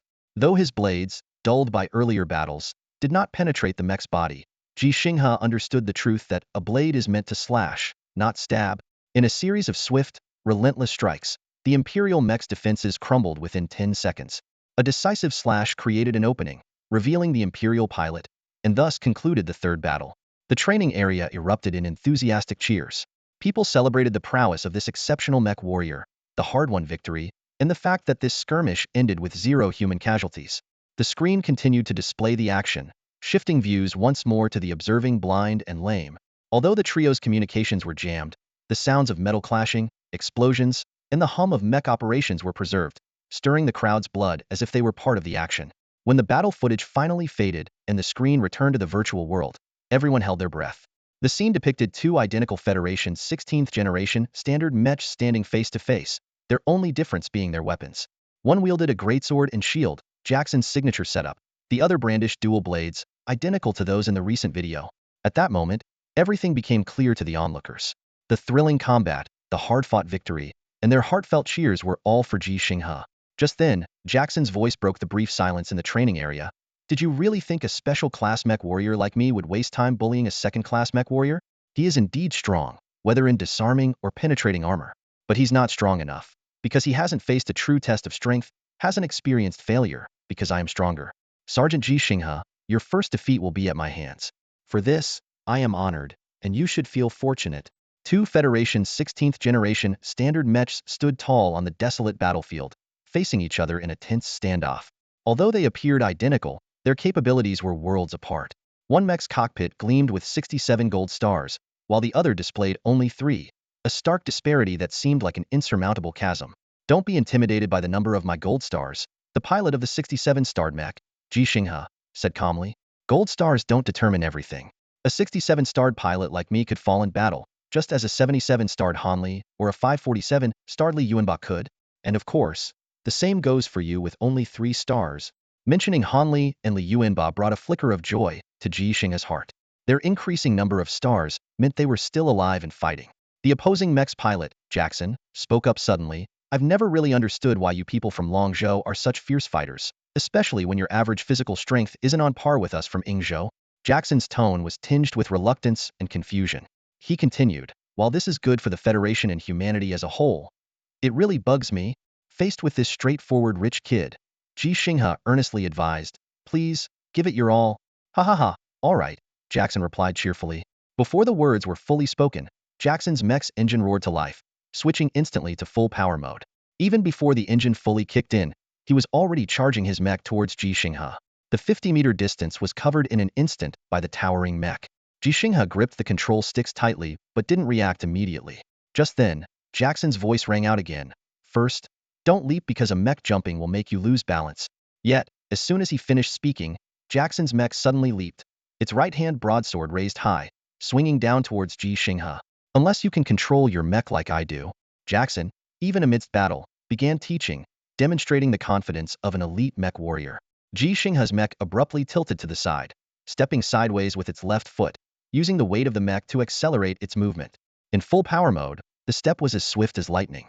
As it landed, Ji Xinghe's mech was already twisting, raising its twin blades, with the engines in its mechanical arms driving them forward.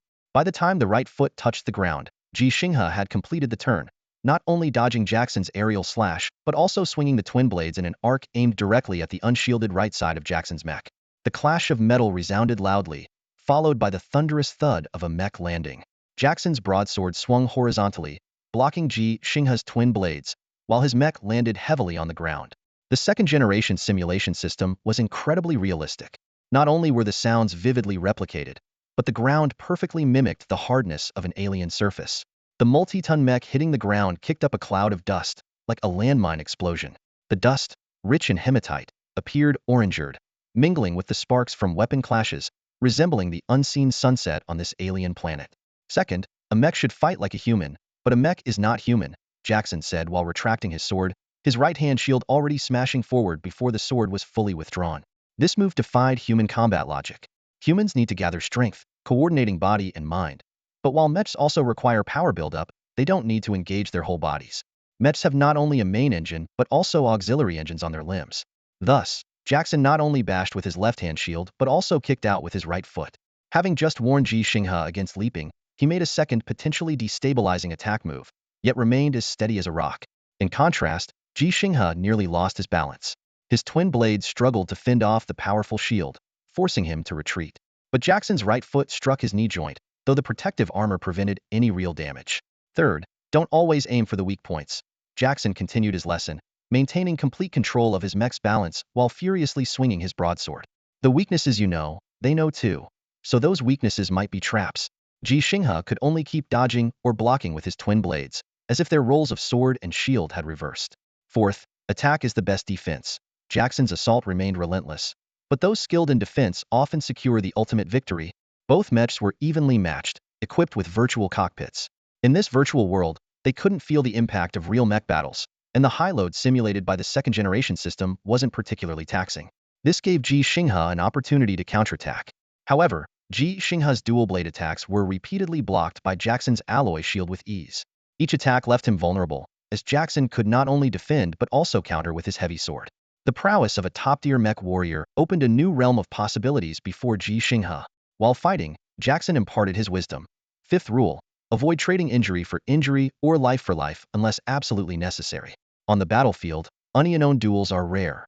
It's a constant stream of adversaries. Though others saw Ji Xinghe's 3 victories as decisive, Jackson spotted grave errors that could lead to catastrophic failure. Once again, the alloy shield blocked the dual blades, and the heavy sword swung in retaliation. Even as the blades vanished from the shield, Jackson swung his sword without hesitation. Despite his warning against injury trades, he seemed to disregard his own advice at that moment.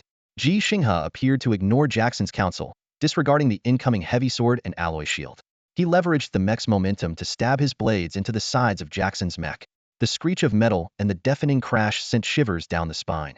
The heavy sword struck the neck of Ji Xinghe's mech, wedging itself there. Ji Xinghe's mech was knocked to the ground by the alloy shield, seemingly defeated. Yet, Jackson's mech, though standing, was immobilized. Onlookers in the training area saw on the large screen that 2 blades were embedded in Jackson's mech, penetrating the cockpit. Though not long, they were enough to breach the mech's core. The screen displayed the result: a draw. The second-generation simulation system judged both parties as combat ineffective. One pilot was deemed dead, and the other had a damaged mech with an exposed cockpit in an alien environment.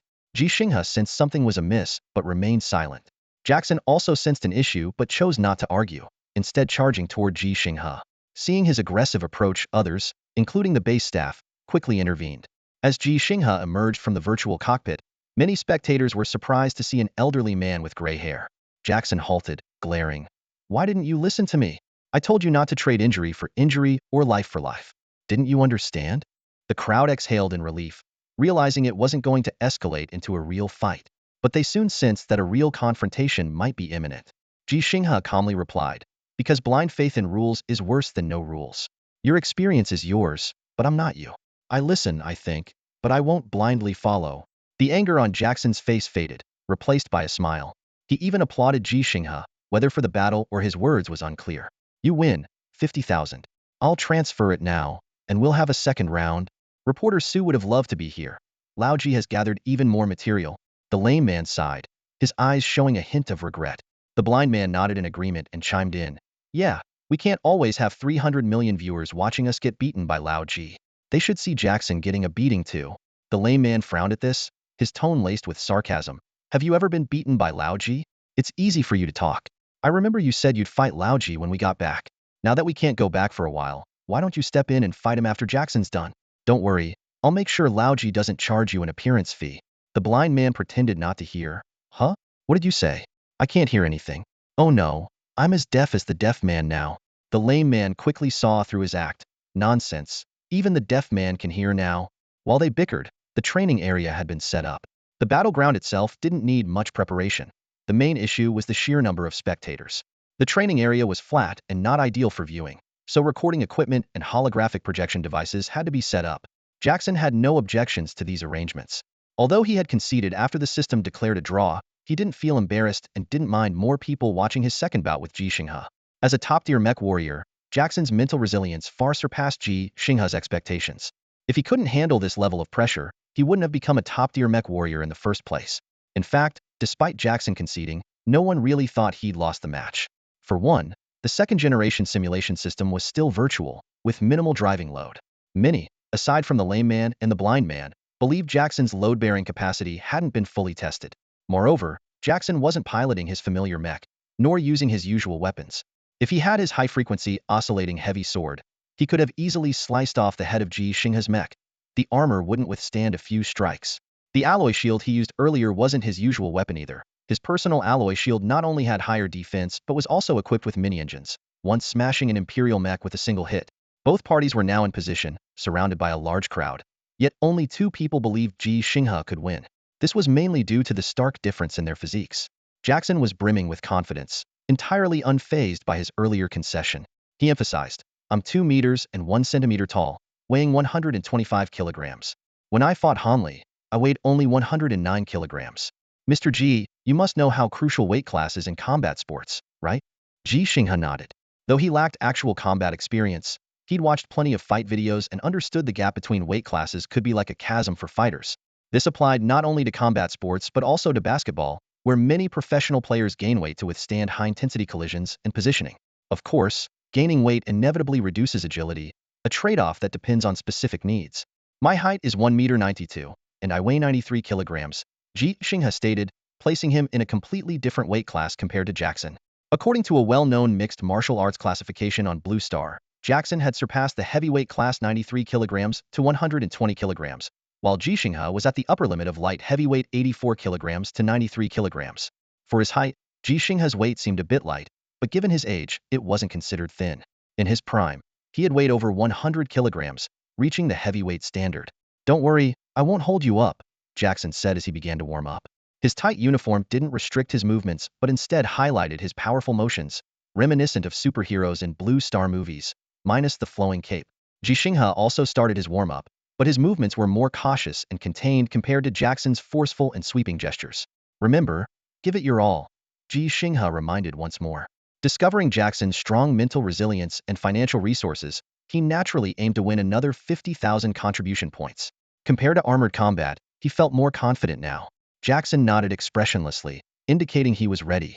Ji Xinghe made the same gesture, and the whistle to start the match sounded. Just like in the armored combat, Jackson initiated the attack. However, this time he didn't choose to leap, perhaps after watching the footage of Han Li's fight with Ji Xinghe. Jackson approached cautiously, adopting a boxing stance, though the fingerless gloves felt slightly uncomfortable. He threw a tentative jab, quickly retracting it, clearly not putting his full strength into the punch. This cautious approach highlighted his seriousness. Ji Xinghe easily dodged the punch. Although he also wore fingerless gloves, which felt a bit awkward, he was more relaxed compared to when he faced his trusted opponent, Han Li. Jackson grew increasingly convinced that Ji Xinghe was an extraordinary fighter. Every move Ji Xinghe made balanced offense and defense, with one foot forward and the other back, allowing him to quickly generate power for attacks or swiftly reposition himself when needed. His punches accelerated, yet he remained flawless. Facing Jackson's relentless assault, Ji Xinghe maintained a standard boxing guard, but his footwork was unlike any typical boxing style. The 1.92-meter tall man swayed his upper body with surprising agility. He maneuvered with precision, effortlessly handling Jackson's continuous barrage of punches. Jackson launched over 100 punches without landing a single one, and he wasn't hit by Ji Xinghe either, as the latter never initiated a true offensive. This stalemate infuriated Jackson. "What the hell are you doing?" Jackson roared, lunging at Ji Xinghe, aiming to lock him in a bear hug, hoping to leverage his size and strength advantage. Yet, Jackson was unaware that Ji Xinghe was silently counting in his mind. The time was precisely 1 minute and 10 seconds, which was the duration Han Li lasted using his full strength in their previous battle. Han Li had only managed to hold on for 5 seconds before being thrown over 10 meters by Ji Xinghe. Ji Xinghe thought, 5 more seconds? No, 4. As Jackson's arms and body charged forward, Ji Xinghe finally acted. He opened his hands, forming knife-like strikes, and aimed them at Jackson's inner elbows with the Wing Chun 8 slashing knives technique. Smack! Smack! 2 explosive sounds reverberated. Many later believed these were the sounds of Ji Xinghe's hands striking Jackson's arms. However, only those who studied the fight footage knew that the sound occurred just before Ji Xinghe's knife hand strikes made contact. This priceless sound was produced effortlessly by Ji Xinghe twice. The impact of this rare sound left Jackson as if he had been hit by a ton. His arms went limp, and he could only attempt to slam his chest into Ji Xinghe. He thought of headbutting but hesitated, choosing not to target Ji Xinghe's head. Ji Xinghe also held back. He refrained from meeting Jackson with full force, which could have resulted in Jackson breaking at least 6 ribs. Instead, he used the same tactic that defeated Han Li. With Jackson wide open, Ji Xinghe grabbed his opponent's collar with one hand and his belt with the other. As Jackson's momentum was about to hit him, Ji Xinghe twisted his body, combining his hip and leg strength, and suddenly exerted force. The two bodies passed each other. Ji Xinghe, seemingly smaller in comparison, stood firm and upright. In contrast, the massive Jackson was hurled over 10 meters away, hitting the ground heavily and rolling another 3 to 4 meters before stopping. Weighing 125 kilograms on this planet was equivalent to just over 40 kilograms on Earth, making Ji Xinghe's feat appear even more astonishing. The crowd fell silent, stunned by Ji Xinghe's prowess and bewildered by Jackson's plight. When they noticed that Jackson, having gotten back on his feet, chose not to continue the fight, the outcome was finally clear. In 1 minute and 14 seconds, Jackson, the elite mecha warrior from Eagle Continent, was defeated, a full second earlier than Major Han Li from Dragon Continent. The tournament ended, and the crowd dispersed. As the noise faded from the arena, only Ji Xinghe, the blind man, the cripple, and Jackson remained. Jackson, with a serious expression, suddenly asked, Ming Jean, and Jean, Hua Jean, Dan Jean, what level are you? This unexpected question left Ji Xinghe stunned, and the blind man and the cripple exchanged puzzled looks, clearly not understanding what Jackson was talking about. Seeing Ji Xinghe's silence, Jackson asked again, or have you already reached the level of Gang Jean? Ji Xinghe's expression shifted from bewilderment to something more complex. Noticing this, a hint of surprise flashed in Jackson's eyes as he blurted out, no way, could it be the realm of breaking through the void? Seeing the indestructible spirit? The mech warriors from Eagle Continent standing beside Jackson were utterly confused. Though proficient in the Federation's two official languages, Eagle Continent language and Dragon Continent language, they clearly had no concept of these terms. The cripple and the blind man, though understanding the words, were equally baffled, thinking, we're all mech warriors, what on earth is a special grade mech warrior talking about? No need to hide it from me. Jackson hesitated for a moment before saying, I know your son. Back then, I lost not only to Hanli but also to your son. It was a private match, and since he was just a level 1 mech warrior, no one knew. Ji Xinghe understood. He had a suspicion when he heard the first question, and by the third, he was certain. These levels were something he had told Ji Xinghe, and Jackson's actions mirrored Han Li's attempts to boost his own fame and wealth. Jackson continued, your son once told me that all you Dragon Continent people know Kung Fu.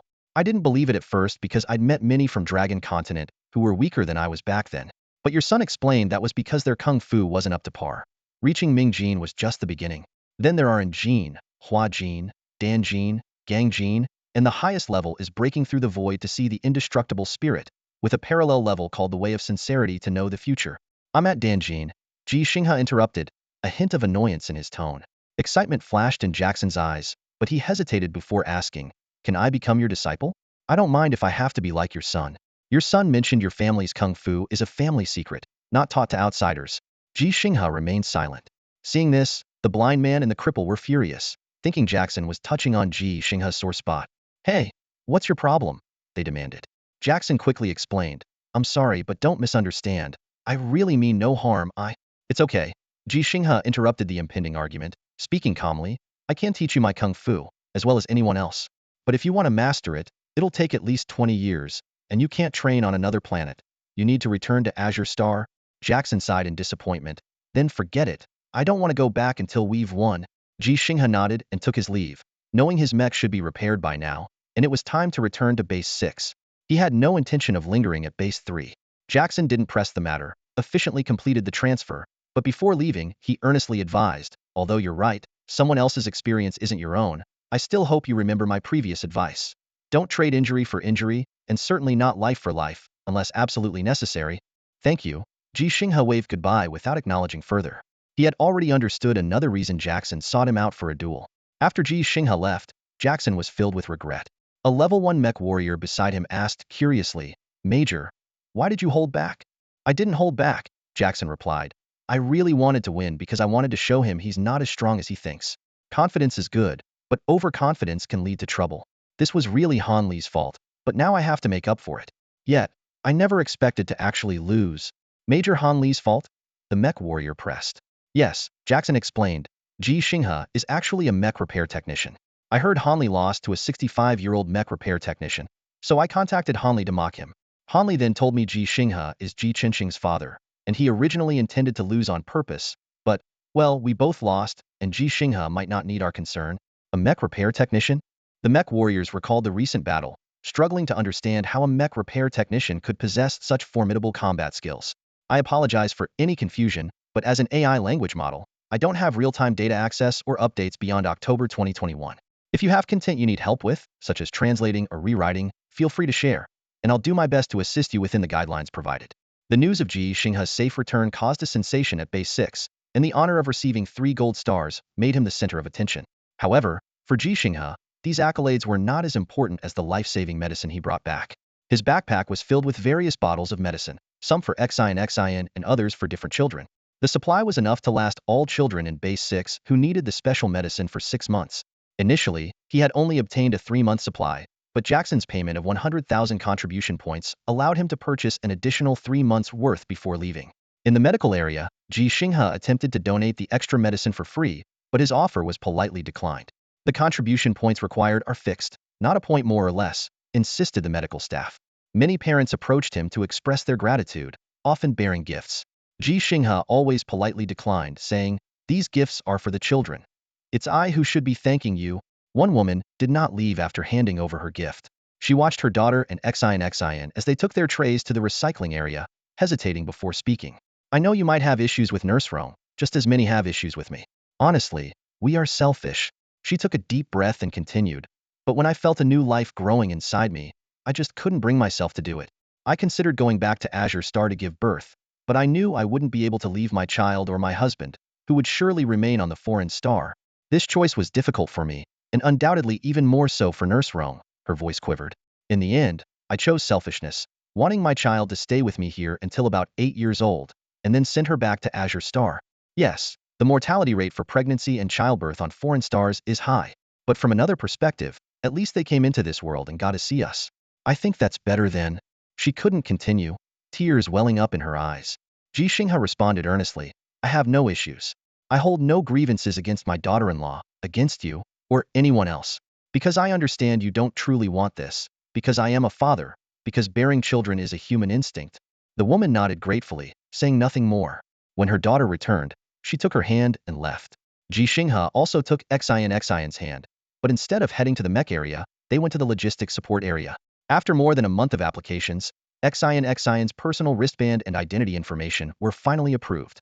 She was about to receive her own wristband and official name. The delay was due to the need to gather various biological data and transmit it to the federal database on Azure Star. On foreign stars, these procedures usually wait until children can return to Azure Star. "What name does Xian like?" Ji Xinghe asked, looking down.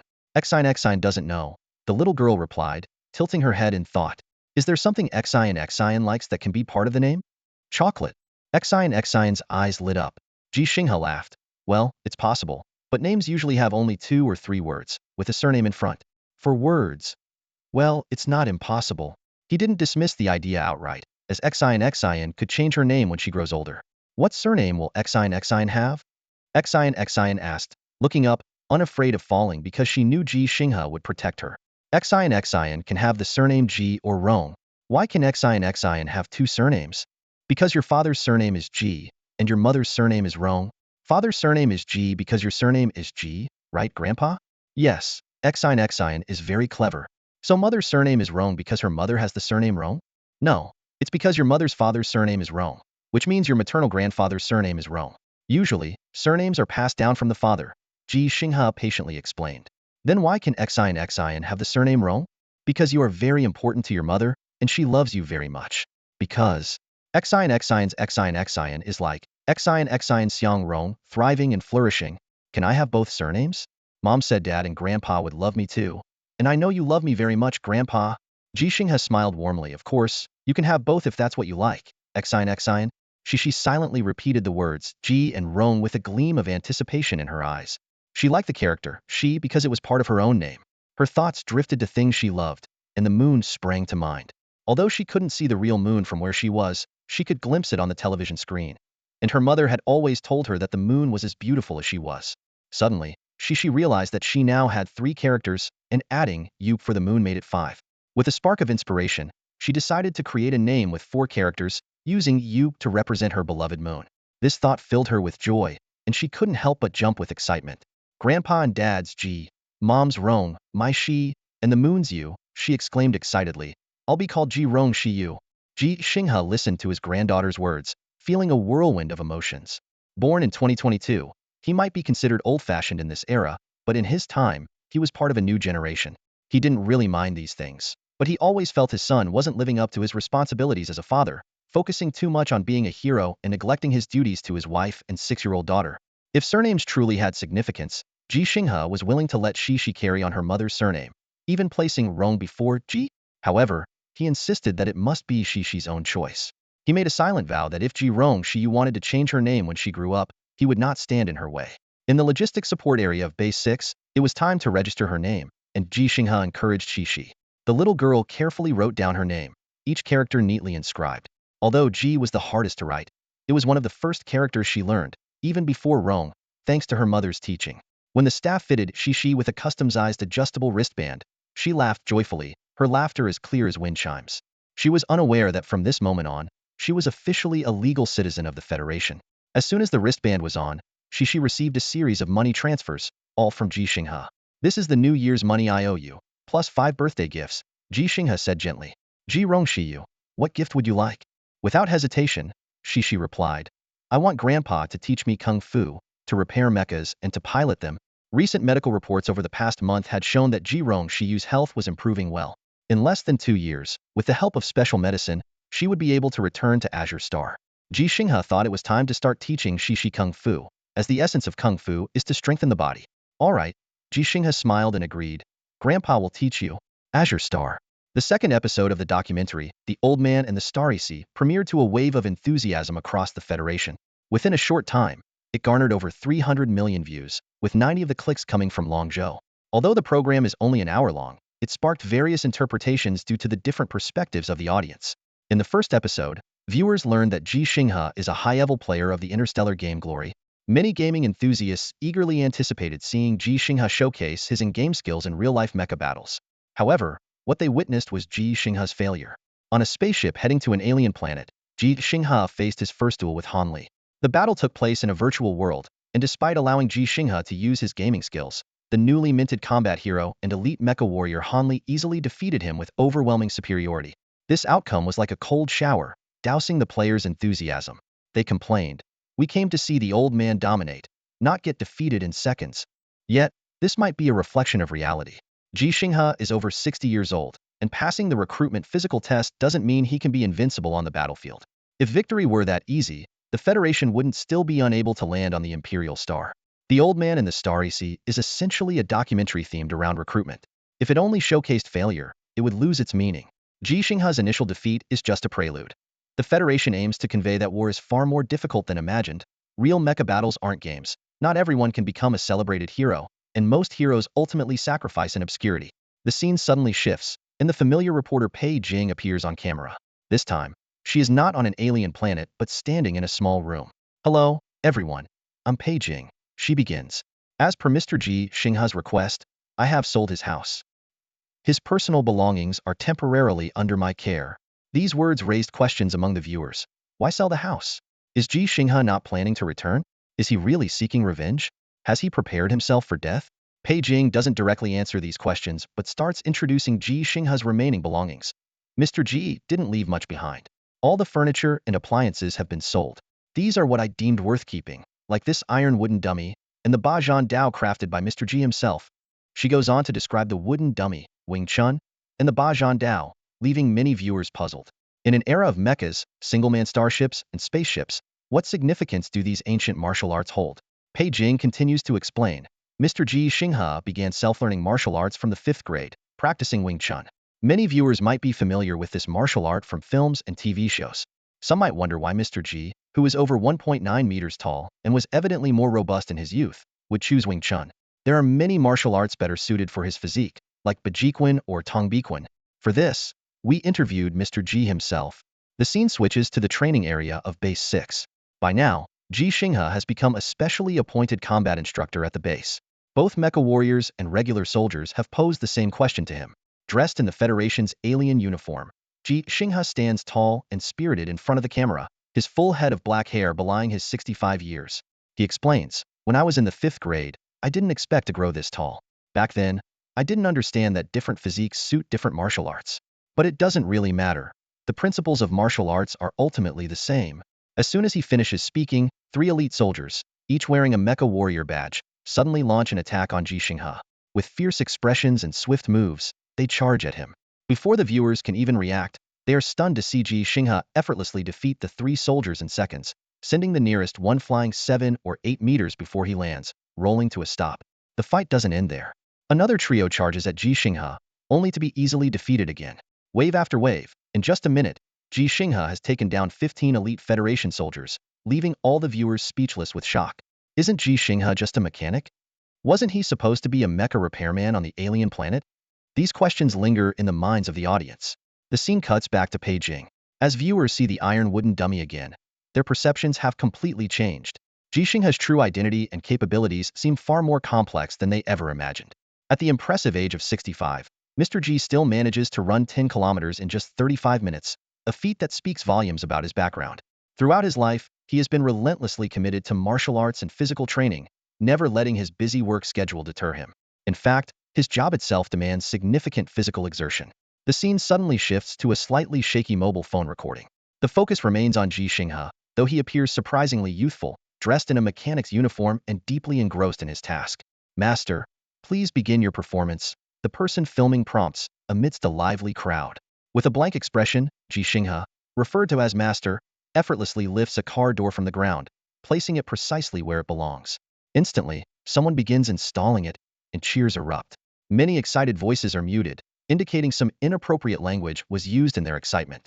At first glance, there seems to be nothing extraordinary about the scene, as most car doors weigh only about a dozen kilograms. However, the footage shifts again, showing a middle-aged man in his 40s passionately explaining to the camera, "That car door actually weighed over 90 kilograms, heavier than I was at the time. We had added a special anti-collision alloy panel inside, yet my master lifted it with ease." The man continues with his recollection, "There was another time when a vehicle lost control and pinned a colleague's leg.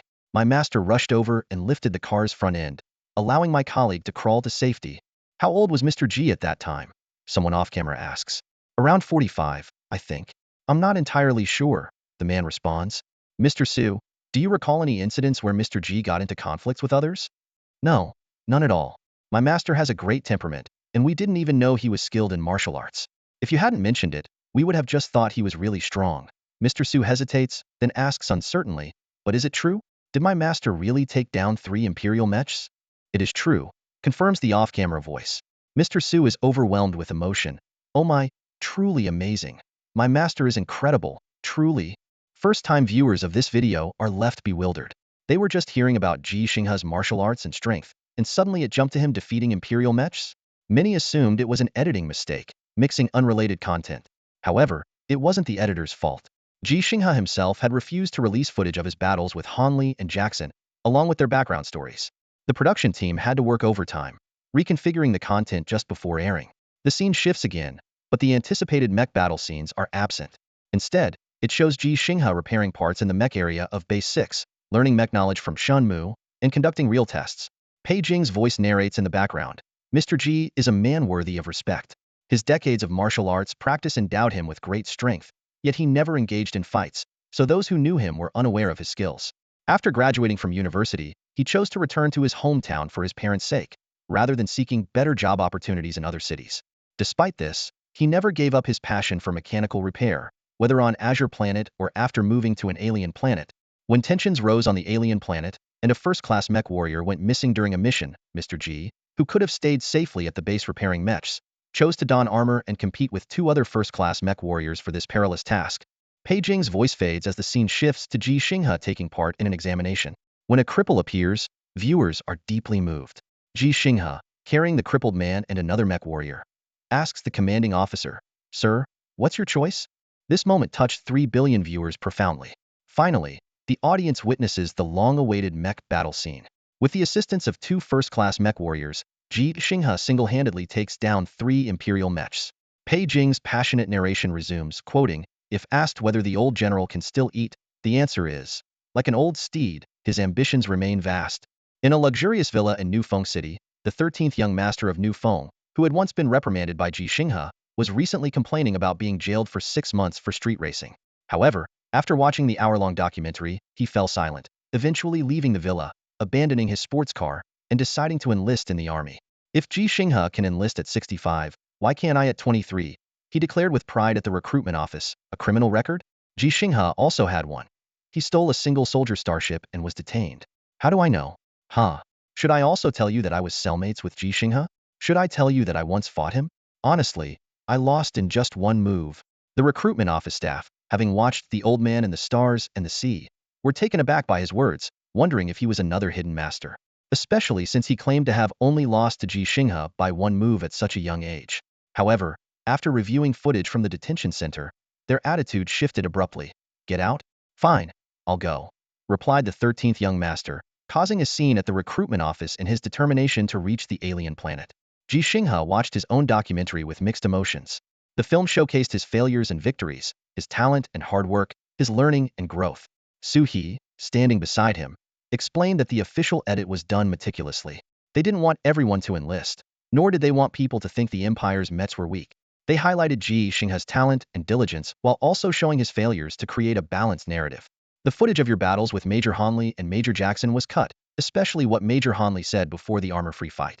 It's actually beneficial, Suhi continued, his tone carrying a hint of consolation. Ji Xinghe remained silent, his brow slightly furrowed. Seeing this, Suhi changed the subject. They need you to record an additional interview about Kung Fu. What should I say?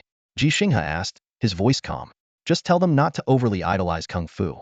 Spending decades practicing it isn't as beneficial as learning knowledge and honing mech piloting skills, Suhi explained. Not everyone has your talent to balance Kung Fu with other studies. Neglecting one for the other is like losing a watermelon to pick up a sesame seed.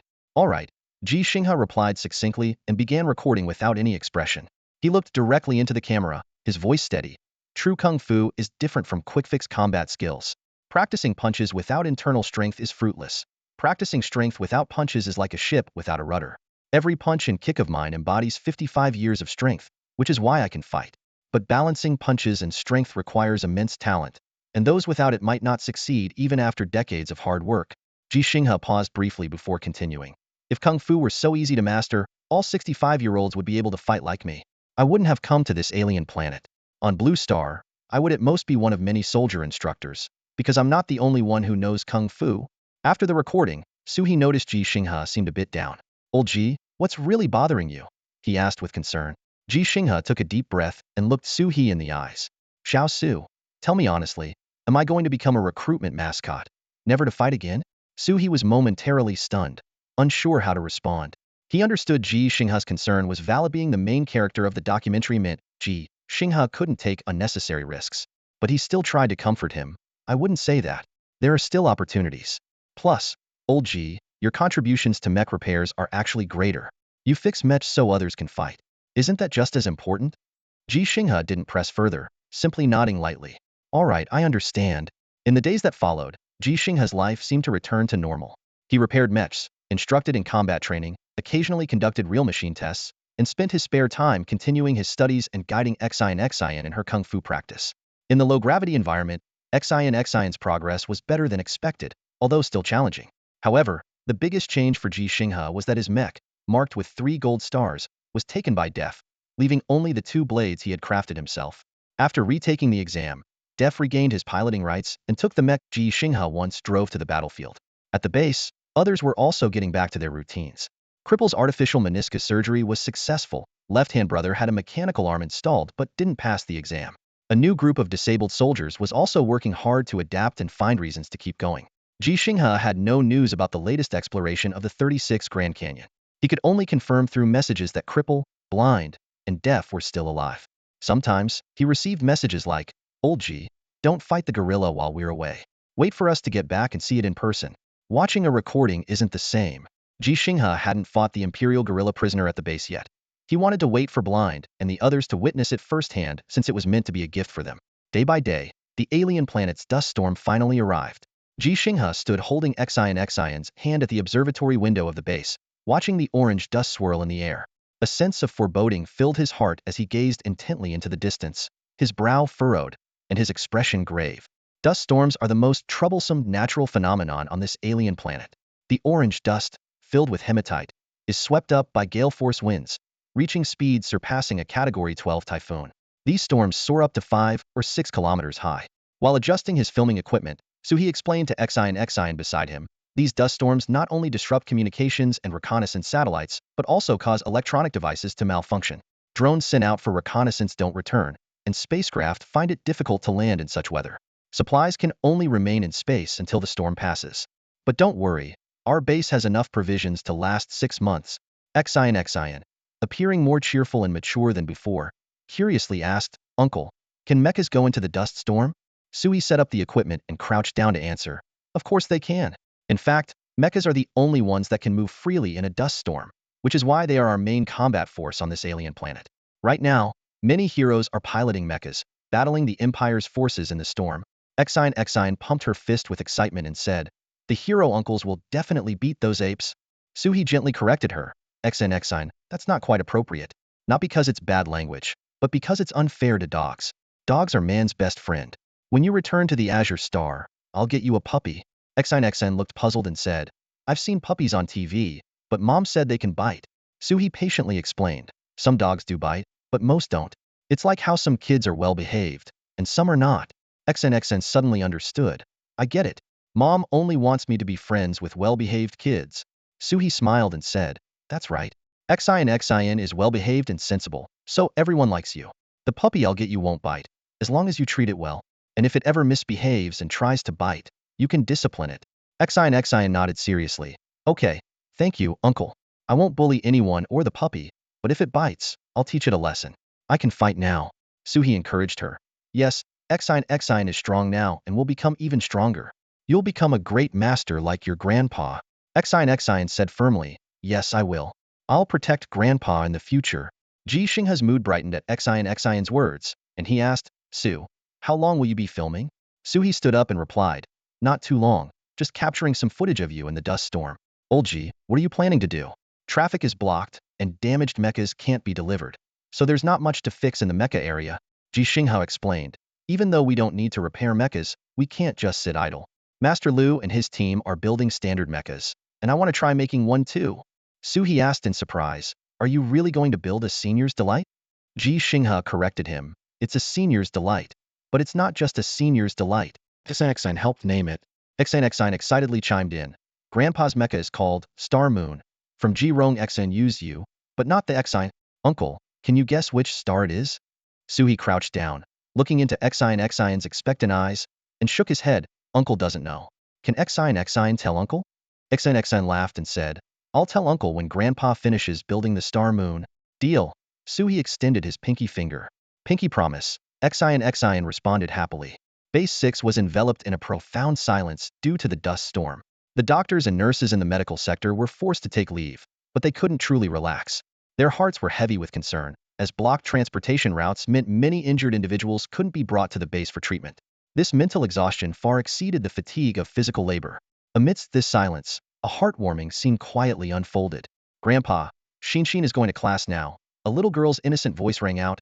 Xinxin will be good. So don't worry. Go and build the stars and moon. Ji Xinghe looked at his granddaughter lovingly and replied softly, all right, Grandpa will come to pick you up at mealtime. Watching Xinxin skip away, Ji Xinghe turned and headed towards the mech area. Suddenly, he felt a slight sense of unease. Over the past few days, Xinxin had been by his side, watching him repair mechs, teaching her combat skills, and practicing while he studied. Now, this familiar companionship was suddenly gone. But as a seasoned veteran, Ji Xinghe quickly managed to control this minor emotional fluctuation. Meanwhile, the doctors and nurses weren't idle. They actively sought out places where they could help. Some went to assist in the planting area, others cleaned, or even carried heavy loads in the mech area, and some began teaching the few children at Base 6. Xinxin was among these temporary students, expected to have 2 to 3 months of study. For her, this wasn't the first time experiencing such a situation, so she was quite adept at it. The mech area remained bustling during the dust storm. Without a large number of mechs needing repairs, these skilled mechanics didn't stop to rest. Instead, they began building new mechs. Although most of the Federation's mechs were manufactured on Azure Star, Base 6 Mech Repair Zone was equipped to build mechs. This was because the Federation had anticipated the impact of dust storms and had sent the necessary materials in advance, while Base 6 production line continuously produced related components. As Ji Xinghe stepped into the mech area, he immediately caused a stir. Old Ji, come join our team. One mechanic enthusiastically called out. With you as an 8th level machinist, our assembly efficiency could increase by at least 10. Don't go to their team, Old Ji, another voice chimed in. Come to us. I'll give you more contribution points than he will. You're full of it. The first mechanic retorted instantly. Are you implying I'm embezzling funds to shortchange Old Ji? Hey, I didn't say that. The second person argued. You said it yourself, not me. Why you? Amidst the quarrel, Ji Xinghe had already become the center of attention at Base 6. Although the program, The Old Man and the Stars and Sea, wasn't currently airing on alien planets, Ji Xinghe's story was well known both inside and outside the base. A mechanic taking a mech out for the first time and earning 3 gold stars while saving a first-class mech warrior was a tale as legendary as a novel's protagonist. Just then, Lieutenant Shen Mu's voice interrupted the debate. Old Ji, come over here. Everyone else immediately stopped vying for his attention. There's a saying in the mech area. Ji Xinghe is the teacher of over 600 mech warriors, and I, Shen Mu, am Ji Xinghe's teacher. Although this phrase was obviously coined by Shen Mu himself, No one ever questioned it because everyone saw Ji Xinghe frequently learning mech repair skills from Shenmue. This one's finished. Shenmue pointed to a mech in the operations section. His tone tinged with anticipation. Help me test it out. Ji Xinghe approached and saw it was a Federation 31st generation standard mech. During this dust storm, the newly built mechs were almost all models from the 26th generation onwards, as the Federation standard mechs had seen significant performance improvements starting from the 26th generation. Earlier models of standard mechas haven't been phased out, primarily because they are still functional, or one might say, because the Federation is strapped for cash. Ji Xinghe began to put on the mecha, or more accurately, entered the cockpit. In the Federation, this process is commonly referred to as putting on armor. Ji Xinghe skillfully operated the 31st generation standard mecha. His mecha pilot license had been upgraded from level 3 to level 2, indicating that he had mastered the operation of all standard mechas in the Federation. This upgrade was more than just 3 gold stars added to his certificate. It was akin to upgrading a driver's license on Azure Star from a class to a class. This new mecha was much more compact than the ones Ji Xinghe had piloted before, standing only 4 meters tall with a slender build. Thanks to the new alloy body crafted from special extraterrestrial minerals, it weighed only 2 tons, comparable to some ordinary cars. After putting on the mecha, Ji Xinghe felt a bit uncomfortable. The cockpit was relatively cramped, and his long limbs seemed rather confined within the mecha's body.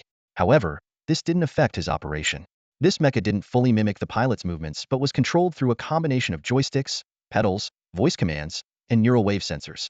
Ji Xinghe's operation became increasingly proficient, and he quickly completed the live test. Although the system check indicated everything was normal, he voiced his concern after dismounting. The right leg seems to have a slight issue. A small issue? There's no such thing as a small issue. Any issue is a big issue, Shenmue anxiously asked. What exactly do you mean? I'm not exactly sure. Ji Xinghe pondered for a moment. Could we take apart the right leg first? I'd like to take a look. All right. Shenmue had complete faith in Ji Xinghe's judgment, as did his team. So, despite the system indicating all was well, they began dismantling the mecha's right leg. Soon, the external armor was fully removed, revealing the internal mechanical structure. Unexpectedly, Ji Xinghe didn't immediately inspect the right leg. Instead, he picked up a piece of outer protective armor weighing 50 kilograms and effortlessly hefted it as if it were a piece of lightweight plastic. Bring me a hammer, he said. Shenmue swallowed nervously. Big hammer or small hammer? Small hammer. After a few crisp taps, the protective armor appeared unscathed, without even a scratch. Put it back together, Ji Xinghe instructed.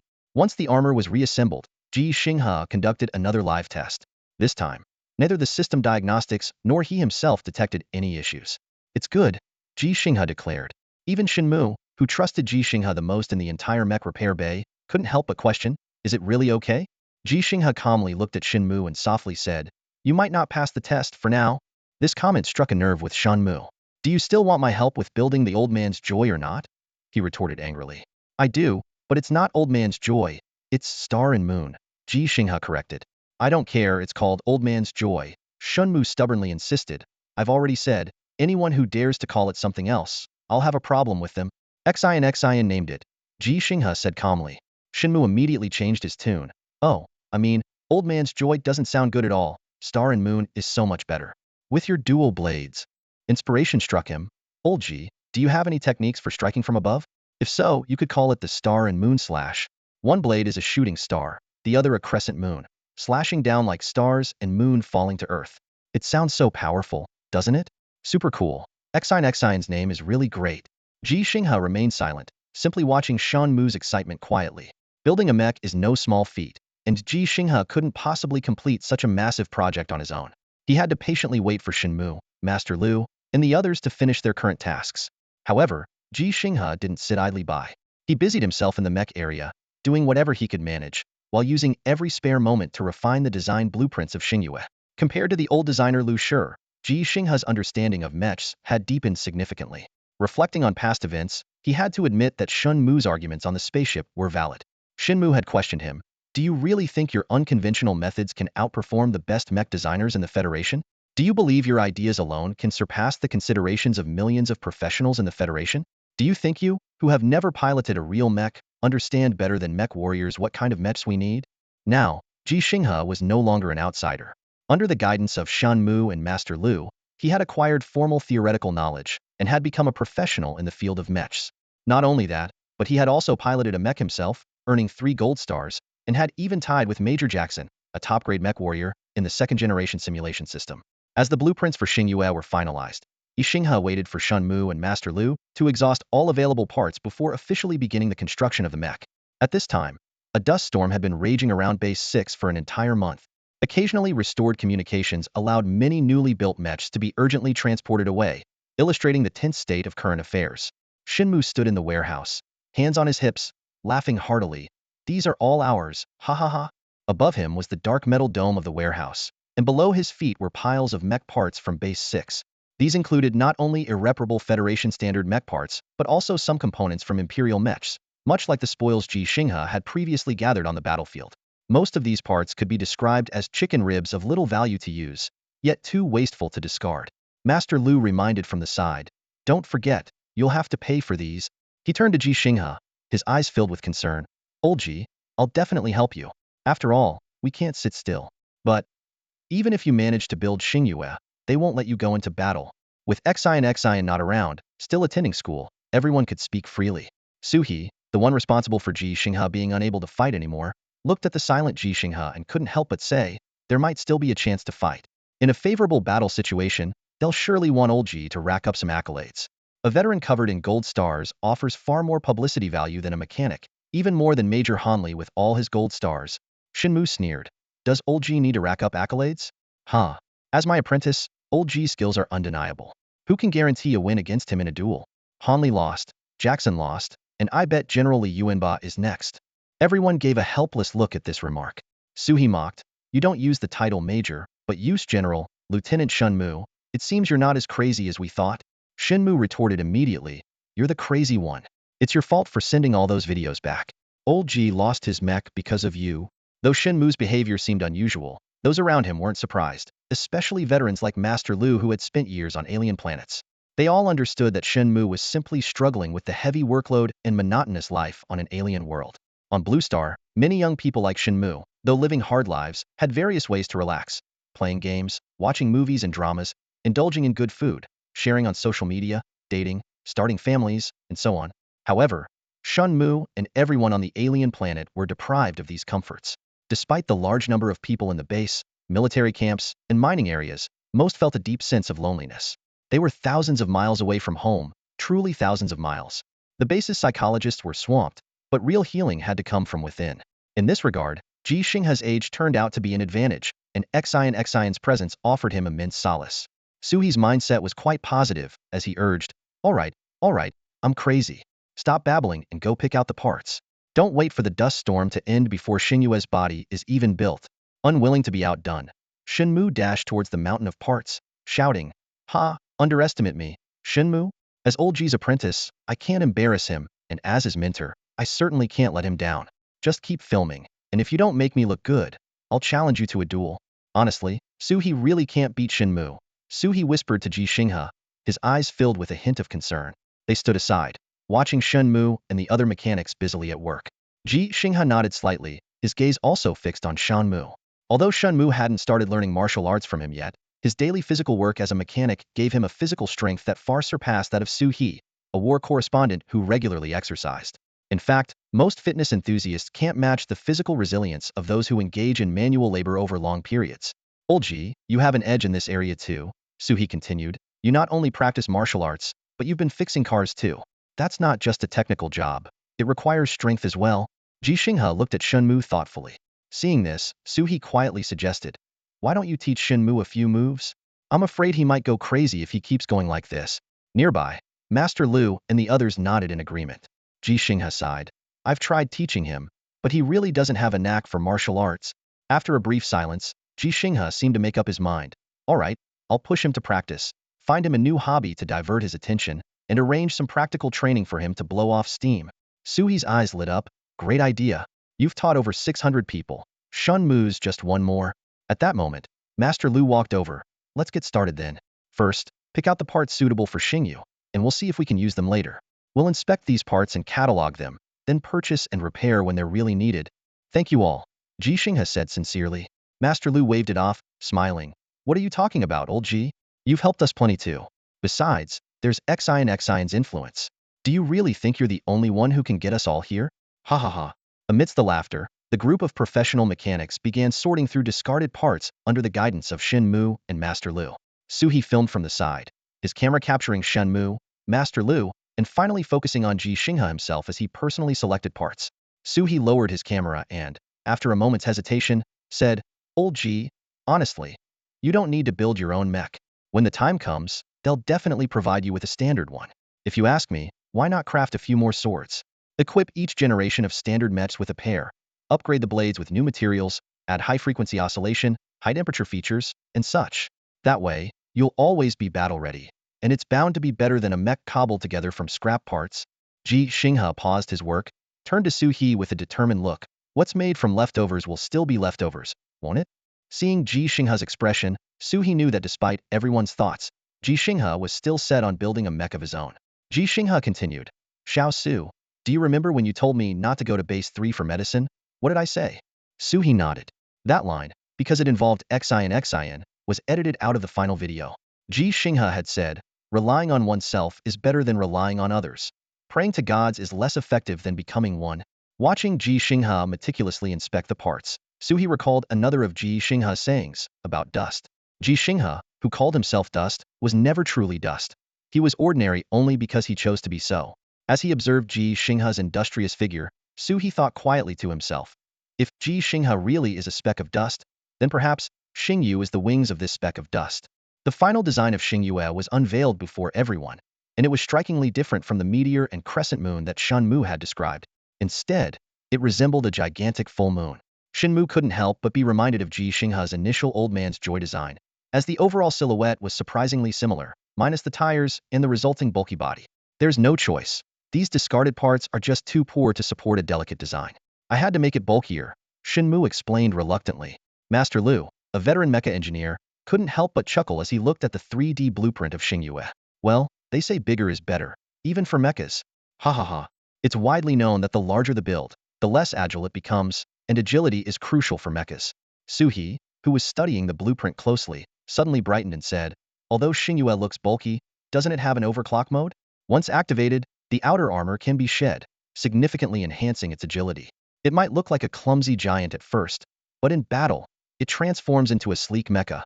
I think it's quite cool." Shenmu nodded in agreement. Exactly, just like the phases of the moon. Xingyu can be a full moon or a crescent. Master Lu patiently explained. There is indeed an overclock mode designed to greatly enhance agility and speed. But this also means Xingyu's defense will drastically decrease. It's like ancient warriors in heavy armor, slow, and not suited for prolonged battles, but well protected. Once they shed their armor, they're vulnerable. Moreover, its endurance will drop. Without overclocking, Xingyu can travel 1,000 miles easily, but once overclocked, it only has 15 minutes of combat time, which might be insufficient on the battlefield. Suhi laughed and said, "Old Ji isn't really going to war. If there's a real fight, it would be when we already have the upper hand. Or after we've bombarded the Imperial Mecha squad with space firepower, then we can sweep up the rest. It should be fine." Master Lu nodded in agreement. Shenmu grunted a few times, turned away, and started repairing Xingyu's components. The others also got to work, diving into the tedious repair tasks. The use of discarded parts made repairs the biggest challenge. Although there were better components available at the base, Ji Xinghe couldn't afford them and had to settle for these cheap ones sold by weight. Shenmu, Master Lu, and the others generously provided their labor for free, and Ji Xinghe was too embarrassed to ask for money. At that moment, Ji Xinghe suddenly thought of Jackson, feeling a twinge of nostalgia. The repair work was exceptionally tedious, with thousands of components needing fixing, some requiring disassembly into even smaller units. Even with Shen Mu and Master Lu leading the effort, it was expected to take a month to complete. If not for the interference of dust storms, Ji Xinghe would have taken months just to select the right parts on his own. As the work progressed steadily, an unexpected piece of good news arrived. Ji Xinghe's reputation, along with Master Lu's connections built over years at Base 6, attracted many mecha repair specialists who volunteered to help. The repair progress thus accelerated significantly. "Old Ji, we didn't help you earlier because we hoped you'd give up. This thing won't be much use even if it's built. When you're really needed, you can choose any standard mecha available at the base," one repair specialist explained. Another added, "I've seen the design, and the only interesting thing is the overclock mode.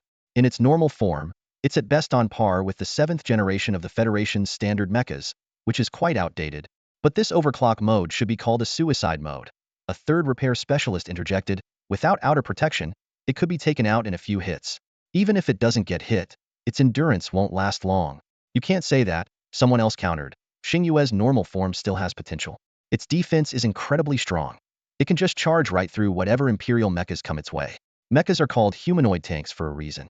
Old Ji's design is a return to basics. Charge, my foot. Another dismissed. Built entirely from discarded parts, it'll fall apart after a few hits. Are you planning to have old Ji sit inside and become a target? That's a good point, a colleague remarked with curiosity, eyes glinting with puzzlement. But tell me, Lao Ji, why do you insist on sitting while piloting your mech? Our standard mechs are all designed for standing operation. Your old one was seated, and now this Xinghue is too. You seem to be in good shape, fit and agile. Ji Xinghe smiled slightly and explained, I was an auto mechanic before, an experienced driver. After driving so much, you learn the benefits of sitting. If I could, I'd even want to drive lying down. That's the ultimate comfort. His colleague looked bewildered. There's something off about you. I don't get it, but there's definitely something off. Initially, the professional mech engineers in the mech bay were skeptical about the design and materials of Xinghue. However, upon witnessing Ji Xinghe's dedication and the full support from Master Lu, they began to commit wholeheartedly. With their combined efforts, Xinghue's construction was expected to be completed in just 10 days, filling Ji Xinghe with joy. However, surprises often strike unexpectedly. Suddenly, a series of notification sounds echoed through the mech bay, emanating from the wristbands of the engineers working on Xinghue's components. It was the signal for an updated task log. Wait, are damaged mechs being delivered? The dust storm hasn't ended yet, one engineer remarked in confusion. It's our mechs, from our base, another engineer exclaimed in shock. Everyone in Section 86, get into position, immediately. Section 109, everyone to your stations. Amidst the calls, some engineers unhesitatingly set aside Xinghue's parts and swiftly returned to their respective sections, preparing as per the task log. Those without assigned tasks also paused their work, anxiously watching the entrance to the mech bay. 3 tow trucks entered in succession, each hauling a damaged mech.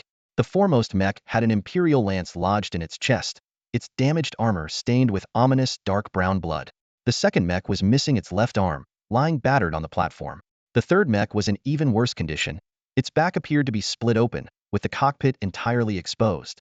A heavy silence fell over the mech bay. The engineers from all 10 sections were tasked with jointly repairing these 3 mechs. Normally, each section could independently handle a single mech, but the situation was clearly urgent. Suhi quickly gathered information and informed Ji Xinghe, Imperial mechs have appeared near the base. Somehow, they breached the blockade. There aren't many, but because of the dust storm, got it. Ji Xinghe replied simply, continuing to focus on repairing Xinghue's components. Beside him, Shenmu glanced at Ji Xinghe, then silently resumed his work. Master Lu, however, received a repair task and hurriedly left. Suddenly, the sound of military boots striking the ground approached, and Lieutenant Colonel Qian Sun arrived beside Ji Xinghe. Have you had your fun?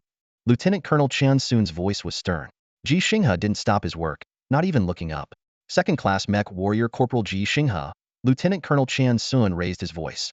Present, Ji Xinghe finally stood upright, responding with a salute. Report to the combat zone. Mission, stand by. Yes, sir. Ji Xinghe strode out of the mech bay, leaving Xinghue behind. Suhi, holding a camera, followed closely.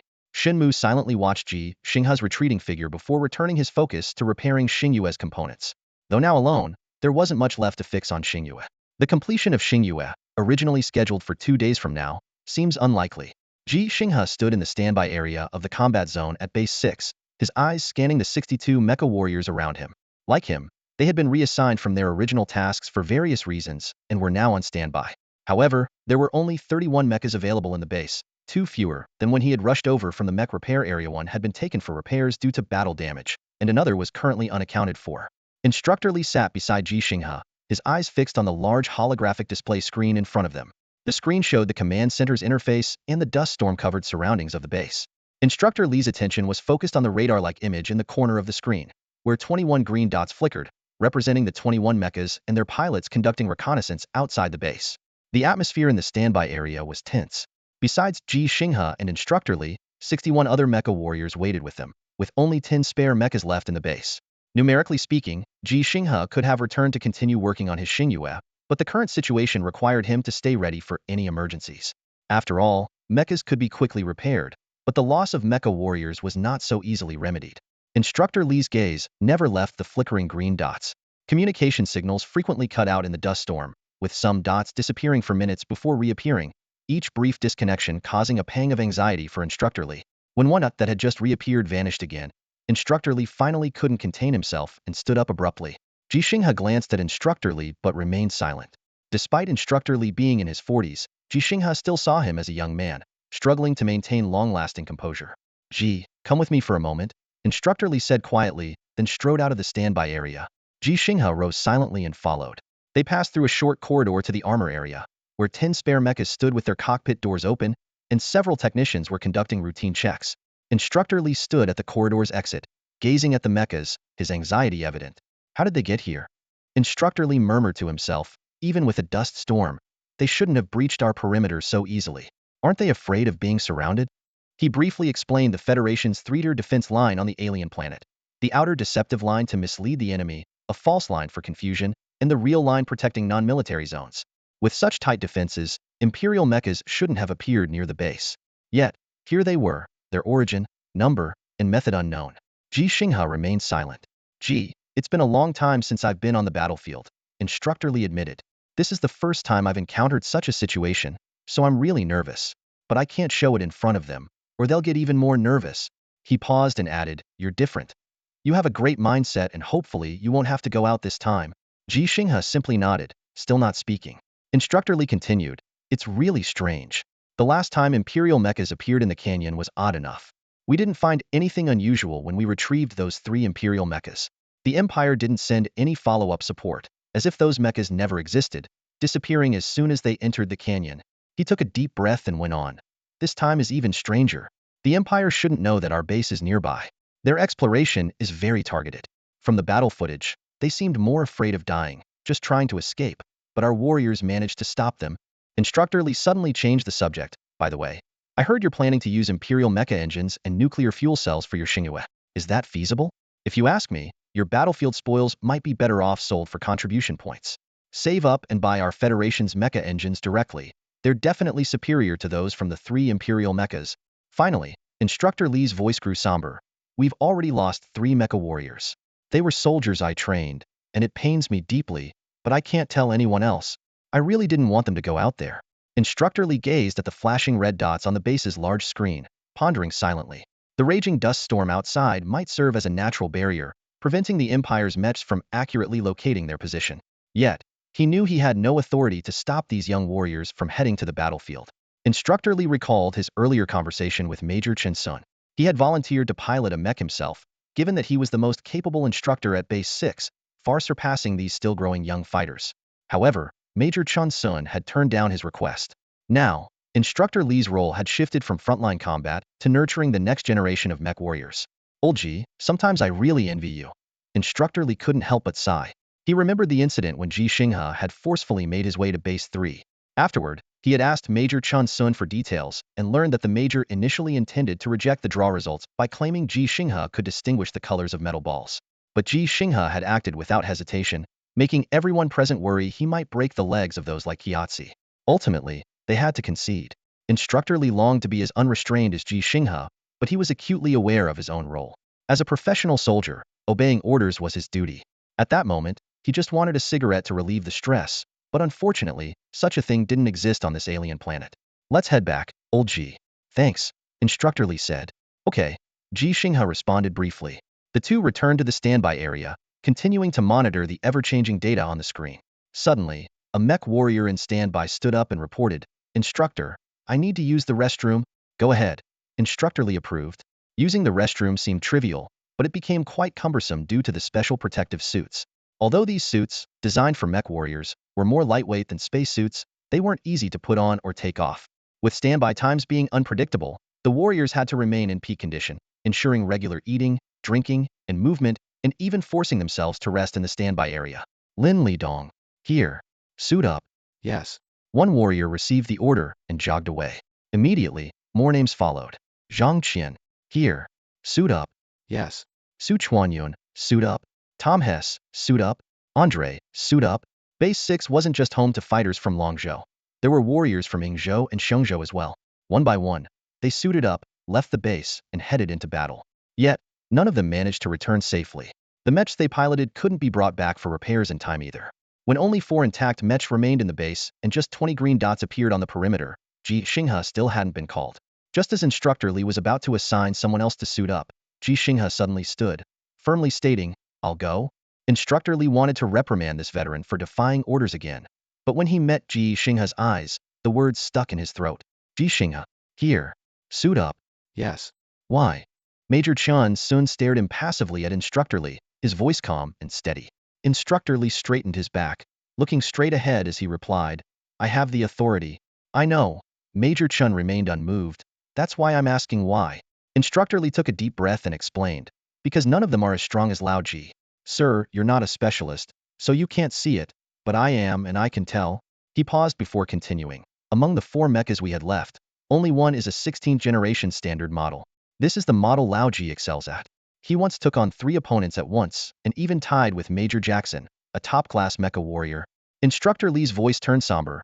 "More importantly, Lao Ji wants to pilot the mecha. He craves battle. He wants to annihilate all the Empire's gorillas and monkeys." Major Chun was silent for a moment, his gaze intense on Instructor Lee before he turned and left. Only then did Instructor Lee realize his back was drenched in sweat, and he couldn't help but let out a sigh of relief. Back in the waiting area, Instructor Lee sat in a chair, his eyes fixed on the large screen. His anxiety was even greater than before, but there was no Ji Xinghe around to confide in. He glanced around. The other mecha warriors were too young to understand his worries. His gaze landed on the young reporter, Xiao Su, and he thought perhaps he could talk to him. However, noticing Su He's slightly reproachful look, an unsettling thought crossed his mind. Su He held the attention of 3 billion people, and if anything happened to Ji Xinghe, Su He suddenly spoke, interrupting Instructor Lee's thoughts. "Instructor Lee, about Lao Ji's gains this time. Could you help apply for at least half of it for him?" Instructor Lee was momentarily taken aback, then looked at Su He with gratitude, his tone lightening. "Reporter Xiao Su, there are rules and regulations. I can help apply, but I can't guarantee it'll go through. Normally, the gains on the battlefield count only as military merits, not contribution points. Last time was special because Lao Ji is also a mechanic, and he insisted on it, so he got contribution points. That's why he's just a corporal now. Otherwise, he'd be at least a sergeant." "I don't care, you figure it out," Su He insisted. "After all, Lao Ji's already beaten every mecha warrior and capable soldier in the base, except for you instructors. I heard you were quite the fighter back in the day, Instructor Lee. Now that you're older, you should be even better, like Lao Ji, right?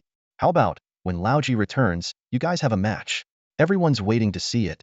Su He turned to the other mecha warriors and asked loudly, "Do you all want to see Instructor Lee and Lao Ji fight unknown?" "Yes." The mecha warriors responded in unison. "But Lao Ji's really tough. Instructor Lee might not be able to handle him alone." Su He's eyes lit up, suggesting, "How about we have all the instructors team up against Lao Ji? Would you like to see that?"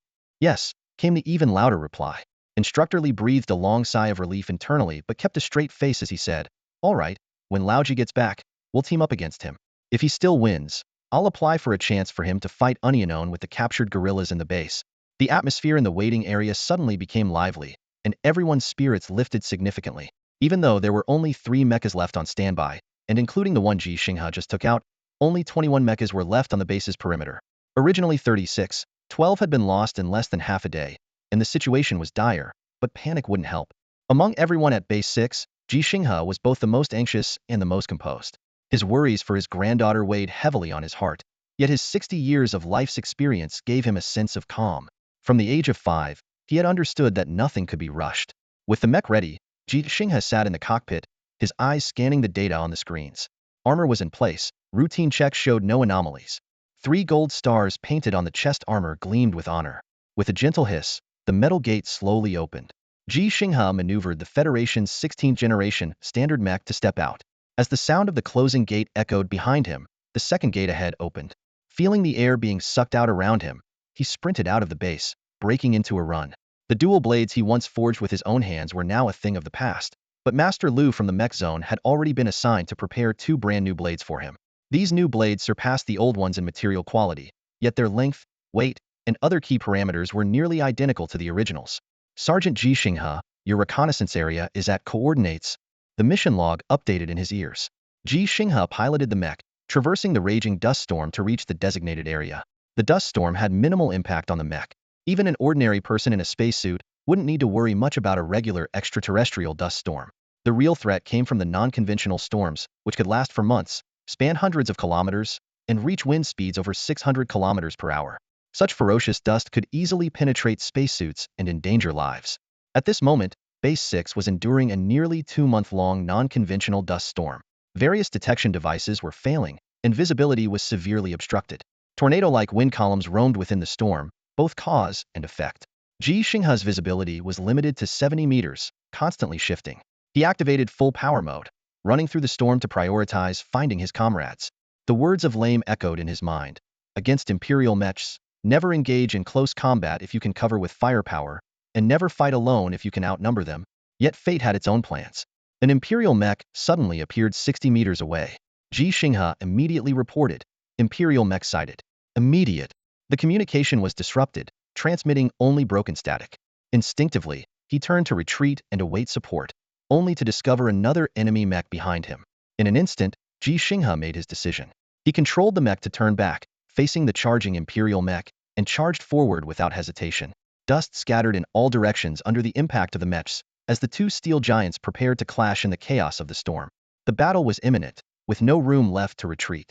The Imperial mech launched the first attack, with its shoulder-mounted machine guns spewing fire, the rapid rat-a-tat piercing the air.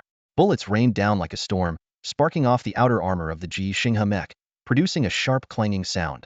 This Imperial mech was evidently more cautious than the last encounter, as it faced a Federation mech adorned with 3 gold stars. Ji Xinghe raised one hand to shield the mech's head, not slowing down his charge in the slightest. The 60-meter gap between them quickly closed as both sides rushed towards each other. Just as the Imperial mech's 6-meter lance was about to strike, Ji Xinghe displayed an astonishing level of control. His mech seemed to dance a metallic waltz, deftly executing a maneuver to sidestep and evade the lance's tip. This high-difficulty maneuver came at a significant cost. In the corner of Ji Xinghe's vision, a holographic display flashed with a glaring red light, showing a load overload warning. 8G? It's worth noting that even highly trained fighter pilots can only withstand a maximum load of about 9G. Yet, Ji Xinghe emerged unscathed, without even a hint of dizziness. The Federation mech skimmed past the Imperial mech, its massive metal feet pounding the ground, kicking up more dust in the storm. Ji Xinghe's dual blades were poised for action, but he didn't attack immediately. The Imperial mech had already raised its right knee, the sharp metal spike on it aimed directly at Ji Xinghe's mech's torso. In a split second, Ji Xinghe slammed his dual blades down, striking the raised right knee of the Imperial mech. The two mechs collided with a thunderous crash, the immense kinetic energy causing the single-legged Imperial mech to topple over. Ji Xinghe, using the momentum, flipped his blades, the back of the blades bracing against his own armor to absorb most of the impact. The series of maneuvers brought about an overload that would have caused an ordinary person to faint instantly. However, the gorilla-like Imperial mech pilot maintained consciousness thanks to his extraordinary physique. Yet, this awareness only allowed him to witness the next scene. The Federation mech deftly switched its grip from a standard to a reverse hold, raising the blade high before slashing down with force. In that critical moment, the roar of cannons erupted. It was support from another Imperial mech. However, this support showed no regard for its own comrade, hardly qualifying as genuine assistance. The Federation's 16th generation standard mech lacks an anti-missile system, so Ji Xinghe didn't hesitate to abandon the already downed Imperial mech. He swiftly maneuvered his own mech, rolling and crawling to evade in the dust storm. In an instant, a roaring sound accompanied by tremors approached as a shell precisely hit the fallen Imperial mech. The explosion's shockwave instantly cleared the surrounding dust, creating a brief vacuum. However, before new dust could sweep in, the Imperial mech that had just fired the shell charged forward like a beast. This mech's weapon wasn't the usual lance, but an intimidating giant chainsaw blade, glinting with a cold metallic sheen in the sunlight. Ji Xinghe quickly controlled his mech to stand, using the metal arms to push off the ground, but the opponent's attack was faster. The 3-meter-long chainsaw blade slashed towards his mech's neck like lightning.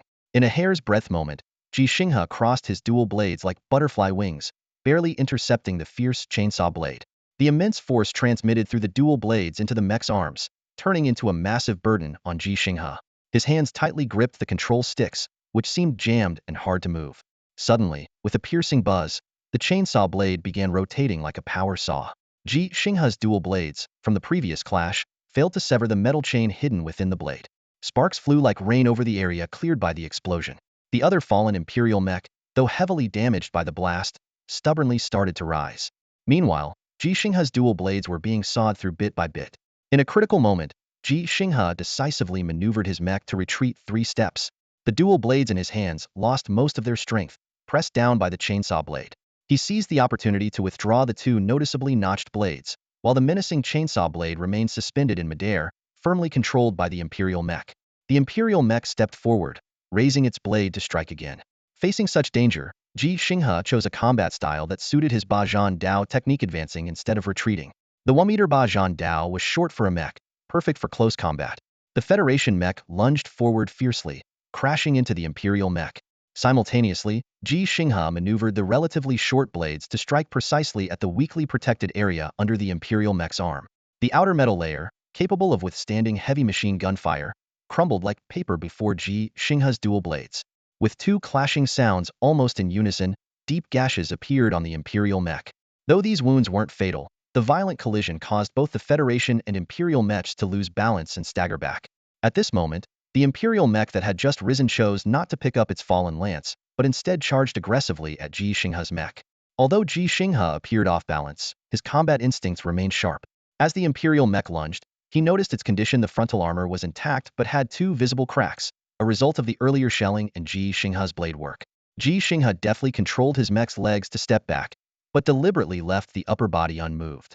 This clever maneuver caused the mech's center of gravity to shift forward, appearing as if it were a human leaning forward at a 45-degree angle with legs straight.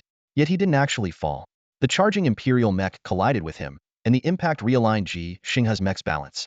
Simultaneously, his dual blades swiftly pierced through the cracks, precisely targeting the Imperial mech's cockpit. This strike was unstoppable. The Imperial mech instantly lost all power, remaining motionless against Ji Xinghe's mech.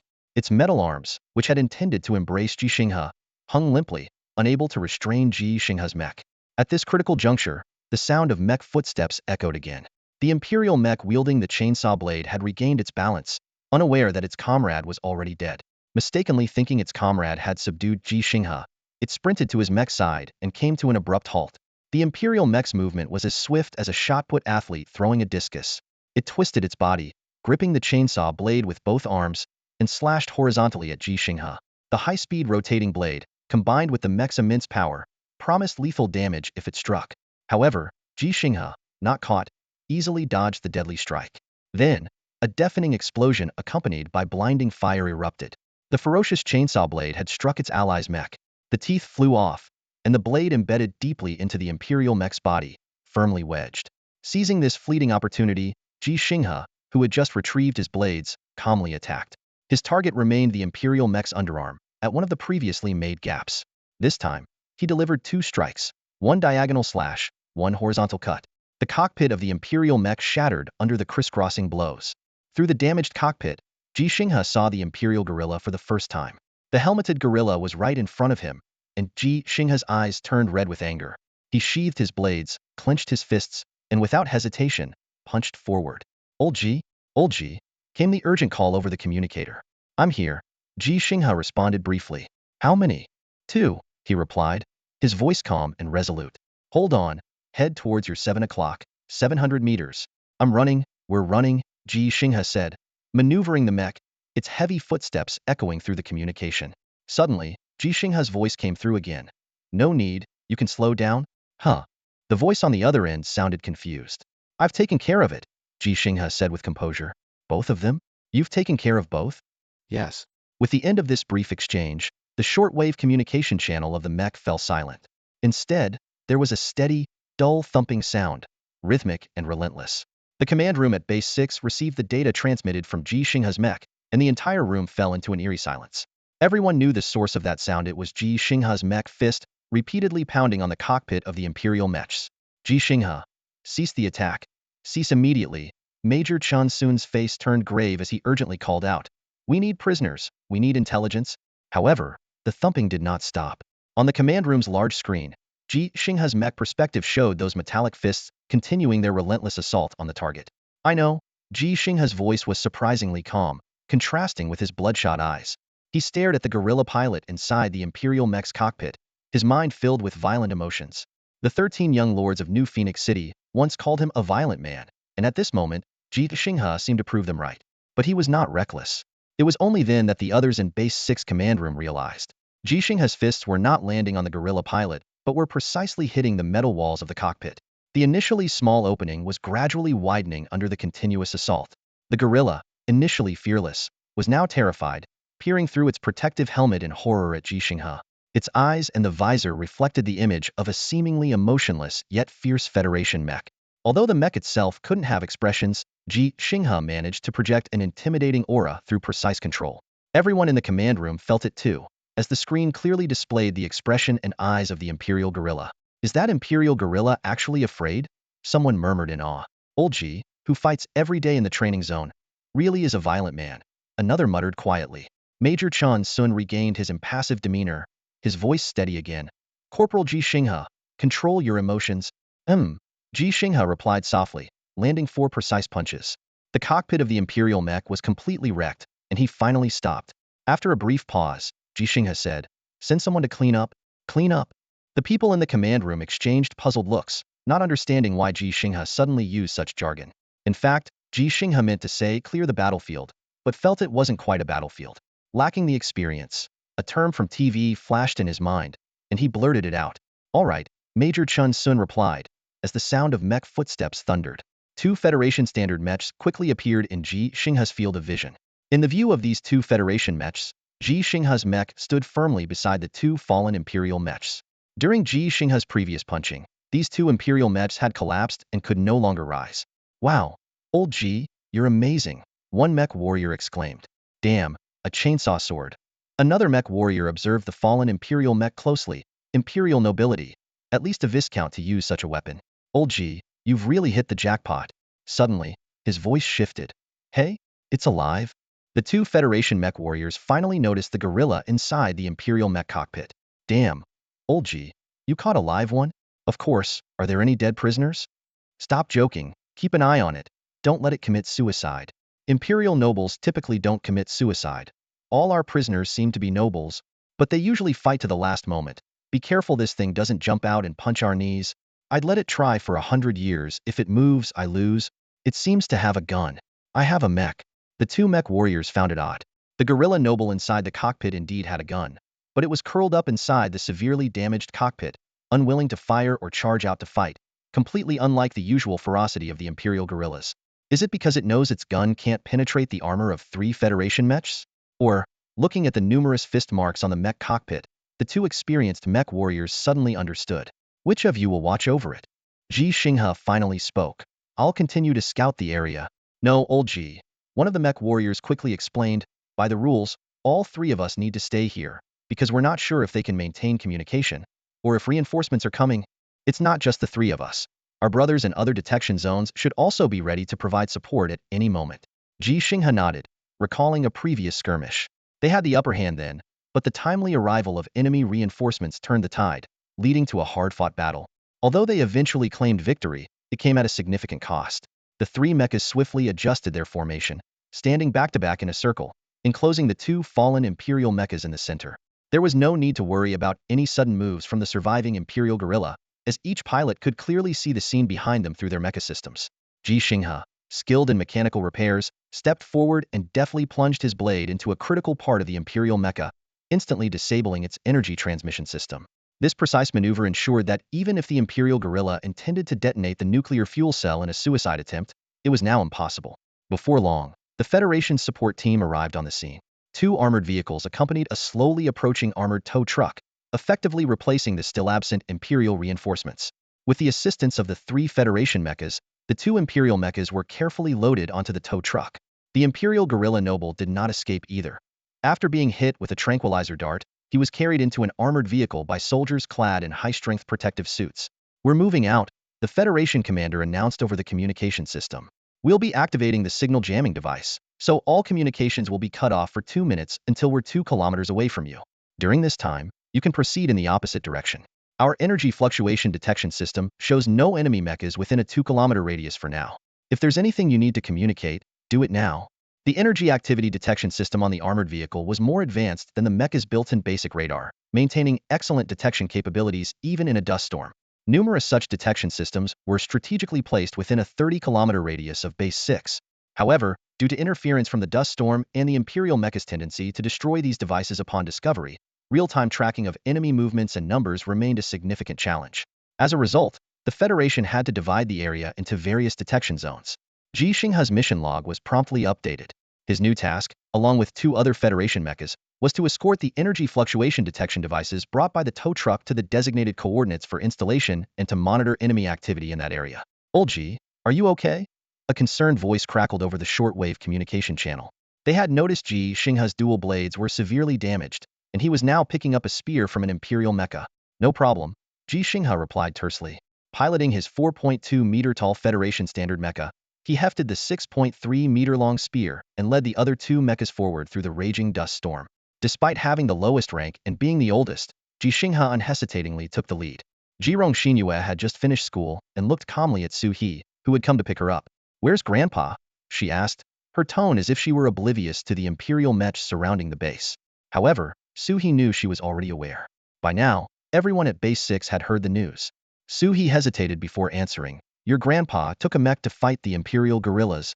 Xinghue's reaction surprised him. Her expression remained calm, but her small hands clenched into fists, betraying her inner tension. "Grandpa will definitely smash those gorillas' heads," she declared with determination. This time, Su He didn't correct her words. Instead, he nodded seriously. He reached out to take Xinghue's hand to lead her to the command center, but she didn't comply.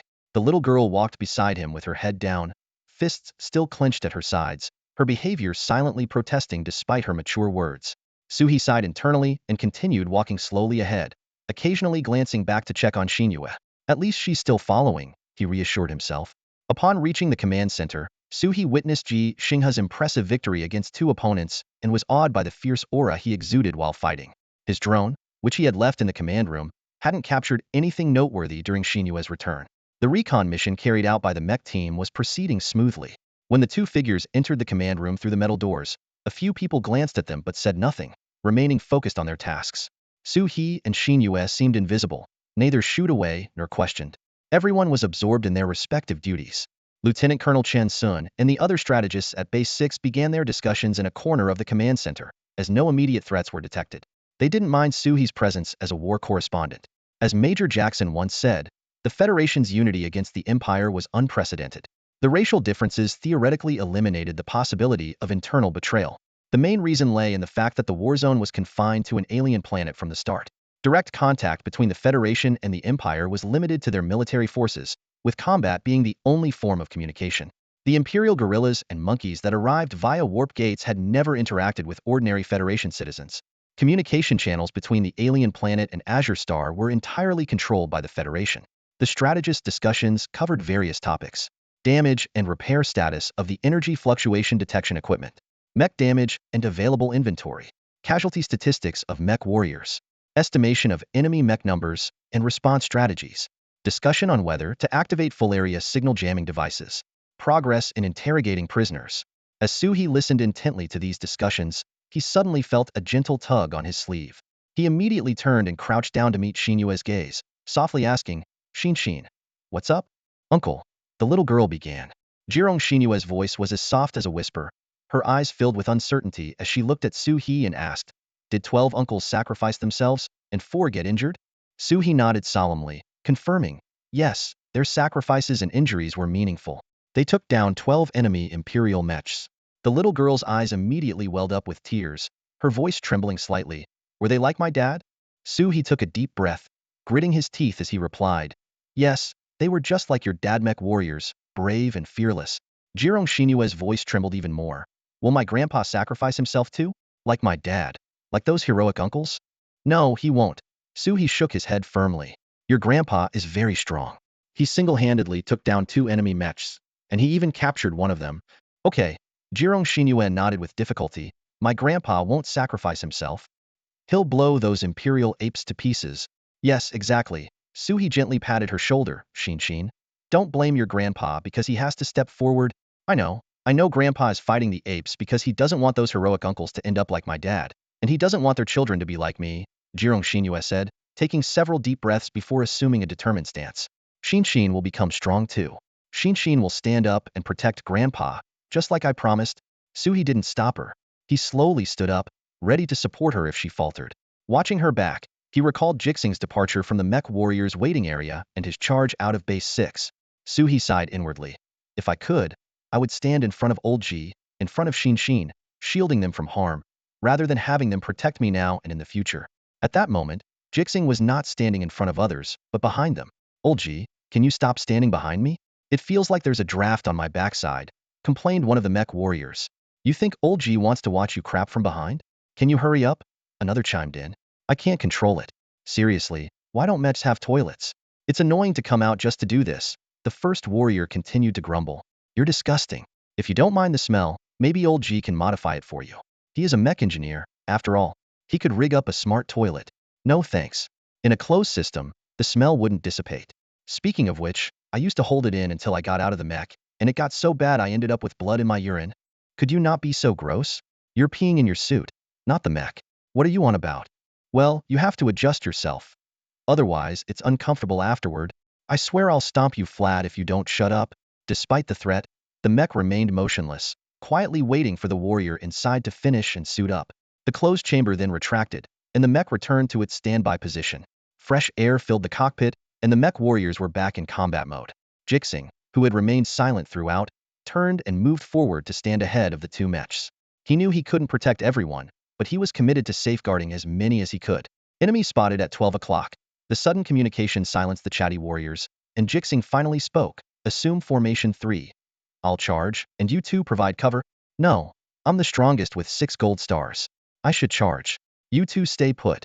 One of the warriors objected immediately. I'm a sergeant. You're a corporal and a private. Are you defying orders? The other warrior retorted. Facing the challenge once again, Ji Xinghe didn't argue based on seniority. Instead, he softly asked, Do you trust me? In the second episode of The Old Man and the Starry Sea, the footage of Ji Xinghe charging and fighting in the canyon was deliberately edited. His crucial questions to the crippled and the blind were muted, as the Federation didn't want young soldiers to form incorrect judgments. However, the mecha warriors at Base 6 had seen the unedited video and clearly heard Ji Xinghe ask, Do you trust me?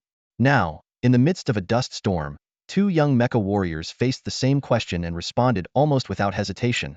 I trust you. This trust stemmed from their dreams of being present at Ji Xinghe's first battle. As Major Jackson, a top-tier mecha warrior, had said, it would be an honor. 3 Federation standard mechas began their charge. Ji Xinghe piloted an outdated 16th generation mecha, yet it led the charge. The other 2, more modern mechas, followed closely behind. Knowing they were following Ji Xinghe, who had won 5 battles without a scratch on his mecha legend in the making known for his unmatched skill. The skirmish erupted instantly. Our 9 mechas faced off against 6 enemy mechas, with Squad 5 assigned to enemy mecha 4. When communication briefly resumed, Ji Xinghe bypassed his squad leader to speak directly with the base. Do we still need prisoners? His raspy voice echoed in the command center, reminding everyone of his fierce yet controlled assault on the enemy cockpit moments ago. No prisoners, responded Lieutenant Colonel Chan Sun succinctly. The mission goal is total annihilation. Understood. Ji Xinghe replied tersely, and immediately switched his mecha to full power mode. The 2 mechas behind him did the same, understanding that their comrade was fighting ahead and they needed to support him quickly. Amidst the dust storm, the sounds of battle roared like a series of car crashes. As visibility increased to 100 meters, Ji Xinghe witnessed a breathtaking sight. 15 mechas, depleted of ammunition, were engaged in close combat in a confined space, resembling a colossal beast of steel. The target, Imperial Mecha 4, was trapped among them, blocking Ji Xinghe's path forward. The complexity of the situation and the shifting dynamics on the battlefield had exceeded the predictions and analyses of the base command center. It was difficult for Ji Xinghe's Team 5 to get directly to the side of the Empire's Mech number 4. Over the communication channel, the temporary leader of Team 5's voice came through. Old Ji, don't panic, stay sharp. This sergeant clearly underestimated Ji Xinghe's ability to adapt. Ji Xinghe, often victorious in chess games within the community, not only because his opponents were amateurs, but also because his skills were profound. Unlike the average person who plans 3 moves ahead, Ji Xinghe could foresee at least 5. Now, his mech moved like a knight on a chessboard, navigating the chaotic battlefield with precision, and within 5 moves, he closed in on his target. With a thrust of his spear, Ji Xinghe aimed directly at the back of Empire Mech number 3. The Empire Mech seemed to have eyes on the back of its head, turning sharply, but it was too late to dodge. The 6.2-meter-long spear was unstoppable, forcing the Empire Mech to brace with its frontal armor while counterattacking with its spear. This scene was reminiscent of a virtual world battle where Han Li's mech had once blocked Ji Xinghe's spear, but reality was far more unforgiving. Ji Xinghe's spear, combined with the kinetic energy of a full-power charge, easily breached the already damaged armor of the Empire Mech. The spearhead didn't pierce through the mech, but went through the chest of the Empire pilot inside, reaching the back armor. The outcome was decided. The spear of Empire Mech number 3 lost its power, falling onto Ji Xinghe's mech's arm like a surrendering weapon. Ji Xinghe didn't withdraw his spear but instead abandoned it to seize the enemy's weapon, delivering a powerful left punch that sent the enemy mech crashing down. Within 5 seconds, Ji Xinghe had secured his first victory. Su Chuanyun moved. Ji Xinghe charged again, shouting a warning. However, Su Chuanyun didn't dodge. He dropped his heavy sword, turning his body to embrace the Empire mech's spear as it struck him. Su Chuanyun deliberately fell, using himself as bait to create an opportunity for Ji Xinghe. The Empire mech seized the moment, bringing its fists down. "Old Ji!" Su Chuanyun shouted, pushing off the ground to ram into the enemy's legs. Unexpectedly, Ji Xinghe shifted his attack target, ramming the spearhead into the Empire mech's fists, preventing it from breaking through Su Chuanyun's cockpit. "Old Ji, you!" Su Chuanyun's roar went unfinished. Ji Xinghe's mech performed an incredible maneuver aligning its waist and legs. The engines of the Federation's standard mech roared intensely. This spear strike by Ji Xinghe was unprecedented in its power, directly breaching the Empire mech side armor and igniting its energy supply. Amidst a thunderous explosion, the Empire mech erupted into a ball of fire, engulfing both Su Chuanyun and Ji Xinghe's mechs. Just as the other warriors began to worry, Ji Xinghe, piloting the Federation's 16th generation standard mech, broke through the flames and charged forward once more. "Andre, move!" Got it. On this alien battlefield, Ji Xinghe was like a meteor, cutting through the flames of war, unstoppable. Andre and Tom Hess decisively stepped aside, opting not to engage with the number 1 Imperial mech. This decision was influenced by several factors. They had been outmaneuvered by Ji Xinghe multiple times, and more importantly, the battlefield dynamics had drastically changed. What was once a 9 against 6 disadvantage had transformed into a 12 against 3 overwhelming advantage, with 3 Imperial mechs already destroyed. Ji Xinghe glanced around and casually asked, "Are we in a hurry to finish this?" His question alone revealed his confidence. The highest-ranking mech warrior on the scene promptly responded, "We have 10 minutes. Good." Ji Xinghe nodded, adding, "Trust me?" Despite having proven himself with his skills, he was still concerned about earning the others' trust. The temporary commander swiftly issued orders. "Everyone, follow my lead. Lin Lidong, assist Zhang Qian with enemy mech number 4. Andre and Tom Hess, take on enemy mech number 6. Ji Xinghe, handle enemy mech number 1. The rest maintain the encirclement, check mech status, and activate alert mode." With the commands given, the mech warriors quickly adjusted their formation and took their positions. The battlefield was instantly divided into 3 combat zones, while the remaining 7 mechs formed a vigilant circle, closely monitoring the battle's progress. Undoubtedly, all eyes were on Ji Xinghe.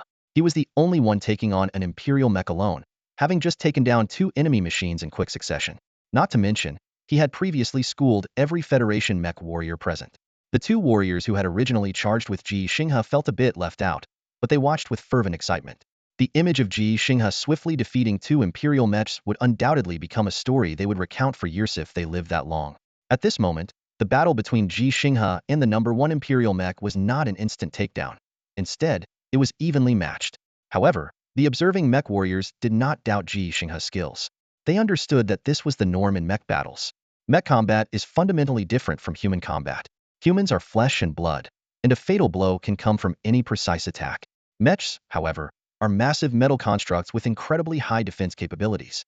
Their armor can withstand artillery blasts, and heavy machine gun fire might only leave shallow marks. Even melee weapons designed for mechs are often blocked or absorbed by the armor. True one-hit kills are exceedingly rare in mech battles. Ji Xinghe's previous 2 quick victories were due to leveraging the massive kinetic energy from a charged attack to precisely hit a weak spot in the enemy mech, and the other was capitalizing on Su Chuanyun's sacrifice, which created a perfect opportunity for Ji Xinghe to strike. Now, facing the number 1 Imperial mech, the situation was entirely different. Andre and Tom Hess had inflicted some damage on the enemy, but their retreat was too decisive, leaving no further vulnerabilities. Ji Xinghe's first spear thrust was easily parried, and the second and third followed suit. Both mechs were equipped with identical 6-meter-long Imperial standard spears. Ji Xinghe's mech stood at 4.2 meters, slightly shorter than the 4.8-meter-tall Imperial mech. Neither chose to engage in close combat, maintaining a certain distance. Ji Xinghe's mech stood firm, as if rooted to the ground, with both hands tightly gripping the spear, launching one fierce assault after another. The number 1 Imperial mech found itself on the defensive, barely managing to block the relentless attacks from Ji Xinghe. Each time it parried a blow, the next strike was already upon it, faster and more forceful than the last. Ji Xinghe had mastered the rhythm of his opponent and had even spotted a chance to break through, but he held back from striking immediately. 12 against 6, evenly matched, so a strong breakthrough is necessary. 12 against 3, the advantage is mine. So why not hone my skills in the heat of battle? Ji Xinghe mused. An old spear sharpened anew shines with glory. Suddenly, a crisp metallic clang echoed as Ji Xinghe's spear finally touched the chest of the number 1 Imperial mech. However, the strike caused no significant damage, as if Ji Xinghe had merely tapped it. He swiftly withdrew his spear, abandoning the perfect opportunity to continue his assault, and stood poised, waiting for his opponent's next move. Old Ji. A low voice murmured over the shortwave communication channel, but quickly fell silent. Some mech pilots mistook it for a malfunction in Ji Xinghe's mech and prepared to rush to his aid, only to halt abruptly. Seizing the fleeting opportunity, the number 1 Imperial mech launched its first attack. Yet, Ji Xinghe effortlessly sidestepped and deflected the blow, his calm confidence evident to all the mech pilots watching. Ji Xinghe's voice resonated through the communication channel. You've all probably heard the saying, a month with a staff, a year with a saber, a lifetime with a spear. The number 1 Imperial mech launched a second and third strike in quick succession, both easily parried by Ji Xinghe. Its movements became increasingly frantic, as it was now the last surviving Imperial mech on the battlefield. The other two unrivaled battles had ended in victory for the Federation, leaving 11 Federation mechs watching intently, while remaining vigilant against potential Imperial reinforcements. Ji Xinghe continued, I've never trained with a spear, only with a saber and a staff. He remembered his role as a special combat instructor at Base 6 training area. Although mech combat was somewhat different from his usual work, he never hesitated to share his knowledge. If I could, I'd ensure everyone learns what I know. But I've trained all my life, so I can wield a spear. Ji Xinghe realized he needed to demonstrate his prowess to others, as constantly asking for trust seemed insincere. Thus, he chose to prove himself through action. The clanging of metal continued unabated, as Ji Xinghe deftly countered every attack from the number 1 Imperial mech. Although the scene appeared similar to before, the roles had reversed. The number 1 Imperial mech was now flustered, while Ji Xinghe remained composed and unruffled. But does wielding a spear truly require a lifetime of training? Ji Xinghe continued his impromptu lesson. No, it doesn't. Why do Imperial mechs use spears as standard weapons? Because they're long, and spear techniques are easy to learn. It's common for someone trained with a saber for a year to be outmatched by someone trained with a spear for a month. From primitive spears to the ancient military's main weapon, the spear, its users are countless as the stars in the Milky Way. Hence, the spear is the king of all weapons. A lifetime with a spear speaks to the difficulty of mastering its techniques. It refers to its sharp advances, swift retreats, perilous momentum, short rhythm, immovable like a mountain, and swift as thunder. When one reaches this unpredictable, godlike level of spear mastery, the spear can also be called the thief among weapons. A thief is hard to guard against for 1,000 days and never leaves empty-handed. Ji Xinghe shifted his tone. I don't believe the Imperial apes have mastered their spear techniques to this level, do you? The shortwave communication channel burst with the light-hearted responses of mech pilots, a chorus of no interspersed with a few discordant replies. Andre, Old Ji, is there a subtitle? Tom Hess, could you repeat that in Eagle language? Old Ji? You're being unfriendly to us Eagle continent folks. I'm your student too. You can't play favorites. Ji Xinghe felt a bit embarrassed, realizing his lesson might not suit everyone. He briefly replied, we'll discuss it later. My Eagle language isn't great.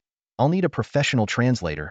The battle continued, with Ji Xinghe using the Imperial spear like a staff, yet it could still be considered spear technique, because different paths lead to the same destination, and the staff is known as the ancestor of all weapons. Whether it's the king, the thief, the ancestor, or the lord of weapons, it ultimately depends on who wields them. The two spears clashed repeatedly, but the number 1 Imperial mech had exhausted its options. Its every spear attack had been rendered ineffective, prompting it to close in for close combat, attempting a frenzied rush to get near Ji Xinghe. Close combat in mechs often leads to collisions, demanding high physical fitness from the pilot, a strong suit for the Imperial apes. Ji Xinghe prepared to retreat, wanting to continue his spear technique lesson. He had 8 minutes left and 2 more to go. However, a sudden voice over the communication channel made him pause. Enemy aircraft spotted. Old Ji, how much longer do you need? 5 minutes? That's too long. Suchuanyan, prepare. 4, 3. The chaos of war is relentless, wave after wave. Ji Xinghe faced the oncoming number 1 Empire mech without hesitation and chose to sidestep and advance. His 4.2-meter tall mech moved like an agile dancer, twisting its massive frame with surprising elegance and thrusting its spear forward with precision. The flaw he had already identified was ruthlessly exploited at that moment. The 6-meter-long spear struck like lightning and withdrew just as swiftly, leaving a glaring gash on the number 1 Empire mech. The force of the blow was enough to throw the enemy mech off balance as it charged. Without waiting for his opponent to recover, Ji Xinghe thrust his spear a second time. The outcome was decided, yet he showed no mercy, delivering a third, lethal strike aimed directly at the enemy mech's cockpit, now exposed to the alien atmosphere. In an instant, the Empire's guerrilla pilot was killed on the spot, the sharp spear effortlessly piercing its skull. Brilliant! The surrounding mech warriors exclaimed in genuine admiration as they began to charge toward the next battlefield. Their mech's internal screens had already displayed the precise coordinates of their next target. "Old Ji, that was a classic move," Su Chuanyun joked, while switching to full power mode. His mech accelerated rapidly, reaching 60 kilometers per hour in mere seconds, and continued to speed up. Ji Xinghe retracted his spear and turned to run, starting off slightly slower than Su Chuanyun due to the difference in their mech generations. "Su Chuanyun, your mech needs repairs," Ji Xinghe sternly reminded, eyeing Su Chuanyun's mech ahead. "What are you talking about? It's your mech that needs repairs," Su Chuanyun retorted dismissively. "Don't think you can say whatever you want just because you're older, or that being a mech mechanic makes you an expert, or that your combat skills intimidate me. Remember, I'm the veteran, you're the rookie. When it comes to experience, I've got you beat." With the shortwave communication channel open among the 12 Federation mechs, other team members joined the conversation. "Su Chuanyun, acting all high and mighty as a veteran, huh? There's a crack in your rear armor.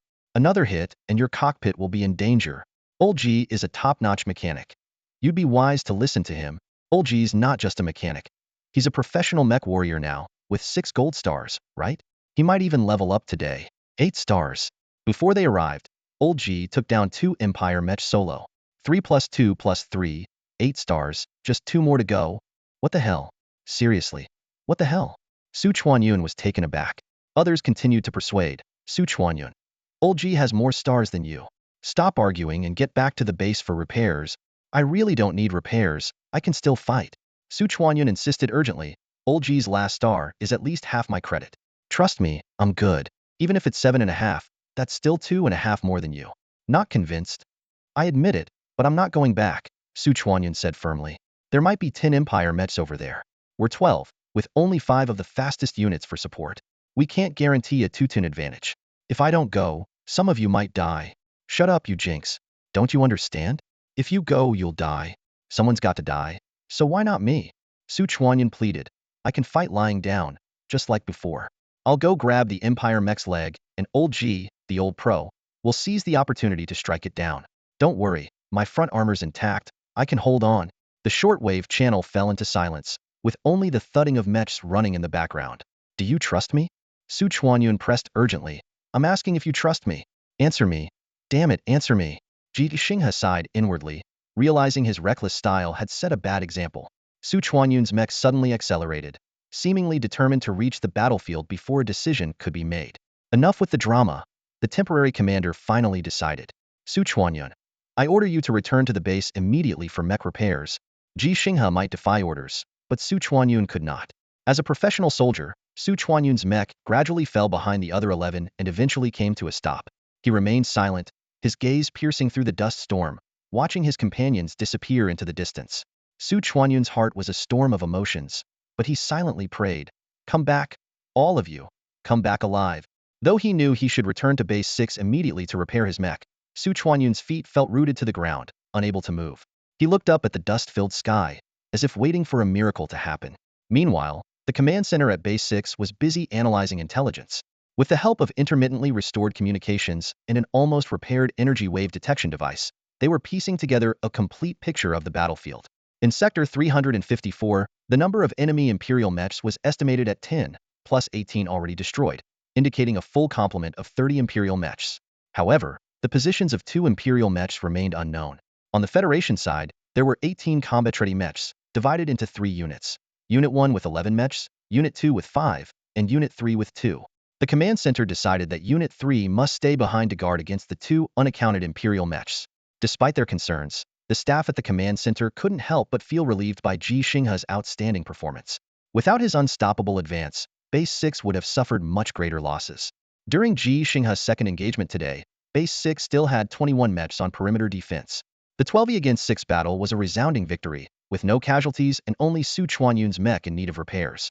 However, the Imperial mechs were formidable opponents who wouldn't simply wait to be defeated.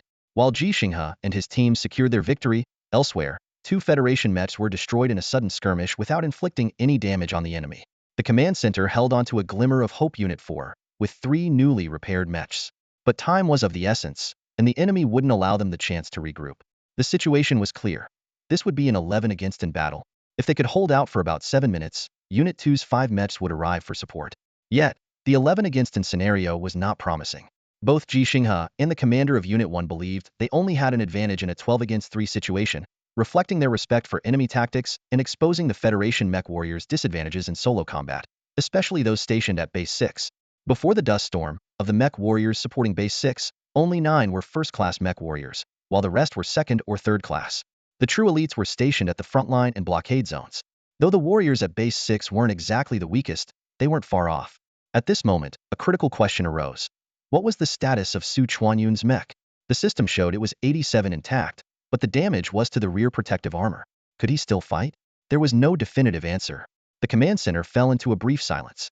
When communication was temporarily restored, Lieutenant Colonel Chan Sun immediately contacted Su Chuanyun.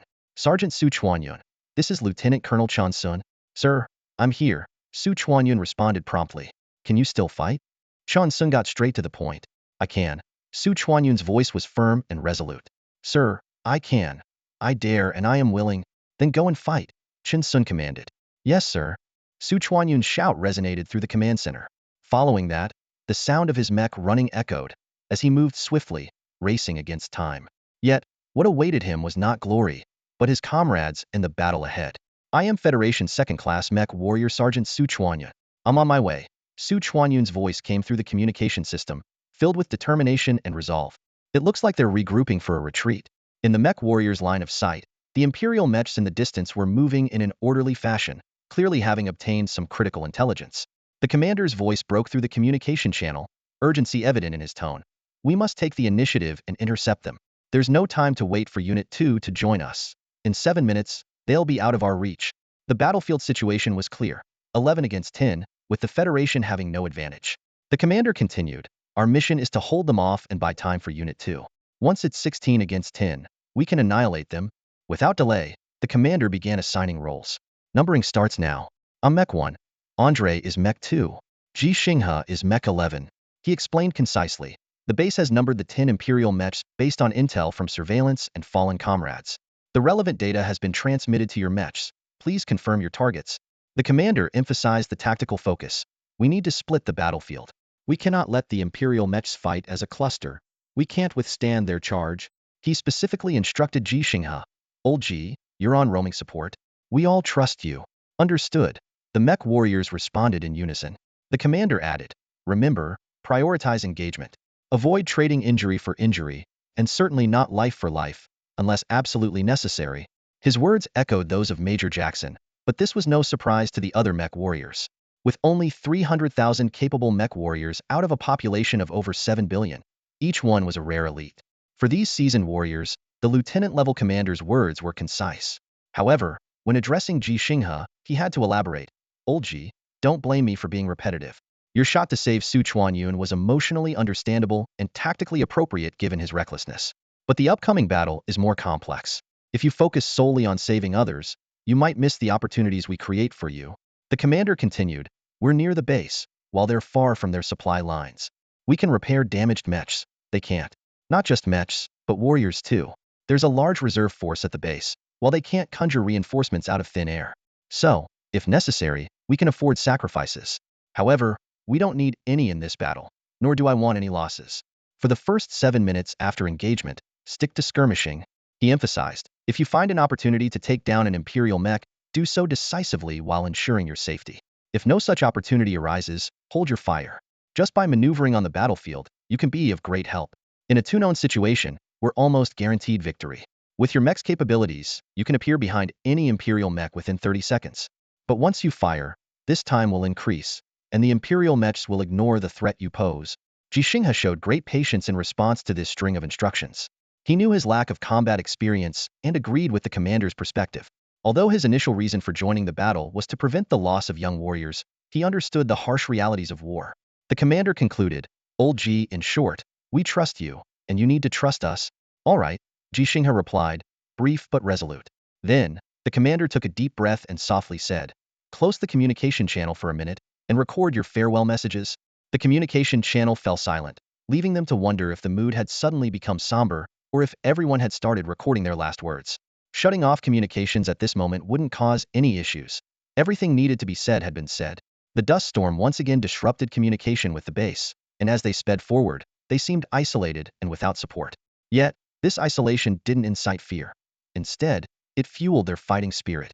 With their farewell messages recorded, what else was there to fear? Ji Xinghe didn't record one because he was convinced he wouldn't die, at least not now. Suddenly, the communication channel reopened, and the commander's voice came through. Enemy mech sighted, prepare for battle. Mech 4, Mech 7, deploy shock grenades. Suddenly, a trail of exhaust flared from the shoulders of the two federal mechs, as specially designed shockwave grenades for extraterrestrial dust storms silently exploded after traveling 100 meters through the dust.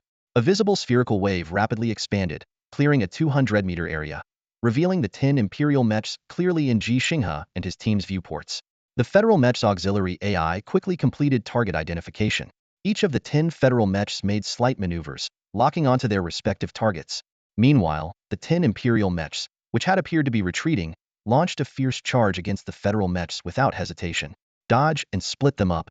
The commander's order echoed through the communication channel. The Federal mechs immediately began to shift their charge formation, executing the maneuver with practiced ease. Ji Xinghe suddenly realized that he was designated as Mech 11 not just because of his formidable combat abilities, but also due to his lack of experience in mech formation tactics, making it difficult to perfectly coordinate with these seasoned elite warriors. For the fast-moving mechs, the 200-meter area was covered in an instant. Both sides were charging, yet there was no direct collision. Due to the difficulty of agile maneuvers at high speed, the first pass achieved the goal of dividing the battlefield. Again, hold steady, the commander ordered once more. Both sides' mechs began their second charge.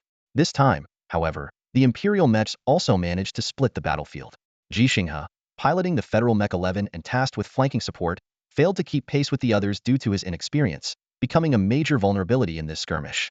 Old Ji, don't worry about me. Stick to the original plan. Mechs 5, 8, and 9, cover me. Ji Xinghe interrupted the commander decisively. This wasn't insubordination, but a premeditated response. This isn't disobedience. You said not to waste opportunities. Before he finished speaking, Ji Xinghe had already turned and sprinted to the edge of the dust-free zone. 3 Imperial mechs followed closely, corresponding to their own 5, 8, and 9. The battlefield situation shifted rapidly in favor of the Federation.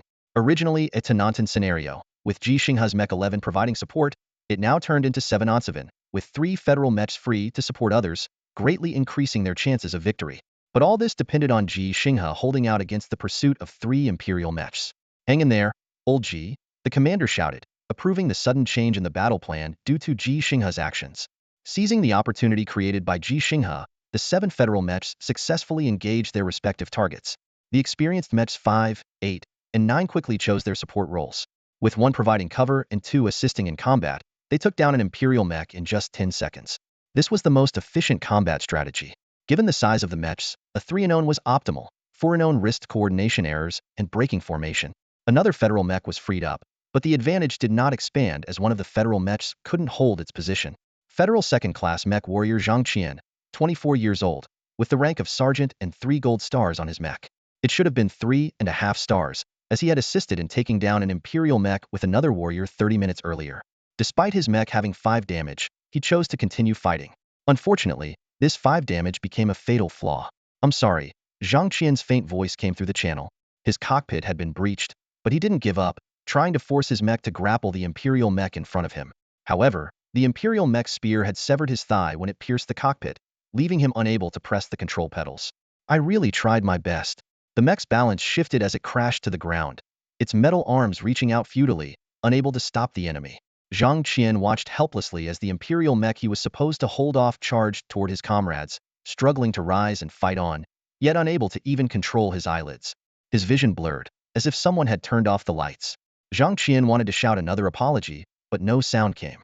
Old Ji, I'm sorry I couldn't make you believe in me, was his last thought before consciousness faded. Ji Xinghe wasn't aware that Zhang Qian wanted to apologize to him, but he felt an urge to say sorry to Zhang Qian. In his heart, he silently said, I'm sorry. I did everything I could but still couldn't protect you. On the battlefield, Ji Xinghe's solo act of luring away 3 Imperial mechas far exceeded the combat objectives assigned to him by the commander. However, Imperial mechas were not easy adversaries. Just as Ji Xinghe could take down an Imperial mecha alone, so too could they take down a Federation mecha. Before the battle, the commander had the mecha warriors record their last words, not as an ominous sign, but to show their resolve to fight to the death. Thinking of these young warriors, Ji Xinghe felt a pang of sorrow. They were younger than his own son and shouldn't have to face such a brutal battlefield. Ji Xinghe's eyes turned bloodshot with anger, as if he had conjunctivitis. It was the first time he had witnessed the sacrifice of a comrade firsthand, unlike the cold numbers and shattered mechas he had seen on screens or in news reports. "You all deserve to die," he roared internally, yet he felt powerless to exact revenge. The pursuit by the three Imperial mechas placed Ji Xinghe in grave danger. Their coordination was flawless, with attacks perfectly synchronized in range and direction, forcing Ji Xinghe to constantly evade and block. He could counterattack, but the cost might be the destruction of his own mecha. Ji Xinghe feared death, but he feared even more that his sacrifice might lead the three Imperial mechas to target other young warriors. He thought of his daughter, Ji Xinghe, and how she would cry and refuse to eat if he died. "Why am I so weak?" he questioned himself, even though to others, his performance at that moment was comparable to that of a top-tier mecha warrior. The three Imperial mechas, two wielding lances and one wielding a high-frequency oscillating blade, attacked Ji Xinghe with relentless aggression. Their maneuvers were at maximum capacity, showcasing their full effort.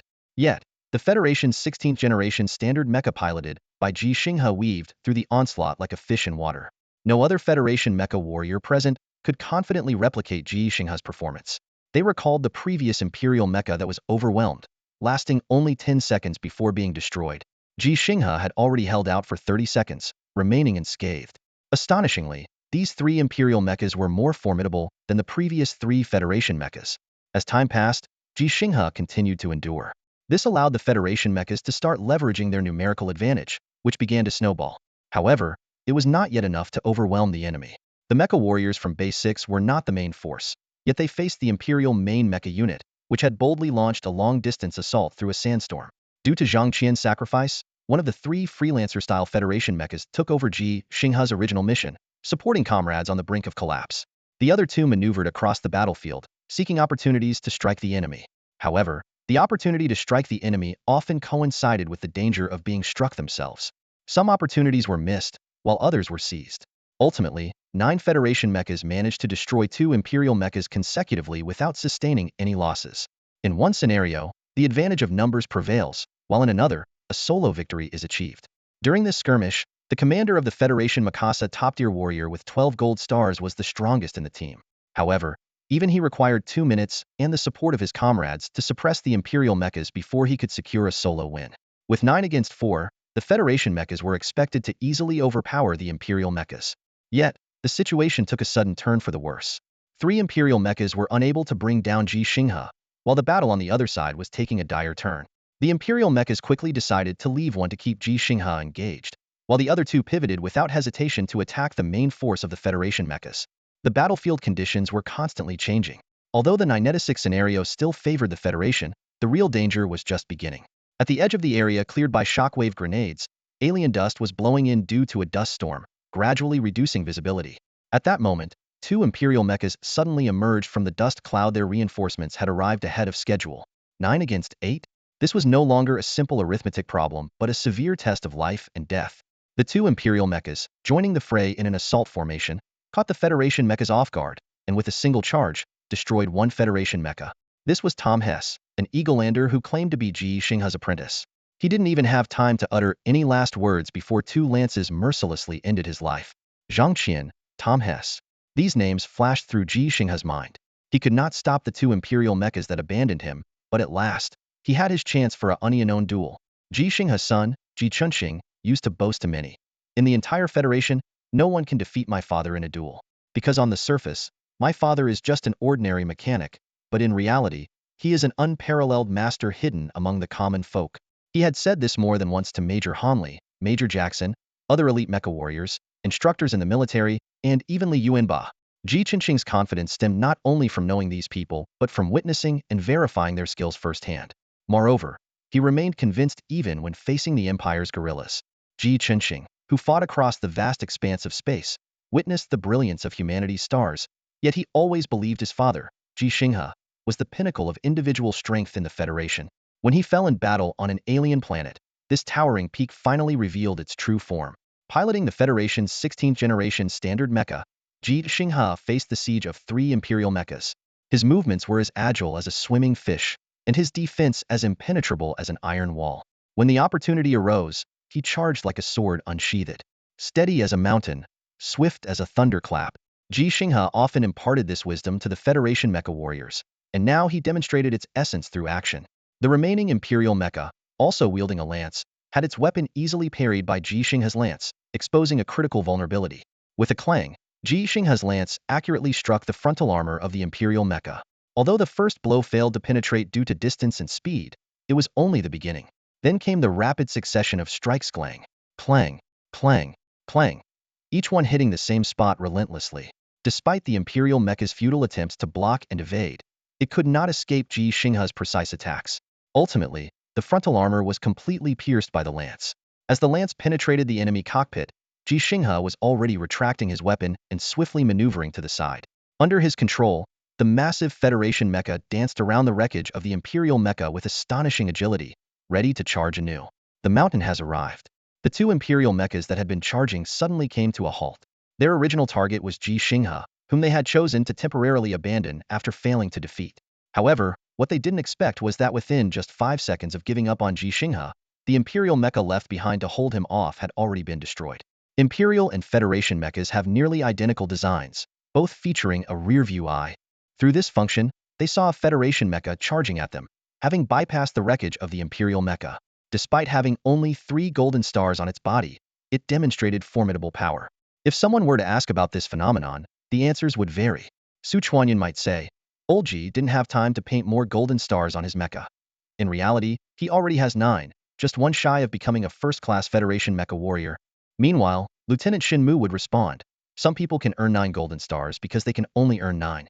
Old Ji has 9 because he's only encountered 9 Imperial mechas." Yet at this moment, the answers didn't matter. What mattered was that when Ji Xinghe began his charge, the 2 Imperial mechas that had left him behind had to stop their advance. They dared not let such a formidable opponent appear behind them. On the battlefield, there were a total of 17 mechas, 9 Federation and 8 Imperial. According to the Imperial mecha commander's original plan, it should have been a 9 against 9 scenario, with Ji Xinghe being held by 1 Imperial mecha, allowing the remaining 8 to overpower the Federation mechas with superior force. However, reality hit them hard. The Imperial mecha left behind couldn't hold Ji Xinghe and was instead destroyed, disrupting the balance. Ji Xinghe proved his strength through action, becoming a key player in the battle. The Federation mecha's new reinforcements were on the way, while the Imperial mechas realized time was running out. As if receiving some signal, the 2 Imperial mechas that had abandoned Ji Xinghe abruptly turned back and charged at him again. These were the Imperial mechas numbered 8 and 9. "Old Ji," came the urgent call from a comrade over the comms. Inside, Ji Xinghe was filled with rage, a mix of the pain from witnessing comrades fall and frustration over his own limitations. Yet his response was surprisingly calm and confident. "I've got this." At this point, the Federation mechas were unable to support Ji Xinghe. They understood that the current battle scenario was in their favor. A 9 state fight had decent odds, especially with someone as powerful as Ji Xinghe, comparable to a first-class mecha warrior, holding the line. The issue was that ordinary mecha warriors struggled against the fierce attacks of the Imperial mechas, and even with Ji Xinghe providing support, sacrifices were inevitable. However, when Ji Xinghe managed to engage 2 Imperial mechas again, the 8 against 6 advantage allowed more Federation mechas to maneuver and provide support. Although their individual combat strength couldn't match Ji Xinghe's, their numerical advantage ensured that victory could be achieved without further sacrifice. The battle split into 2 zones once more, with the outcome still hinging on Ji Xinghe. On the surface, it seemed similar to before, but for Ji Xinghe, the situation was different this time. He only needed to face 2 opponents instead of 3. Ji Xinghe's Federation's 16th generation standard mecha was in a charging state, and due to the extended duration and distance of the charge, it surpassed the speed of the 2 Imperial mechas that had just turned around, making his assault even more fierce. The 2 Imperial mechas had a noticeable disparity in strength. Number 8, armed with a lance, was equivalent to a 3rd or 2nd class Federation mecha warrior, while number 9, wielding a high-frequency oscillation weapon, was piloted by an Imperial noble, with skills at least on par with a first-class Federation mecha warrior and possibly reaching special class level. The difference in skill resulted in a clear discrepancy in time and speed as they halted their charge, turned, and charged again. The 2 mechas were misaligned, and this misalignment presented Ji Xinghe with a time gap he could exploit. 2 fists can't fight 4 hands is a well-known saying, but why can some people fight 10? There are many reasons, but at this moment, Ji Xinghe would simply say. Because of the time gap, Ji Xinghe keenly seized this opportunity for a unknown duel, charging with all his might. The lance in his hand was poised in advance, resembling an ancient Western knight's joust. Only he rode not a horse but a mighty mecha. The ninth imperial mecha was no stranger to this charging posture. The imperial noble, having completed their maneuver first, didn't choose to slow down or dodge. Instead, they tracked the trajectory of Ji Xinghe's lance and boldly swung their blade, ready to meet this life-or-death confrontation head-on. With a single stroke, it could sever the head of the spear. Ji Xinghe knew well that once the spearhead was gone, the spear would lose its lethality against the all-metal mechs. However, the mech's high-frequency, oscillating battle blade failed to achieve its goal. Ji Xinghe was not an ancient Western knight but a modern Longzhou warrior. He was well-versed in Longzhou combat techniques, ones even children understood, like the concept of a spear draws a line. As the mech's battle blade swung out, Ji Xinghe skillfully transformed the 6.2-meter-long spear from a straight thrust to an upward flick. The momentum of the mech's charge combined perfectly with the thrust of its arm engines, causing the spearhead to leave a fleeting afterimage. If one were to study the battle footage afterward, they would see how the spear tip's trajectory resembled a straight line. The spear tip accurately struck the hands of the number 9 Empire mech that held the blade. The mech's battle blade failed to complete its swing and instead began to rise.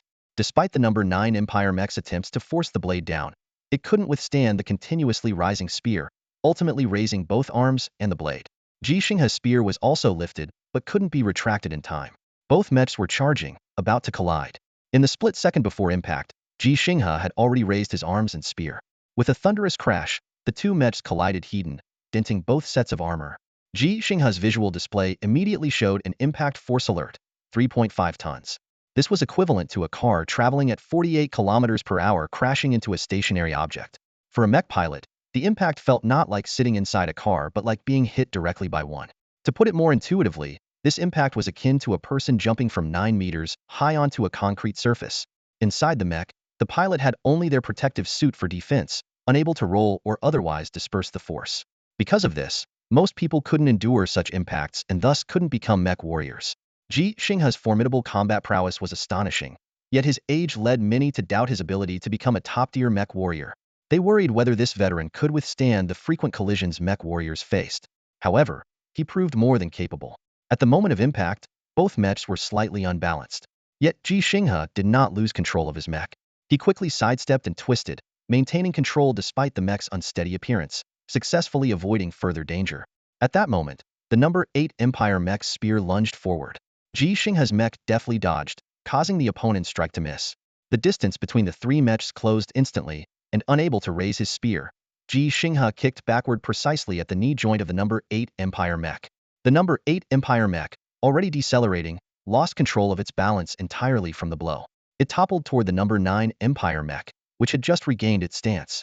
The number 9 mech's pilot roared in frustration, powerless to prevent the collision of the two Empire mechs. Seizing this brief moment, Ji Xinghe capitalized on two crucial opportunities for single combat.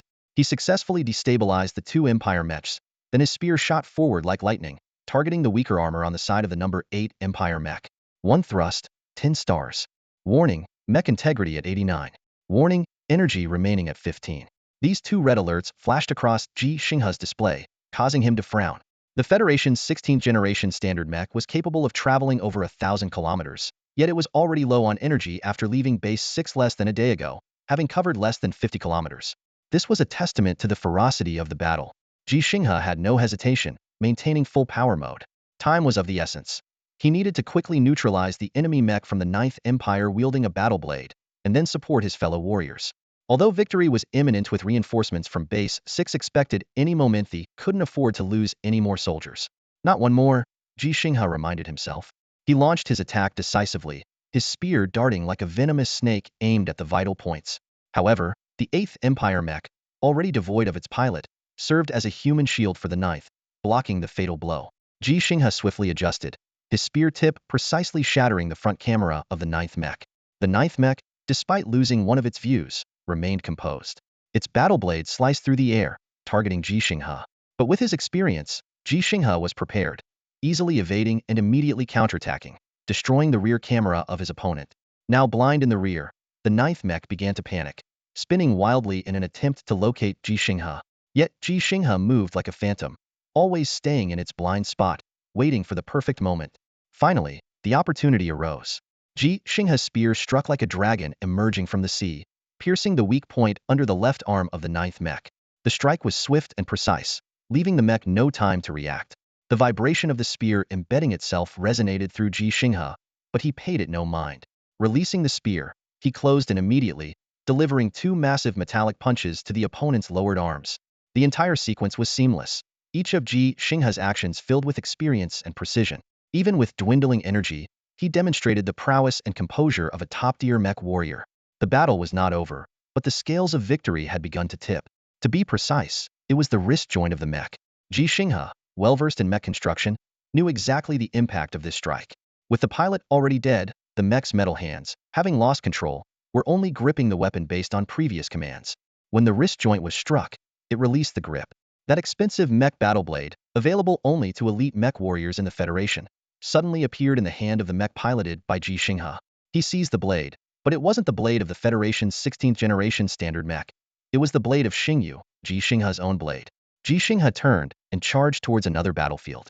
Behind him, an Empire mech had a piercing lance stuck in its left side, the tip already penetrating the cockpit.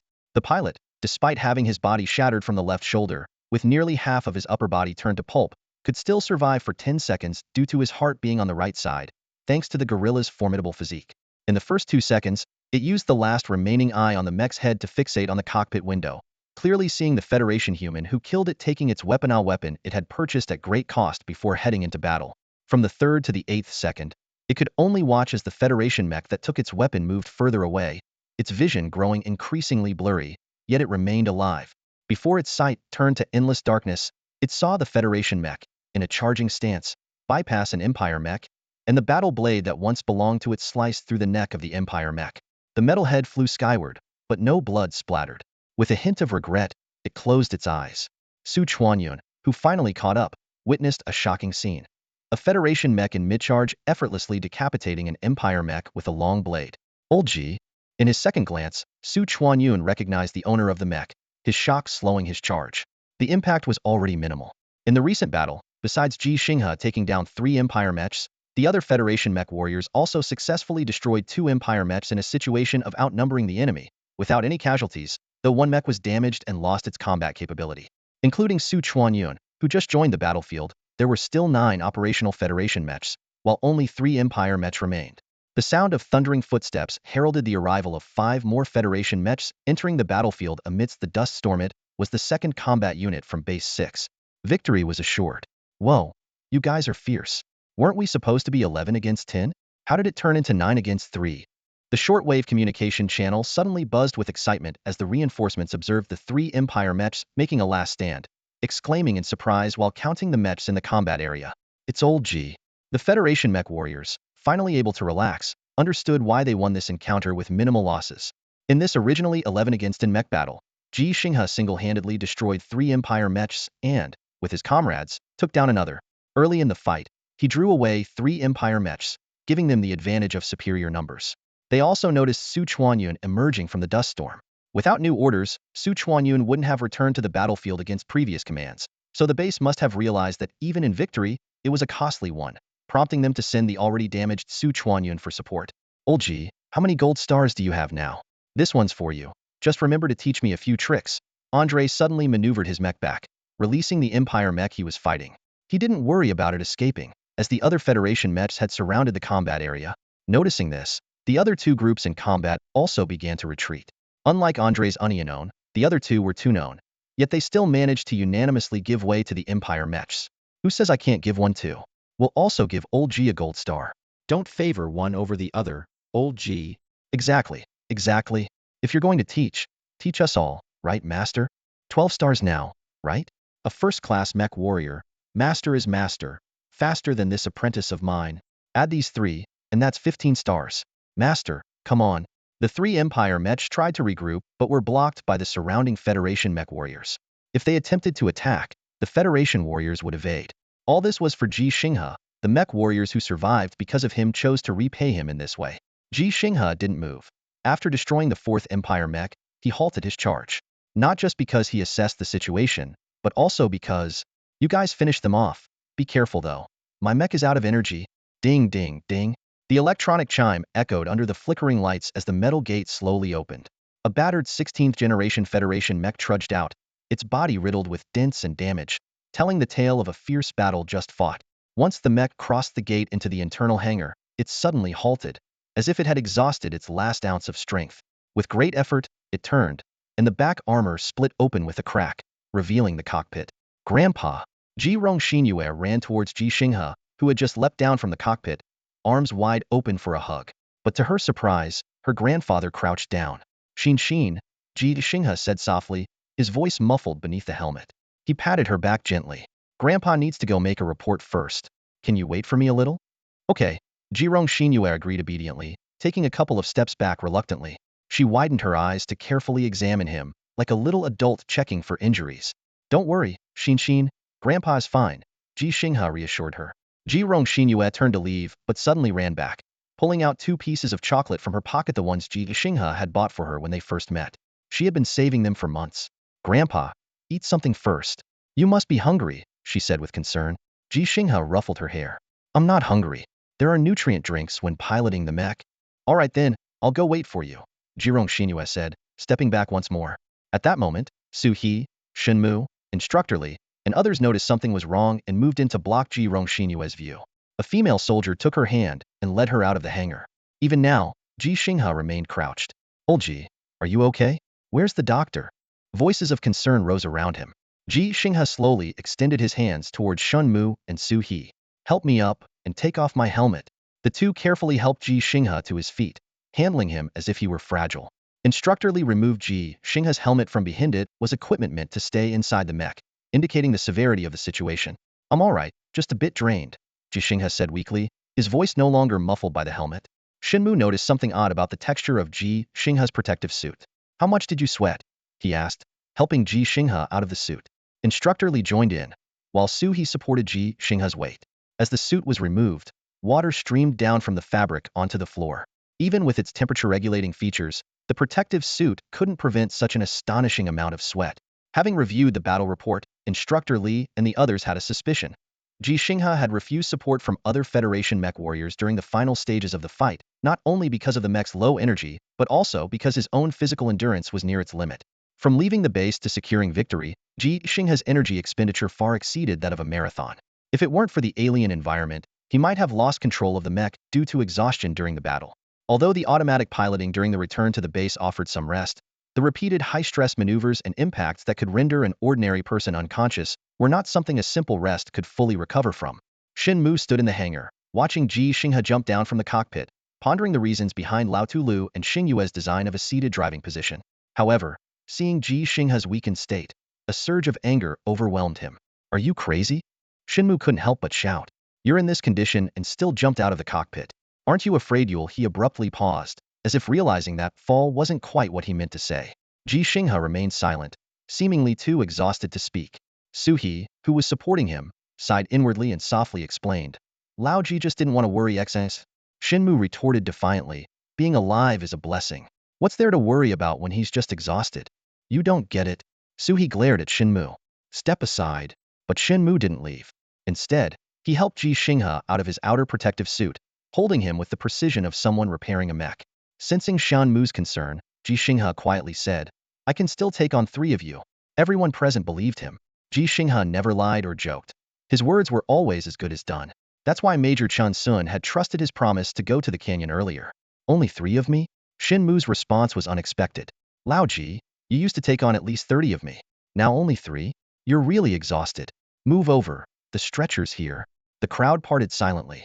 They had come to witness the hero in action, but instead saw his vulnerability, leaving them unsure of what to say.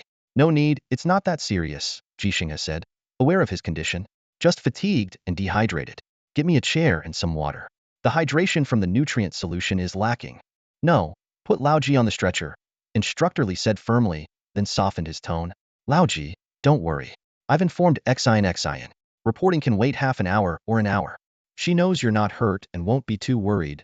Ji Xinghe glanced at Su-hee and Shenmue, but they didn't step aside as usual. Instead, they helped place him on the stretcher, which swiftly and steadily headed toward the base's medical area. The remaining crowd stayed in the hangar, waiting for other mech warriors to complete decontamination and outer cleaning. The second to enter the hangar was Su Chuanyun. He had been ready to face death heroically, but was a step too late to fulfill his wish. Hey, where's Lao Ji? Su Chuanyun asked. Lao Ji went to the medical area due to exhaustion and dehydration. He was just taken on a stretcher, someone replied. No way. Su Chuanyun exclaimed in disbelief. Lao Ji is said to have legendary internal power. How could he be exhausted? Dehydration, maybe? Internal power? Even if he had it, he's 65. Besides, there's no such thing as internal power. Instructor Li frowned. Don't listen to the blind man's tales. Lao Ji was just bluffing. The blind man might exaggerate, but the lame man doesn't lie, Su Chuanyun insisted. Even the lame man said Lao Ji wasn't bluffing. Instructor Li explained helplessly. He's really exhausted. We just carried him away. He wouldn't fake something like this. Su Chuanyun pondered briefly and then asked, is it possible, just saying, that Lao Ji is faking it? For what reason? To get more money? Get lost. The surrounding crowd shouted in unison. The doctor emerged from the hospital room, facing the group that had been waiting anxiously. With a relaxed tone, he announced, there's nothing seriously wrong. It's mainly exhaustion and dehydration. With a week's rest, full recovery is expected. After the glucose and nutrient infusion, Lao Ji will be back to his usual activities in about half an hour. This news was like a shot of adrenaline, instantly easing the tension among the waiting crowd. Upon hearing the update, Lu from the mechanics area and his team didn't go in to greet him. Instead, they returned to their workstations. Their workload had suddenly increased. Every mech involved in the skirmish had sustained some degree of damage. Although the immediate threat seemed resolved, ensuring the operational readiness of Base 6 mechs remained their top priority. The mech warriors also began to disperse. Some were on standby and hadn't joined the battle, while others had just returned from combat, seeking rest. Despite some being injured, they had insisted on visiting Ji Xinghe. As the crowd thinned, only a few remained. Su He, Shinmu, Su Chuanyun, and Andre. Su Chuanyun looked curiously at Shinmu and asked, hey, aren't you a mechanic? Why aren't you fixing the mechs? Shinmu shrugged, looking slightly puzzled. I haven't received any tasks. In fact, from the initial detection of the threat to the end of the battle, he hadn't gotten any repair orders, as if the command center and the mechanics area supervisor had forgotten about him. Of course, it might also be because everyone knew he was assisting Ji Xinghe in crafting the Xingyue. So with a manageable number of repair tasks, he was given the freedom to choose his work. Seeing that Shinmu wasn't leaving, Su Chuanyun turned to the doctor, eagerly asking, Doctor, did you perform a full body scan on Lao Ji? Like an MRI or X-ray?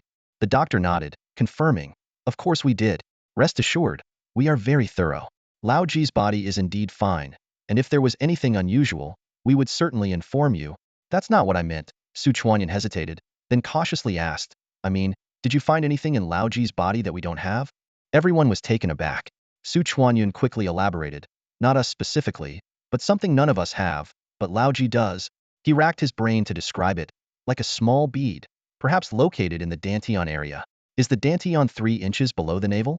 I'm not sure. You doctors should know better. The doctor chuckled.